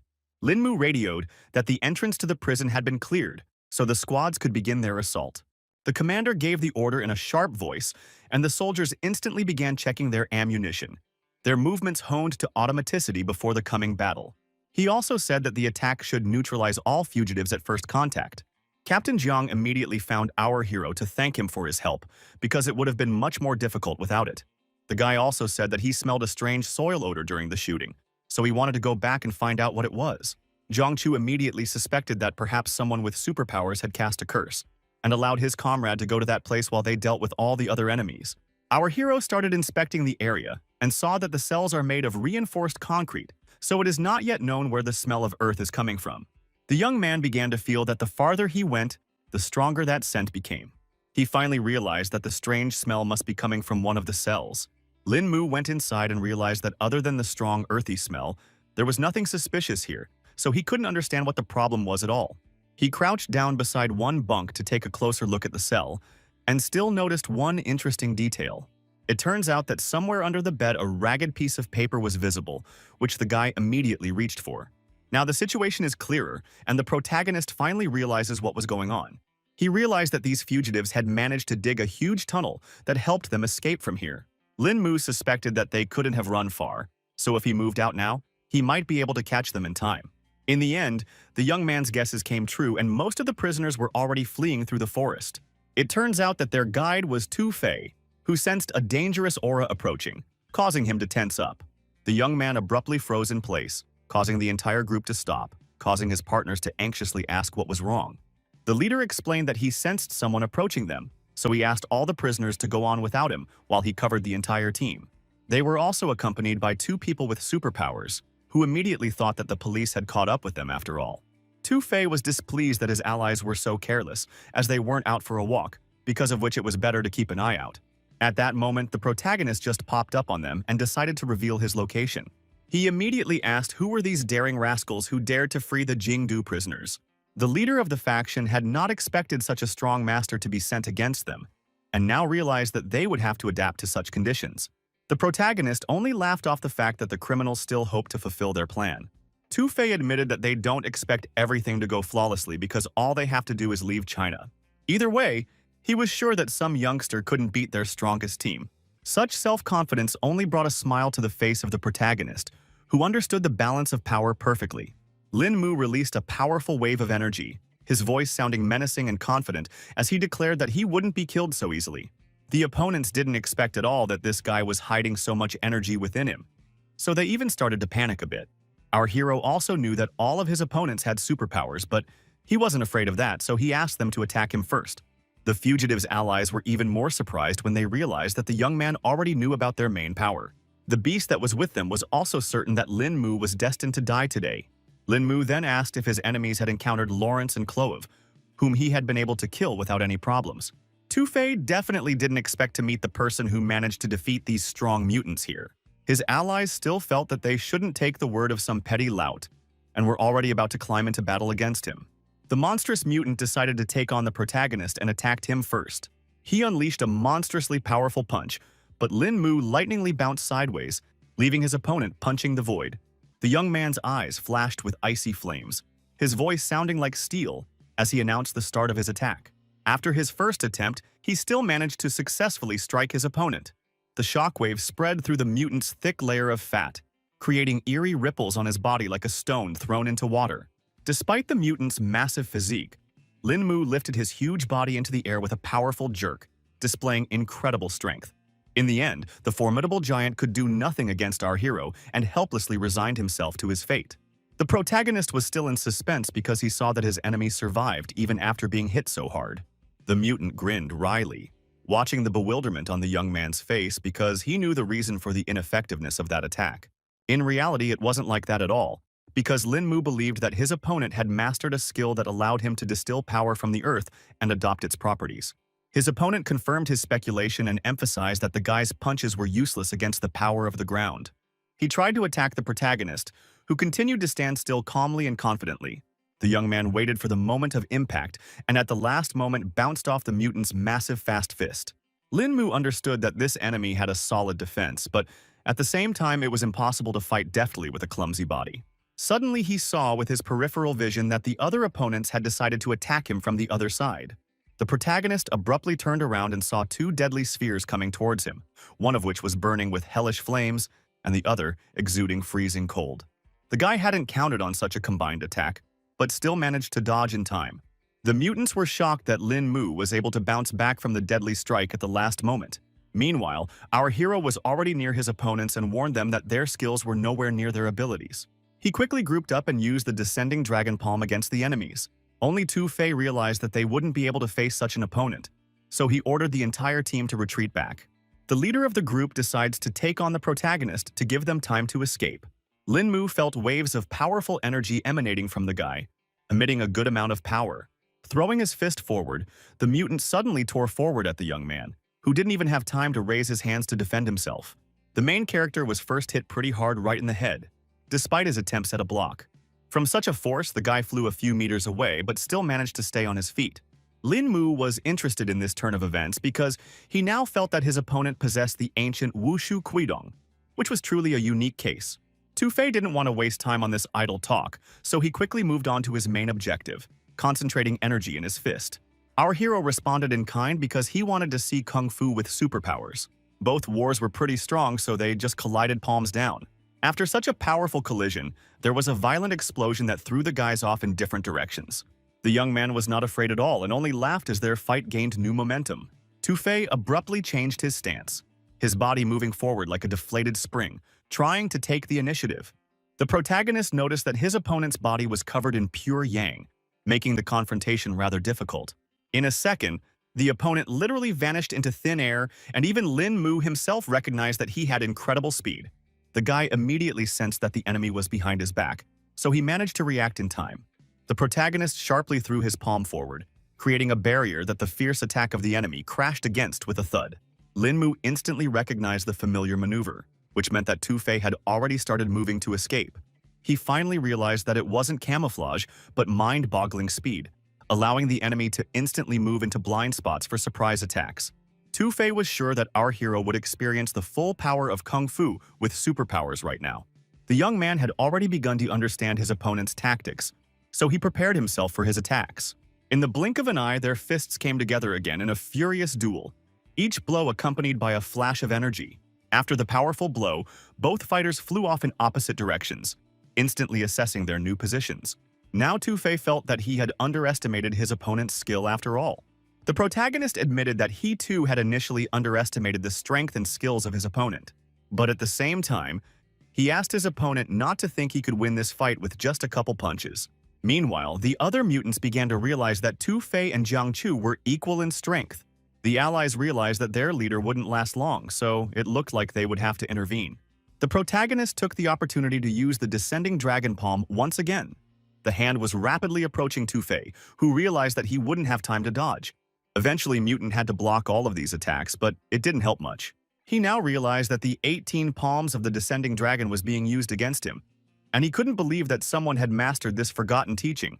In turn, our hero was surprised that he would have to use this technique against his opponent, because it only happens in extreme cases. Tu-Fei said that he had been cultivating in China since he was little, so he was like a fish in water in the field of ancient martial arts. It was for this reason that he was also certain that one ancient technique was not enough to defeat him. For his part, Lin Mu stated that this was just the beginning, and now he was going to show another trick. Suddenly, the guy didn't stop because he felt the aura around him start to actively fluctuate. Ice-cold goosebumps ran down the hero's back as he physically felt the deadly energy of the enemy focused solely on him. Eventually, our hero looked around and realized that it was the work of another mutant who was secretly watching from behind a tree. The guy was beginning to suspect that this had to be the same psionicist who had erased the guard's memory. The enemy began to feel that there was still a little bit left to penetrate Lin Mu's mental barrier, after which he would become defenseless. The next moment his confidence shook because he sensed something amiss. The fighter couldn't understand why his consciousness was reflected and tried to realize what had just happened. The mutant looked around confused, his eyes widening at the realization that the area around him was completely unfamiliar, as if he had been transported instantly. He raised his charge and saw Lin Mu's eyes in the sky, causing him to suspect that he had hit the guy's mental projection. The protagonist was pissed off by a trick the enemy was trying to use, so he wanted him to experience all the madness on his own skin. The guy began to feel incredible pain and begged Brother Fei in agony to save him. The mutant thrashed convulsively on the ground, its fingers digging into its own skull as if trying to keep it from exploding. His allies watched in horror at their comrade's condition, unable to understand what had happened to Neil. They began to suspect that the guy's abilities were out of control, causing such a terrible condition. Meanwhile, Tu-Fei and Lin Mu continued to exchange strong blows, but neither of them hit their opponent. The mutant was getting to push our hero away from himself and stepped back to check on Neil. Brother Fei quickly ran up to the guy who was still rolling on the floor in agony and asked him to hold still to allow him to be examined. He probed with chi energy at Neil's head, who couldn't stop screaming that he was in a lot of pain.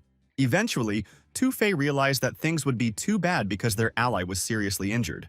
He explained that their comrade had just been subjected to a powerful mental attack, causing his spinal cord to be paralyzed.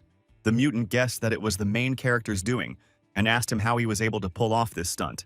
Guy emphasized that he didn't have time to babysit his enemy and suggested that Neil might have caught up with some heavenly punishment. Tu-Fei chose to believe his words because he had seen with his own eyes that Lin Mu didn't have the ability to be distracted by others. In fact, our hero's soul was at a high level even though he had lost his former cultivation, which helped him deal with the psionicist. It was for this reason that for such a weak soul, an encounter with a young man turned into a shortcut to the other world. The mutant realized that the guy had decent strength because he was the first equal opponent, but also Tu-Fei regretted that our hero was a leaguer because with his abilities, you could bring the whole world under him. Lin Mu emphasized that a true cultivator should follow the righteous path and do good, not gain wealth through iniquity. He was certain that only the noble ones could absorb the boundless energy of heaven and earth, so one must discard the source of all evil to attain greater power. In turn, Tu-Fei thought that this was just some nonsense because everything done today was just for the sake of gaining power. Meanwhile, the protagonist has decided to change his tactics and try to win the enemy over to his side because he can still get on the right track and help China. He realized that reaching the same level as himself was not an easy task, but Tu-Fei could still save his future. The mutant's eyes widened in surprise, his jaw involuntarily dropping as Lin Mu's suggestion was clearly out of all possible scenarios. The protagonist reiterated again that he can give a chance for a better life, but the choice will be left to the guy himself. Tu-Fei's allies, who felt that not a single word of the people from the government could be trusted, finally broke into this conversation. Eventually, the leader ordered Tutus to take all the wounded while he dealt with the enemy. No one could understand what Brother Fei was saying because there was no way they could abandon their comrade. Fei emphasized that they couldn't even realize this person's strength and warned that no one would be able to leave this place alive. Eventually, Tutus realized they would have to leave and hoped the leader would catch up with them after all. Then everyone quickly climbed on the giant to get away from here as quickly as possible. In an instant, the ground beneath the mutant and his companions opened up, completely swallowing them. The protagonist watched closely and realized that his opponents had just simply fallen through the ground. In truth, Fei wanted to give up after such a sermon, but he was afraid that he could no longer turn from his path. The young man accepted his enemy's choice and stated that he would definitely fight him at full strength now. Suddenly, the opponent let out even more energy to show his perfect form. Lin Mu watched as he continued to increase the load on his body with superpowers, not at all afraid that it would cost him dearly. Fei didn't even realize that the young man had such knowledge of superpowers. However, he feared that the protagonist had no idea how much power the mutant could hold within him. After that, the subscriber immediately attacked Lin Mu, who did not expect to see such a deadly speed at all. At the last moment, the young man still managed to put up a block, but Fei's fist was already too close. Thus, the mutant was able to throw our hero back a few meters without any problems. During his rather long flight, Lin Mu had used the 9 Suns block to protect his body from serious wounds. The guy still managed to successfully bounce off and regroup, to now consider that the enemy's strength had indeed increased by several dozen times. It would take at least 5 times the force to create such a shockwave, which now looked rather amazing. The protagonist became as serious as possible because he realized that now he had no right to make a mistake. At this moment, Fei began to catch up with the young man and laughed at the fact that he seemed to have now realized how powerful superpowers were. In any case, the young man felt that compared to true chi, this was all just like child's play. But it wasn't that simple, so our hero froze in place again in shock, not expecting such a strong opponent. Fei once again attacked Lin Mu and suggested that he try to endure a couple more of these blows. Even such a high-level master couldn't resist the mutants' combined attacks and flew from side to side through the forest. The situation was getting worse, and at this rate, even the 18 palms of the descending dragon would not be able to penetrate such an enemy. Our hero was beginning to feel that now all he had to do was use his last hold. Fei felt that his strength was already enough to knock Lin Mu down, and reminded him that he couldn't be defeated by some kung fu technique alone. The young man agreed that now that his enemy had revealed his full power, he had nothing more to hide. In that case, our hero wanted to see a worthy enemy, so he asked Fei not to disappoint him. A second later, she attacked first so her opponent didn't have time to react to it. The mutant froze in bewilderment, his brain frantically trying to realize what unfathomable technique the enemy had just used. He recoiled in horror from Lin Mu's unknown strength and cried out slightly in pain. Fei had already grabbed his arm, which was badly injured from the young man's punch. The guy finally realized that our hero had just used the bone-style Mianzhang against him. Lin Mu decided not to hide his attack and explained that this particular technique could weaken his opponent quite well.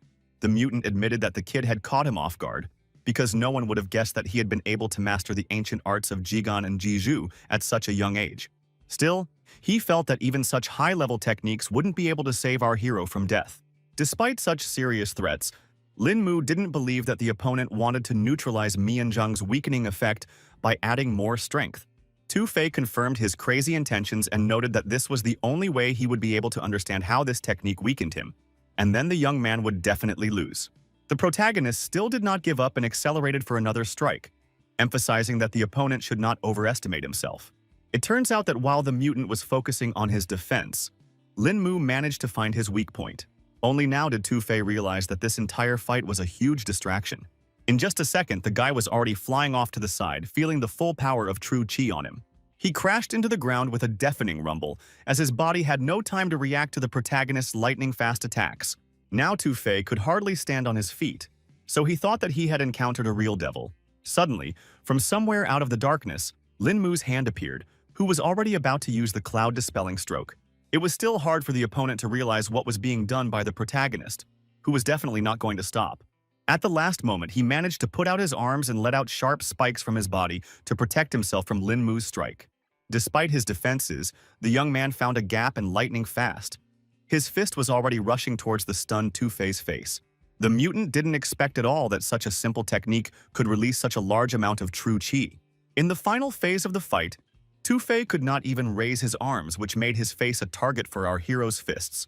The guy only managed to fly off in different directions and could not attack his opponent.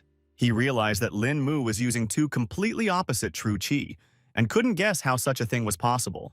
The protagonist guessed that the enemy would definitely be interested to know how he switched between the two polar chi so easily. Tu-Fei knew very well that people who could cultivate true chi were extremely few, and even they only mastered close chi. Eventually, the young man admitted that it was all a credit to Tai Chi, which he had only recently learned.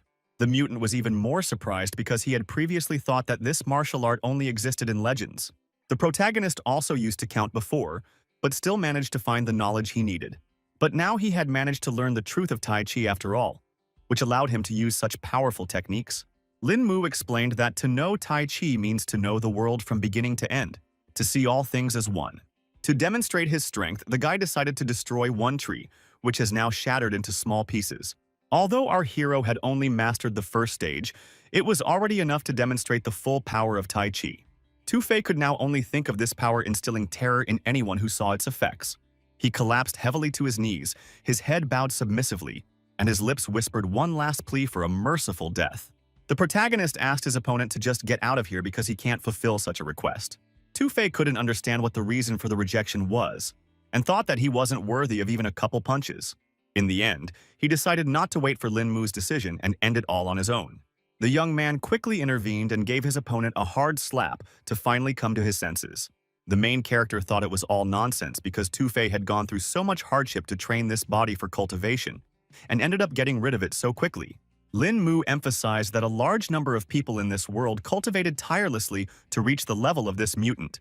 At that time, the guy revealed that he had been hanging around with local bullies since he was a little kid to get a chance to practice martial arts, all for a chance to cultivate true chi. But after that, those superpowers appeared, causing him to go off the path of cultivation. There was nothing in common between the ability to cultivate and the gradual development of true chi, so Tu-Fei was afraid that it was already too late for him to do the right thing. Our hero reported that he was deeply mistaken because it doesn't matter when the heart is on the right path.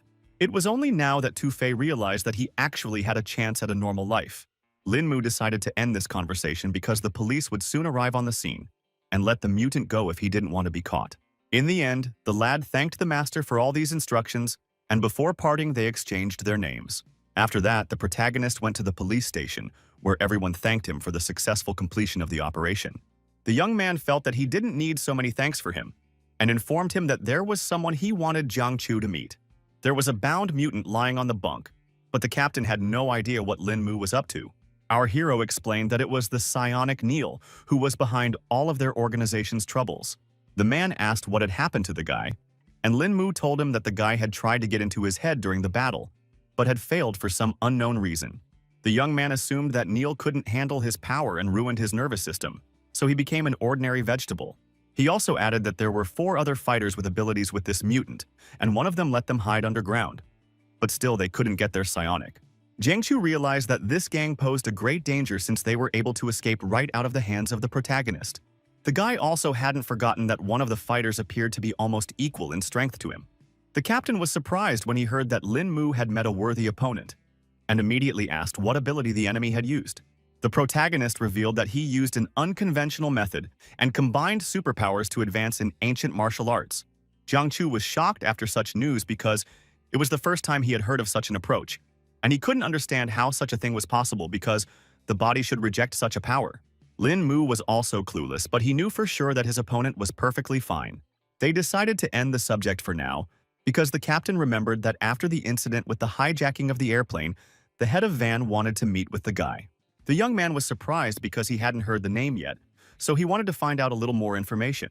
The man explained that the gentleman wanted to reward our hero for freeing the hostages and thank him for saving his daughter. Lin Mu had learned back on the plane that things weren't going well with Mr. Wen with her daughter, so he was surprised at such a reason for the meeting. Jiang Chu only laughed and explained that our hero had a completely wrong idea about the chapter, so he would personally understand everything after the meeting. The protagonist resigned himself to the fact that he would need to fulfill this request, and the man informed him that he needed to pack his belongings as early as possible and head to the right place as early as tomorrow. Events then continue at the Qin family's country estate, where Tu-Fei has returned after his defeat. The head of the family at once inquired of the lad how his last case had gone. The guy said that thanks to mutual aid, he was able to avoid a lot of difficulties, so the goods and people of Solinar have already been delivered. The old man was happy about the news because the deal was a big one after all, and offered to talk it over in private.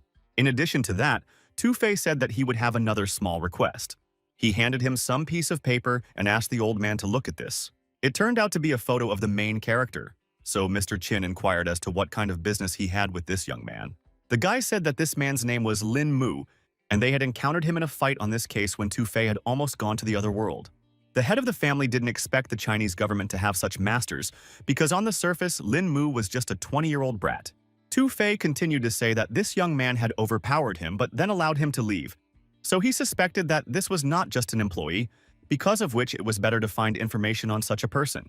Mr. Chin felt that no matter which way one looked at it, this young man was still helping the government and looking for information on him would be difficult. In any case, the guy was trying to change Chin's father's mind because consider that he would be doing it for his own business. The next day, the protagonist went to Guangdong with his girlfriend and were now trying to find a cab for themselves. It only took them a few minutes to find a car, and the guy immediately asked the driver to take them to Yilin residence. Yao Xianxian wanted to know who this Principal Wen was, but the problem was that even the guy himself wasn't sure of this information. The young man immediately recalled the moment when the man's daughter had spoken to the bandit and complained about her father. But at the same time, Lin Mu remembered Brother Jiang's words, saying that our hero had a mistaken opinion about this gentleman. Eventually, they reached the residence rather quickly, which looked simply gorgeous. The protagonist immediately warned the girl that she was sure to stick close by, despite what other people would say. They were met at the entrance by a female employee, who immediately guessed that these young people were waiting for the head of Wen and asked them to follow her to this meeting. She invited the dear guest to taste tea and relax in the waiting room after the road. The girl also announced that Director Wen would be arriving at their place any minute. Lin Mu, studying the area around him, sensed that two people were approaching the room, which meant that the man had come with someone else. The gentleman finally went inside and immediately apologized for his tardiness. The protagonist immediately guessed that the man in the suit who was walking in front was the very same dear Wen. But at the same time, he couldn't figure out who was accompanying him and assumed it was a bodyguard. In addition, Lin Mu noted that this fighter had a light, almost soundless footstep, which meant that he was an unusual person. The man held out his hand to say hello to the young brave, explaining that he had been greatly delayed in his previous meeting, causing him to keep his guests waiting. Our hero didn't see this as a problem because they themselves had just arrived at the residence and didn't have a particularly long wait. In addition, the guy decided to introduce his partner Yao Xianxian, expecting Director Wen to do the same. The girl also shook his hand and winded that she was glad to make this acquaintance. It turned out that the man was familiar with the work of the actress and singer, so immediately recognized her. Mr. Wen explained that Rongjun just loves her music and hasn't missed a concert yet. Yao Xianxian was very pleased to hear such words, and because of this, she was truly flattered. In the end, the principal finally cut to the chase and explained that there was a bodyguard named Yang Guangqing standing to his right. The protagonist then immediately extended his hand to cement his acquaintance with this fighter and introduced himself in return. Now Lin Mu made sure that he had met another master. In turn, the bodyguard could not understand how the young man was able to achieve such a high level of strength. As they shook hands, Yang Guangqing felt an incredible surge of true qi, causing his own energy to collide with it in a ferocious confrontation.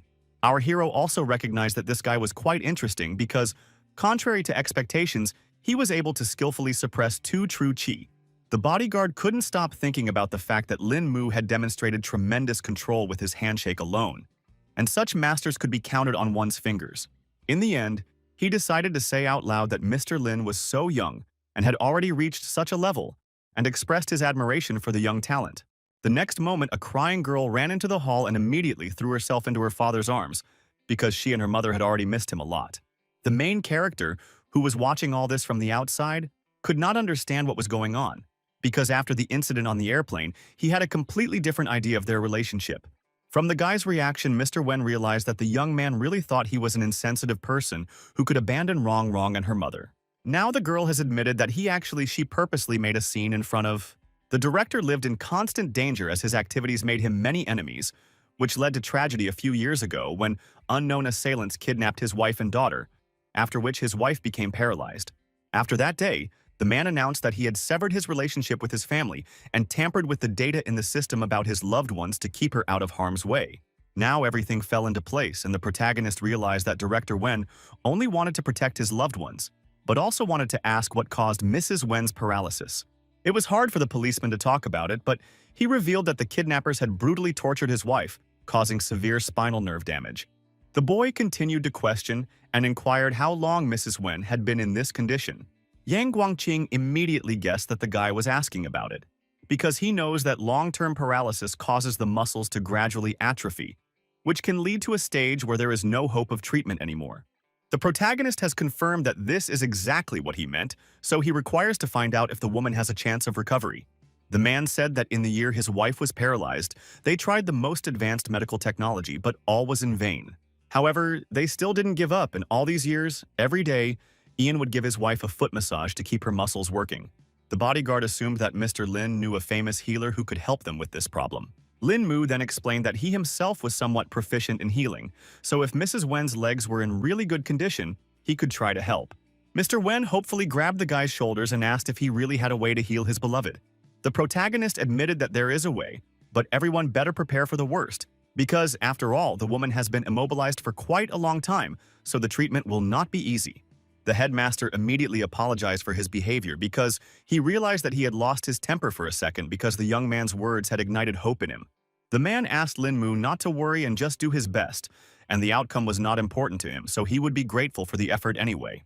At this moment, Yao Xianxian had just retreated to the restroom and now didn't understand what she had managed to miss in just a couple of minutes. Upon seeing her idol, Rong couldn't contain her emotions and shouted with joy at the top of her voice. The girl also immediately recognized the principal's daughter and immediately extended her hand to say hello to her. Rongjun still couldn't believe her eyes and realized that her idol was so suddenly right in front of her. She happily revealed that she went to all of the singers' performances because she simply adored her work. Yao Xiangxian did not expect that the girl would turn out to be such a loyal fan and also replied that she was happy to make this acquaintance. Principal Wen decided to intervene a little in their conversation, and now that everyone had gotten to know each other, he suggested that they have lunch together. He turned to Sister He, who had already appeared in the hall in a second, and asked for lunch to be served. The protagonist immediately noticed that from the cauldron came a mixed aroma of many kinds of medicinal and kitchen herbs, but they did not interfere with each other at all, and brought a kind of feeling of lightness. Meanwhile, the servant opened the lid, from under which came an incredibly appetizing smell, and asked all the guests to sit down at the table. Xianxian also immediately noticed the flavor that made her mouth fill with saliva, and wondered what kind of soup it was. She too saw that there were a large number of ingredients in the dish, which only made it more appetizing. Mr. Wen said that it was the pride of Yilin Residency, a tonic soup made of 10 herbs, and suggested that Lin Mu be the first to taste it. The protagonist considered this opportunity an honor and picked up the first bowl of soup. The boy's eyes widened in surprise as the first sip of the delicious broth unfolded on his tongue. He pointed out that there was a perfect combination of herbs and spices in this dish, and drinking this soup regularly would definitely help one meet old age and health. The man immediately noticed that Lin Mu was well informed, and regretted that there were almost no people left in China who could make this dish. The guy also realized that to make one kitten of such a soup, it was not enough just to be a good cook, because it required a deep understanding of the properties of medicinal herbs. Director Wen was now happy that they seemed to have finally found someone who could appreciate Master Wang's work. Then our hero asked to be introduced to this distinguished gentleman, because he had some questions about herbalism. The guy actually lacked many of the ingredients for the incense decoction. Even though Qinglin helped, it wasn't enough, so it was Master Wang who could help him in this matter. There was no problem with that because the man had been friends with the herbalist for years and it was the man who had opened this residence. In the end, Lin Mu thanked the Lord for giving him the opportunity to taste such an exquisite delicacy. A couple hours after the meal, the whole company decided to take a walk around the grounds of the residence. The protagonist decided to inquire as to what time it would be convenient for the head of Wen to take him to his wife. The man replied that it could be done immediately after meeting with Master Wang, because after all, he couldn't wait a minute if there was a possibility of his wife finally getting rid of her ailment. Lin Mu didn't see this as a problem, so he promised that they would depart quite soon.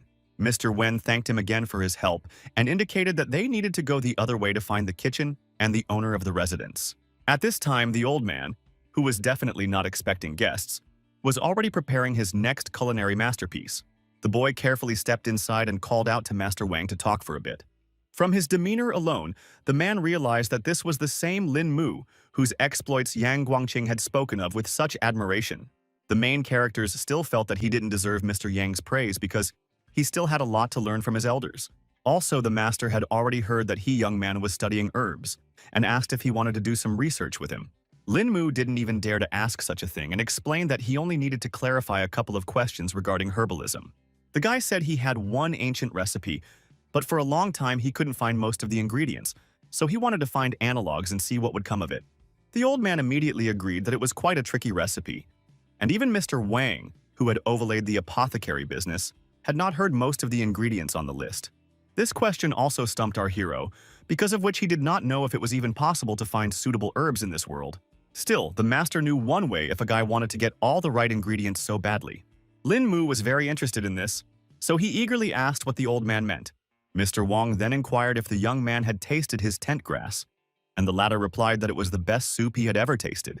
The old man said that there were even several dozen ingredients in this dish, and asked how many of them our hero was able to taste. The young man stood at a complete loss, his eyebrows drawn together in an agonizing attempt to unravel the hidden meaning of the master's words. In the end, Lin Mu guessed that the person was talking about obtaining a new ingredient by mixing. Mr. Wang said that a book called Shen Nun's Treatise on Medicinal Herbs had been passed down in their lineage, which talked about synthesizing ingredients from suitable components. Hearing this, our hero immediately remembered that in the cultivation world, the issue of drug synthesis was still unsolved, so a small error could be fatal. It is for this reason that so few people in alchemy dare to do blind testing, and most rely on long-standing practices. Such knowledge interested Lin Mu, so he asked the old man for permission to familiarize himself with Shen Nung's treatise, and the latter certainly did not refuse, because Guanqing's friend was also his friend. But Mr. Wang in return asked for help with one problem because it was a matter of some difficulty. The protagonist began to listen to him carefully, and asked him to elaborate on the situation. The man inquired if Lin Mu had ever heard of the peacock stone. The young man immediately guessed that he must be talking about a special mineral that, when added to the elixir, could enhance the effects of the other components. The master confirmed his hunch and hoped that the protagonist would now help him in his search at a chance, even if the odds of stumbling upon him were slim. Lin Mu didn't mind helping in such a matter, so he promised to definitely find the peacock stone for Mr. Wang. Then the old man asked to follow him to find the Shen Nun treatise for the young man. After that, they went to the bamboo garden, but our hero couldn't understand why the master had chosen that particular place. The master explained that everything was correct because the text they needed was tucked away in the bamboo stalks of this garden. It turns out that the restorative effect of bamboo is extremely powerful, so you can leave a rare book in it and not worry about anyone paying attention. The old man already knew the text of the treatise by heart, so there was no point in keeping it to himself now, and handed it to Lin Mu. The young man carefully took the wrapped piece of paper in his hands and could not believe that such knowledge had fallen into his hands. In fact, Lin Mu didn't even know how he could thank the master for such a unique gift. Mr. Wang asked our hero not to worry about all this, because he had nowhere to put this treatise anyway, and went off to finish his pot of soup. After the meeting, the guy immediately went back to Principal Wen and apologized for waiting so long. The man assured that everything was fine because Lin Mu had returned rather quickly, and asked if he had been able to resolve his issue. The young man said that he was able to find help because Master Wang was a man of rare generosity and helped him out a lot. Now he offered to finally take on Mr. Wen's consort's ailment so that no more precious time would be wasted. They headed to the old Laoshi quarter, where the Wang family's mansion was hidden among the narrow alleys and ordinary houses. The girl sat down on the couch and waited anxiously for the result of the main character's efforts. Meanwhile, the protagonist began his examination and first decided to feel and measure Mrs. Wen's pulse. Master couldn't wait for Lin Mu's conclusions, so he kept asking what his wife's condition was. Guy felt that the woman's spinous process at the bottom of her spine had been damaged, though her back was still well intact. But the nerves inside had not recovered from that time. He explained that thanks to years of meticulous care, Mrs. Wen's leg muscles really hadn't lost their tone, and her condition was much better than he had anticipated. The man rejoiced at this news, so he asked what the chances of his spouse's recovery were. In the end, the protagonist concluded that the probability of recovery was above 70%. He asked the director to turn his spouse over onto her stomach so he could perform acupuncture on her lower back area. Mr. Wen gently helped his wife and asked if she was comfortable lying like that. Lin Mu couldn't stop being happy that Master Mu had passed down the secret acupuncture technique. He filled with his energy and was already confident that this technique should heal Mrs. Wen. Yang Guangqing, who was watching the process from the side, noticed that the guy was using silver needles concentrating true qi, and once again marveled at our hero's abilities. Meanwhile, Lin Mu asked his patient not to worry, promising that the treatment would be quick and painless. In fact, the woman hoped it would hurt at least a little, because after all these years she had already forgotten about the feeling. The protagonist didn't wait any longer and started executing his secret technique. He was going to take yin and return yang to Mrs. Wen's body using needle convergence. Lin Mu was as serious and concentrated as possible because now he had no right to fail.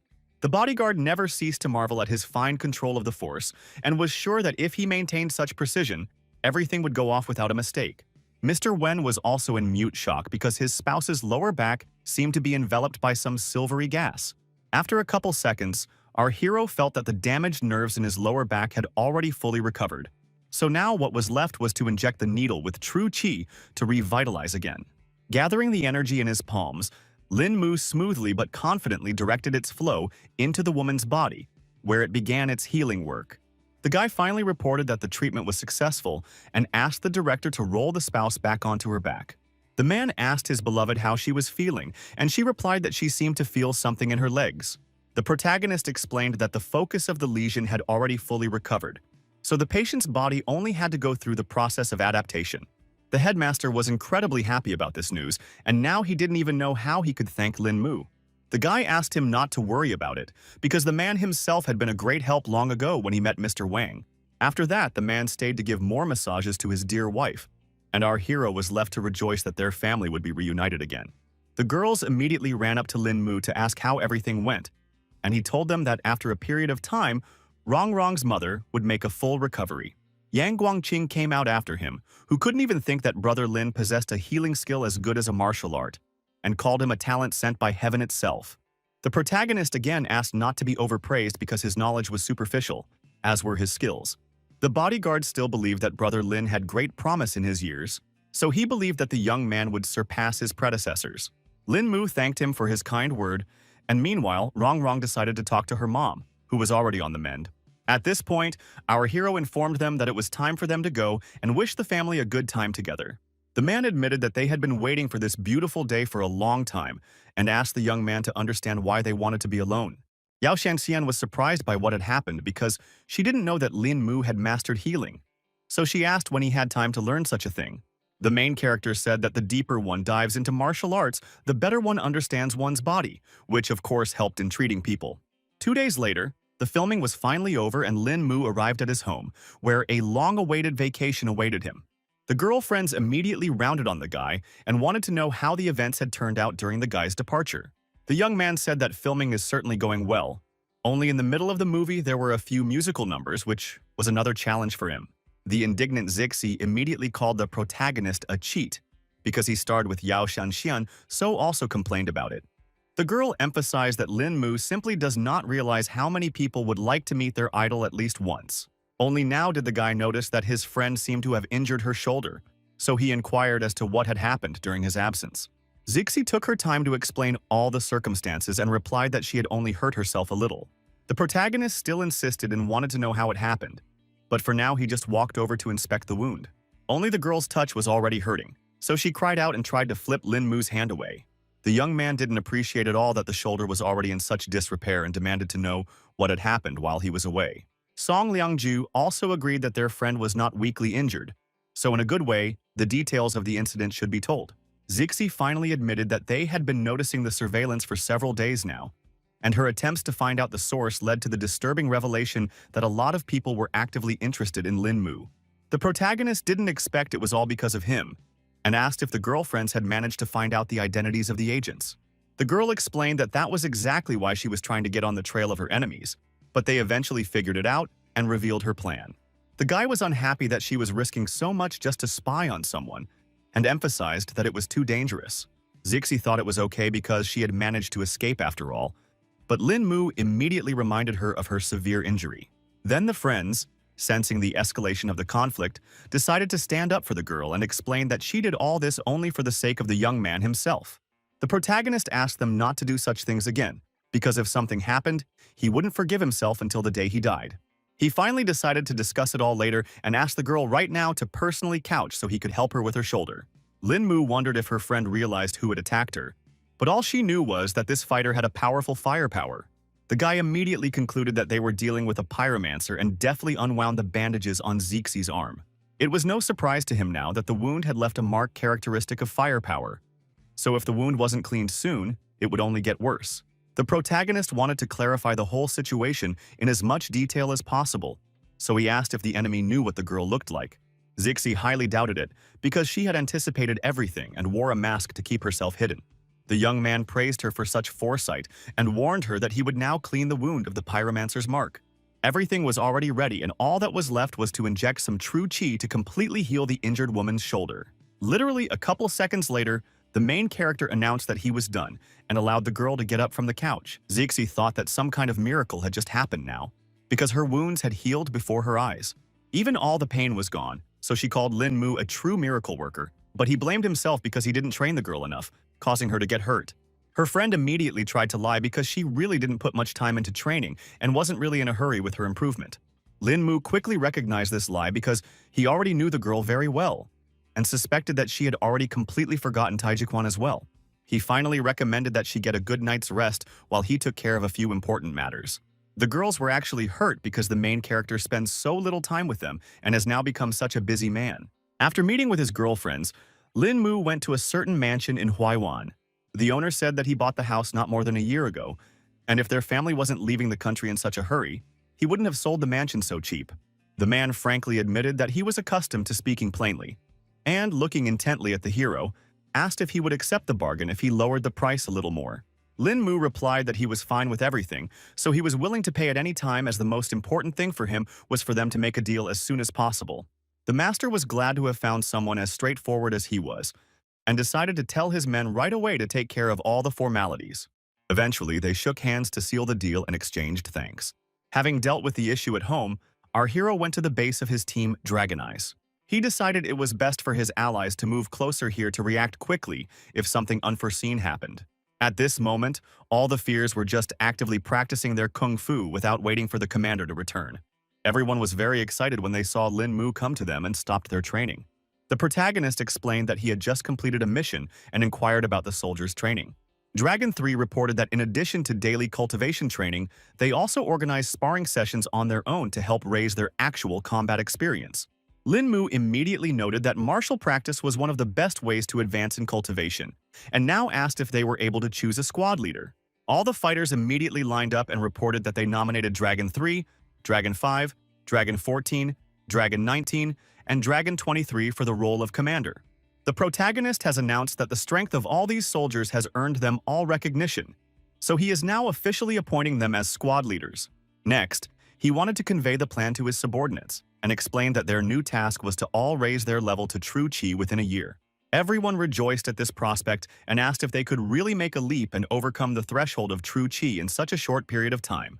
Lin Mu noted that it was a pretty good question, and asked one of her subordinates to step out of line.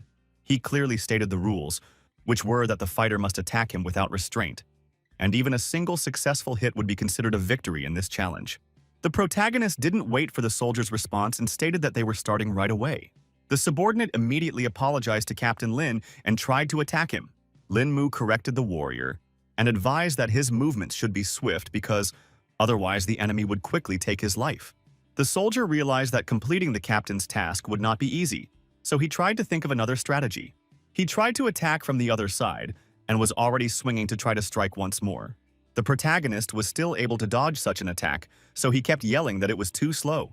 Lin Mu coldly stated that with such slowness, the fighter was only interesting as a training target for practicing basic strikes.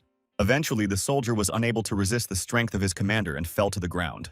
The other fighters noted that Captain Lin seemed to have overdone it with his last strike after all. The protagonist explained that in order to quickly raise his chi level, he was willing to personally conduct a real battle with each of the Dragon Eyes without sparing his strength. The subordinate reported that he was fine and thanked Lin Mu for such a lesson anyway. After that, the guy handed Dragon 3 a list of healing remedies that he should get from the main headquarters and bring to the base as soon as possible. He also said that he had purchased a mansion nearby, so when the time came, he would send his subordinates there as guards. All in all, our hero hoped that all his allies were mentally prepared, because they would have to go through a hell of a workout from the beginning of next week. After that, Lin Mu traveled further on his business and came to Yinghuangzhaoge. The guards at the entrance immediately recognized young Master Lin, so they now let him inside without any problems. The guy inquired if Tianming was on the top floor because he had come specifically to meet him. The staff member at the entrance confirmed this and explained that he had to go straight down the hallway and then up the stairs. After a couple of minutes, the protagonist has already met with a man who immediately inquired about the reason why the young man decided to come to visit him. Linmu explained that he had come to get his acquaintance's opinion on the surveillance of him and to find out the information he knew. The bandit said that they had indeed heard similar rumors before and feared that this was not a simple case. Hearing such assumptions, the guy immediately tensed up and wondered why the acquaintance was talking like that. Tianming explained that after receiving the news, they had secretly sent people to reconnoiter, and as a result, they all died because of the pure and quiet work of some unusual professional. The young man realized that under the circumstances, only his acquaintance could help uncover the truth, especially if professionals were behind it. But for now, he preferred to temporarily postpone the investigation. It turns out that Lin Mu came to the bandit to offer to start a security company and turn his affairs into a serious business. The gang leader definitely didn't expect to hear such an offer, but our hero relied on him because he heard that there were many retired military men in Jundao. The protagonist was sure that these fighters would be much better able to fulfill their potential by providing security services and performing tasks around the globe. Tianming was still afraid that there were some difficulties in setting up such a structure, and right now, every clan was secretly preparing their own personal guard units, so someone was bound to put sticks in the way. The guy was well aware of all these risks, so their company will not be registered domestically, and at first, there will only be a branch of the company here. Now the man was well aware that the young man had thought it all out long ago. Anyway, our hero was already going to find people to help with overseas registration, and Tianming had to make sure to lure decent cadres to their side. Lin Mu had come to the important realization that relying on himself alone was not enough to have a firm foothold in this world. So it was time to create his own business and a solid foothold. After that, our hero went to Lo Biyun to talk about how he wants to register a European security company. The girl was surprised at such plans, but Lin Mu explained to her that he wanted to do something like Blackwater. Biyun agreed that owning something like this in China was indeed unlikely, but in Europe it was a different matter. She immediately suggested choosing Italy for the case, but the protagonist did not fully understand why this country. Then the girl explained that there were only 2 countries in the world for this kind of company, namely Italy itself and their eastern neighbor Japan, which didn't fit all the conditions so much. The protagonist absolutely trusted the choice of his businesswoman acquaintance and chose a European country without any hesitation. Finally, Luo Biyun decided to ask why Lin Mu suddenly decided to start his own company. Without hiding anything, the guy revealed that Guangdong is now a complicated environment, so he has a lot of important issues to deal with, which he needs to prepare for now. The girl had agreed to help him register the company, so now the foundations had been laid. After that, the protagonist went to a military hospital to visit someone. He recalled the last conversation with Duan Fuxing, who had turned out to be a very trustworthy old man, so it would be good to have the support of such a person. At the entrance, the young man approached the receptionist to find out which room head Duan was currently lying in. On the way, the protagonist immediately crossed paths with Mr. Wang, who was surprised at such an unexpected meeting. Lin Mu immediately guessed that his uncle had come to check on the head, so he immediately inquired about his well-being in the past few days. The man said that the commander-in-chief had not been feeling particularly well lately, so doctors had reported several times that he was near death. It turns out that our hero has come just for the purpose of curing the head of Duan, because he has a way that can finally curb his ailment. Mr. Wang froze in mute shock because he couldn't believe that the commander could actually be cured. Meanwhile, the doctors puzzled over the fact that their patient's condition was getting worse and worse. At this moment, our heroes were passing near them, so Mr. Wang again inquired what was the condition of his superior. The doctor said that they have already done everything possible. Further, everything depends on the body of the old man himself. But he also hoped that all his loved ones are mentally prepared for the fact that everything is nearing the end.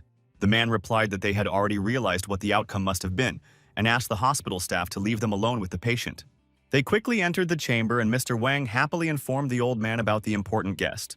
The commander-in-chief was overjoyed when he saw that it was young Lin and asked why the kid had decided to stop by his place.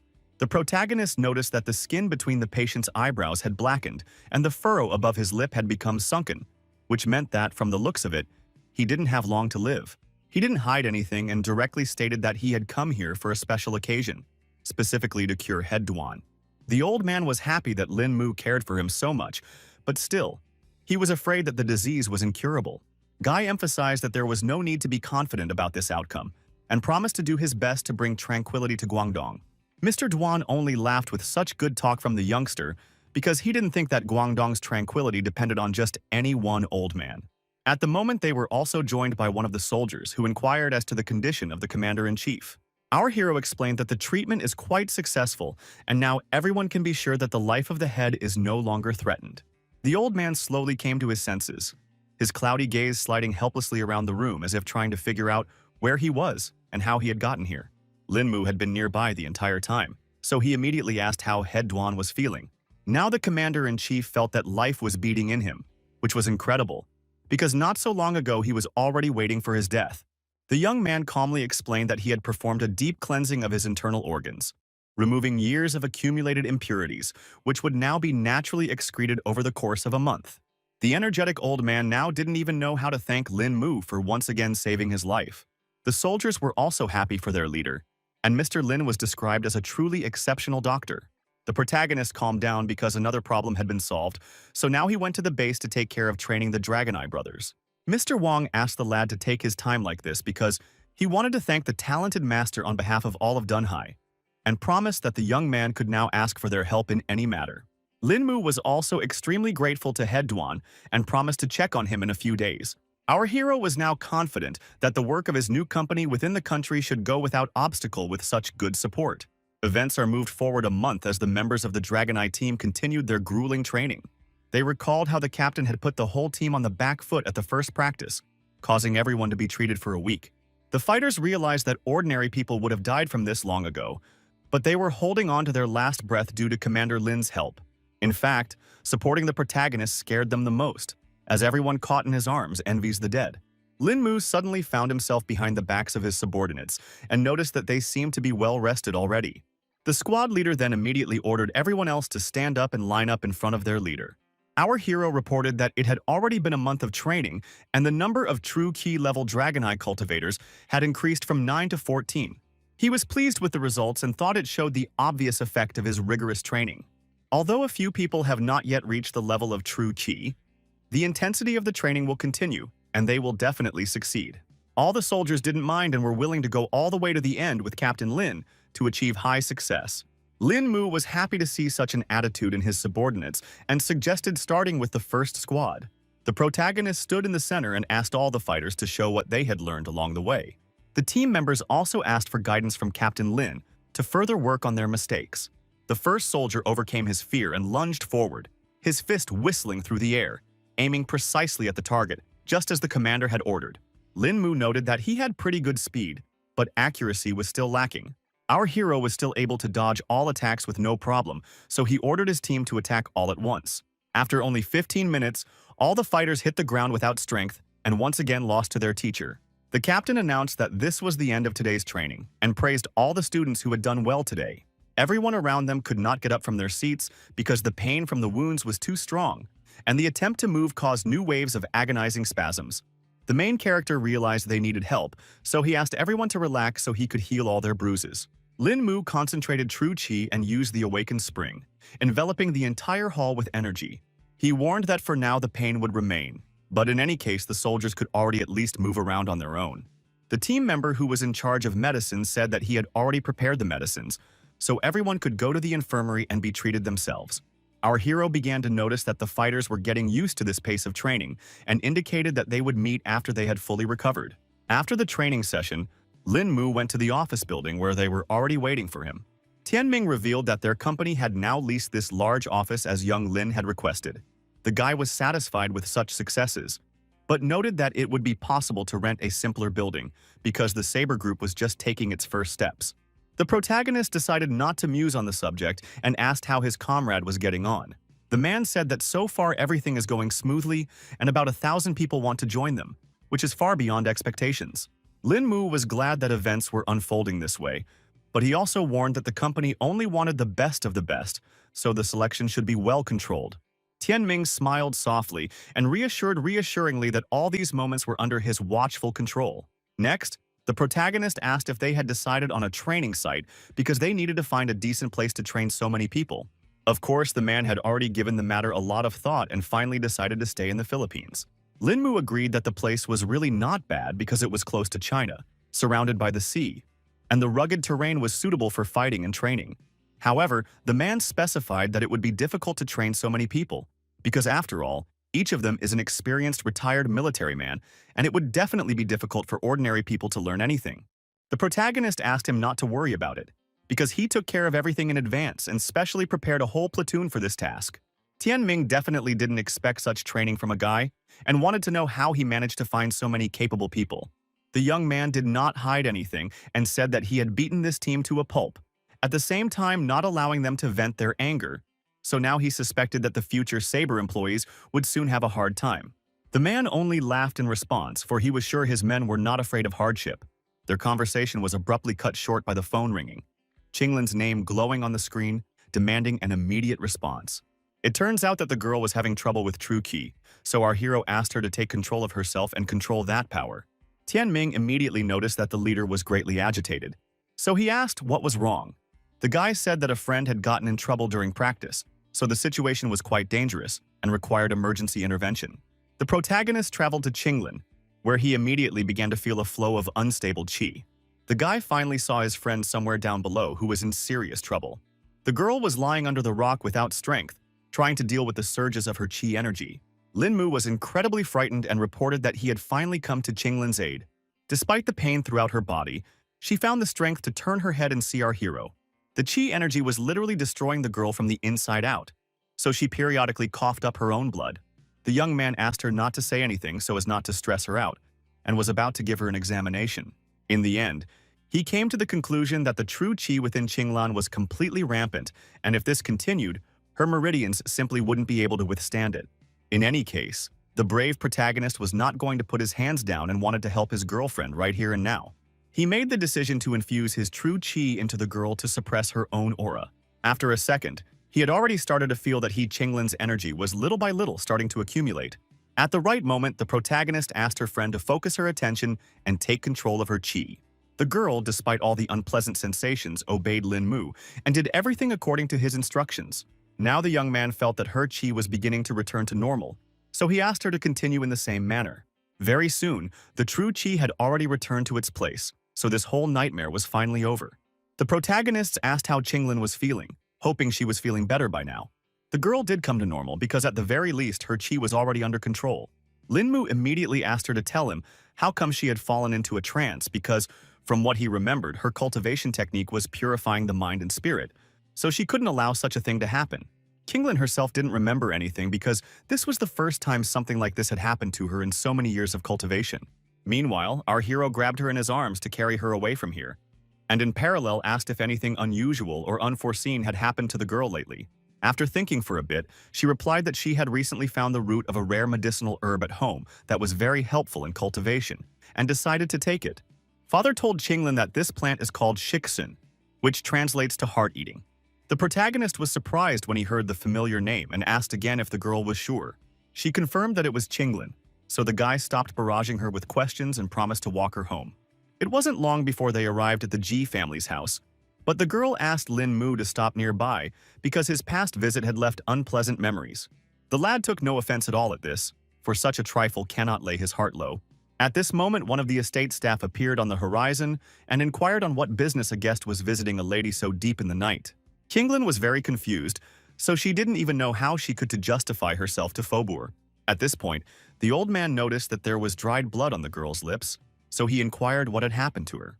Grandpa found out about the incident almost instantly, so he immediately went to see what had happened to his granddaughter. In turn, the girl herself immediately began to talk about the fact that it was the main character who saved her from death. Mr. G immediately began to suspect that it was because of the attention of Qinglin's friend, whom he disliked so much. The young man stood silently by, but was outraged that the old man still had the nerve to say such things about his granddaughter's savior. Meanwhile, the girl was certain that everything had only happened due to her carelessness, so she desperately tried to prove that it wasn't Lin Mu's fault.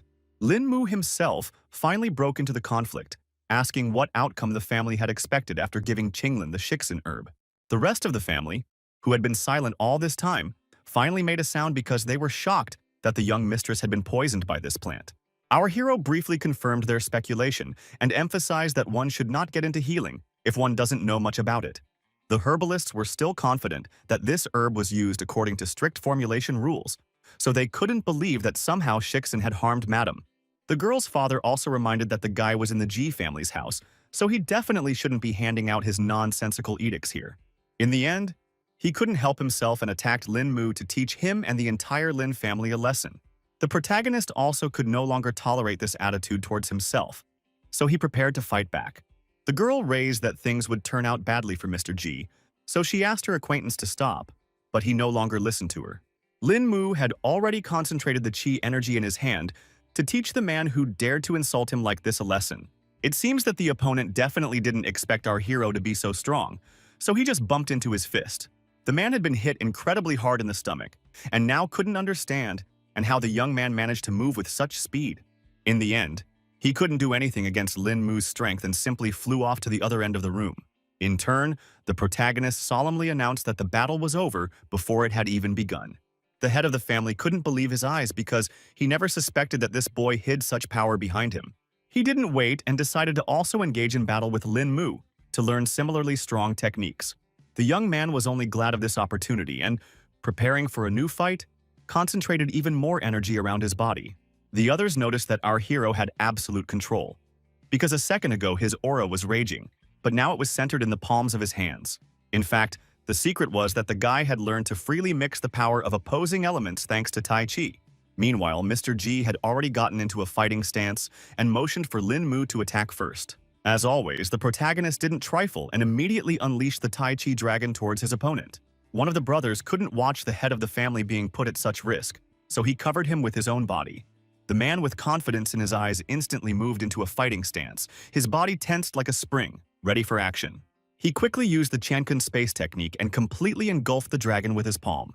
The protagonist couldn't understand what was going on because he hadn't encountered such techniques before. But at the same time, even such an experienced master tensed up when he sensed the huge amount of true chi that this kid had as well. In the end, the old man decided to use star spinning to see how Lin Mu could handle such a strong attack. The opponent declared with confidence in his voice that the sword that Lin Mu pulled out of its sheath would stab into his own chest.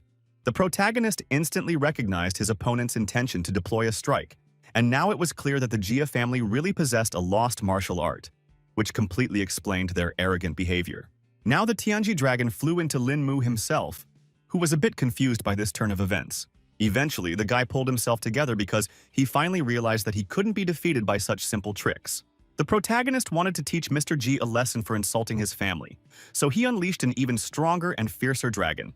A powerful vortex of chi suddenly formed in the center of the hall, and with a rumbling sound, it began to smash everything around it, tearing rocks from the floor and sweeping away objects in its path. The old man couldn't understand what had just happened, because the youngster had just managed to unleash a colossal energy in an instant. His brother finally asked the protagonist to stop and respectfully acknowledged his power. Master Ji Xiongchun, introducing himself as Qinglin's great uncle, asked the young man with genuine amazement in his voice how he had reached a level beyond all possible rivals at such a young age. Lin Mu then revealed that he had no mentor and had learned everything on his own through cultivation. Mr. G couldn't understand how this was possible, because even with innate talent, it was impossible to reach such a result on one's own. In turn, his brother believed that our hero had a talent sent down from heaven, and asked if he had really saved the girl from a seizure. Lin Mu confirmed his words and explained that Qinglin was in serious danger, and if he had come a little late, terrible things could have happened. Ji Xiongchun wanted to know how the girl could go into a trance with such a stable cultivation technique, and the guy briefly explained that the reason was because of the Shixin herb taken. The old man noticed that our hero was clearly knowledgeable in healing, so he asked him to teach his family how to use this herb, which was a valuable resource. The young man didn't mind making a recipe for them, so the master immediately inquired about what it would take. The protagonist said that he would get all the supporting ingredients, but they should keep the Shixin herb for him. Mr. G immediately advised the guy to roll his lip because no one would give him such a valuable resource. Lin Mu then refused to help and suggested that the family conduct this research on their own, since they were such professionals. The old man was incredibly angry at our hero, so he could not restrain his emotions. Ji Xiongchun decided to take the situation into his own hands and promised that the guy would get the rest of the Shixin herb, provided he handed over the recipe to the family. Of course, the protagonist appreciated the man's talkative nature and now asked to be taken to his lab to do some research. The master immediately turned to one of his companions and asked him to fulfill Lin Mu's request and provide him with whatever he required. When the guy stepped away, the brother started talking about how he really isn't as easy as he seems. Ji Shunchun even admitted that the main character was stronger than himself, causing Mr. Ji to be even more surprised. The head of the family immediately recalled that his brother had studied martial arts since he was 7 years old, so there was no one more experienced in the world. The master explained that Lin Mu's body was transfused with true qi, and on top of that, he knew ancient martial arts, which made it hurt a lot. He realized that the young man must have mastered many different currents, and by comprehensively mastering them, he was able to achieve something new. Mr. Ji immediately asked how this youngster was able to master several schools of combat, and even combine them into one technique. In the end, Ji Shunchun simply concluded that what his brother had just done was extremely inconsiderate, because such a young man with a lot of experience was better off not getting angry. Meanwhile, the protagonist had already been led to the Ji family's laboratory, where he had to show them a special recipe. The man went to a girl named Yao, who worked here as an assistant, and asked her to provide Mr. Lin with shixin herb. Then, the employee, quickly rummaging through the warehouse, brought out a not small stalk on a tray. The protagonist scrutinized the plant and confirmed that it was the authentic shixin grass. Lin Mu didn't hesitate any longer and immediately left a detailed recipe for the Ji family. He then handed the sheet to the female workers and asked them to gather all the herbs on the list for him to make a medicine. The helpers were happy to note that they had all the gradients listed, so they began to prepare them. 5 minutes later, all the ingredients were on the table in front of the protagonist, so now he could start crafting. The young man used the knowledge from a passage in Shen Nong's treatise, which said that all these ingredients should be ground. Some ingredients had to be sliced and the shixin stems had to be separated from the flour. Next, the recipe calls for putting the parts of the ingredients into an herb vat and pouring glacial water over them, then simmering over high heat. When the water boils, add the rest of the list of herbs and further stew on low heat. This recipe had to be followed carefully because at every step in the preparation of the medicine, dosage plays a crucial role. Everyone watched this process with amazement on their faces and waited for our hero to finish. Eventually, the guy reported his success when he tried the cure, which really turned out to be a hit. He then asked Miss Yao to divide the medicine into 100 milliliter ampules, explaining that taking one dose at a time should be fine. Also, the protagonist recalled that they had agreed that he would take the rest of the shixin grass. The man reported that he has no problem doing this because their family always keeps their word. In the hall, Lin Mu was met by Ji Shunchun, who wanted to know how everything went. The guy said that his medicine is already ready, so the family just has to follow the instructions as they apply it. The master thanked the protagonist again and noted that the granddaughter had already managed to tell him that Lin Mu's inner qi and her ice qi had entered into harmony, and after flowing, their energies were noticeably stronger. The young man confirmed his words and emphasized that this was one of the reasons why he and Qinglin had met, but he didn't know the reason for this phenomenon. The old man bills that the reason was not at all important, because he believed that they just needed to practice together if cultivating together had such an effect. The protagonist wouldn't mind if there was such a possibility, but other than that, he wanted to get Qinglin's own consent. The old man immediately turned to the girl and asked what her decision on the proposal was. Ji Shunchun also added that he was not as stubborn as his brother, so he just wanted prosperity for Qinglin. The girl ended up getting very embarrassed, but replied that she wouldn't mind continuing those workouts either. Afterwards, the protagonist and the master decided to talk some more about their recent fight. The old man said that the star rotation technique had been passed down from the earliest ancestors of the Ji family and was capable of neutralizing an enemy attack. Lin Mu pointed out that the martial arts of the Celestial Empire were truly limitless, so he had a lifetime of learning to do. The master agreed with him because he knew that the Chinese civilization was more than 5,000 years old, and their martial schools simply could not be enumerated. He also noted that our hero showed simply amazing techniques, but the latter behaved modestly and did not consider it some kind of discovery. After that, the old man remembered that he had a small request for Lin Mu and directly asked if he was willing to keep his promise. The protagonist had no idea what he could ask for, so he asked Mr. Ji to explain himself. The master said that the ice key that Qinglin cultivated was quite far from their family's school, so this was the first time in many millennia. For this reason, no one can mentor the girl, and Lin Mu had tremendous abilities that he can channel into her training. The young man realized that the old man's anxiety stemmed from fear for Qinglin's safety, as today's events could happen again at any moment, putting her in danger. Ji Xiongchun also emphasized that he would not ask our hero to work for nothing and promised to give him a book of the star rotation technique for one day. Lin Mu was immediately interested when he realized that he could have such a great opportunity to improve his skills. The master assured me that he meant what he said, but the amount of knowledge the boy would be able to absorb depended only on himself. Kinglin warned that the guy might turn out if he wasn't happy with those conditions. Ji Xiongchun confirmed that the girl was saying all the right things and asked what the protagonist thought about it. In the end, the boy firmly replied that he would help Lady Jai and learn a new technique in return. The old man was glad that Lin Mu was so accommodating and decided to take the young man to the library right now. The protagonist thanked the Lord for giving him such a great opportunity to increase his power level. Meanwhile, the head of the family had already learned that his brother had gone to train Lin Mu in star spinning. The man couldn't understand what Ji Sunchun wanted to accomplish because he couldn't believe that this brat liked him so much. The aide said that the old man planned to get the young man's help in order to supervise Qinglin's training. In the end, Mr. Ji relented because the main character would only get a textbook for one day, so it was unlikely that he would be able to learn anything at all. He understood that star spinning was the highest technique of the Jia house, and a large number of people in their lineage had dedicated their entire lives to mastering it, but had ultimately failed. Meanwhile, the protagonist has already made it to the library to pick up the promised payment for his help. Lin Mu noticed that this place was heavily guarded because he saw a large number of traps on the way here. The master explained that their family simply wouldn't have lived to see these days if they had forgotten precautions. After going through all these obstacles, Ji Xiongchun finally reported that they had come to the right section. There were many ancient texts collected here, but the old man wasn't sure if they would be useful to Lin Mu. He quickly found the right shelf of books to give our hero the star spinning technique. The textbook had fallen right into his hands, so now the master announced that the young man could finally begin his training. In fact, the protagonist did not expect these very texts to fall into his hands. The young man froze, his eyes widening at the realization that he was holding a book on the heavenly Tao in his hands. For his part, Ji Xiongchun thought that one day was too short, but the guy could still read as much as he could under his supervision.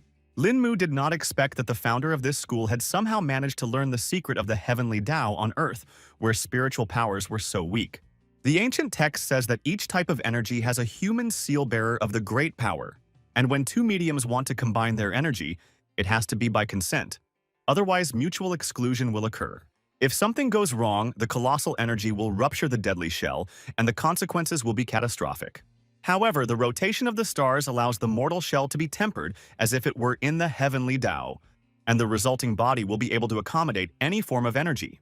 In fact, the guy had already managed to memorize the entire content of the book, so all that remained was to gradually penetrate its sacred intent. After that, the young man closed the textbook, so Ji Xiongchun thought that he had already managed to solve the entire mystery. Lin Mu pretended that he had not been so successful so far, and agreed that the knowledge of this forgotten teaching was worth its weight in gold. In any case, Ji Xiongchun was happy to help in any way, and suggested that the young man take another look at the text because he still had some time left. The protagonist decided not to take on too much because he felt that when his cultivation level was insufficient, it was much better to take it easy and practice. Now the master believed that Lin Mu definitely had a great future, because not everyone would be able to gain strength and overcome their greed with unique knowledge in front of them. Having finished all matters with the Jai family, the guy finally crossed the threshold of his native home, where he was waiting for a long-awaited rest after the intense events. Entering the courtyard, our hero immediately felt some strange aura, so he did not hurry to go inside. Turns out there's a real craftsman here, showing up so late and uninvited. In the end, the guy saw that Zixi was communicating with the person from whom that energy was emanating. Lin Mu was even more interested because he couldn't understand why a girl would go out with a master for. The woman still sensed the presence of the protagonist and immediately guessed that it was the same young man Zishi had mentioned. The guy couldn't understand how this could happen because he tried his best to hide his aura. Lin Mu immediately apologized for following them and explained that he had just returned and had unwittingly overheard their conversation. Zixi then explained that it was her abbess who had been teaching the girl since she was a little girl. Even such an experienced craftswoman didn't expect the main character's skill to be so impressive, because of which she didn't immediately manage to locate him. Lin Mu finally suggested that everyone go inside and continue their conversation at home, but the woman replied that there was no need for that because she had only come here to pick up Zixi. In fact, the girl didn't want to go back to the mountains at all because it was too boring. The abbess didn't want to force her student, but emphasized that they had a serious matter to deal with. She said that Zixie's older sister was severely injured at the foot, so the mentor had no one else to turn to. The girl didn't expect it was that serious. So thankful how something like this could happen. The woman then said that one of her students was still in a coma, and even she herself had no idea what had happened that day. Zixie realized that there really wasn't any way around here without her help, so she decided to head for the mountains right now. Before leaving, the mentor told our hero that she represented the EMI school and asked what kind of teachings the young man himself was undergoing. Lin Mu replied briefly that he was self-taught, so he didn't belong to any school. The woman admired the guy's amazing skills and was displeased that her student lived under his side, but conducted her teachings behind her sleeves. She said that on that note they had to depart and promised to meet up in a few days. At this moment, the girl remembered that Lin Mu was also proficient in healing, so she assumed that he would be able to help her sister. The abbess then turned to the protagonist and asked if he really possessed the healing arts. Zixie also added that the guy was no ordinary healer, and told the story of how she was shot in the shoulder. That day, Lin Mu managed to heal this serious wound in just a few minutes, which was a true miracle. The woman couldn't believe it was possible, but her student would never lie. The mentor immediately thanked God, who leaves ways to save her student whose condition was already critical. The nun inferred from Zixie's words and assumed that the protagonist was cultivating the secret practice of Kungguangdoyang. Lin Mu was surprised at such a high skill because it was enough for her to hear just a brief recounting of his abilities. The girl immediately asked her teacher why she had never heard of Kungguangdoyang before. Mentor said that in her youth, she had seen the practice in action with her own eyes and had ascertained that it was capable of healing even the living dead and returning flesh to white bones. She thought that the master had personally passed on this practice to our hero, but the latter admitted that he had mastered this skill by a fortunate coincidence when Mu Zhenqing had long since left this world.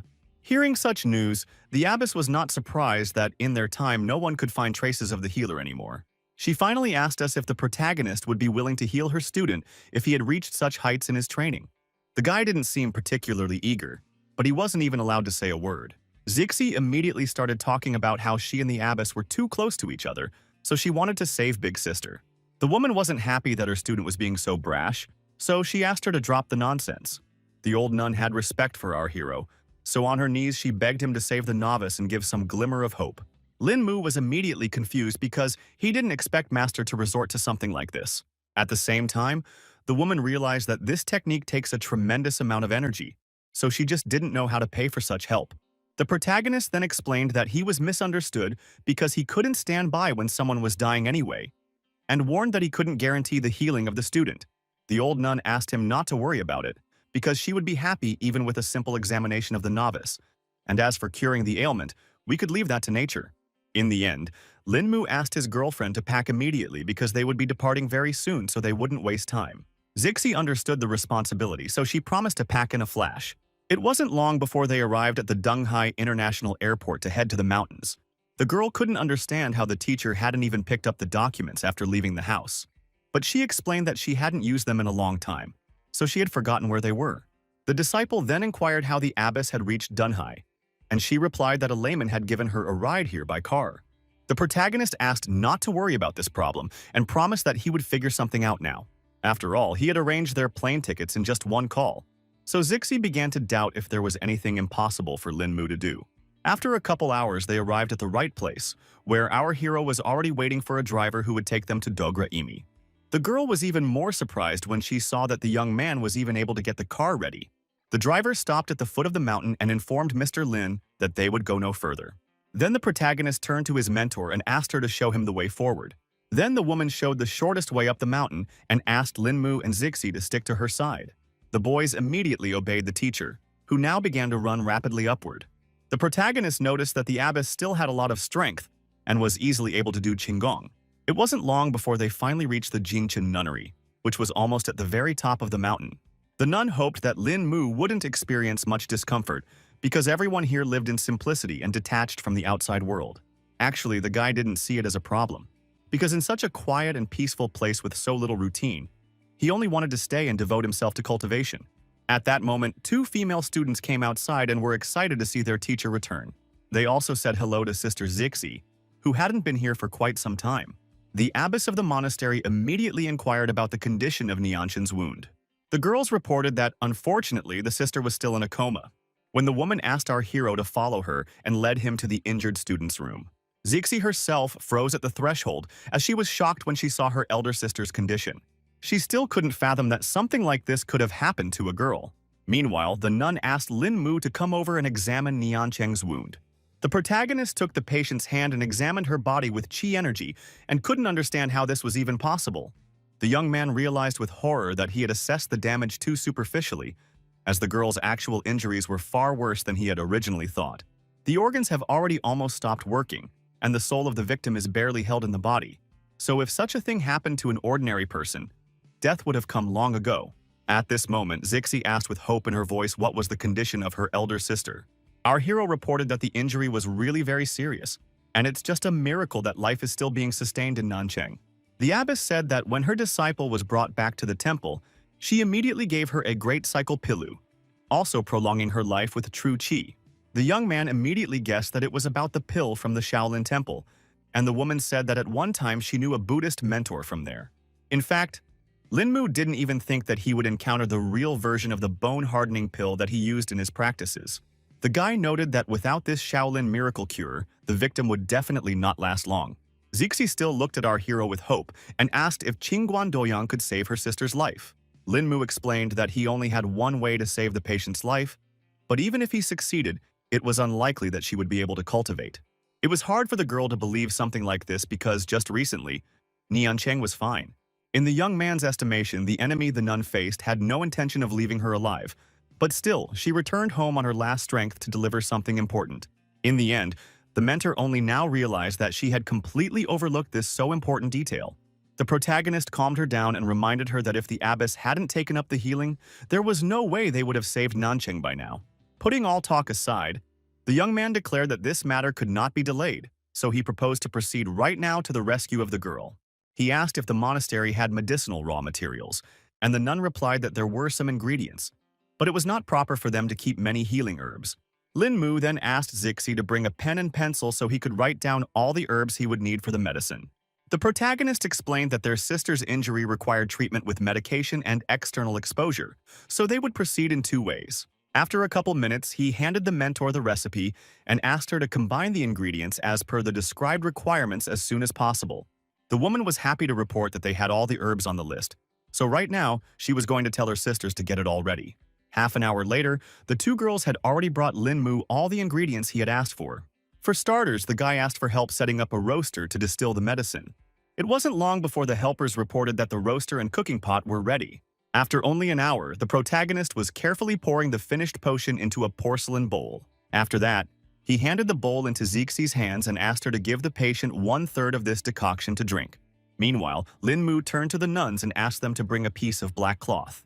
A couple minutes passed, and the girl handed the main character the piece of cloth he needed. The boy was already ready for acupuncture and asked his friend if Master Qinghe should be called here. But the teacher said that the girl would also be able to handle the task. Then the protagonist, blindfolded, declared that they were coming right now. First, he asked Zixi to completely remove Niancheng's clothes to prepare the patient for the procedure. The aide quickly complied with the guy's request, hoping that the older sister would be able to make it through the ordeal. Lin Mu now asked the girl to guide him to the needle point called Shen Kuyue. It turns out that our hero only needed to find this point on the patient's body to determine the position of all the others. He calculated that in order to heal such a serious wound, all 49 needles would have to be used. Before starting the technique, Lin Mu carefully enveloped the girl's body in a dense cocoon of purest true qi. This will make it easier for him to not only insert the needles, but also to control the needle points. The protagonist concentrated as much as possible and warned Zixi that he was starting to inject the needles, asking her to move to a safe distance. The girl only wished Lin Mu good luck because he was the one everyone was counting on right now. In fact, keeping 49 meridians under control at the same time was a challenge even for such an experienced master. In any case, the guy wasn't going to give up so easily, so he did his best not to make a mistake. Zixi, who was watching from the side, noticed that her sister was enveloped from head to toe in a silver haze. It all looked as if the girl A was now in a cocoon of silver. This method of acupuncture is called huade, and the patient is given a second life by coming out of this cocoon. In the art of acupuncture, this technique is one of the most sophisticated in the world. Although the protagonist's true qi can't run out in such a short period of time, his concentration won't last long. The young man didn't even know if he could save Niancheng because it was all too complicated. Because of his worries, Lin Mu was a bit distracted from the process and almost made a fatal mistake. At the last moment, he almost made a fatal mistake, accidentally blocking the flow of true qi, which would have completely ruined the entire effect. The girl also began to notice that the protagonist had almost reached her limit, and now she didn't know how to help her in such a case. Lin Mu himself was well aware that now was the most important moment, so he tried to gather himself and concentrate on the main task at hand. The next moment, he sensed that Huadi had already reached the final stage, because Xi's silver cocoon showed cracks. The last moment of leaving the cocoon was to release the maximum of true qi to fan the fire of a new life. And only in this way would the guy be able to fully open the barrier. The silvery glow around the body intensified to a dazzling glow, signaling that the treatment process was nearing its final stage. It turns out that the protagonist miscalculated after all, and the cocoon can't open in any way. Lin Mu realized that he couldn't give up on this, and tried once more to break the silver barrier. He had failed again and was now beginning to guess that true qi only penetrated his hands, and that was only for a single moment, which would not be enough to open the cocoon. The young man realized that he had no more time, because if it went on like this, there would be a complete failure, and in such a situation, the only thing left was to break the road by force. The protagonist remembered that he needed to open up the paired meridians if he wanted to utilize all of his body's true qi at once. If you start at the Hui Yin acupoint and go up the center straight up to Chengjiang, this is the right meridian. If you go up the back along the spine and reach the top of the head, this is the main meridian in the body. In turn, the first meridian is responsible for blood circulation, and the second for the circulation of qi. So together they form a single stream that runs along 8 meridians that cross 100 veins. True qi will flow through the entire body along these 100 veins, and then it will be possible to break through the cocoon. The girl noticed that there were some strong changes happening inside Lin Mu's body, so she couldn't even guess what was about to happen. The protagonist still also realized that all his attempts to get through were to no avail, and the meridians were already at their limit. A scarlet drop protruded from the corner of Lin Mu's mouth, a clear sign that his energy channels were working at their limit and were about to fail. In any case, the guy thought that the consequences would not be critical for him, but at the same time, Niancheng, whose life was held by his flow of true qi, was lying in front of him. The girl began to worry about the protagonist himself, because she could see perfectly well that he was maxed out. Meanwhile, the young man was still thinking that he couldn't interrupt the flow of qi in the paired meridians, because then his patient wouldn't be able to be reborn. Despite all this, Lin Mu didn't lose faith and continued to stand his ground for the injured girl. Despite the obvious hopelessness of the situation, he clenched his teeth and gathered his last strength for one more attempt, refusing to admit defeat. The cocoon once again flashed with an incredibly bright light that gave a small ray of hope, piercing this darkness of despair. Zixi watched this without taking her gaze away, and at him that our hero had managed to complete the technique after all. The young man's plan worked after all, so the paired meridians in Niancheng's body finally came into harmony. Lin Mu began to feel countless meridians opening up all over her body, as if all the pathways had merged into a single stream, open in front of him as if in the palm of his hand. A clear path to completing the Huad ritual now lay before him. All that remained was to take the final step.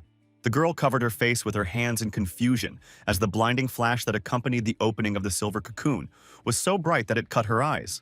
Meanwhile, the other nuns stood in front of the entrance and waited for the protagonist to finish his technique. Suddenly, the abbess felt a burst of true qi inside.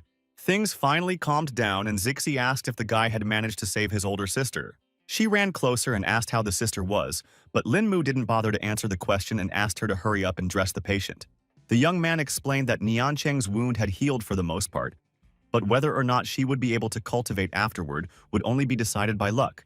Our hero asked his girlfriend to keep an eye on his older sister, while he himself left the room for the time being. The abbess of the temple immediately ran up to him to ask about his condition, but the lad replied briefly that he was fine. But Lin Mu also honestly admitted his exhaustion and politely asked the nun for permission to linger in the temple for a brief rest. The woman immediately turned to Vanchen and asked her to prepare quarters for Lin Mu. Afterward, she immediately went to her student's room to see how it went. Zixi excitedly asked what condition her sister was in while the abbess was giving her an examination. In the end, the nun was greatly surprised when she saw the results the protagonist had achieved. She saw that Niancheng still had tangled meridians, but all the other organs were perfectly fine, which was a true miracle. Other than that, the nun decided to guide some true qi into her body because she was about to wake up. Opening her eyes, the confused girl immediately saw the familiar face of her mentor in front of her. The teacher was overjoyed that her student was awake after all after such a long coma. Niancheng couldn't endure this wave of emotions, so she immediately threw herself into her mentor's embrace. The girl also looked around and saw that even Zixi, whom they hadn't seen in a long time, had arrived here. The nun wanted badly to know how this incident had happened to her student, and asked for a quick account of the events of the evening. Without wasting a second, Niancheng revealed that during her wandering, she had found a scarlet fruit that was over 300 years old, after which she had been attacked by a robber. She immediately realized that she couldn't defeat such an enemy, but then her opponent came out of nowhere and inflicted this serious injury on her. The abbess was beginning to guess that her student had met with a certain scoundrel she knew. Now the nun began to blame herself for what had happened, because in her years she had not nailed this brute who had now nearly taken Niancheng's life. Zixi could sense that the teacher had become enraged, and she felt that her sister had been attacked by the same man who had once turned her head, which was the reason she had come to this monastery in the first place. She immediately remembered that this person was also from the Wulin school, and he and Niancheng had once been a happily married couple who enjoyed a free life. But then this man coveted power and to get it, sold his wife to another man, setting a trap. After that, the girl was bullied, because of which she almost killed herself. But fortunately, the teacher saved her and took her to a convent. The mentor couldn't even think that after so many years, the wily hands of this animal would reach her student again, and promised that this time he would have no mercy. Meanwhile, Lin Mu stayed in the commuter room and meditated to recover his strength. He immediately sensed that someone had entered the building, so he stopped his practice. Turns out it was Zixi, who came to inquire if our hero was able to recover from such a strain. He replied that he was already fine, so the girl promised to bring something to eat because she was sure Lin Mu was exhausted for such a hard day. The young man did not refuse such help because he was indeed a little hungry. The girl had warned him that they didn't eat meat at the monastery, so she had prepared a snack for him from what was available here. She made vegetable soup for our hero, which was often prepared for the Mother Superior. The guy's eyes flashed with delight at the sight of the dish, because the aroma and the sight were so tempting that he immediately drooled. Zixi was expecting an assessment from our hero, but he didn't even expect that Lenten soup could be so delicious. At this moment, Niancheng walked in and wanted to express her gratitude for saving her. The protagonist quietly spread his hands, explaining that helping his friend Zixi was just as urgent for him. Then the nun placed some kind of scroll on the table and explained that she couldn't repay Lin Mu's noble deed anyway, but this way, she would at least do a good deed for him. The boy wondered what the young masteress had prepared and added that he did not need any gifts because he did everything from the bottom of his heart. For her part, Niancheng emphasized that she was a lonely nun, so she did not have any wealth with her, but she was able to find a small gift for her savior. Zixi asked the guy to accept this gift from her sister, but he was in no hurry to do so because he felt too awkward. It turns out that the girl decided to give our hero the very fruit she found during her wanderings. Upon seeing it, the protagonist could not believe that he had gotten the very fruit he had only heard about in legends. Lin Mu still asked the nun to keep this item because it would come in handy when recovering. Niancheng was very upset because she thought that her gift was not enough for Mr. Lin. The protagonist shook his head, explaining that the situation was exactly the opposite, and he simply could not accept such a valuable gift. She explained that she was now going to quit cultivation and lead the life of a simple nun from this day forward, so she no longer needed the scarlet fruit. Suddenly, someone's shrill laughter was heard in the building, and it definitely didn't belong to someone from the monastery. Niancheng immediately reacted to the stranger's presence and confidently asked loudly who was here. Meanwhile, the protagonist felt that the uninvited guest must have high skill. The mentor also went outside and asked who dared to break into her chambers deep in the night. She asked the stranger to show himself and promised that the old nun would treat the guest to a good tea. This person's voice only laughed from the fact that 30 years had passed and old lady Qinghe was still as old-fashioned as ever. The nun asked what her old acquaintance wanted, and he explained that a bird had whispered to him that a 300-year-old scarlet fruit had appeared in the convent. The abbess immediately tried to pretend that it wasn't true, because their small monastery would definitely not be able to get their hands on such a rare fruit. The stranger didn't care whether it was true or not, because either way he was going to look for this fruit on his own. Qinghe suggested with a slight irritation in her voice that her mysterious acquaintance stop hiding and start talking substantively if he really had something to say. In the end, the woman was the first to throw herself into the fray and emphasize that he definitely didn't need to underestimate the old nun. The stranger chuckled again at the fact that the abbess had trained for so many years, but never added to her strength. The nun herself realized that this demon was impossible to catch, so if there was a serious fight, She could only strike at random, but then there would be nothing left of the convent. Meanwhile, Zixi had already realized that something wrong was going on, so she asked her sister to hide the scarlet fruit sooner. Turns out it was already too late because the stranger had found his main target. Lin Mu was the first to react to his presence and immediately alerted the girls that Ra was already inside. It turned out that it was indeed Nian Cheng's husband who had decided to visit his wife. The man declared that they would not be able to get his scarlet fruit so easily and attacked our heroes. The abbess was greatly angered when she verified that it was Feng, whom she called a half-human, half-elf. The enemy was curious to see if the nun had adopted those legendary techniques that had been guarded behind the walls of the monastery for centuries. The protagonist had already come to the rescue and noted that the man was quite brazen since he dared to come here alone to rob defenseless people. Feng became even more angry when he heard some kid allowing himself to talk to him like that. The young man looked firmly into his opponent's eyes and declared that he had no other trump cards besides his own courage. But that was enough to fight. The robber had already had time to notice that our hero was highly skilled and was about to subdue him. He didn't wait any longer and quickly rushed out of his seat and was about to attack Lin Mu. The abbess at once warned our hero that he must be careful, for the adversary was not so simple. Feng only continued to laugh at the fact that some brat dared to stretch his strength. He stated with cold certainty that even the most outstanding natural gift wouldn't help the protagonist stand up to his power. A moment later, space shook from the monstrous release of the villain's dark power. The protagonist was not at all afraid of such an opponent and was about to see who would die first today. Feng also wasted no time and had already used the Nine Suns Bone Claw technique to finish off the young man. The abbess, who was watching the duel from the side, realized that the guy, although he was an outstanding cultivator, was still not capable of handling such an enemy. After a couple seconds, the strongest competitors collided and tried to overpower each other. Feng didn't suspect at all that the main character would use a spirit dragon against him that would pierce through his chest. In the end, the opponent helplessly fell to the ground, unable to respond to Lin Mu to this strongest attack. The woman could not understand how such a thing was possible, and did not guess at all about the real level of our hero.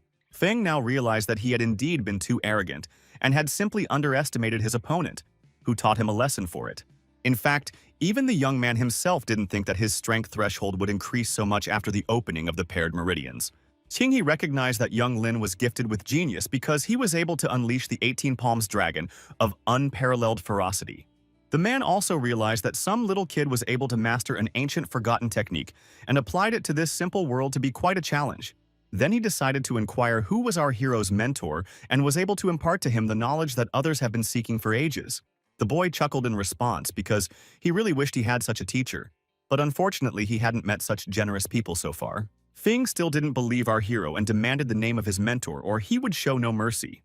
Lin Mu maintained an icy calm as he reiterated that he had never had a mentor, and added that his own skill was enough to teach others. The man now realized that he seemed to have spent too much time in the mountains, causing the current generation to forget about the Blood Reaper. The nun explained that this bastard was originally a Nickchum fighter until he mastered the bone claws of the Nine Suns, and after only a couple years, he got such an intimidating nickname. Lin Mu instantly realized that such a nickname could only come about after many brutal murders, so eliminating this criminal would be a restoration of justice. The Blood Reaper wasn't afraid at all, because a lot of clans had been trying to finish him off for years, but until now, no one had ever found out where he was. In the end, he simply suggested that our hero compare the Descending Dragon's 18 Palms technique and his Bone Claws of the Nine Suns. The guy immediately remembered that his opponent had almost hit him with Poison Claws during his last strike, so he would have to fight seriously after all. He, pulling a hidden sword from his belt, declared that he could kill his enemy without secret techniques. Feng thought that the kid had already gone completely insane with his insolence since he dared to go against the Reaper himself. Our hero decided not to waste time on idle talk and made several accurate and strong blows. The villain had no idea about Lin Mu's flexible sword, so he was at a loss to understand why the attacks were so strange. The young man, who was about to mercilessly massacre the scoundrel, had swept his claws of the Nine Suns, definitely didn't know how to do that. In the end, Feng was unable to resist this whirlwind and snapped off all of his poisonous claws. Still, he managed to group up and re-attack with his extra huge arms. The protagonist stood frozen in amazement for a moment, feeling a cold sweat on his back as a sight so sinister and unnatural appeared before him, as if the darkness itself had come to life. He was sure that such a man was a real nuisance to the locals. After a couple of attacks, the man realized that Lin Mu wasn't being taken by his usual attacks, so he decided to try a new method. In fact, Feng realized that the youngster's strength was immeasurable, and he might not be able to bear his second blow. He realized it was better to back off now, because Scarlet Fruit already belonged to him. Our hero had time to see that the dastardly coward had decided to hide behind a poisonous cloud. Linmu declared that it was not easy to escape from him and prepared to chase after his opponent. He wasted no time and concentrated the energy in his hand to form a dragon splitting the field. Very soon, the kid managed to catch up with the enemy, who didn't expect that the little guy had already brought the nether dragon technique to such a high level. The protagonist was going to see how Feng would dodge such a thing. The man tried to dodge at the last moment, but the powerful blow still caught up with him, sending his body into an agonizing flight, and he screamed loudly in unbearable pain. Still, the guy suspected he had miscalculated his strength a bit and let his enemy get away. It turned out to be true, so Feng had the opportunity to come back after a time and take revenge on the damn brat who had humiliated him so much. Linmu didn't waste any time and went in pursuit of his rival because he was sure that the old man was living his last day today. The young man stopped abruptly and felt that there was someone in the bushes near the monastery. The protagonist stopped where he was and tried to figure out where Feng had gone. Now he began to guess that the blow was so powerful that it not only knocked the fugitive off his feet, but gave his body an additional acceleration, hurling him forward with unexpected force. Meanwhile, the insistents pondered that during the last battle with the old demon, their strengths were equal. But now Linmu appeared. It was still hard for the woman to believe that the young man could defeat his opponent with such ease. She couldn't even guess what kind of training the main character went through to harden his body to such a degree. At this moment, Linmu's familiar voice sounded above the abbess's head, announcing that he had returned. He reported that the old man knew how to save his own skin after all, so he couldn't catch up with him, but ended up bringing some other people. It turned out that the young man had managed to catch some 2 guys in the woods who had appeared here in some unknown way. Linmu suspected that these guys were climbing under the temple walls at this late hour, not out of good intentions. Afterward, it turned out that these guys were familiar with Master Qinghe, so they were even more scared because of that. The woman finally realized that it was He Jiangcheng, but she couldn't believe that this person still had the conscience to show up here. The terrified young man raised his trembling hands in panic, covering his face, and began desperately begging the teacher for mercy. Then the protagonist decided to intervene in the conflict, who asked the mentor to calm down and figure out what's wrong first. Qinghe explained to Linmu that this worm was the one responsible for what happened to the novice of the convent. The protagonist was also angry when he heard that this particular guy almost killed a defenseless girl. At this moment, Nianshan herself came out, finding it hard to hold back after seeing her abuser. Through clenched teeth, she uttered the name of He Jiangcheng, who had inflicted so much pain on her. Meanwhile, the protagonist guessed that the guy must have been here at the behest of old demon Feng, since he wanted to steal the scarlet fruit. He also noticed that the combat skills of these thieves were higher than the local disciples, so he couldn't understand why they didn't just rob the monastery and take the fruit while the teacher was away. The bandit was pretty scared, so he promised right here and now to tell them why they were here. He explained that the trail had brought their team here that day, but they had sensed the presence of a strong master and decided to step back and enlist Mr. Feng's help. Now everything fell into place for the mentor, and she realized that the villains were only working with the old demon because of a strong rival. He Jiangcheng immediately promised that he would definitely make amends for what he had done to his ex-wife. The girl only held back her tears and kept silent because she hadn't believed her husband for a long time. The abbess couldn't stand it and grabbed the vile creature, whose words sure meant nothing, about to cut his doggy life short. The man was frightened for himself and hoped that the nun would still show him some mercy. It was already too late because Lady Qinghe had made the decision to end such a scoundrel who had no place on this earth. He Jiangcheng, unable to resist the crushing force of the blow, was thrown aside. The helpless boy had no choice but to scream in pain and choke on his own blood. The abbess believed that if one death saved 100 lives, it meant that it would do a good deed for all. The other bandit was scared out of his wits when he saw what the woman had done to his comrade.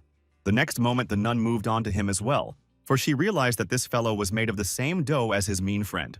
The robber's wide-open eyes expressed animal terror, their gleam and trembling pupils eloquently begging for mercy. The abbess had no pity for this insolent man and hit him on the head with all her might. The bandit obviously couldn't take the blow, so a thick scarlet veil began to cover his eyes. Yinki believed that these guys had done too much evil, so something like this wouldn't be redeemed even by death. She asked her students to bury the bodies of the bandits and to do it far away from the convent so as not to desecrate the land. In fact, she had no idea that it was because of these two that she would have to cross herself today and do something that would forever be a bloody stain on her conscience. After that, Linmu handed over the scarlet fruit that Nianshan had given him to his mentor. The woman believed that saving a life could never be repaid, so she also wanted the protagonist to keep the legendary fruit for herself. Eventually, our hero gave thanks for such a gift and had already decided that he would make a pill from the scarlet fruit that would serve Zixi well. The mentor still wasn't happy because they were making a gift just for Lin Mu, and he's still trying to bring him back to the monastery.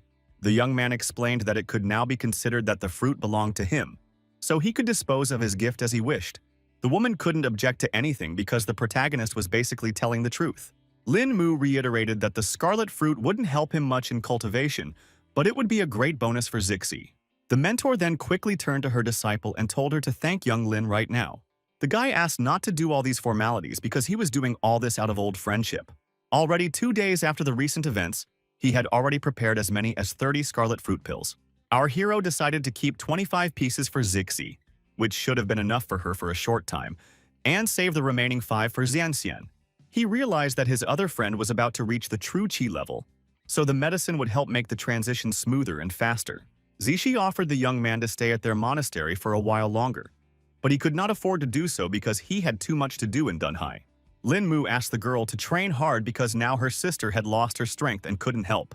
Before parting, she smiled softly and with a light sadness in her voice asked the protagonist to be careful and take care of himself.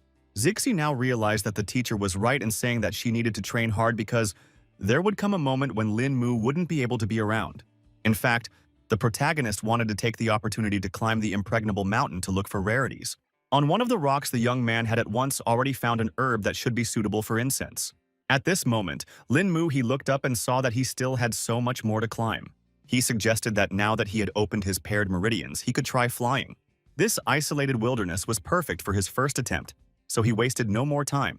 The protagonist was confident that this mortal shell, thanks to his efforts, should be able to withstand the tumultuous influx of qi he had burdened it with. The guy unintentionally tried to hold himself in the air, but the release of true qi was too powerful, causing it to be very difficult. After an update, he finally felt his energy settle and now he could keep moving. Lin Mu now tried to channel the released qi to try to fly upwards, and he succeeded. Our hero rejoiced as he finally regained his long-standing sense of riding the wind and a sense of freedom. He darted quickly from side to side and couldn't stop enjoying that feeling of free flight. An hour later, the young man felt that he had almost reached his limit and realized it was time for him to land.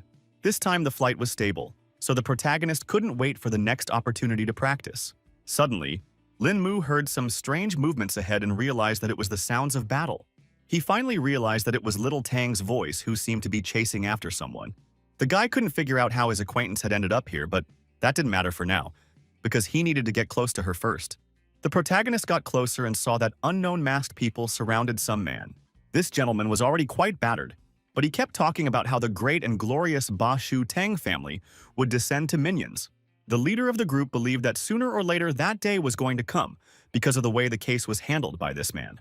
He was convinced that this family was driven by greed and lust for profit, and that their members were honing their dark skills with poisons and dubious potions steeped in the teachings of Udu. The mercenaries believed that the Tang family was unrivaled in the art of stealth and poisons, so they asked not to be mixed with this dark doctrine. The leader decided it was time to end these useless words, and informed the man himself that he would be better off if he gave it all up and kept his life. The Lord only laughed because he was being mistaken for a 3-year-old child, and he wasn't about to believe the words of some mercenary. In the end, for his audacity, he received a shuriken to the head with no chance of escape. The leader then emphasized that this is the fate that awaits anyone who gets in Tan's way. At that point, one of the subordinates said they had been given information about the whereabouts of what they were looking for. After that, their boss did not hesitate to head to the scene, entrusting the victim's corpse to Tang Lian. The lad made no objection to this order and walked over to the breathless body. He quickly opened a bottle of concentrated poison and poured it directly on the man. The protagonist, who was watching from the sidelines, didn't expect Tang's poison to be so caustic. After a couple of seconds, there was nothing left of the body, and the guy concluded that the mercenaries had used a special powder to dissolve the corpse. The protagonist noticed that that guy's weapon-throwing technique exactly mimicked Little Tang's, and it was most likely a mid-level Tang member. The issue was that these people in black had now killed a person without blinking an eye, which was not at all like what Tang Bei had described to him. Lin Mu realized that he couldn't just let this situation go, so he decided to conduct his own investigation. Meanwhile, the Tang family mercenaries had already found new victims for themselves and began to interrogate them. All of the staff members in trembling voices told of their ignorance. But the bandits only grinned as they watched those literally tucking their tails in fear and realized that such genuine terror was hard to fake. Eventually, the leader decided to take one of them with him and asked him to inspect the place they had just been given. The main character immediately noticed that they were going out in such a hurry, so he was afraid that it might not end well for little Tang. Afterwards, everyone went to the Haochain parking lot to cover their tracks. In the end, it turned out that among them was indeed Tang Bei, who was hiding behind a dark robe. Lin Mu continued to keep an eye on this grouping and now made sure that his classmate was among them. The protagonist realized they were heading to an address they got from one of the hostages and tried to find a way to follow them as quickly as possible. He quickly made the decision to borrow a car from the Tang family's comrades who still hadn't made it back from the forest. The guy connected the right wires to start the car and easily found the contact. Lin Mu quickly rushed after the mercenaries because their haste said that the matter must be quite important. He had never seen Little Tan like this before, so he wanted to know what she was looking for with her partners after all. Meanwhile, the mercenaries had already stopped near the right place and started looking for something. The protagonist had been watching from afar the whole time and realized that they had reached the designated point. Tang Bei led her group because she wanted to find the comma site faster and suggested they go inside immediately.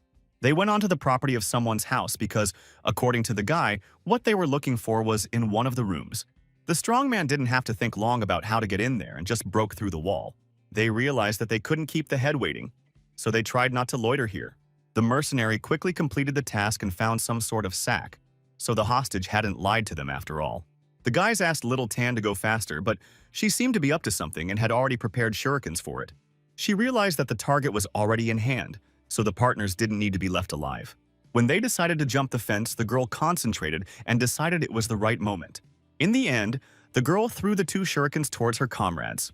The guys immediately sensed that something wrong was going on and turned toward their partner. One of them quickly used the Chainmaster's technique and put up a shield to protect himself from the sharp projectiles. Tang Bei didn't expect at all that her concealed weapon could bounce back like this. Turns out they were ready for it, because the captain had guessed long ago that the girl was going to betray Tan. Little Tan realized that her worst fears had come true and immediately asked how her partners knew of her intentions. The guys only explained that the captain hadn't trusted the girl from the beginning, which was why they'd been able to catch her so easily in the hot seat. They noted that Ben wore her mask well after all and endured all this time until the right time. The fighters also admitted that the deaths of the girl's father and brother were also their work. That time, his brother had briefly returned to check on Little Tang, but his carelessness had given away his location, and that was enough to put him on the trail. Because of this, the girl couldn't hold back her tears and now wished her former partners dead even more. At this point, the protagonist intervened in the conflict, who couldn't believe that the former Bashutan would be bred into something like this. The bandits immediately started looking around because they could tell who was talking to them. One of them noticed that someone was able to get close to them without making the slightest noise, which meant that their opponent was a true master. Because of this, the guy turned to his comrade and suggested that he finish off Little Tan first, so he could chit-chat with some strangers later. The mercenaries quickly rushed towards Tang Bei with a cry that she would definitely die today. Suddenly, rocks came whistling down, hitting the brigands in the backs, and under the hail of rubble and dust they stumbled, losing their balance. The girl felt a master coming to her rescue and asked him to show himself right away. In the end, she saw that it was in the Lin Mu she knew. She couldn't believe that things had worked out like this. She was utterly perplexed and inquired how our hero had come to be here. The guy said that he was minding his own business on Mount Amma and suddenly heard a familiar voice at the foot, whereupon he followed his acquaintance. He immediately asked Tang Bei to cry and hold nothing back to make her feel better. The girl immediately remembered that Lin Mu had always said that her parents were good, so now she couldn't understand why they had been attacked. At this moment, one of the mercenaries woke up and now couldn't understand who the young man who dared to meddle in the Tang family's affairs was. Bei thought that there was no point in listening to these guys because they were going to die soon anyway. Meanwhile, she herself decided to see what was in the bag for which they had come to this house. The partner had laughed at the fact that the girl had been wondering all along what they were going for, and now wondered if she was satisfied. Because of this, Tang Bei became incredibly angry and decided to finish off this insolent man right now. She had caught fire with the fire of revenge and now wanted to take this bandit's life after her father's. The protagonist immediately stopped the girl and warned that the blow had already ruptured the internal organs of these guys, so they would soon be able to ask for forgiveness from her father themselves. After that, they went to a restaurant where the young man decided to talk about what he felt was a disturbance in the harmony on Tang Tang's body and offered to help her. The girl then showed off the purple stain on her body and noted that she might not have long to live. The protagonist is not on a joke frightened when he guessed that his acquaintance was poisoned by someone. Little Tan explained that it wasn't just poison, but something scarier. To gain the group's trust, she began to comprehend their dark practices, using venomous creatures to cultivate. But without the secret recipe for the pill, her training came to a standstill, and her progress stopped. Also, at the same time, these people are using the pills to manipulate the younger Link, and if someone turns their back on them, they will simply lose access to the medicine. Bei added that they combine many kinds of toxins and then use an extremely dangerous method to release their potential energy for cultivation. After going through this training, she had almost opened the Dantian points, so the level of true chi was quite close. The main character rejoiced at the fact that the girl still hadn't released her true chi and decided to watch her right away. He began to guess that the toxins in Bei's body were balancing each other in a mysterious way, creating a balance, and they would soon cease to be dangerous. In the end, the young man reported that his acquaintance could still be saved because she still hadn't reached the highest level. At this moment, Boss Tang had already arrived at a private house in Emi City and saw that his subordinates had died 3 or 4 hours ago. In addition to that, the man saw that the guy's true chi connections in all of their internal organs had been severed. The subordinates couldn't believe that the girl was being helped by someone from outside, which meant that someone was interfering in their family's affairs. The boss also concluded that the bag had indeed once been here, but it was now in the hands of Little Tang and a certain craftsman. At this time, the protagonist had already proceeded to cure Tang Bei with his pricking technique. The girl was already lying on the table and waiting for Lin Mu to finish his preparations. It wasn't long before Lin Mu commanded her to freeze and warned her that he was about to inject needles into her body. At the same time, the young man was well aware that neutralizing toxins was not comparable to the usual treatment of an injury. So there was no way to fix everything in one fell swoop. You have to go through a lot of steps of pricking it to gradually reduce the toxicity, but that takes a lot of your own energy. During the process, our hero noticed that I was also too deeply entrenched in Little Tang's body, so he needs to increase the flow of energy. Then he used snow-crumbling winter plums, which was so named because during this method many impurities of white color come out. 15 minutes later, the protagonist continued the treatment and asked his acquaintance to hold on until the end, because it was very unpleasant. Eventually, almost all of the poison finally came out of the body, which had concentrated into one large drop. The toxins removed were already out of balance, and if they penetrated deeper into the skin, the effects would be irreversible. After that, the guy immediately felt that his body was quite drained, and he didn't expect it to take much more strength than Huadi. At this moment, Tang Bei noticed that Lin Mu wasn't feeling well because he was too pale.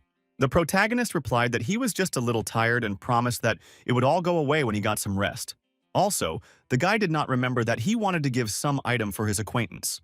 He pulled a small envelope from his jacket, but ended up not being able to hand it over because he just fainted. At the decisive moment, the girl rushed forward and managed to catch the falling Lin Mu, his exhausted body unconsciously collapsing in her trembling hands. After that, she decided to see what the main character was going to pass on. Tang Bei couldn't believe her eyes when she saw what the young man clutched in his hands. After the events of last night, our heroes found themselves at Dunghai International Airport. Tang Bei admitted that the guy had scared her out of her mind yesterday, but he calmly explained that the poison treatment had taken a lot of energy. It turned out that before passing out, our hero was trying to give his acquaintance her baby photo, so she asked where he got it. The young man didn't understand at first what it was about, but then he realized that he hadn't had time to do all of this because he had just blacked out. He admitted that he actually passed on the photo at the request of a man. Lin Mu also added that he had a box for Little Tan, but he wanted to give it to her after they got home.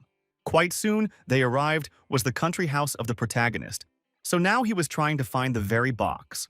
The guy hid it pretty well, but in the end, he still managed to find this gift for Bei. He explained that the person who had handed over the box had apparently gotten to know their relationship well and had asked him to give it to the girl. Little Tan accepted the gift, but couldn't understand at all what was inside.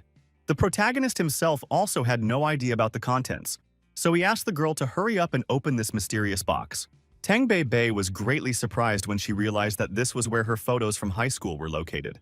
There was also a savings book and some kind of bank card lying next to the photos. On the very same box, the girl found an ancient book called Heavenly Rain Watering Flowers. The guy hadn't heard of such a tutorial, but he immediately noted that it looked like some sort of rare battle drill.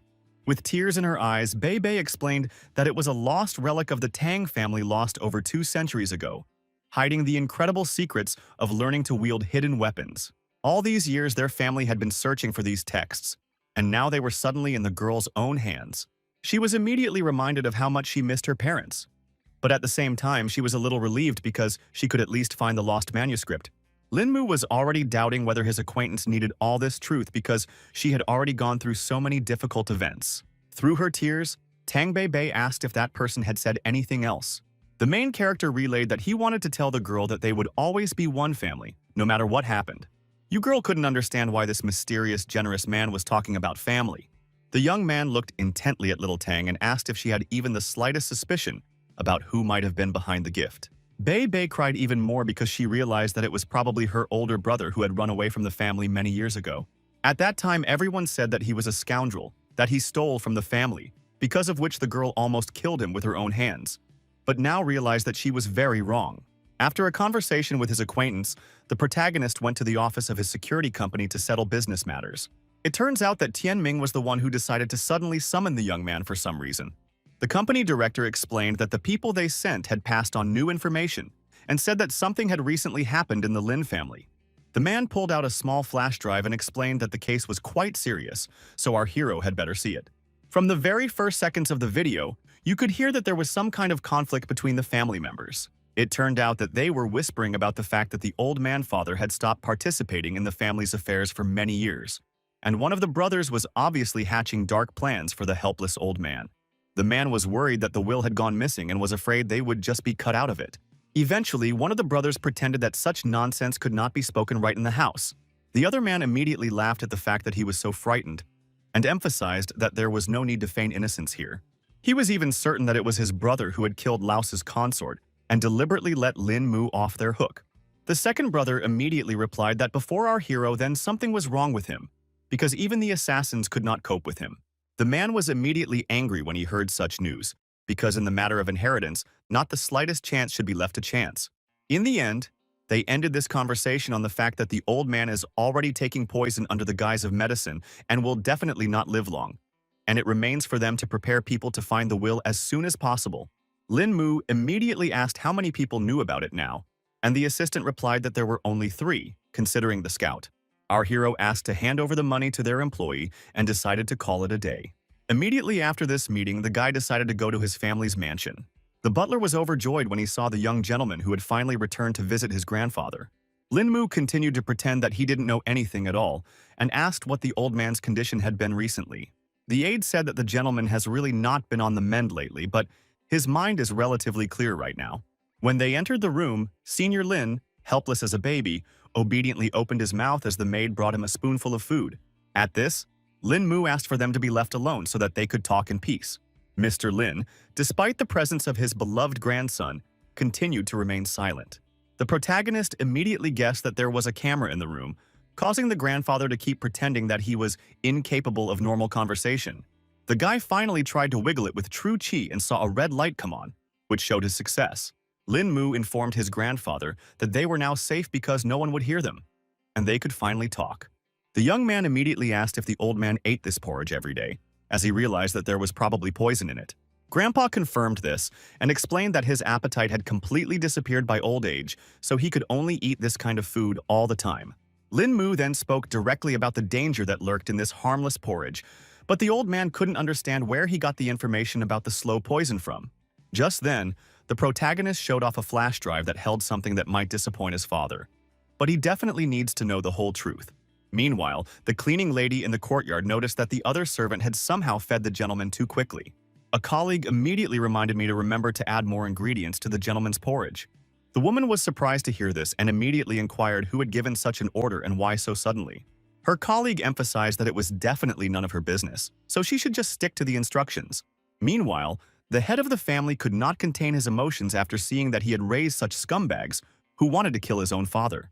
Afterwards, the man sat on the couch defeated and realized that this was a complete disaster for the family.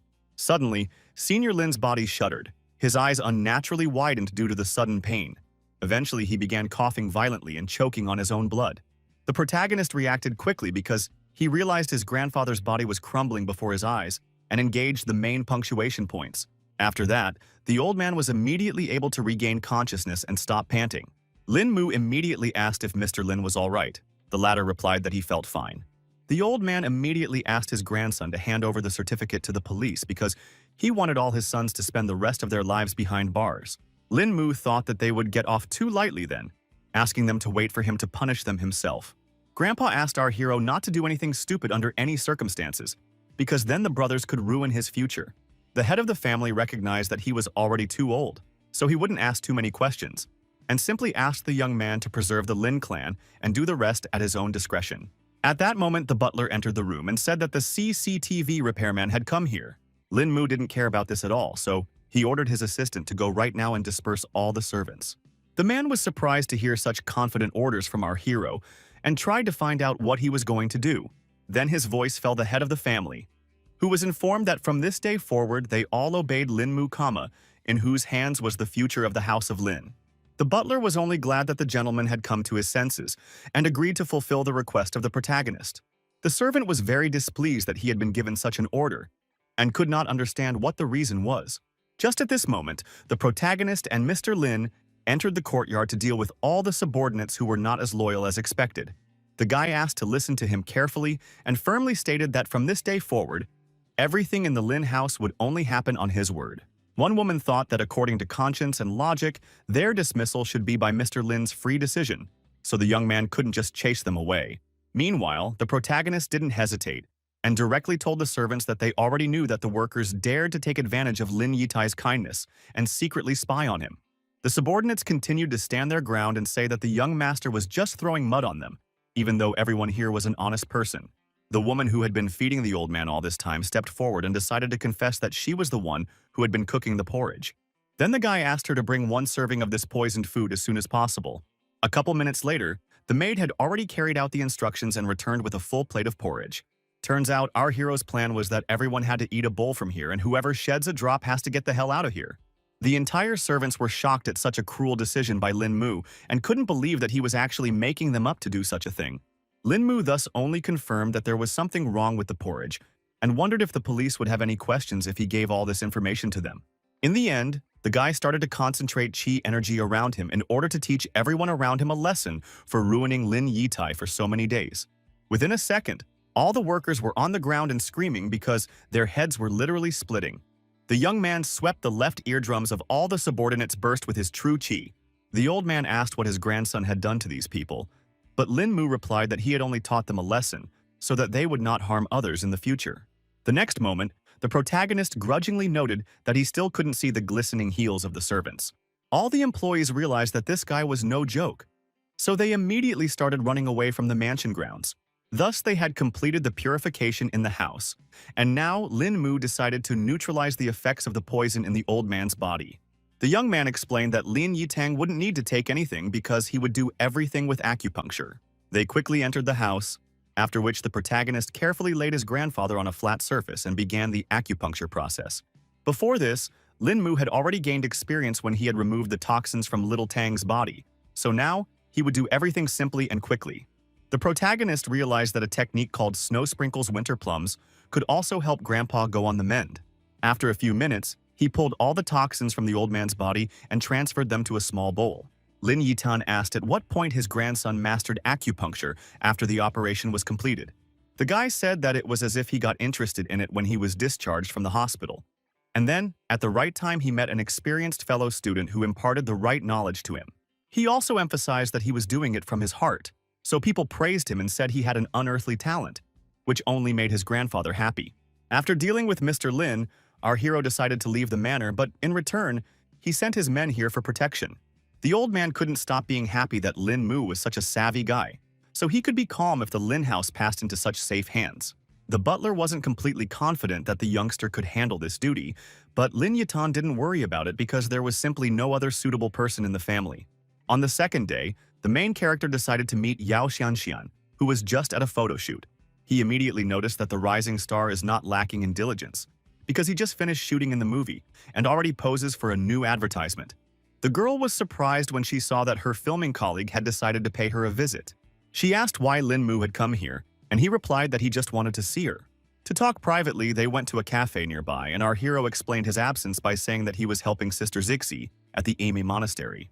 Also, the guy mentioned that he was told that for the past few years they have all been preparing for some big gathering. Yao Xianxian was surprised and froze when she heard about this unexpected news. Turns out she guessed right away that this was the House of a Thousand Swords, a heroes reunion that takes place every 30 years. The girl explained that this was the Liu clan from Fengmen village, whose masters were countless, and no one could compare to them in the teachings of stealth. She said that their teachings included the secret knowledge of the clans.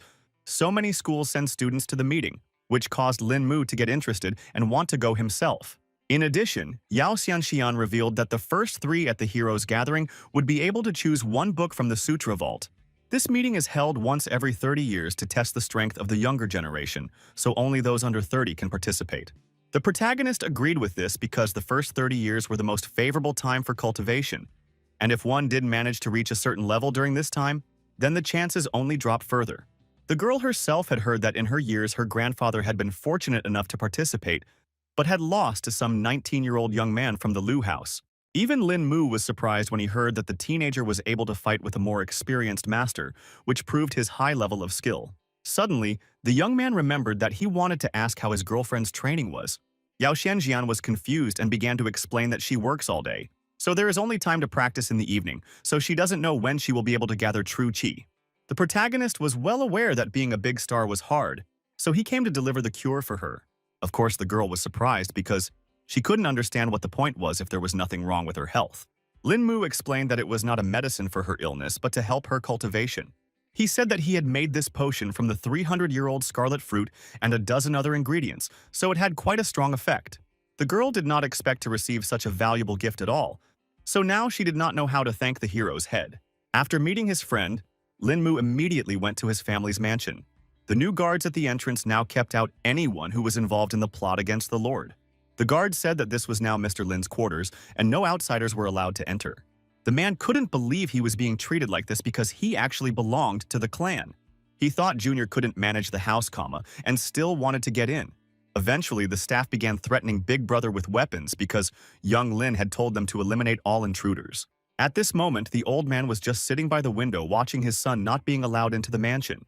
Meanwhile, the protagonist has gone to a real estate development in Dunhai where, according to information from Tianming, those who are keeping tabs on him are hiding. He decided to use the mask he still bought at the black market during his visit to America.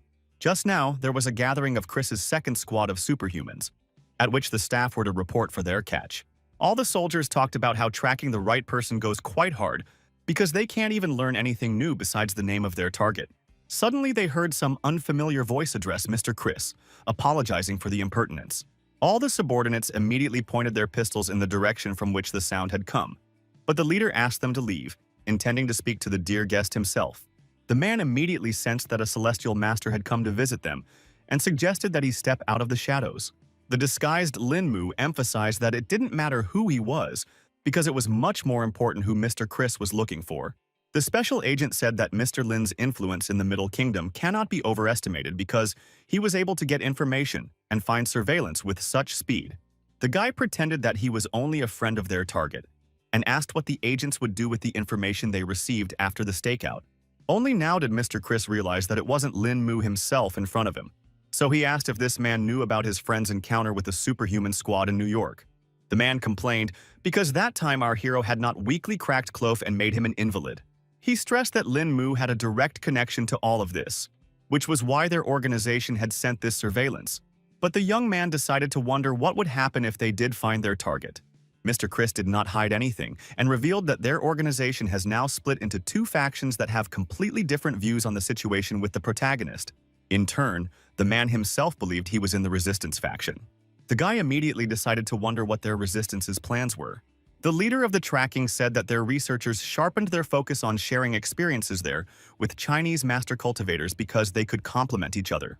After listening to Mr. Chris, the protagonist immediately noted that this was a perfectly reasonable position. But at the same time, he realized that the superhuman device did not match at all with the ancient Chinese martial arts. The Americans originally thought the same, but they recently discovered that ways to enhance the physical abilities of superhumans could also apply to cultivators. In the end, the guy took note of this information and promised to pass it on to Lin Mu, still also not giving away his disguise. Lastly, the man handed over his business card, hoping that an opportunity would open up for them to reach new heights of cultivation. After that, he immediately contacted the Bureau of Superhuman Research in the United States and reported that he had managed to meet someone who had contact with Lin Mu and promised to consider their proposal. Dr. Hamilton was delighted at this news, but still wary, for he realized that the young man was not so simple. At this moment, Yang Guangqing arrived at the Dragon Eye base and apologized for his impertinence and explained that he was looking for Lin Mu. The guards immediately warned that here was an important strategic point of the organization, so they could not let anyone through. The bodyguard realized he wouldn't be able to get through here that easily, but continued to stand his ground. Then the main character finally came out of the base, who immediately recognized his acquaintance and asked why he was here. Also, the young man asked everyone to relax because it was his friend who could be here with no problem. Yang Guangqing noted with a smile that he had some rather challenging subordinates who had almost all reached the true Qi level. Our hero suspected that his acquaintance already knew about his new status if he had come to this very place. The guy realized that the bodyguard had come all this way for such a long trip only out of a good reason, so he offered to come inside and discuss all the details. It turns out that the main problem was that someone dared to kidnap the head of Wen. Yang Guangqing said that he left work early yesterday, and he had no idea that such an incident could happen. Our hero realized that the crime was committed extremely quickly, and it was definitely carefully planned. The man added that the kidnappers were working at the request of the Golden Triangle Mafia, who want the confiscated goods back. Then the young man inquired if the keeper had any clue as to the kidnappers. The bodyguard admitted that he had no solid information yet, but that the first thing he did after the kidnapping was to shut down all land and air routes. He also asked some of his friends for favors, so at the very least, it was known that the kidnappers were still in Guangzhou. The protagonist still couldn't understand what the problem was because the criminals could have been dealt with long ago since they still hadn't traveled far. Yang Guangqing explained that there was also a master among them who knew an ancient, unfathomable martial art that greatly helps them. In the end, he asked Brother Lin to follow him to Guangzhou and rescue Mr. Wen. Lin Mu, as always, refused all formalities because he couldn't refuse such an important mission. After that, he immediately went to the hall to meet the entire Dragon Eye team. He informed the soldiers that they must now rescue the man from captivity, which was a rare opportunity to test his true strength. To begin with, the captain ordered the 2nd and 4th squad, after manning up, to leave immediately for Guangzhou and then report their arrival. Our hero also decides to stop by Dunghai University to meet up with little Tang, whom he recently saved from poison. The girl immediately inquired why Lin Mu had decided to appear at the university and asked who was beside him. The young man introduced Yang Guangqing as an old acquaintance and said that they were planning to take Beibei to Guangzhou for a while. The girl did not even have time to agree to this adventure, but the protagonist has already pulled her along and informed her that he had already packed all the things. That same night, some strangers tried to sneak into the grounds of Lin Mu's new mansion. They hoped that there were only 2 girls left in the house now, who they could easily take hostage and do all their bad deeds. They then tried to hide in the shadows, and their leader asked them to act quickly and not make a mess. It turns out that the enemies didn't miscalculate at all that the protagonist had a good security system. Only now did the bandits realize that they had been given inaccurate information, but it was too late because the guards had surrounded them on all sides. The trained fighters of the protagonist were the first to rush into battle, because under no circumstances were they going to let the outsiders escape from this place. Eventually, the enemies decided to engage after all and see what these guys were capable of. After a second, the bandit created that he didn't manage to hit his target at all because he was fighting against a nimble kid. In just a second, the guard was behind the intruder's back and disarmed him with one precise blow. In this way, they spent another long time beating up all the strangers who dared to so boldly break into the mansion's territory. In the meantime, the guards were trying to act as quietly as possible so as not to disturb the girls who were relaxing inside. They were quite successful in doing so because Song Liang-ru didn't pay attention to some quiet noise outside the window. Meanwhile, our heroes have stopped at an abandoned construction site and have been keeping an eye on the factory across the street where, according to information received, Van is located. Lin Mu was already actively solving matters on the phone because he was immediately informed of the territory invasion. All the allies immediately inquired what had happened, but the fellow briefly only explained that some leisurely guests had paid a visit to his house, but they had already packed for them. Beibei immediately remembered that Teacher Sun and Xuanzong were still at home, so she asked if they were fine. The protagonist asked not to worry about their friends because they had everything under security control. At this moment, Yang Guangqing interrupted their conversation because he saw some important detail. The bodyguard was already certain that this was the place where Mr. Wen was being held. The guy looked through the binoculars and now couldn't understand why the factory across the street was still running at this hour. The protagonist began to suspect that the workers inside had also been taken hostage, and Yang Guangqing confirmed that more than 1,000 people were now in danger. At that moment, a panting soldier came running in and reported that he had managed to get a plan of the factory building. He said that there were too many hostages, so they could not afford to storm the factory, and now no one knows what is going on inside. Yang Guangqing, after comparing all these facts, came to the conclusion that the special forces should wait for the order at the starting position and would only receive the command when the situation was clear. In turn, the protagonist suggested to start by penetrating deep into the territory of the factory to reconnoiter the situation. The bodyguard has also agreed to this adventure because the two of them can definitely figure out what's going on inside. Very soon, our heroes have already found themselves on the territory of the factory, where everything is swarming with enemies. Yang Guangqing, who was walking in front, emphasized that time was of the essence, so they should get into the deepest depths as quickly as possible. The young man asked his companion not to rush so forward, for there was surveillance posted everywhere. Our hero emphasized that they would have to be more cautious, and the bodyguard agreed because things would go badly if they were spotted. Meanwhile, the workers inside the factory were actively engaged in some kind of work. Yang Guangqing assumed that the kidnappers were dressed as employees, so it was no wonder no one suspected anything. He realized that this was a gamble that would be to the bandits' advantage, and for the time being he suggested going around the building from the other side. The protagonist immediately calculated that there were 54 kidnappers disguised as workers along the road, and memorized the position of each of them. Yang Guangqing said that there was only one warehouse left that they hadn't looked at, and that was most likely where Wen was being held. The young man was about to go there, but for some reason he asked his partner to wait a bit. It appeared that Lin Mu had sensed the fierce qi energy emanating from there, so there must have been two masters there at once. In the end, our hero sensed that there was someone else there whose yi was very secretive, so he missed him. The bodyguard also sensed that there were as many as 3 masters there, and our hero began to fear that their actual power might have been far greater than his own. He thought it all seemed too strange because they were using 3 such strong fighters to protect some ordinary principal. Anyway, the situation was that they had learned the kidnappers' location around the factory, so now it was better to go back and think about the whole plan of action. They quickly returned to the observation point and, opening the map, began pointing out the areas that needed special attention because there was a large group of bandits concentrated there, hiding among the workers. Eventually, our heroes laid out everything they'd managed to scout and began to plot the course of the operation. Bei wasn't standing idly by, so she asked if she could borrow a sniper rifle from one of the SWAT team. The bodyguard was surprised to hear such a request and wondered why the girl needed such a serious weapon.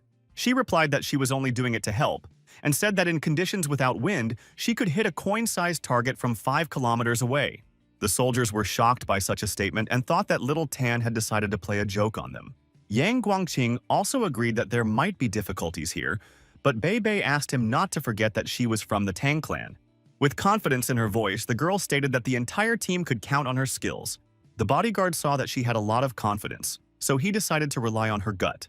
Before the operation began, the main character filled that their goal was to save the head of Wen, so all the soldiers must carry out the capture in the shortest possible time and avoid casualties among ordinary workers. He emphasized that they cannot give the enemy the slightest chance because then the whole operation would fail. Yang Guangqing lastly said that the code name of their operation would be Pull the Piles. It turns out that members of Bao Lun's group had also arrived on the scene and decided to help with the operation. The bodyguard hadn't even guessed what kind of people were standing in front of him, so he asked Lin Mu who they were. Our hero reported that it was Jiang Chu and Ding Han, and explained that he had asked for their support to eliminate the slightest possibility of failure. The man had heard of these heroes Chu and Han before, but the two had asked not to overpraise them because they thought they were just minor sleuths in this city. Eventually, the guy offered to put all pleasantries aside and save Wen for starters. Lin Mu quickly established communication with the Dragon Eye squad, giving a brief command. Check his watch, as the operation would begin in exactly 5 minutes. Meanwhile, the bodyguard contacted the special unit and also informed them of the start of their mission, and warned of radio silence. The protagonist before starting also contacted little Tan, who was now in a sniper position. The girl took up a position on a lighthouse nearby the plant and reported that she was ready. She had already assumed a fighting position, so she could open fire on the enemy at any moment. Meanwhile, the workers couldn't understand why they had left them to recycle all night out of the blue. Suddenly, one of the men froze abruptly when he heard a suspicious creaking sound in the far corner of the shop. He thought it was some kind of bottle that had broken, so he went to check it out for himself. The employee didn't understand why he had to do all this anymore, but he still went downstairs to check it out. His hunch proved to be true, so he saw in the middle of the room only a pile of broken glass. The plant employee noticed that no one was around, but a bottle had come from somewhere which looked rather strange. It turned out to be an ambush from the main character's team, so that's when one of the special agents jumped out of the shadows. The cloaked bandit only had time to raise his head to see the figure that would fly straight at him. His companions immediately noticed the disappearance, but thought the man had done it to slyly shirk work. Meanwhile, the soldier had already reported to the captain that he had managed to neutralize the first target. He then reported that he was already preparing to attack the second target, and proceeded to execute the plan. At this point, the masked workers began to suspect that something fishy was going on, so they noticed the fighter. The young man froze like a hunted animal for a moment, feeling the heavy glares of his enemies. The employee attempted to radio that an intruder had broken in, but it was too late. The next second, a bullet flew lightning fast near his hand, blowing the device into tiny slivers. Bei herself, upon seeing the result of her work, only laughed at the fact that her opponent was so badly unlucky. As a result, the man's hand began to bleed profusely, but the employee was still unable to realize what had just happened to him. The remaining agents immediately seized the opportunity and attempted to finish off the third enemy in their path. Eventually, they cold-bloodedly scrambled over their opponent's head to disarm him for sure. The fighters exhaled when it went like this, because it could have ended badly on the third enemy. Bei smugly informed her comrades that she would definitely ensure the success of this operation in any case. After a while, the agents were already reporting that they had managed to neutralize as many as 54 targets. After a couple more minutes, the operation reported that all guards had been completely eliminated. Then the protagonist asked them not to hesitate and right now to vacate the territory of the factory, after which they had to wait for the next orders.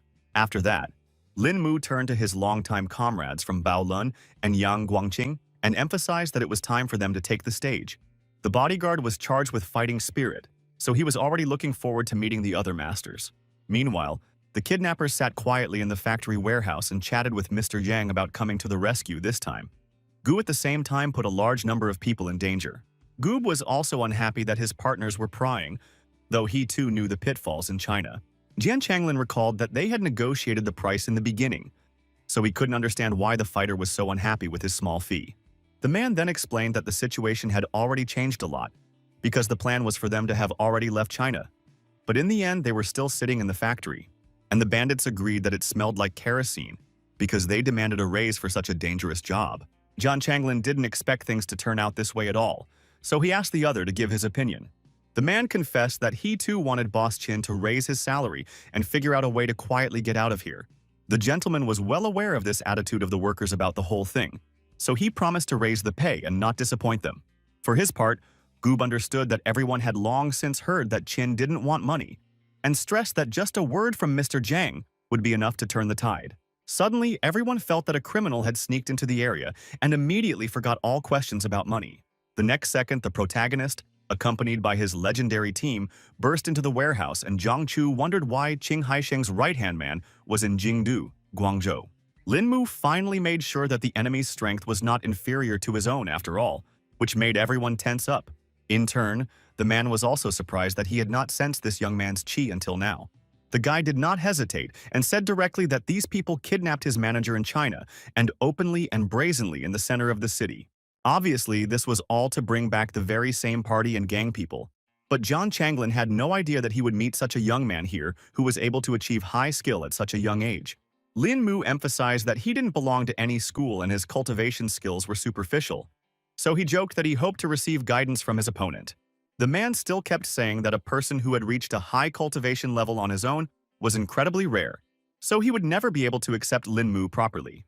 The protagonist felt that all this talk was going to come to a dead end anyway, so he asked the bandits for permission to inspect the warehouse. Jian Changlin replied that there was no problem with that and asked the whole team to make themselves at home while they were here. He looked behind his back and pointed to a box they had asked not to touch, because it was as if a friend had handed its contents into the possession of the bandit. Then Yang Guangqing intervened in their conversation. He just wanted to look at everything in this warehouse and see if these guys were lying to them. Also, the protagonist understood that Mr. John was hospitality itself, and again asked for guidance from him. In the end, the man finally agreed because he too wanted to see what the guy's training had gotten him to. Thus our hero drew off one enemy and left a couple of masters behind him for his companions, while the remaining man would go to rescue the head of Wen. Ding Hanyu and Jiang Chu only needed one look for them to understand each other's plan perfectly. They managed to pull the other couple of masters away, and in the meantime, Yang Guangqing had to save the principal. A furious battle had already broken out in the confined space of the warehouse, so the air was filled with the muffled sounds of blows and the sharp exhalations of warriors. The protagonist had emphasized from the beginning that he was asking courtesy of Mr. Jiang, so now he had decided to use dragon appeasement. The man immediately felt this power because he was also aware that it was the lost 18 dragon palms. The young man noted that his opponent was very observant, but was no longer going to stop and attacked him. Zhang Changlin was also of the uneasy kind, so he used the Tianshan Plum Fracture to protect himself from being hit hard. The protagonist was immediately interested when he saw his opponent using such a rare technique. He immediately remembered that he had seen this technique on a flash drive that Liu had handed over, and under that name, all the martial art techniques were broken down. In turn, the bandit leader himself could not even think that such a young man would be able to oppose him in any way. Now that the man knew that Lin Mu was familiar with his techniques, he decided to make him feel the power of the Tianshan Plum Fracture. Meanwhile, Yang Guangqing confidently advanced through the warehouse while everyone was busy fighting. The bandit noticed that the bodyguard was trying to seize the moment and wasn't about to let him finish the job. The bodyguard didn't see at all that he had already been spotted, so he ran with all his legs to the cherished box with the principal. In the next instant, a dazzling flash appeared right in front of Yang Guangqing, and the shockwave hurled him to the side. Suddenly, the man saw that it was definitely unusual pyrotechnics, which surprised him even more. Everything around him began to ice up rapidly, and the bodyguard was a couple of steps away from being hit by the wave as well. Next, someone used the vortex against the guard, but the guard thought it was just child's play. Regardless, he still wasn't able to dodge another attack from his side so easily. In the end, Yang Guangqing only now realized that all this time, the other masters had been hiding in the box. These two strong fighters said that Lin Mu's team had to go through them first if they still wanted to save at least someone. The protagonist could not even think that the most real superhumans would be present here, and realized that until this moment the power of these enemies was insensible to him.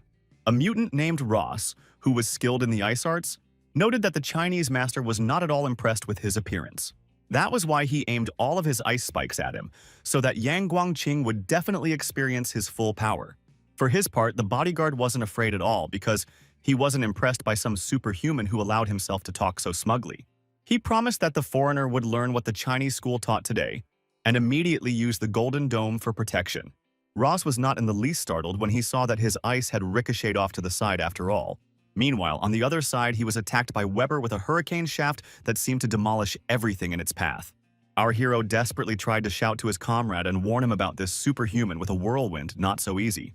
The bodyguard was not at all afraid of his rivals and asked the leader not to be afraid, promising that he could take on these two enemies. The man used the Golden Dome again, causing that energy tornado to scatter in different directions. After a second, the vortex had gathered itself together and now descended upon Brother Ian with renewed vigor. Muden still believed that Chinese kung fu was not cool at all, and that all this praise was just empty words.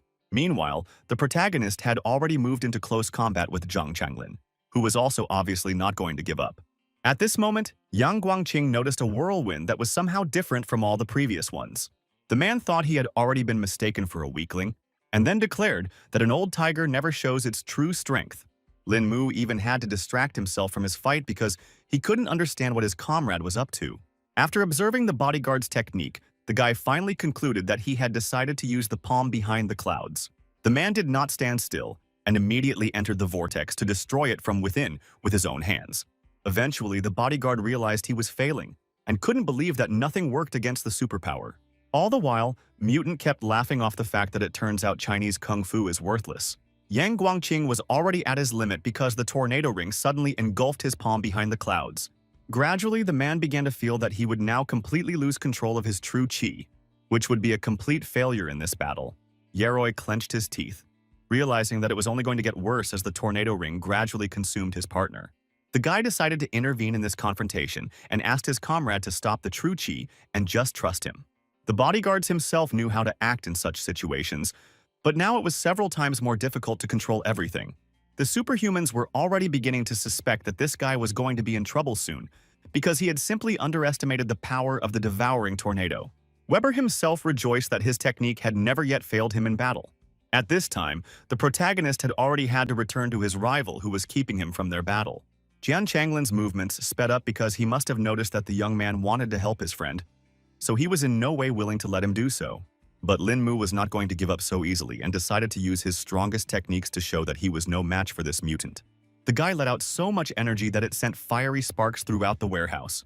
The opponent had only to cover his hands from such bright flashes and marvel at the incredible strength of our hero.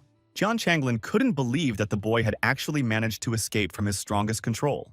Meanwhile, the protagonist turned to his brother Ian and asked him to stop his admission now. The bodyguard didn't hesitate and immediately complied with Lin Mu's request, who must have known what he was doing. After exerting himself so hard, he coughed up blood and almost fell back into the vortex again. The young man had already concentrated as much as possible to continue this fight and asked his comrade to take a break on the sidelines for now. Without wasting a second, our hero quickly threw himself at the devouring vortex and announced that he would now take this enemy on. Lin Mu quickly ran up close to this green tornado and used the Great Flying Dragon technique. Everyone around him immediately realized that this was another long-lost and at the same time most powerful technique.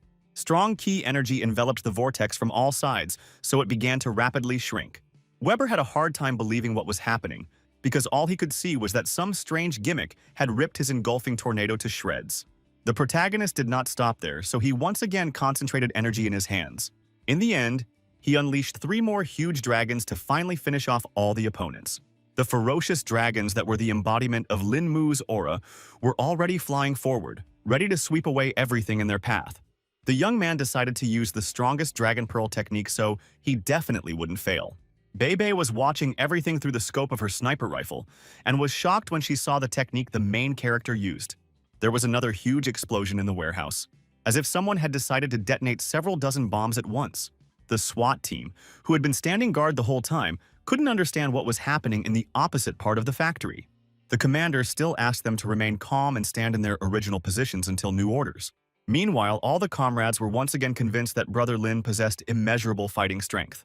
The mutants watched the consequences of our hero's attack in bewilderment, unable to understand how such a thing was even possible. Even his enemies recognized that this young man had simply terrifying power. Jian Changlin silently watched his opponent and seemed to be just glad that he wasn't at the scene of this explosion. In the end, he admitted that he just didn't expect the kid's kung fu to reach a whole new level. The protagonist still thought that everyone was just flattering him because he was only adding his hunches to the ancient martial knowledge. Bandit had been sure that such a young man could not possess such tremendous strength and skill, but now realized that he truly had a talent not of the world to be envied. Gub asked what they should do next, but the leader replied that they had no more options because if they continued the battle, they would die right in that warehouse. It was hard for the man to accept such an answer, but at the same time, he himself understood perfectly well that it was pure truth. Jian Changlin informed everyone on his team that they were definitely inferior in this battle, causing their assignment to fail. Zhang Chu and Ding Han were adamant, so they couldn't let the enemy escape at the very last moment. The bandits still felt they should get away while they could, and not let our heroes defeat them completely. The leader of the group turned to them and warned that it was still unknown who would die first in a battle to the death. Moreover, the villains have come here prepared and can ensure a successful escape. Only now did Lin Mu realize that all this time, his opponent had been holding the detonator in his hands. Then the bandit emphasized that this plant has 1,000 people each, so he asked what would be more important for the guy. In the end, Yang Guangqing still let his opponents go, but he couldn't understand what guarantees there were that Jiang Changlin wouldn't pull the trigger when he left the factory. With a smirk on his face, the man replied that he didn't have any guarantees. But our heroes didn't have a choice either, so all they had to do was trust each other. Meanwhile, a helicopter was already hovering over the warehouse, still waiting to pick up the fugitives. As they prepared to land, Jian Changlin expressed his hopes that they would meet Lin Mu in a more relaxed environment next time.